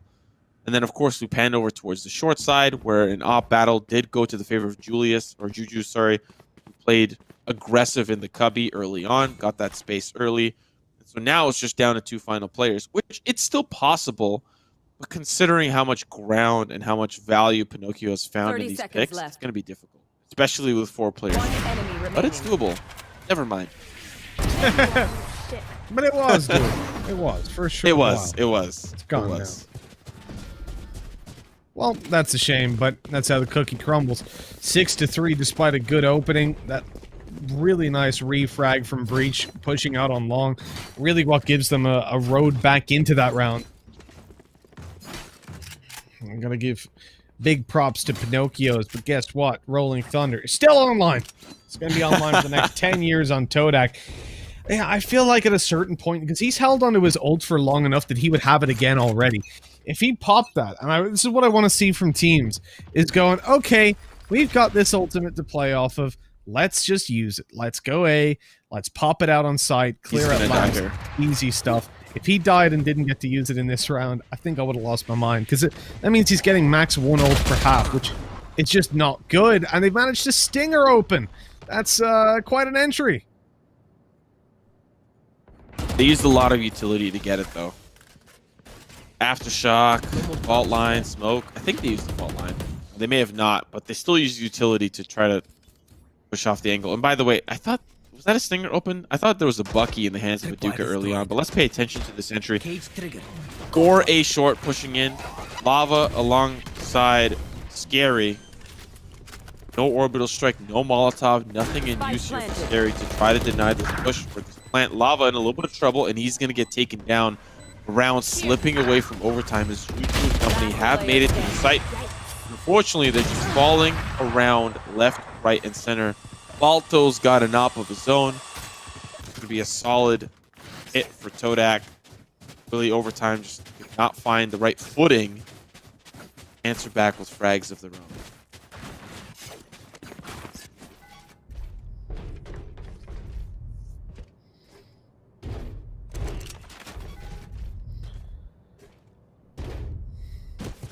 There is a whole bunch of work to be done before we finish out this map. And as I said, if we hit 5 rounds for overtime, that's where I start to feel very good about their capability.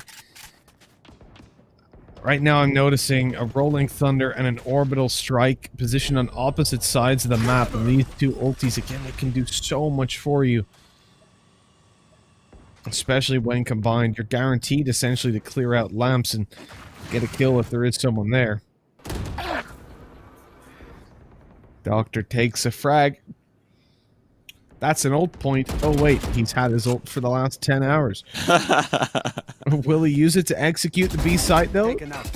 Oh, no. Oh, beautiful from Zeus. That'll nullify a lot of that early pain. And well, that's 3 kills on the round that he could have used for the Rolling Thunder. Neural Theft's going to spot players out. Scary now knows that if he peeks that, he's likely going to be in trouble. So he can just hold the off angle or play close. Likely going to play close. Unfortunately for him, that's 4 points on the ult that Doctor could have used. Now Spike's being planted. Doctor's just going to hold the angle. Wow. 5. Ult online. That'd be his like 3rd ult of the game so far. Where's he at? He's got 10. My man has got 10 frags, 6 stats. That's 16 ult charges minus any orbs. He literally would have had 3 ults, but he hasn't used it once. This is what I mean, like, even if you're just going to use it to find an entry, if you know that you're going to be the first guy in a lot of the time, don't just hold it for those retakes. Try to actually find your team openings, otherwise it's just kind of pointless. Now, I know they're up 8-3, but the thing is, it can always be better. And I don't want to see this... Well, that was interesting. I don't want to see this to the point where you just go, oh, screw it, I'll chuck my ult in here and see what happens, because it's the last round. I want to see it used smart. But we're still not seeing... Oh, what's going on? They've punched the site without using a single ultimate on what is the final round of the half. Doctor's dead. Wow. He didn't use his ult once this whole half. He's had it the whole half. Oh. Help me, Simo. I wish I could. Oh, they used 1. They'll use 1. They'll use 1. What is going on? Oh. Hey, there we go. Look at that, Subby. He's used the ult more than Pinocchio's this. Or Doctor. Like, I just don't get it, man. 16 ult charges he got across the space of that first half. You think about the kills he would have gotten if he popped his ult and rushed in afterwards when you're going towards the likes of hookah pushes. Beyond me. Absolutely beyond me as to what was going on there. He's just playing Breach for the flashes. Well, and it's in the name, the Doctor. Maybe he thinks he's playing Sage. Can't res anybody, so he's pressing it, but it's not working. Almost definitely not, but yeah, maybe. It's like, wow, my slow orbs. I'm trying to find some, yeah. Really weird. Really shiny. Shiny. Oh man, well, here we go in Juju's again. We've seen this before, right? The frenzy dash play with a jet. Out onto the site, Subby able to catch off 1. Excuse me, just getting the information with the drone, but Senna whiffs it completely. Subby almost in with a double. That was nice classic play. Now, of course, it's up to Balto. 1v4, but there's a lot of injured members. Like a lot. Dinks will definitely do damage. That's one. Alto. Fortunately, too many angles to cover. But where's Waldo book? You got no idea where to start. Too much to look at. But for overtime, a very important pistol for them to win, right? They needed that. Desperately needed that to find some momentum. Now, they're in a position. Got the force up. It's going to put them at 9-5. And if they convert on the third round, that would be the best case scenario for them. Very difficult to get that third round conversion. Winning the first two. It's almost never likely. But it happens from time to time, especially with some good teams.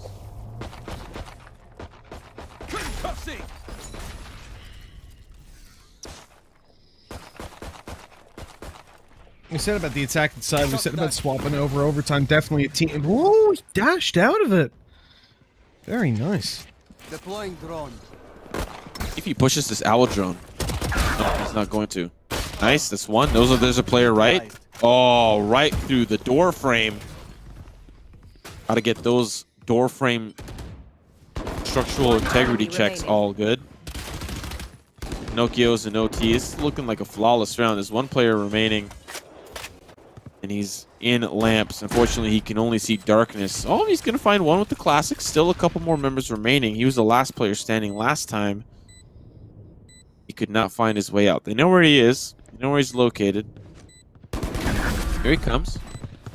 Ooh, hate to see it. But, pretty standard round. Let's see what the gun round looks like. This is the one that we've been waiting for. This will very likely decide how the tempo feels for the rest of this half, or at least to start us off.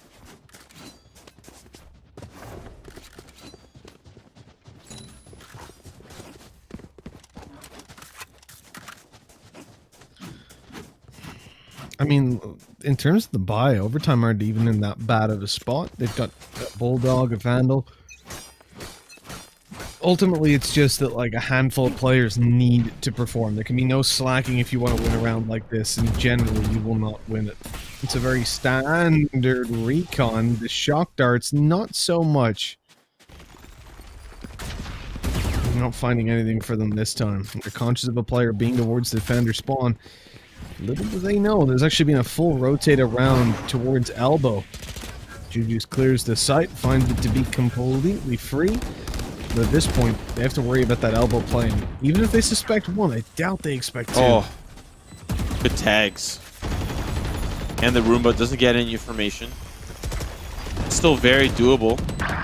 But with Balto finding one to trade. Oh, Sandra back now. It's a 3v3. Things are looking a little bit better. The 2v2, very possible. Shots gonna be good from Juju down to the 1v2. And Scary's gonna find it. You rarely see these conversions, but the retake did.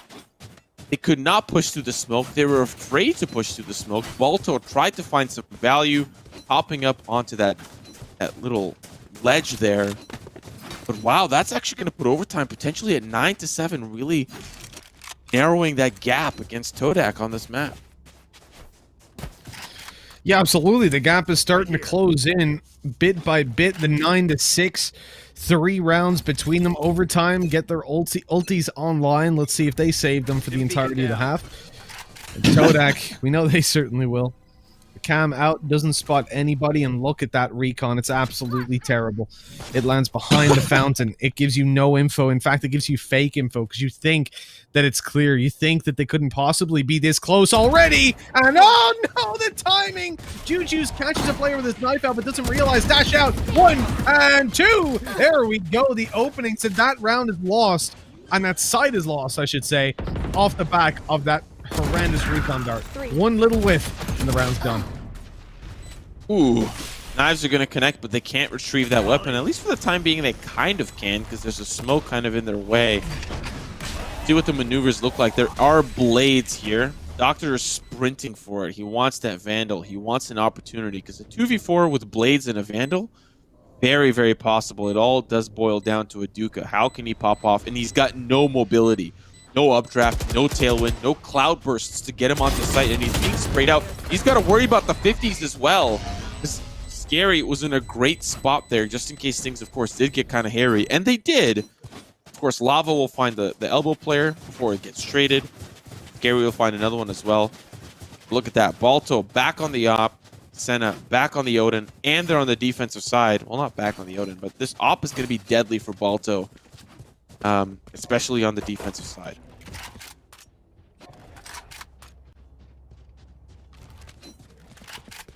Together.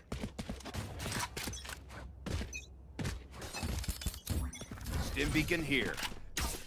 2 to go before they tie up that scoreline in overtime. I do like their approach of just spreading out. The one concern I have, the two concerns I have, one was that middle is not being watched or sought after in any way.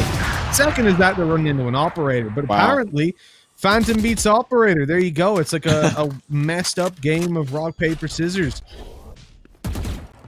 Here. Yeah, it was definitely surprising as you saw the operator tracer just go right past the person. Unfortunately, Phantom beats also Tailwind as Juju finds himself in a little bit of trouble. One player stuck. He actually finds the trade as well. Not looking so good for overtime, but anything is possible. How we've seen these rounds pan out. Pinocchio's deep spot. Angle from showers, angle from vents. One player still on the B side in case any late round flirks come through. Odin's not going to be saying hello to his little friend anytime soon. But, One enemy remaining. oh, he's trying to escape, but oh, the support! And they call the 30 portal. This is seconds going to be a left. great opportunity for Subby. He's going to have the angle in towards Fuka to the expected. Oh my god, he's going to find one, but OT Lava. 3K on the round, gets the plant down. I don't think that'll be enough time for the credits. But 8 to 9. Holy smokes, what a match. We're already there. We're already getting it done. Overtime. Looking to take this one 2-0, 1 round behind. What, like the fact that Lava, so finding that last kill wasn't that impressive because they swung out, the shots were missed. He had lots of time to react, right? The fact that he found Jet before his teammate even fell, that blows my mind. That was so quick on the reaction. And they did something there that a lot of teams don't, which is the first guy kind of lazy peeked it, right? He swung, looked over, looked away as if he already knew it was clear. The second guy was still looking because he realized, well, there's not going to be anybody inside the teleporter looking out, right? So, Site's the only place to really worry about. Oh!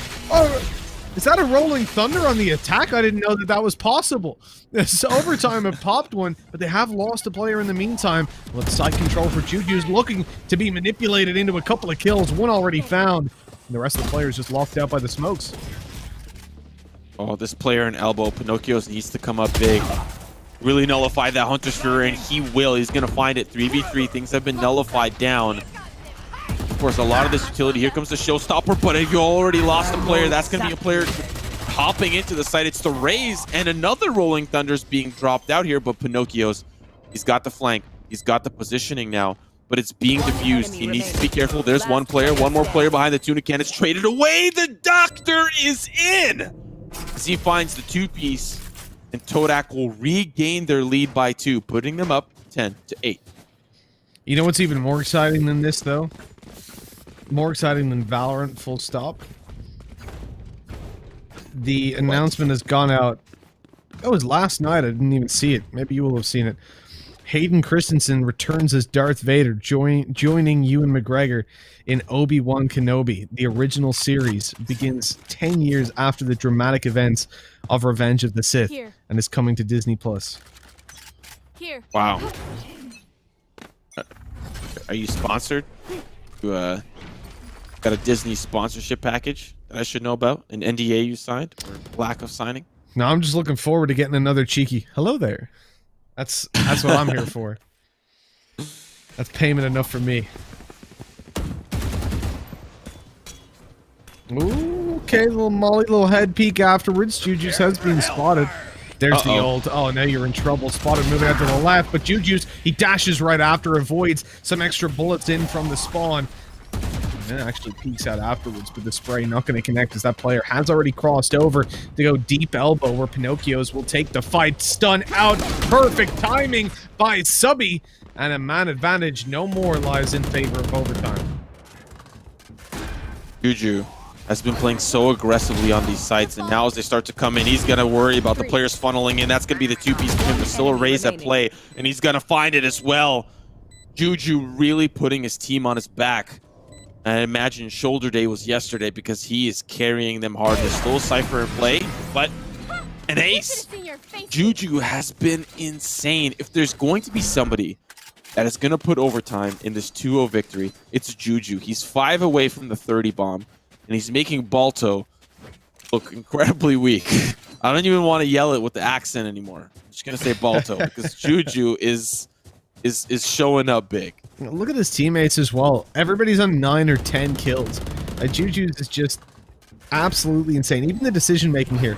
He tucks in, he takes the first kill, then target selects, right? Realizes the player on site isn't the one he needs to go for. Perfect crosshair placement for the flick on the Balto, and then takes the final up really good positioning. I mean, it's not just two-dimensional, oh, I can go and click heads. He's playing this really smart as well, dancing around the Todak team. I'm almost putting them back up to an equalized scoreline. Stim beacon here. Let's be honest with ourselves, Mitch. Let's be completely honest. They've found a weakness on this B site. Passive play. Players can't hold it. Players lose the gunfights when they engage. And of course, if it ain't broke, might as well fix it. Seems to be the strategy for overtime. They're going to be walking into a face full of shorty. You only see those in rap videos, and now they're actually going to come through. 30 HP is what Juju's left with, but that's going to be the trade. The utility from Race is going to find him. Now they start to push in. They need to find success here. One kill is going to come easy for Pinocchios, but there's still players on site, and they're trying to stop the plant from coming through lava. Coming in from the showers. Yep, there's one. 2 more players remain. This is the eco, but every round is so important here for overtime. 1 player remaining, likely not going to survive. Spike being planted. Oh, the jumping classic. Okay, cheeky. I like it. 2 HP. But he actually brought that dangerously close for the team. 2 players remaining for overtime. 10-10. We're tied up. This gun round will decide a lot in terms of the economy and how the rest of its half is going to play out. It's getting really tight. It's getting really interesting between these two. You know, overtime, they were down, but we said this map can be attacker-sided. We know overtime showed themselves in the previous map to be the stronger team on the attack, and then here we go. They've lost 1 round so far. Even right there, they go up against shorties. They go up against a really not-so-favorable engagement. And they get away with it. Recon bolt destroyed. I think it scans some players first, so that could be really valuable info for them to play with. The drone coming up destroyed. 2 players hiding. Flashes there, but they don't do it quite in time. Good tags, actually. Ooh. Yep, he's gonna re-peek, but he's got 1 more, I think, flash. He used 2, I believe.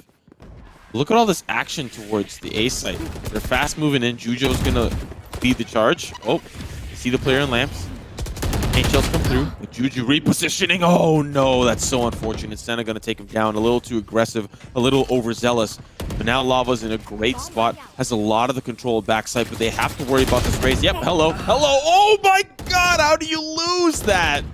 Balto with the penetration through the door frame finds one. 3v4, not looking good for overtime, especially after Pinocchio's dies.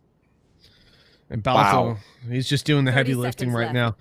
He's carrying this team all the way through to the victory in this round at least. And the Senna drops the spike carrier. 1v4 is what's left. Zeus knows there's a player coming to peek, misses the shot, and now he'll just be swarmed on. There's no way. This is absolutely no getting away with this. With 15 seconds left, they would have to make so many mistakes. He would have to be so clean on the shots, and it just isn't possible, as you see. 11-10. 1 step closer to a 3rd map for Todak. But overtime, they've still got some fight left in them. Ults built up, and money. 1 final opportunity to invest.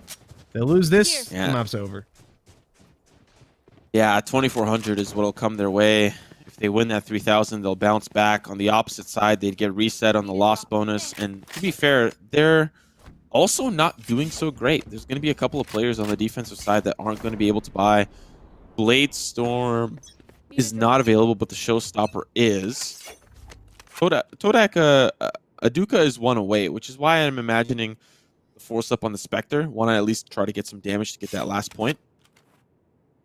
But for the first time, overtime, really starting off on the A site, that might be a problem. We'll see where they end up. Juju pushes forward, stops the Showers push. This could be huge, but Juju's already down.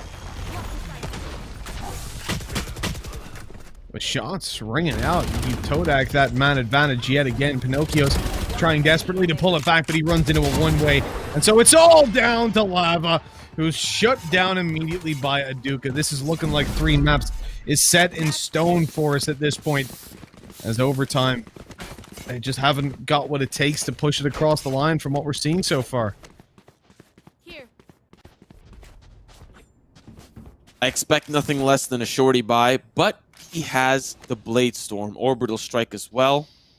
And honestly, this is one of those times where I call the B-side hit, but I like the read here from Todak. 3 members on the B site, understanding that if they get blitzed on the B site, it's going to be difficult to retake. Those weapon upgrades will come through, and it's going to be very difficult for the rest of the team rotating from the A site to have an impact when 3 members are down on the B site, or if 1 pulls off, 2 members down on the B site. So I like this good presence of mind to stack the B site this time, split the A defense. It's really overtime's last shot at an opportunity. It's possible, but it is increasingly more difficult with the utility and the weapons that they have.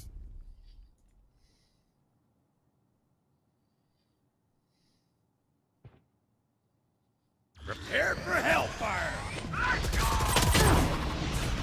Juju's coming here down the close. There he is. Oh. Final knife. Refreshes over to the Phantom, but not good enough. A 4v4 emerges. Zeus popping his recon through the smoke. Won't get the info. It's not there quite in time. The ultimate going to keep them back. Scary. Still gets that plant down, but from the side, Subby's in with one. This is getting way too close for comfort now.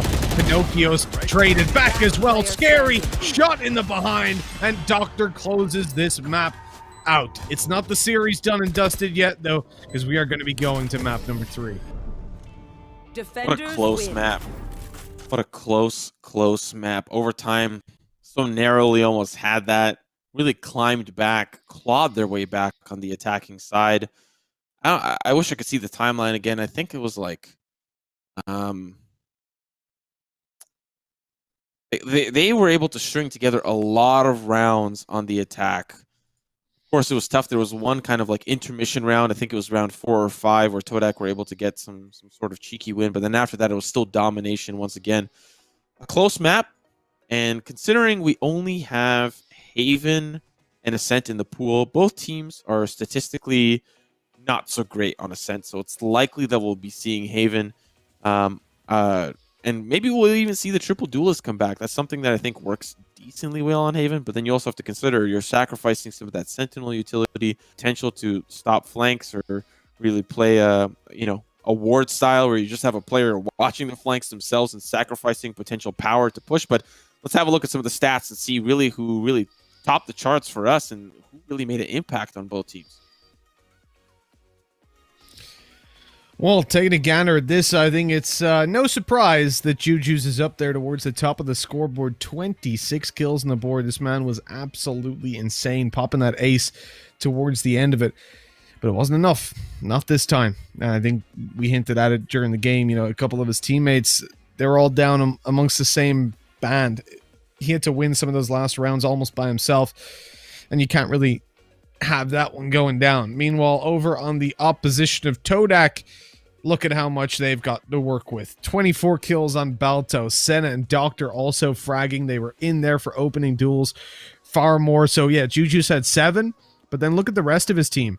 It was 1. Like, they're losing a lot of those early fights, whereas Todak had much more consistency across the board, even on players that weren't fragging so well. They were being traded on. And I think that's ultimately what got them the win here.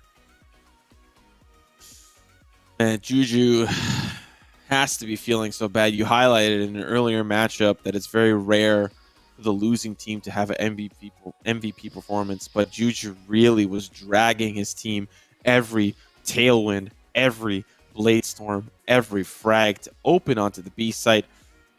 But it was not enough. It was not enough. Todak, as you had highlighted, is much more well-rounded than Overtime. Now, to be fair, we saw a very convincing performance in map number 1. 13-7 is a very good scoreline for Overtime. But now it boils down to the last map. Yes, they get map pick, but they don't get side selection, and that might hurt. We've seen how difficult life looks for them when they're on a side that they don't prefer. That first half on Bind, oh man, they really were starting to sweat and starting to be a little bit afraid. You would have 7-5 would have been great, but they weren't able to reach that benchmark because it was just tough. And if they're put in a position on Haven where that's going to be the same thing, those weak links that you'd highlighted that may not be as strong to stand up to the members of Todak, they're going to suffer. And you're going to see a very convincing start, I think, here for Todak on this third map. Well, this is the thing. I think it's never ideal to have one player that has to do the majority of the heavy lifting. I mean, we've seen this many times. I mean, Scream on Liquid and First Strike is the most recent example within Europe where somebody's dropping 30 kills and you're losing the map. And it very rarely happens, but when it does, it's heartbreaking. I think they're finding the majority of those frags because there's so much space left open by their teammates that aren't quite able to deliver. Everybody has bad days, but let's hope this isn't a bad day for Overtime and that instead it's just a bad map, because we're going to need to see them bounce back and give us a close final map of the day. Now, whether it's going to be Ascent or Haven, I don't know. And frankly, between these two teams, I don't think there's going to be that much to worry about. Obviously, they've got full selection of the agent pool. There's no refinement. There's no confinement in terms of what they're going to select, with the exception of a Sky, who's not allowed in this tournament, and Icebox also out the window. And having traded back those maps one for one, I really don't know how to call this one. For me, I think just there's more consistency in the hands of Todak from what we saw on that map. Yeah, you know, Split was a little bit of a scarier sight, but I think you had highlighted it perfectly. We don't have an insane amount of information about the map pool. When you look at how the maps change, the meta changes week to week with the patch notes. Even if you were to look at a score line, a stat line from, you know, their performance in July and August, you're not getting a really strong evaluation of how those maps play out for the team now, especially with the meta change and the meta shift. So regardless of me saying, you know, this map is so much better for X team, it still could go one way or the next. We see that a lot in EU. We see that a lot in NA, just because a team is good on a map and has provenly beat a team on a specific. There are a lot of opportunities to kind of swing things back around, a very momentum-based game here. So things could always flip-flop one way or the next. But let's have a look at what exactly that last and final map is. So we, for ourselves, know what we can expect, especially moving into this last and final map of the day. Well, it's going to be Haven, picked by Overtime as they lost the previous map, and then you have the side choice being made by Todak, who've decided to go in on the defense. Starting out, it's weird in this region. It seems like everybody prefers to start out defense, but typically that's not exactly what you'd expect. For a lot of teams, you're going to find a heavier preference in towards the attacking side. I think that's true in games like Counter-Strike, where the defensive side is massively favored in a lot of maps. And then when it comes down to Valorant, we see it in Europe as well, that a lot of teams will go for attack. So to see that this region at least likes to go defense tells me one thing, and that's that they like to play it safe. If you get off to a bad start in the attacking side, I think it can really just hit you hard emotionally. Whereas when you're starting out defensive side, you've got that little bit of safety. You should be able to at least dominate a couple of those early rounds from what we've seen so far. And that tends to just happen within younger scenes and younger teams, where they don't want to make... for example, if you lose 6 rounds in a row to start a map out and you've got some very young players, it's difficult to adjust to that and sit back and go, you know what, it's not that bad because we can still bounce back and we can stay in it and all that sort of stuff. Those narratives are hard to sell to inexperienced players versus those that have been around a long time, like, let's say, G2, where they've all played top-level competitive CS for years and years. Yeah. Well... last map of the day, Todak, Overtime. Let's make it a good one, okay? Haven's a beautiful map. I think a lot of teams like playing on it. A lot of people like watching it. Most importantly for us, we definitely like casting it. Yeah, some of the agent selections, I think it's important to note Pinocchio's on the Phoenix. Something a little bit more mobile and a little bit more engaged than the Breach that he's been consistently playing. Not to say that the Breach has been bad by any means, but rather it's been a little bit, I think it'll be a little bit easier to see Pinocchio's shine on a duelist having the ability to engage and actually get active.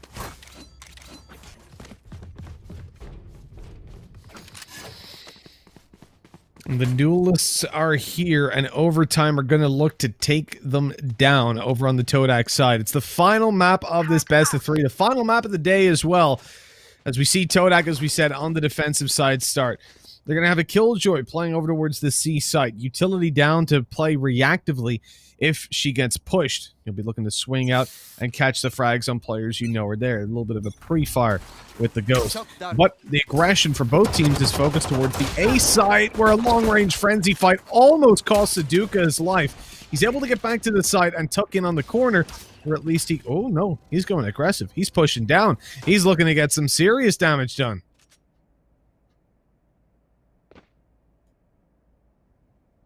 Doesn't have that tailwind anymore. Definitely wants to role play as Juju's did last round. Speaking of Juju's, he's going to lead his team over towards the A site. Pinocchio is going to go down towards sewers, and that's exactly where the rats are located. 2 of them looking to do some damage. So far, they are the ones that are being taken down. So I'll be in a good spot to try to trade. Right click's not going to pan out. That's a great fault line. I'm not quite sure where it came from. I believe it came from the defender side. Juju's going to find one. 3v5. They do not have control of the site. But a pick here from the Doctor is definitely going to open things up. Pinocchio is playing close. Turret's going to push him back. Still great angles here. And shots are just going to be clean through the smoke. And as it subsides, they'll find the rest. Great start here for Overtime on this third map. Great start indeed, but the attacking side, we know how the favor can swing their way, so it's good for them to start out with the pistol round. It sort of then denies some of those early free rounds that you can see coming through for the likes of Todak. It could build up their defense a little bit more. Now, though, they have a little bit... What's going on here? What are we up to? I was getting worried. I don't like seeing things go up on top of... Killjoy turrets. I've grown a rational fear of it. Anyone that would know about that, it'd be you. And, of course, Guilty. But that is, of course, for another discussion. Okio's actually going in deep. Yeah, it's the eco, but he can still lose his neck, lose gun. So far, they've got the control that they want. Even a player on the lurk turret's going to help out with that. So the 4 players can focus on surviving this potential exit onslaught. They're really not super concerned with using the spike. They'd love if that happened, but they want picks. Down to 2 players here from Todak. Lurker is going to fall. Subby going to upgrade and find another pick. So this is actually a little bit more doable. The damage has been done, and now the exits will definitely have to be considered. The cheeky Omen setup, Senna sitting close. Will he peek out? Not much time left. Oh my goodness. That is so important. That is so important. That's a Vandal gone. Oh no.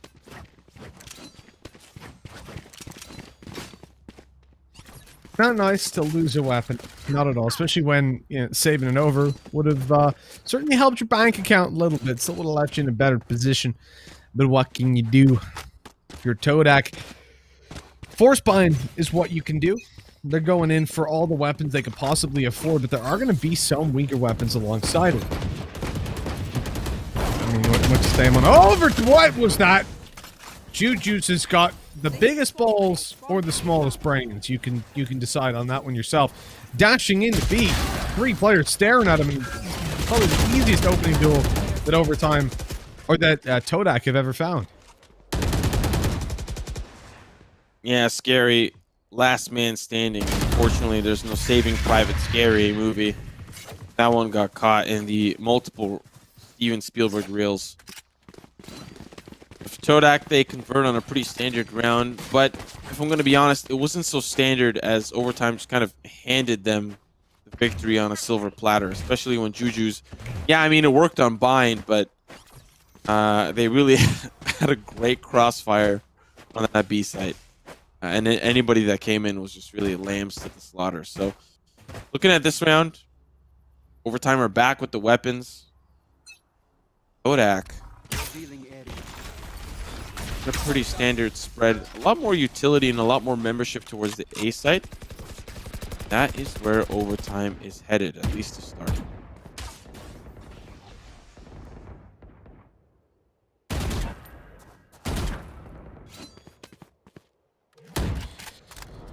Todak. You gotta look at that defense, man. Look how passive it is. Look how spread out they are. One player towards each side of the map. 2 on A, but even still, one is super, super passive. Just putting a drone down. They pass each other. Give a little kiss. I have to say, though, odd decision. You've just seen a drone go down short. Didn't spot any players, but didn't make it far enough to really. And so it looked like he was going to rotate to B. Now, though, they're definitely going to rotate. Because the C side's under threat. They've already lost a player. But those rotates going to take way too long. And short of random RNG favoring Senna, they're going to have a man disadvantage on the retake. Oh, look at that position and the timing in towards Garage. Sova's got himself tucked in the corner. They have no idea. Yeah, he plays it. Pinocchio's playing for refrags, but now, considering all that space that's been gathered, Zeus is just playing for doors. Defense opts in for Link, or they opt in through Garage, and sometimes it's through doors. So, if he pushes up, he's going to get that turret, and the Doctor is in the prime position to cancel. Oh, but I like this play. They're going to just go towards the defender spawn. I think Zeus might get caught out here. He has no idea, and neither do they really. Yep, there we go. There's the frag. The rest of the team will go towards the defender spawn. So only losing one, that's not bad, but you have to think about how Todak were able to save those weapons, and now there's an op, or there even already was an op in the hands of Aduka. He's going to carry that one on. An aggressive peek down long. This is what I think we've been waiting for from Todak after so much passive play round after round. Right here. Let's go. Let's go. Well, that's what Todak are going to be saying.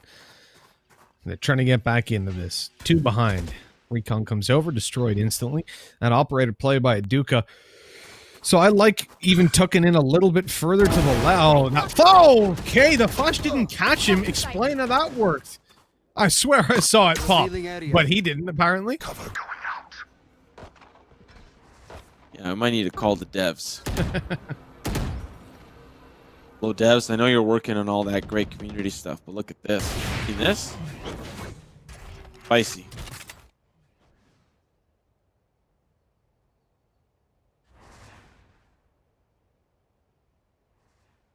I like that sub he pulled off. Just in case they push in. And you've got support from Balto. Send an aftershock. He can send a flash. Fortunately for Subby, he's gone. So now Balto needs to hold the angle so that Aduka can still survive down long. They've already, man, bring around the Rosie. They've pulled them off of this C site so effectively. Julius, despite really not having that standard Julius performance, you know, going buck wild, he's opened up this round for the team. Never mind. He almost did. But the Doctor, oh, man, the timing is just so unfortunate. Was. Everything in that round was unfortunate for good old overtime. You have to say, with Todak up now 3-2, scoreline does close in a little bit. Gets a little bit tight. Overtime, they're being stopped in their tracks. And if you manage to trade out 1-for-1 on the defensive side, the way they have been for the last 4 rounds, I think you'll be pretty happy with yourself. But ultimately as well, getting away with that round pretty damn cleanly means that the prospect of a full buy having lost this one is definitely there for Todak as well. They're going to change things up when you look at the A side hold. This time the operator's going to go aggressive. Oh, no, actually. Sorry, no, that was the overtime ultimate popped. Yeah, Duke is pushing up with the operator in hand. Another shock dart coming through, and he dashes incorrectly. That costs him a lot of health. Even though he gets the kill to Zeus, he's down to 21. That gives us... Oh, he legged him. He legged him. The updraft was perfect from Juju's. Here comes the dash, the run around, the run it back from Pinocchio's. He's not able to grab a kill. Full blinds himself. Expert play, if ever I've seen. And then Scary gets the frag. He's going to be disappointed that that was the ultimate that he took down. Oof. A crazy round. Down to the 3v4 retake, and Todak in a little bit of a tougher spot. A lot of utility down. Molotovs, walls, smokes. Still gonna try to push in. They feel like they've got the advantage here, but they're being crossfired by Pinocchio. Scary. Gonna hold down the line from hell. And even if it didn't work out, Juju's was on the opposite side, and we know exactly what Juju's is made of. Steel. Hard iron steel. 2-4. Overtime lead by 2, but we know that that is definitely possible to flop on its head. We'll have to pay attention to the remaining 6 rounds. But so far, sitting pretty, and considering it's down to what looks to be an economic disadvantage for Todak. Or maybe the soft buys are, yeah, they'll force up, okay. One player is not going to have the fresh new Jordans on the first day of school, but still, they'll force up. See, we didn't get to wear our own clothes. We had to wear just black shoes and a uniform. So nobody had the Jordans, unfortunately. But I would have had the Mars Jordans. Those are so damn cool. Beautiful. Absolutely beautiful. For overtime, they are anchoring down towards the C side early on. You have just had a player rotate into position. The man disadvantage means that in terms of heavier reinforcements than just a jet, you won't get a lot for Todak. Depending on the timing here, I think Balto, he was going to go back over towards B, but now he looks at the swing, catches the operator, flash through, swing, and almost gets to the ult. It pops off. He gets in the smoke. He's up behind them. There's a frag, looking for more long, but Zeus somehow able to get that kill just in time. Still a 3v2. Todak looking good in this round. It was a man disadvantage, but it swung over into their hand. And the Duca, he wants to jump up. He wants to get this fight. Dodges the shock dart. One more comes in again. Manages to dodge it. Smoke down for long. Swing by Scary. Gets a frag, but immediately traded. And the 2 versus 1 with a Hunter's Fury up for both teams and a lockdown. 15 seconds. This should be it, over and done with Hunter's Fury to close out the round. 10 seconds left. 10 seconds left. Spike being planted. Oh. Biometrics. Unfortunately, I think he still had the spike in the hand when he swung there. But Todak answered back, keeping things close. 5 rounds remaining in this half. Operator going to come online, go into the hands of a Duca. But on the opposite side, the economy is in a little bit of a tougher spot. Pinocchio's not going to be able to buy. Lava likely going to join Sheriff Club. A lot of sheriffs on the opposite side, but really looking for the deputy. That is really who shot the sheriff, so we need to make sure we find that soon. Batch of that deputy quickly. Might be a deputy on Todak. Who knows?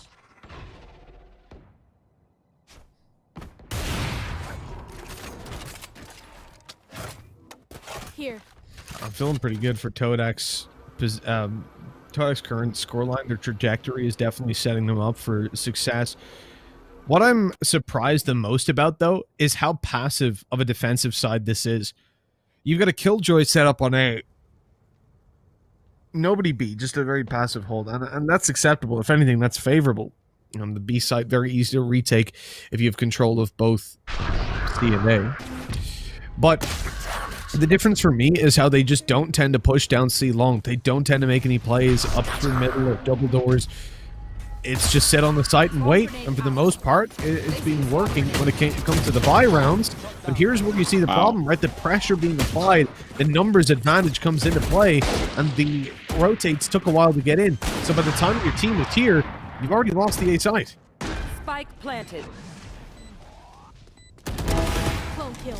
think that one-way smoke helped out the defense more than it did the offense. Duka gonna be able to use that up. Unfortunately, the frenzy in hand. There's players on all sides feeling yellow. Senna's gonna at least find 2 for the trade, but Zeus with the Hunter's Fury. Now the op is gonna go into the hands of the attack, and that is not what you want. But they still have some credits to work with. 2 players are gonna really feel the pain. Aduka nowhere near the Blade Storm, so he can't rely on that on this eco round, but a little bit of a tougher spot. Might put overtime, really get 6-3.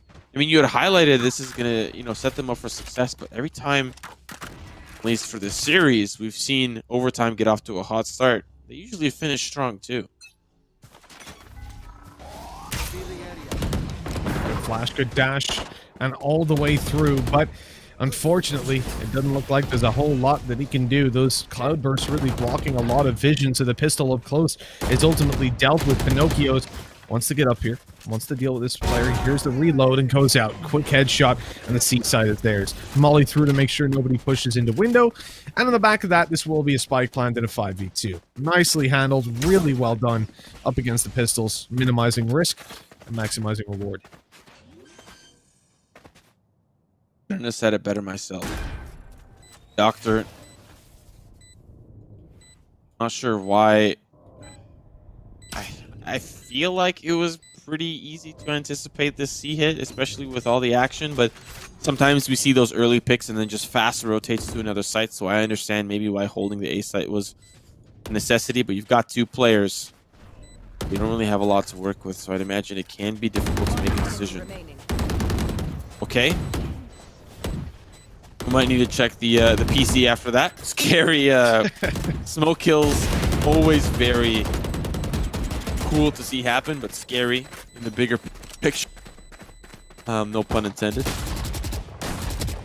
Oh, and that Bucky putting in work. Unfortunately, overtime's not going to pay you against company policy. But 3-6 scoreline. Todak down 3 rounds with 3 remaining. This would be the gun round that I think breaks the straw on the camel's back. Finds himself in an opportunity, at least, to maybe take this 6-6. It's still going to be very, very difficult.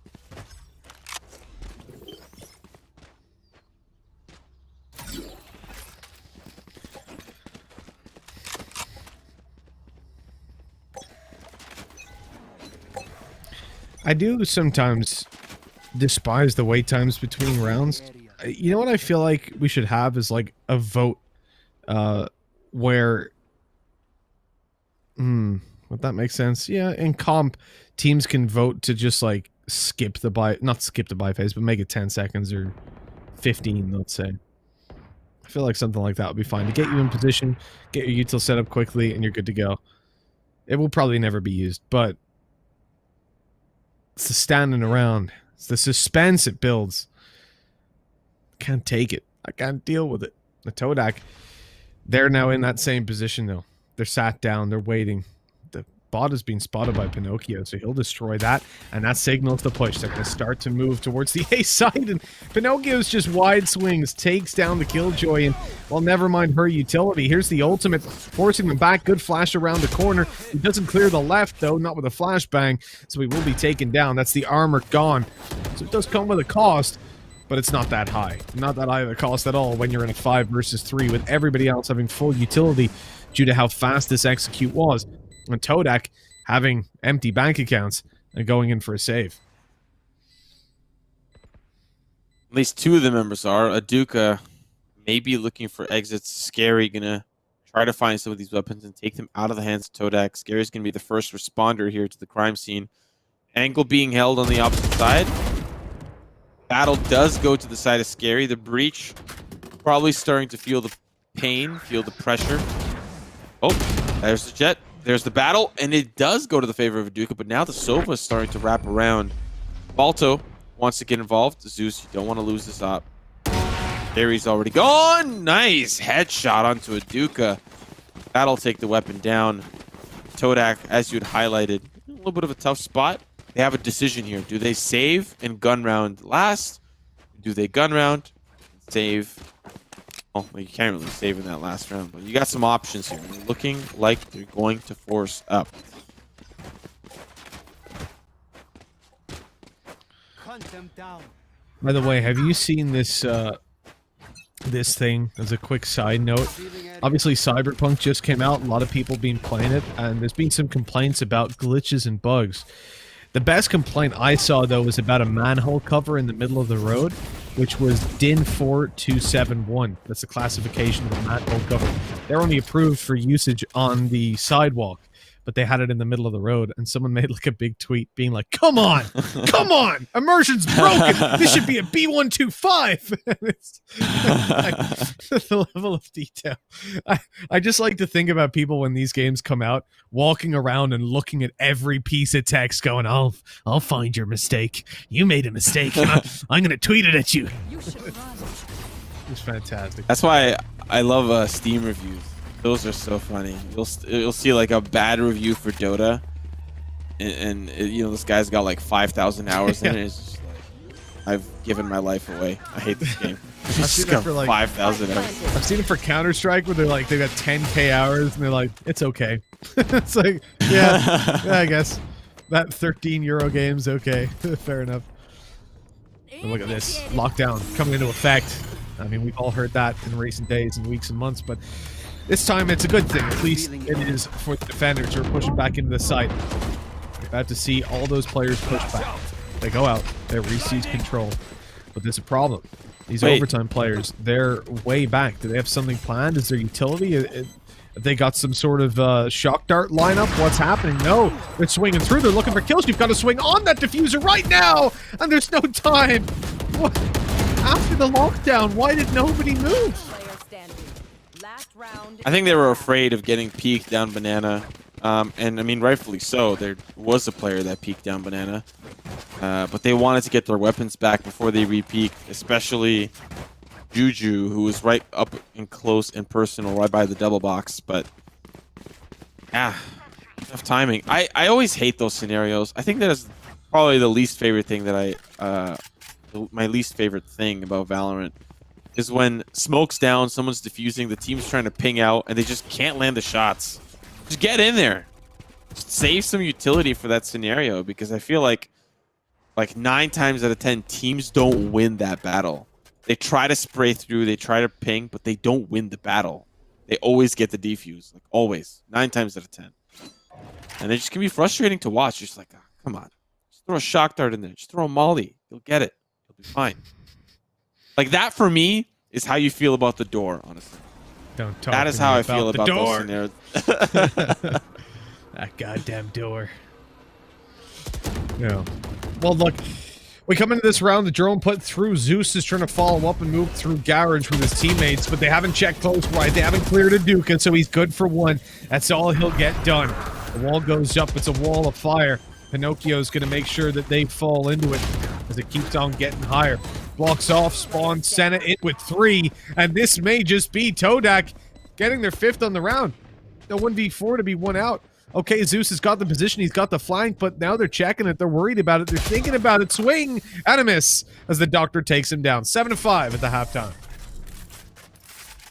You had highlighted at like 6-3 that it was already a good looking half for Todak. 7-5 I think really puts them in an even better position. Now it really boils down to how they activate on this second half. And, you know, to be fair, I want to highlight that there's a lot of criticism to playing Killjoy on the attack. But, I mean, Overtime had to do the same thing on their attacking side. So it doesn't really matter to highlight, oh, yeah, Killjoy on attack. It's not that great. But I think for them, it's how the setup revolves around the breach.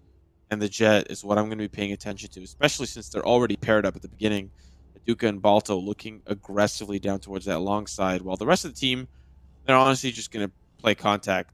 Do they see anybody doors? Do they see anybody courtyard? Yes, no. If then, let's do this. Instant destruction on the recon coming through. Zeus pops out that beautiful little drone, but he's not going to see anybody. Oh, never mind. He actually sees them crossing over. 2 players spotted out by Phoenix. It goes out for another flash. Great flash. Gets around the corner perfectly. Wow. The right clicks connect. There's utility investment paying off for basically a free kill. Duca wanted to go through the molly. The smoke came down right after, blocking him out even further. What a nice start for overtime, and the spams from Pinocchio even connect a kill. Now he's back with some support. That's a paranoia in the hands of Omen. He's thinking about it. He decides against it, but now he'll come back surely. No, he can't get there in time. Balto able to find the frag, but it's a 4v2, a very difficult one for Todak to walk away with. And we're now seeing Juju's wrap around. Wrap around will not be needed. Overtime. Honestly, I think really need that pistol win in this second round conversion. They'll be sitting at 9-5. And then hypothetically speaking, we're expecting Todak and company just start rolling the rounds, right? They would have loved to snag that pistol, but it wasn't really even close. A couple of those early picks and early duels went to the favor of overtime, so now they're going to be best a good spot. We'll have to see what that third round looks like, because this round should be once again in the bag for overtime.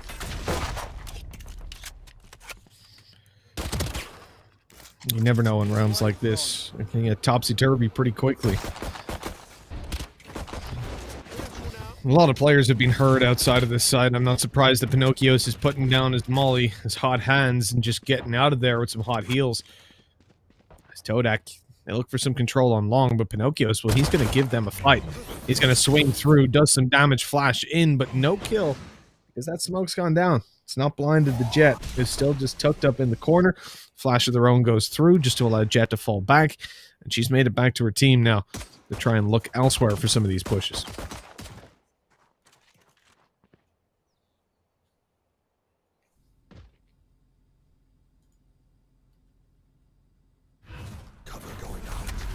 I like the information that Pinocchio's is playing off of. He's playing very aggressively, mind you.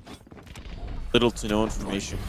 But he's basing it off of this is what we think is going on. Especially some top players, and that they could be rotating over, and he guesses correctly. And of course it does help out that they get a lot of that intel through the garage, but initially funneling through the courtyard, I think they were slow moving up until they got to the doors. And he just a lot of guesswork. You know, they could have still been there. But now this is the round that we were looking at here for Todak. 9-5, weapons online. Really not a good spot for overtime. Bucky's Inspectors. It's one of those rounds that's going to be very difficult to convert on. So I'd anticipate Todak sneaking. Oh. Revealing area.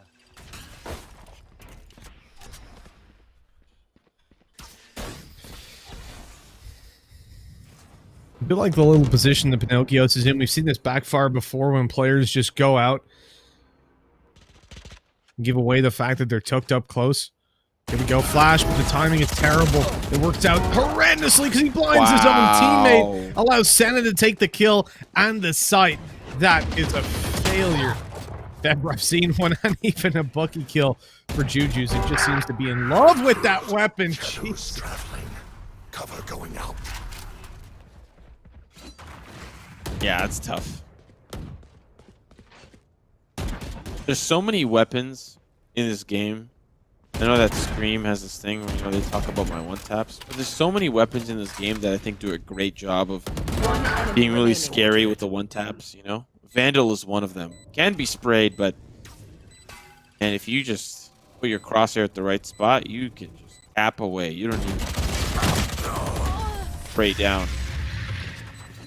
Of course, that's what it's used for the most part, to spray, but honestly, Todak, I think, lost more members than they really should have. They'll still be able to buy up, but 2 members, Doctor and Balto, not going to be in a good spot to do so, or at least join the rest of the team. They'll buy down to utility and light armor. On the opposite side, though, this is where finally see a competitive round. Op for Juju. I'd imagine it's going to be an aggressive peek through the doors. Or stay up in the window and just look in towards the courtyard. That's a very small angle to hold. And there's not a lot of information that you gather from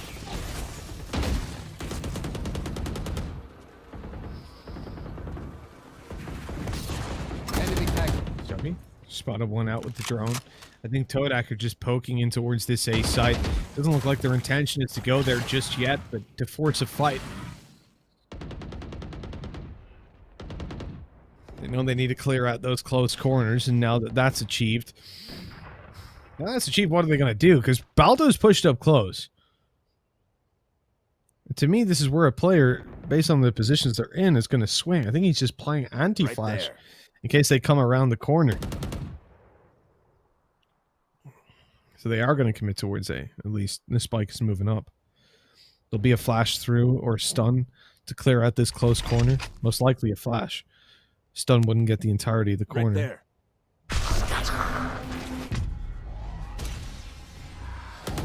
Okay, they've made it down below. The flash in play allows the players to close in the distance and support Senna, who's gotten that kill. He went unnoticed for a little while. Smoke down to allow his crossed over. The operator. Oh, come on, guys. The smoke was on its way. And it should have also been a more passive smoke considering they knew that cross needed to be made. That's a really silly mistake to make. Out goes Juju's and capitalizes on one, but the right click missed. Out comes the classic operator now in hand. Swing! Shot missed! Oh no! One bullet in the chamber. All he's got to work with in the double scope. Wow. Why the double scope? I don't know. Senna gets away with 3 and another round for Todak. Oh, it was looking so grim for Todak. They were losing players left and right from the retake push of overtime, especially in the hands of Juju. It's what the op's so deadly. But now, there's a huge opportunity for Todak to start to climb back on this attacking side.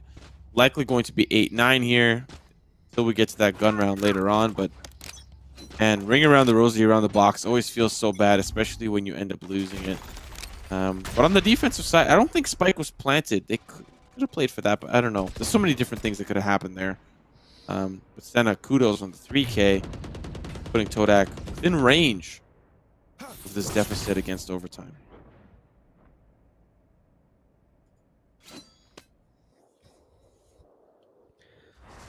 It's a slow march towards the seaside. And look at the setup over there. 2 players stacked up on top of each other, ready and waiting to find some kills.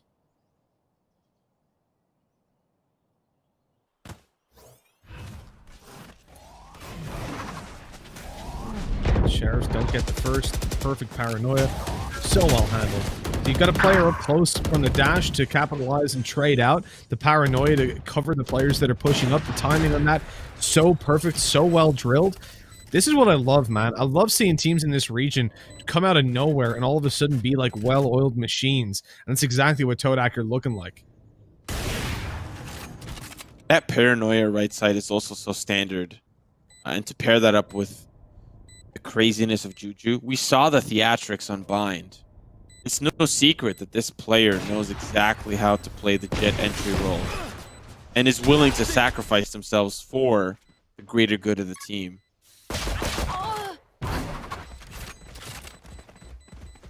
Gonna be an upgrade for Juju. Boy, does he know what to do with it. Enemy remaining. Still gonna be around for Todak. They'll almost tie things up 8-9, but a very expensive round for both teams. This is where it starts to get a little dicey. Both teams have to buy up, and Todak is in a much better position economically, but it's not that much better. In fact, it's worse. Sorry, I thought for some reason I saw a couple of 4,000 or 5,000s, but you know, it's late or not late. I don't know which one anymore. One or the other.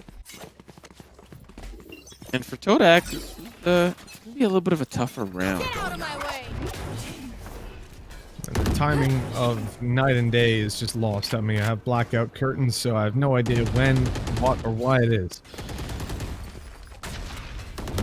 But it's Valorant time. That's all I need to know. That's all I need to know. Here's Santa opening it up nicely. They go for a wider swing. They're being poked and prodded, but this is second player up close. Wait, He's what? really trying to wreck them. That was a tailwind into his teammate. That's definitely not the way you want to use it. You know Juju to use those tailwinds correctly. It could be a fat finger. Definitely happens. Where's Lava getting that pick towards that B site? Still a 3v3, still doable on opposite side. Been a strange round. A lot of that action towards that A site. Of course, the lurk play, the mid-round lurk play towards the B side, trying to gather some space. And some of that space still technically isn't gone, but scary now in this position. I give them a false sense of security to 30 think that it's seconds left. completely unchecked. Or completely, rather, checked.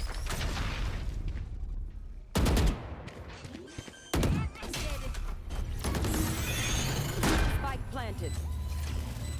They planted the lockdown in effect. Todak losing another player to Scary. You see Pinocchio is trying to move through middle and open up some space for this defuse to go down. He swung in, catches the Sova mid-ultimate, and now that defuse can go all the way short of a good spam by Senna, which doesn't come through. Overtime, take it to double digits.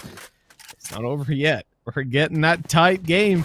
We didn't quite expect it. They said Todak, on paper, they looked good. They looked like the better squad. Overtime, almost 2-0'd it, but they fell short. And now on the final map, it's going the full distance. We're coming up on 20 hours since I last ate, Simo. I might pass out soon. But you know what? It's worth it. You're all full on Valorant fumes. Exactly. Sorry, has Juju's got a shorty? Oh, right, okay. 'Cause he's going with his ult and he's whiffed the whole thing, so it's a shorty to play with. Oops. Oh, that's... Is it late for them or is it late for us? I think that nano swarm might have not been intended.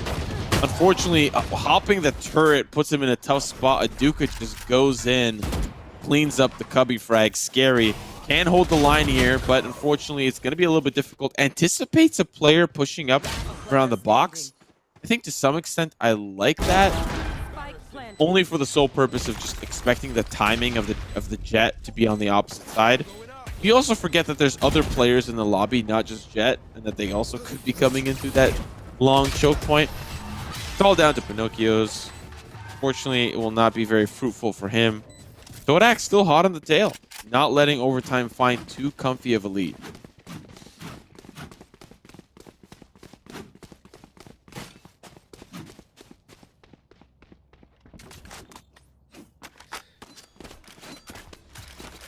They're not in a, what do you call it, like an armchair, right? A recliner. I currently sat on one of those really cheap kitchen chairs. It's like wood and a little bit of canvas. But the canvas it hasn't got enough cushion, so you can feel the bars of the wood underneath you. No, actually, do you know what it is? It's like when I was in Egypt, I spent 12 weeks there, and we had cast iron, Here. like black chairs. Now, don't know if you know much about Egypt, but it's pretty hot. And cast iron gets pretty hot in the sun. And these were outdoors. It was a terrible idea. You essentially could cook food where you were sitting. You had to get a bucket of water and pour it over it, and it would go tss, and steam would come off it. Then you could sit on it. It's ridiculous. Whoever thought of bringing those chairs, making them or bringing them to Egypt, was a moron and should have been forced to sit in them all day long. But anyways, enough about whoever made that torture device. We're into a 5v2. Overtime. They're looking for the retake, and I think at this point, a save is likely to be called. They're getting no access, tickling up a player or two with a shock dart, but it's inconsequential. Jet seems to be walking forward, though. Wants to play an exit. Is it a bookie that he's got? If so, that makes sense. I mean, it's Juju. If there's any player that's gonna live and die by the battle, it's gonna be Juju. Unfortunately, the Bucky not gonna pan out. Oh, wow. Zeus gets something so valuable there. Headshot onto Aduka and dies to the spike. I think Juju there is looking for ult orbs, but I think it's also beneficial to deny ult orbs to your opponent, right? Kind of like you gotta pick your battles there, and Zeus picked the most perfect. He gets the headshot, denies a player, and he denies himself. So Juju could take some notes, but I don't think he really needs to when he's got double the kills of Zeus. But game's tied up 10-10. Senna having a phenomenal game. But will it be Senna to carry Todak over the edge? We're going to find out with 4 rounds remaining until overtime. Till overtime what? Till they win? Till they lose? Till they go to overtime? I know that just trying to milk the last, a couple of minutes. Look, the spot for Todak, this push towards the A site. They're committing to it after showing players here. Did they just paranoia themselves? That's not a good play. But it was to get him out of there anyways, and it worked. So Todak showed 2 players short. They took a fight. Didn't really get anything for it. And I think when that player was stuck in the right side, they were considering going to A. You saw the spike rotate over. Once he gets out, though, you know there's probably rotates. You know there's a couple of players that are going to be in position. And at least crossfires, even if there are only 2 of them. So it's the right call to spread back. But with 35 seconds, and look how spread they are. They've got to group up. They've got to go for a push right now.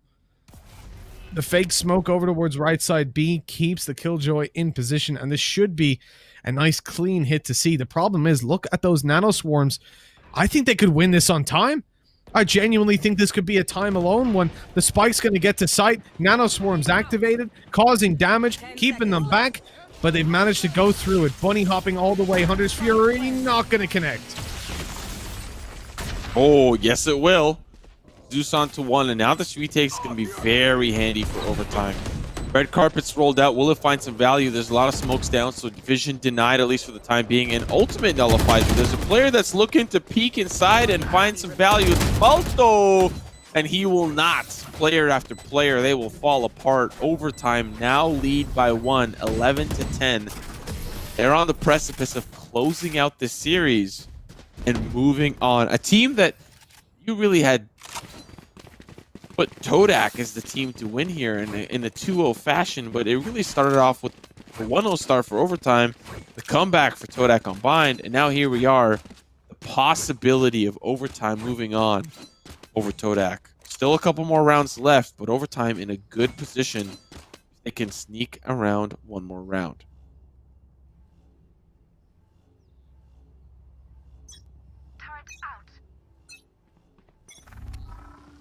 Revealing area.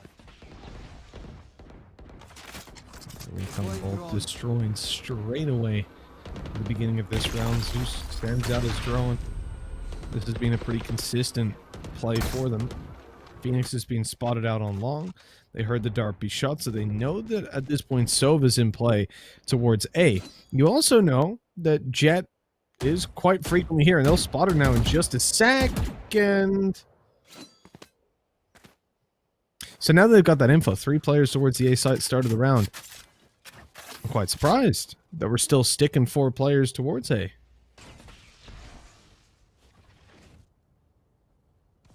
That smoke's not going to do much, and I guess smoke towards yellow. And they both smoked each other in anticipation to say, okay, maybe they either pulled off of site or were faking a fast blitz onto A site, which they've only sold the smoke. They haven't sold anything else. On the opposite side, anticipating the call from Juju to say they pulled back. No, they did not. Players there. Now the whole team is going to start to come through. Actually, the teleport's going to be committed, and that's spiked down. That's huge. But there's still a jet on the opposite side. Psych, it's down.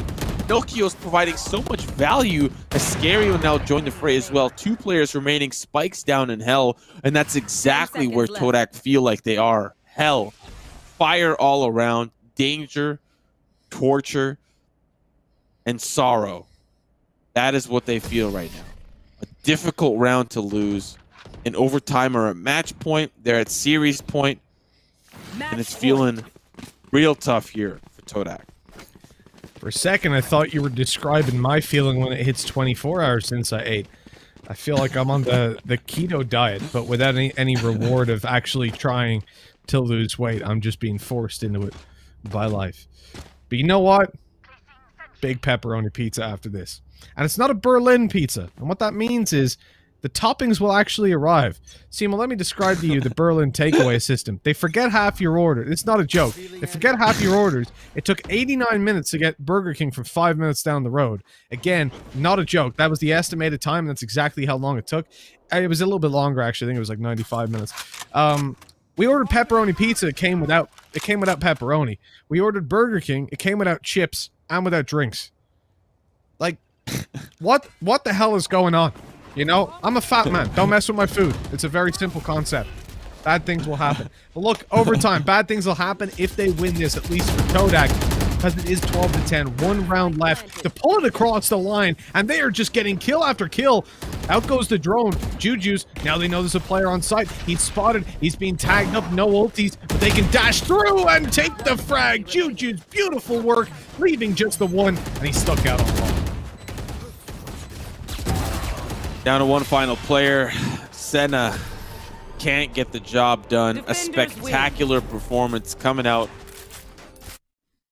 Overtime will move on, and we have our 4 finalists, semi-finalists rather, moving on to the semi-finals tomorrow. And to be honest, this entire knockout stage has just been so shocking, so surprising. And I'm very impressed with the level of play that we've seen from the winners moving forward. I think my favorite of the day has to be Bren Esports. But before we move on to some of our favorites, let's kind of wrap up what we've got here in this best of 3 between these 2 teams. Yeah, I mean, look, when we look at how things have gone down, it was looking like results from group stages said Todak were the favorites. We thought it would have been a kind of one-sided game based off that alone. The fact that overtime were a little bit shaky going through Group A. Like Super Domineering and Ooh, or Only One Word, were solid teams, but the games were super close. And I think that looking at how they played, they dropped off since last season. Overtime definitely weren't looking like gods by any means. But they come into this, they play a good game versus Todak. We see a little bit of a shaky start for them for sure. They get off to the massive comeback on the attack side. They win out the first map. Then the second just barely evades their grasp. And the third, man, oh man, it was close. But in the end, the close series that we've had pretty much all day, even the 2-0s have had really close maps. They conclude with, I guess, technically, based on what we thought, based on seeding, another upset. Oh, you know, I was sitting watching that bind map, and I was like, "There's just no way." Like it was so close to finish off the 2-0, and then moving on to Haven. It did, to a certain extent, feel like over time we're in control for a big majority of the match. There were a couple of little glimmers of hope for the opposite side, Todak. But let's have a look at the stat page, just see the breakdown of the players themselves for that matchup. And I mean, I'm expecting Juju to be somewhere near the top. There he is. But Senna feels bad. Definitely going to be a part of something on the board after this. And it's always difficult to be the MVP, but not be WVP, the winning valuable player, because Senna's not going to be doing a whole lot of winning. In fact, going home empty-handed with the rest of his team. On the opposite side, overtime, they're going to need to put in a lot of work against the semifinals, because I think the theatrics from Juju and the theatrics from Pinocchio's, better teams, I think, will find better ways to deal with some of those aggressive tactics, especially as we get into more difficult opponents. Yeah, for Senna, it's sad, but his stay here was henna, that is to say, temporary. He'll be departing as overtime moved through to the semifinals, as we said. But even despite that, he comes away with the MVP. 268 average combat score, 23 kills. When it comes to first bloods, though, he wasn't on top. That one went to Pinocchio's. Again, we saw this man pull out the Phoenix, and again, he failed to disappoint. Yeah, definitely. I think he may have had one of the best Phoenixes of the day. Josh had a great performance earlier on as well on the Phoenix, but he was swapping off agent to agent to agent, map after map. But Pinocchio's definitely showed up big when the team needed it most. But really, you know, I think despite not being on this game summary sheet, Juju has, I would say, the MVP of the series, right? Trying to drag his team through bind and really having stellar performances across the board. And that patented jet aggression, somewhat like a 50-50 coin, but when it flipped to his side, he definitely felt really good and was feeling himself. But let's have a look at how we got to the semifinal bout between these two teams tomorrow. Well, attack all round and overtime going to be headbutting each other, locking horns, and seeing who can walk away with theirs still attached. From what we saw in this game, you know, I'm happy to see the tie battle go down. I think that's going to be quite a fun one to start us off. Not so early in the morning, thankfully. Not a 3 a.m. start this time around, although close to it for you, Simo. And then we go on to Alter Ego versus Bren Esports. Now that one, that's a tough one to call. Bren looked really clean versus SMG. They were definitely a solid team, but Alter Ego took down the tournament favorites of AHQ. So you've got two giants down there, two new giants as well, fresh faces, as I'm sure Alter Ego are very used to getting. Also, one small thing, Alter Ego, they're in brackets for their country, obviously, is ID, which I thought was quite funny. Like, they've got a different ID, an alternate ego. It's a fun little thing. Fun little thing. How many more do you have left in you? Like, are you gonna make some sort of congratulatory closing remark, dad joke? Like, I don't know. Like, they're maybe they're coming out of nowhere. You're like you've got like a magician, just got like endless coming out of your nose or something. I am an expert at pulling them out. Dad jokes, that is, and I think, you know, when we come to the end of this tournament, I'll see if I have something special in store for you. I'll try my best. They just don't stop coming, and they don't stop coming. I think we're good to wrap up the show here, Mitch. I think it's been a fun ride. It's been a good start here to the knockout stage, the quarterfinal matches across the board. Despite some of them being 2-0 knockouts, have been a blast to watch. And I think for those of you at home and for the broadcast team, I just want to thank all of you watching, enjoying yourselves, enjoying some amazing Southeast Asian Valorant. It's been very eye-opening, very cool and amazing. And I just want to thank you guys. Hope you yourself have a good night or a good morning wherever you are. I know it's a good morning, be a good night for you. And we'll see you guys tomorrow.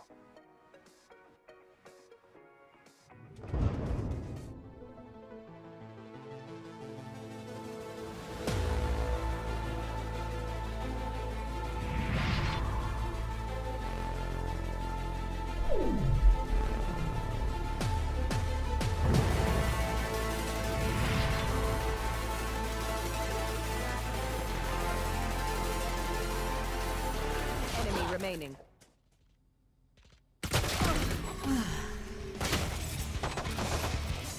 One enemy remaining.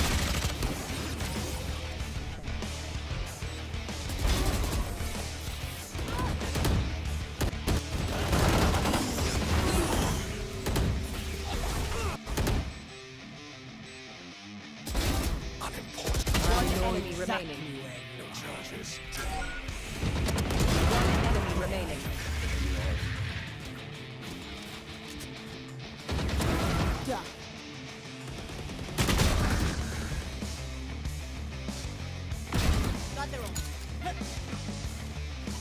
One enemy remaining.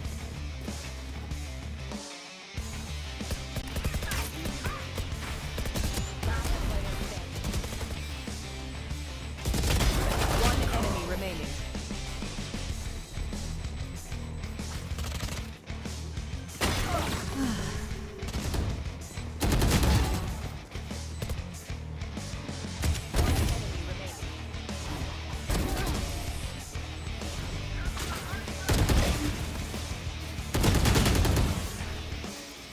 Here.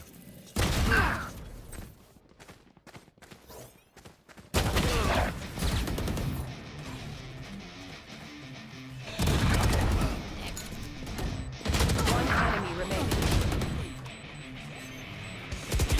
Last player standing.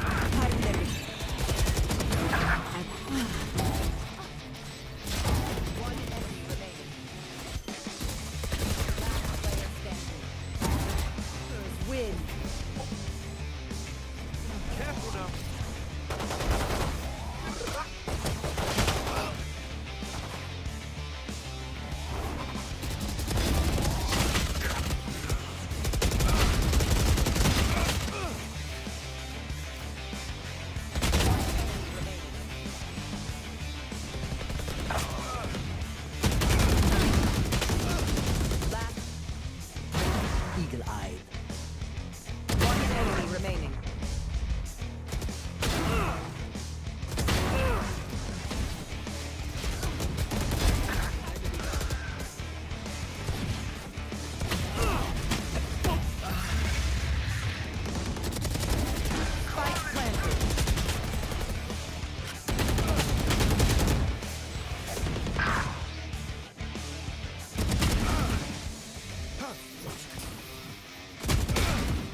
30 seconds left.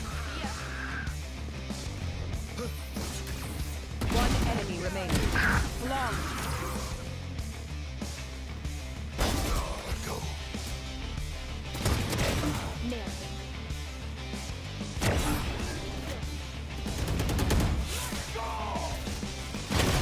One enemy remaining. Last player standing.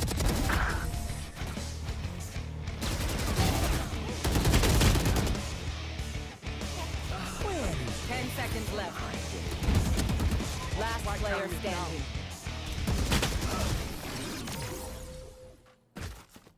Thirty seconds left.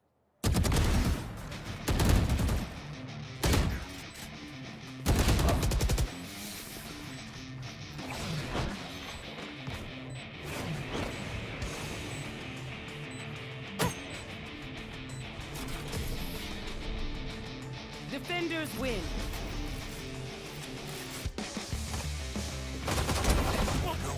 One enemy remaining. Flawless.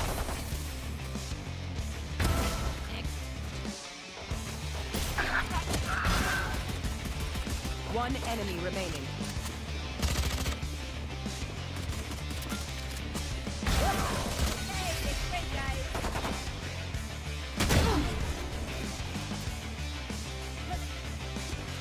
One enemy remaining. Long.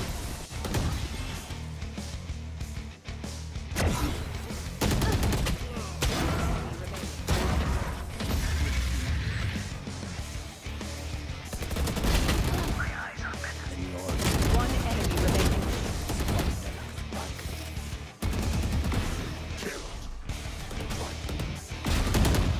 I know exactly.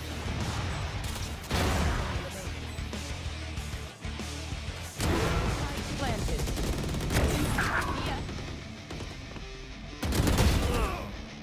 Last round. Enemy remaining.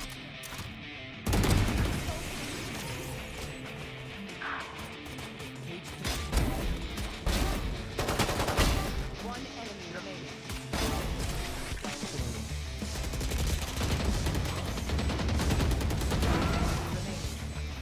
Last player.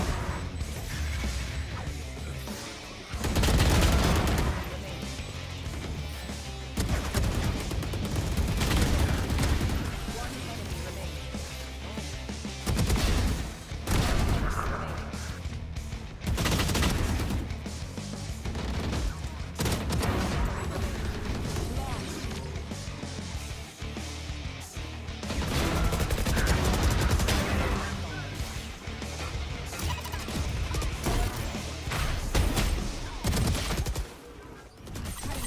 One enemy remaining. Defenders win.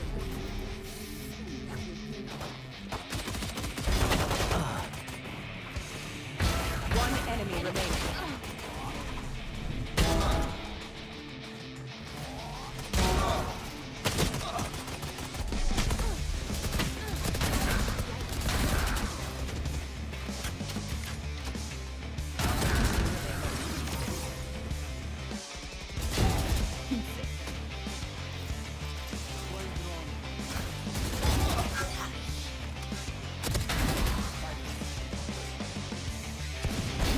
One enemy remaining. One enemy remaining.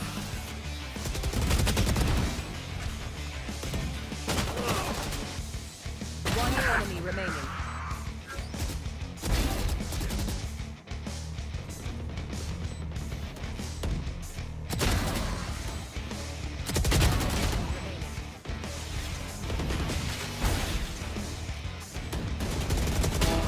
No more, Corporal.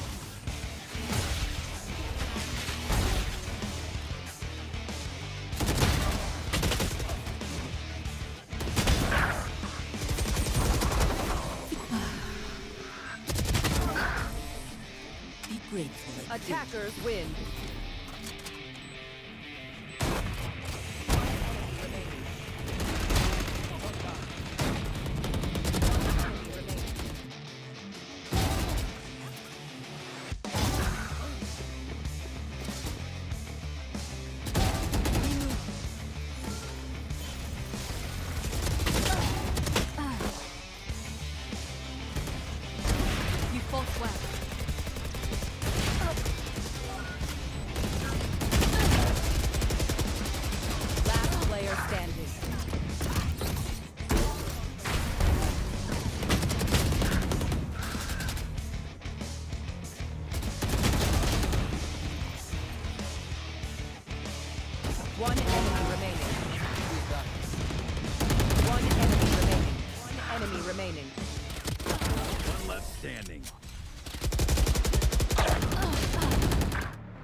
enemy remaining.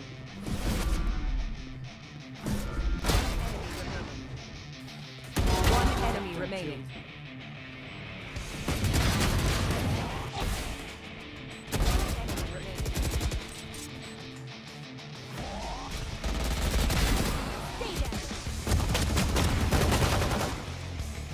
One enemy remaining.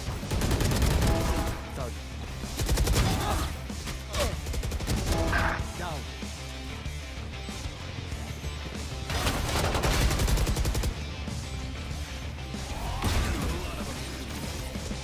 Attackers win. One enemy remaining.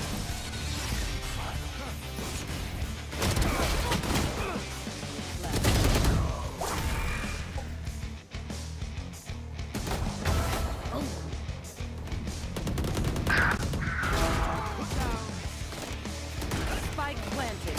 One enemy remaining. 30 seconds. One enemy remaining.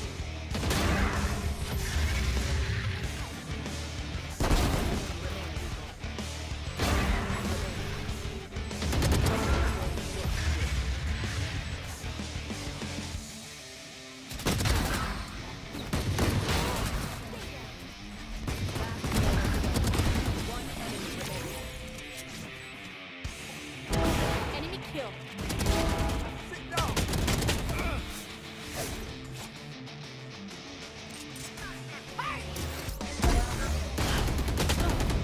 One enemy remaining. No more charges.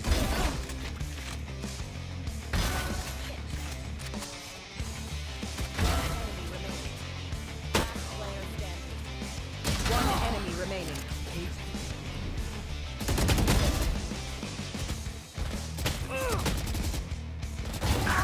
No one can get again.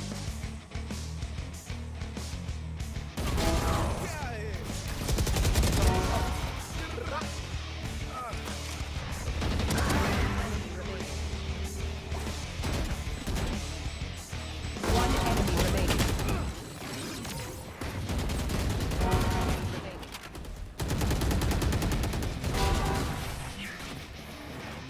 One enemy remaining. Attackers win.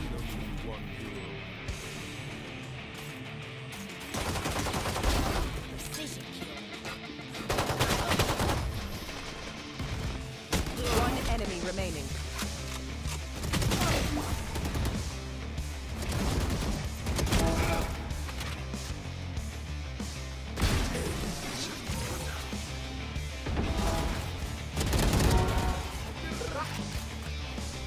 Careful now.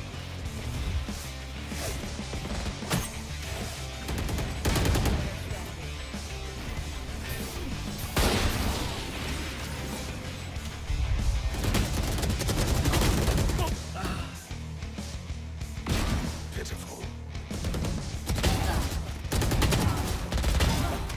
Here comes the party. One enemy remaining. One enemy remaining.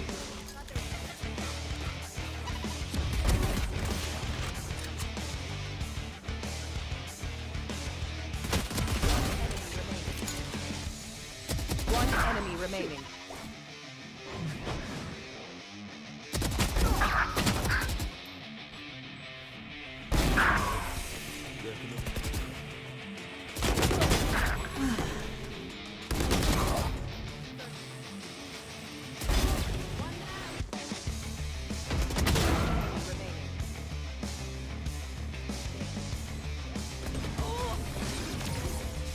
Attackers win.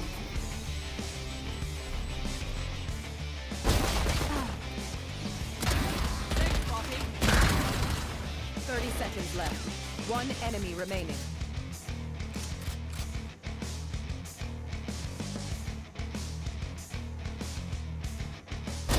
Enemy down. One enemy remaining. Left. Eliminate. One enemy remaining. Last player standing. One enemy remaining.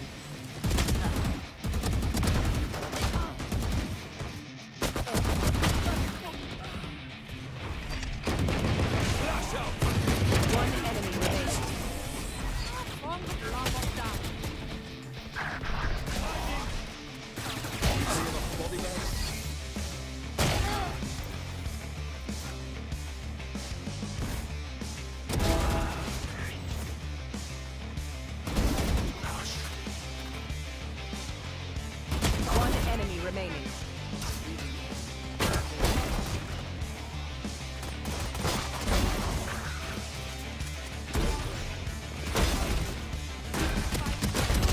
One enemy remaining. Enemy remaining.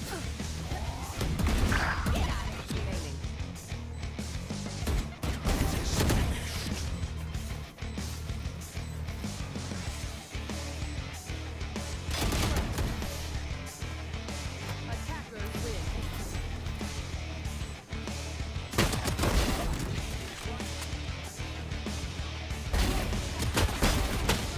Enemy remaining.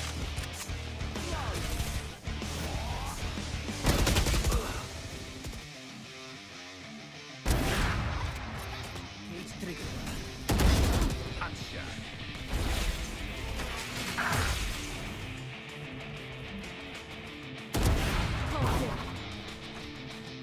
One enemy remaining. Taken out.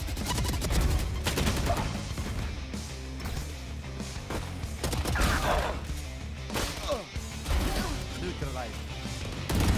One down.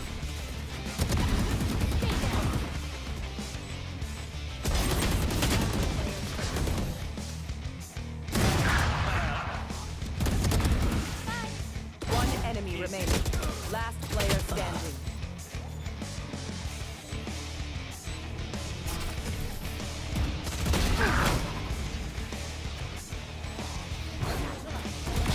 Your fault.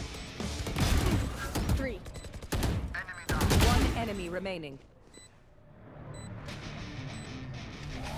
Flash out. Nice try. One enemy remaining.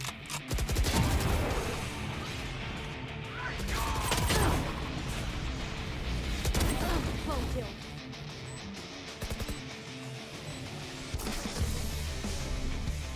Defenders win.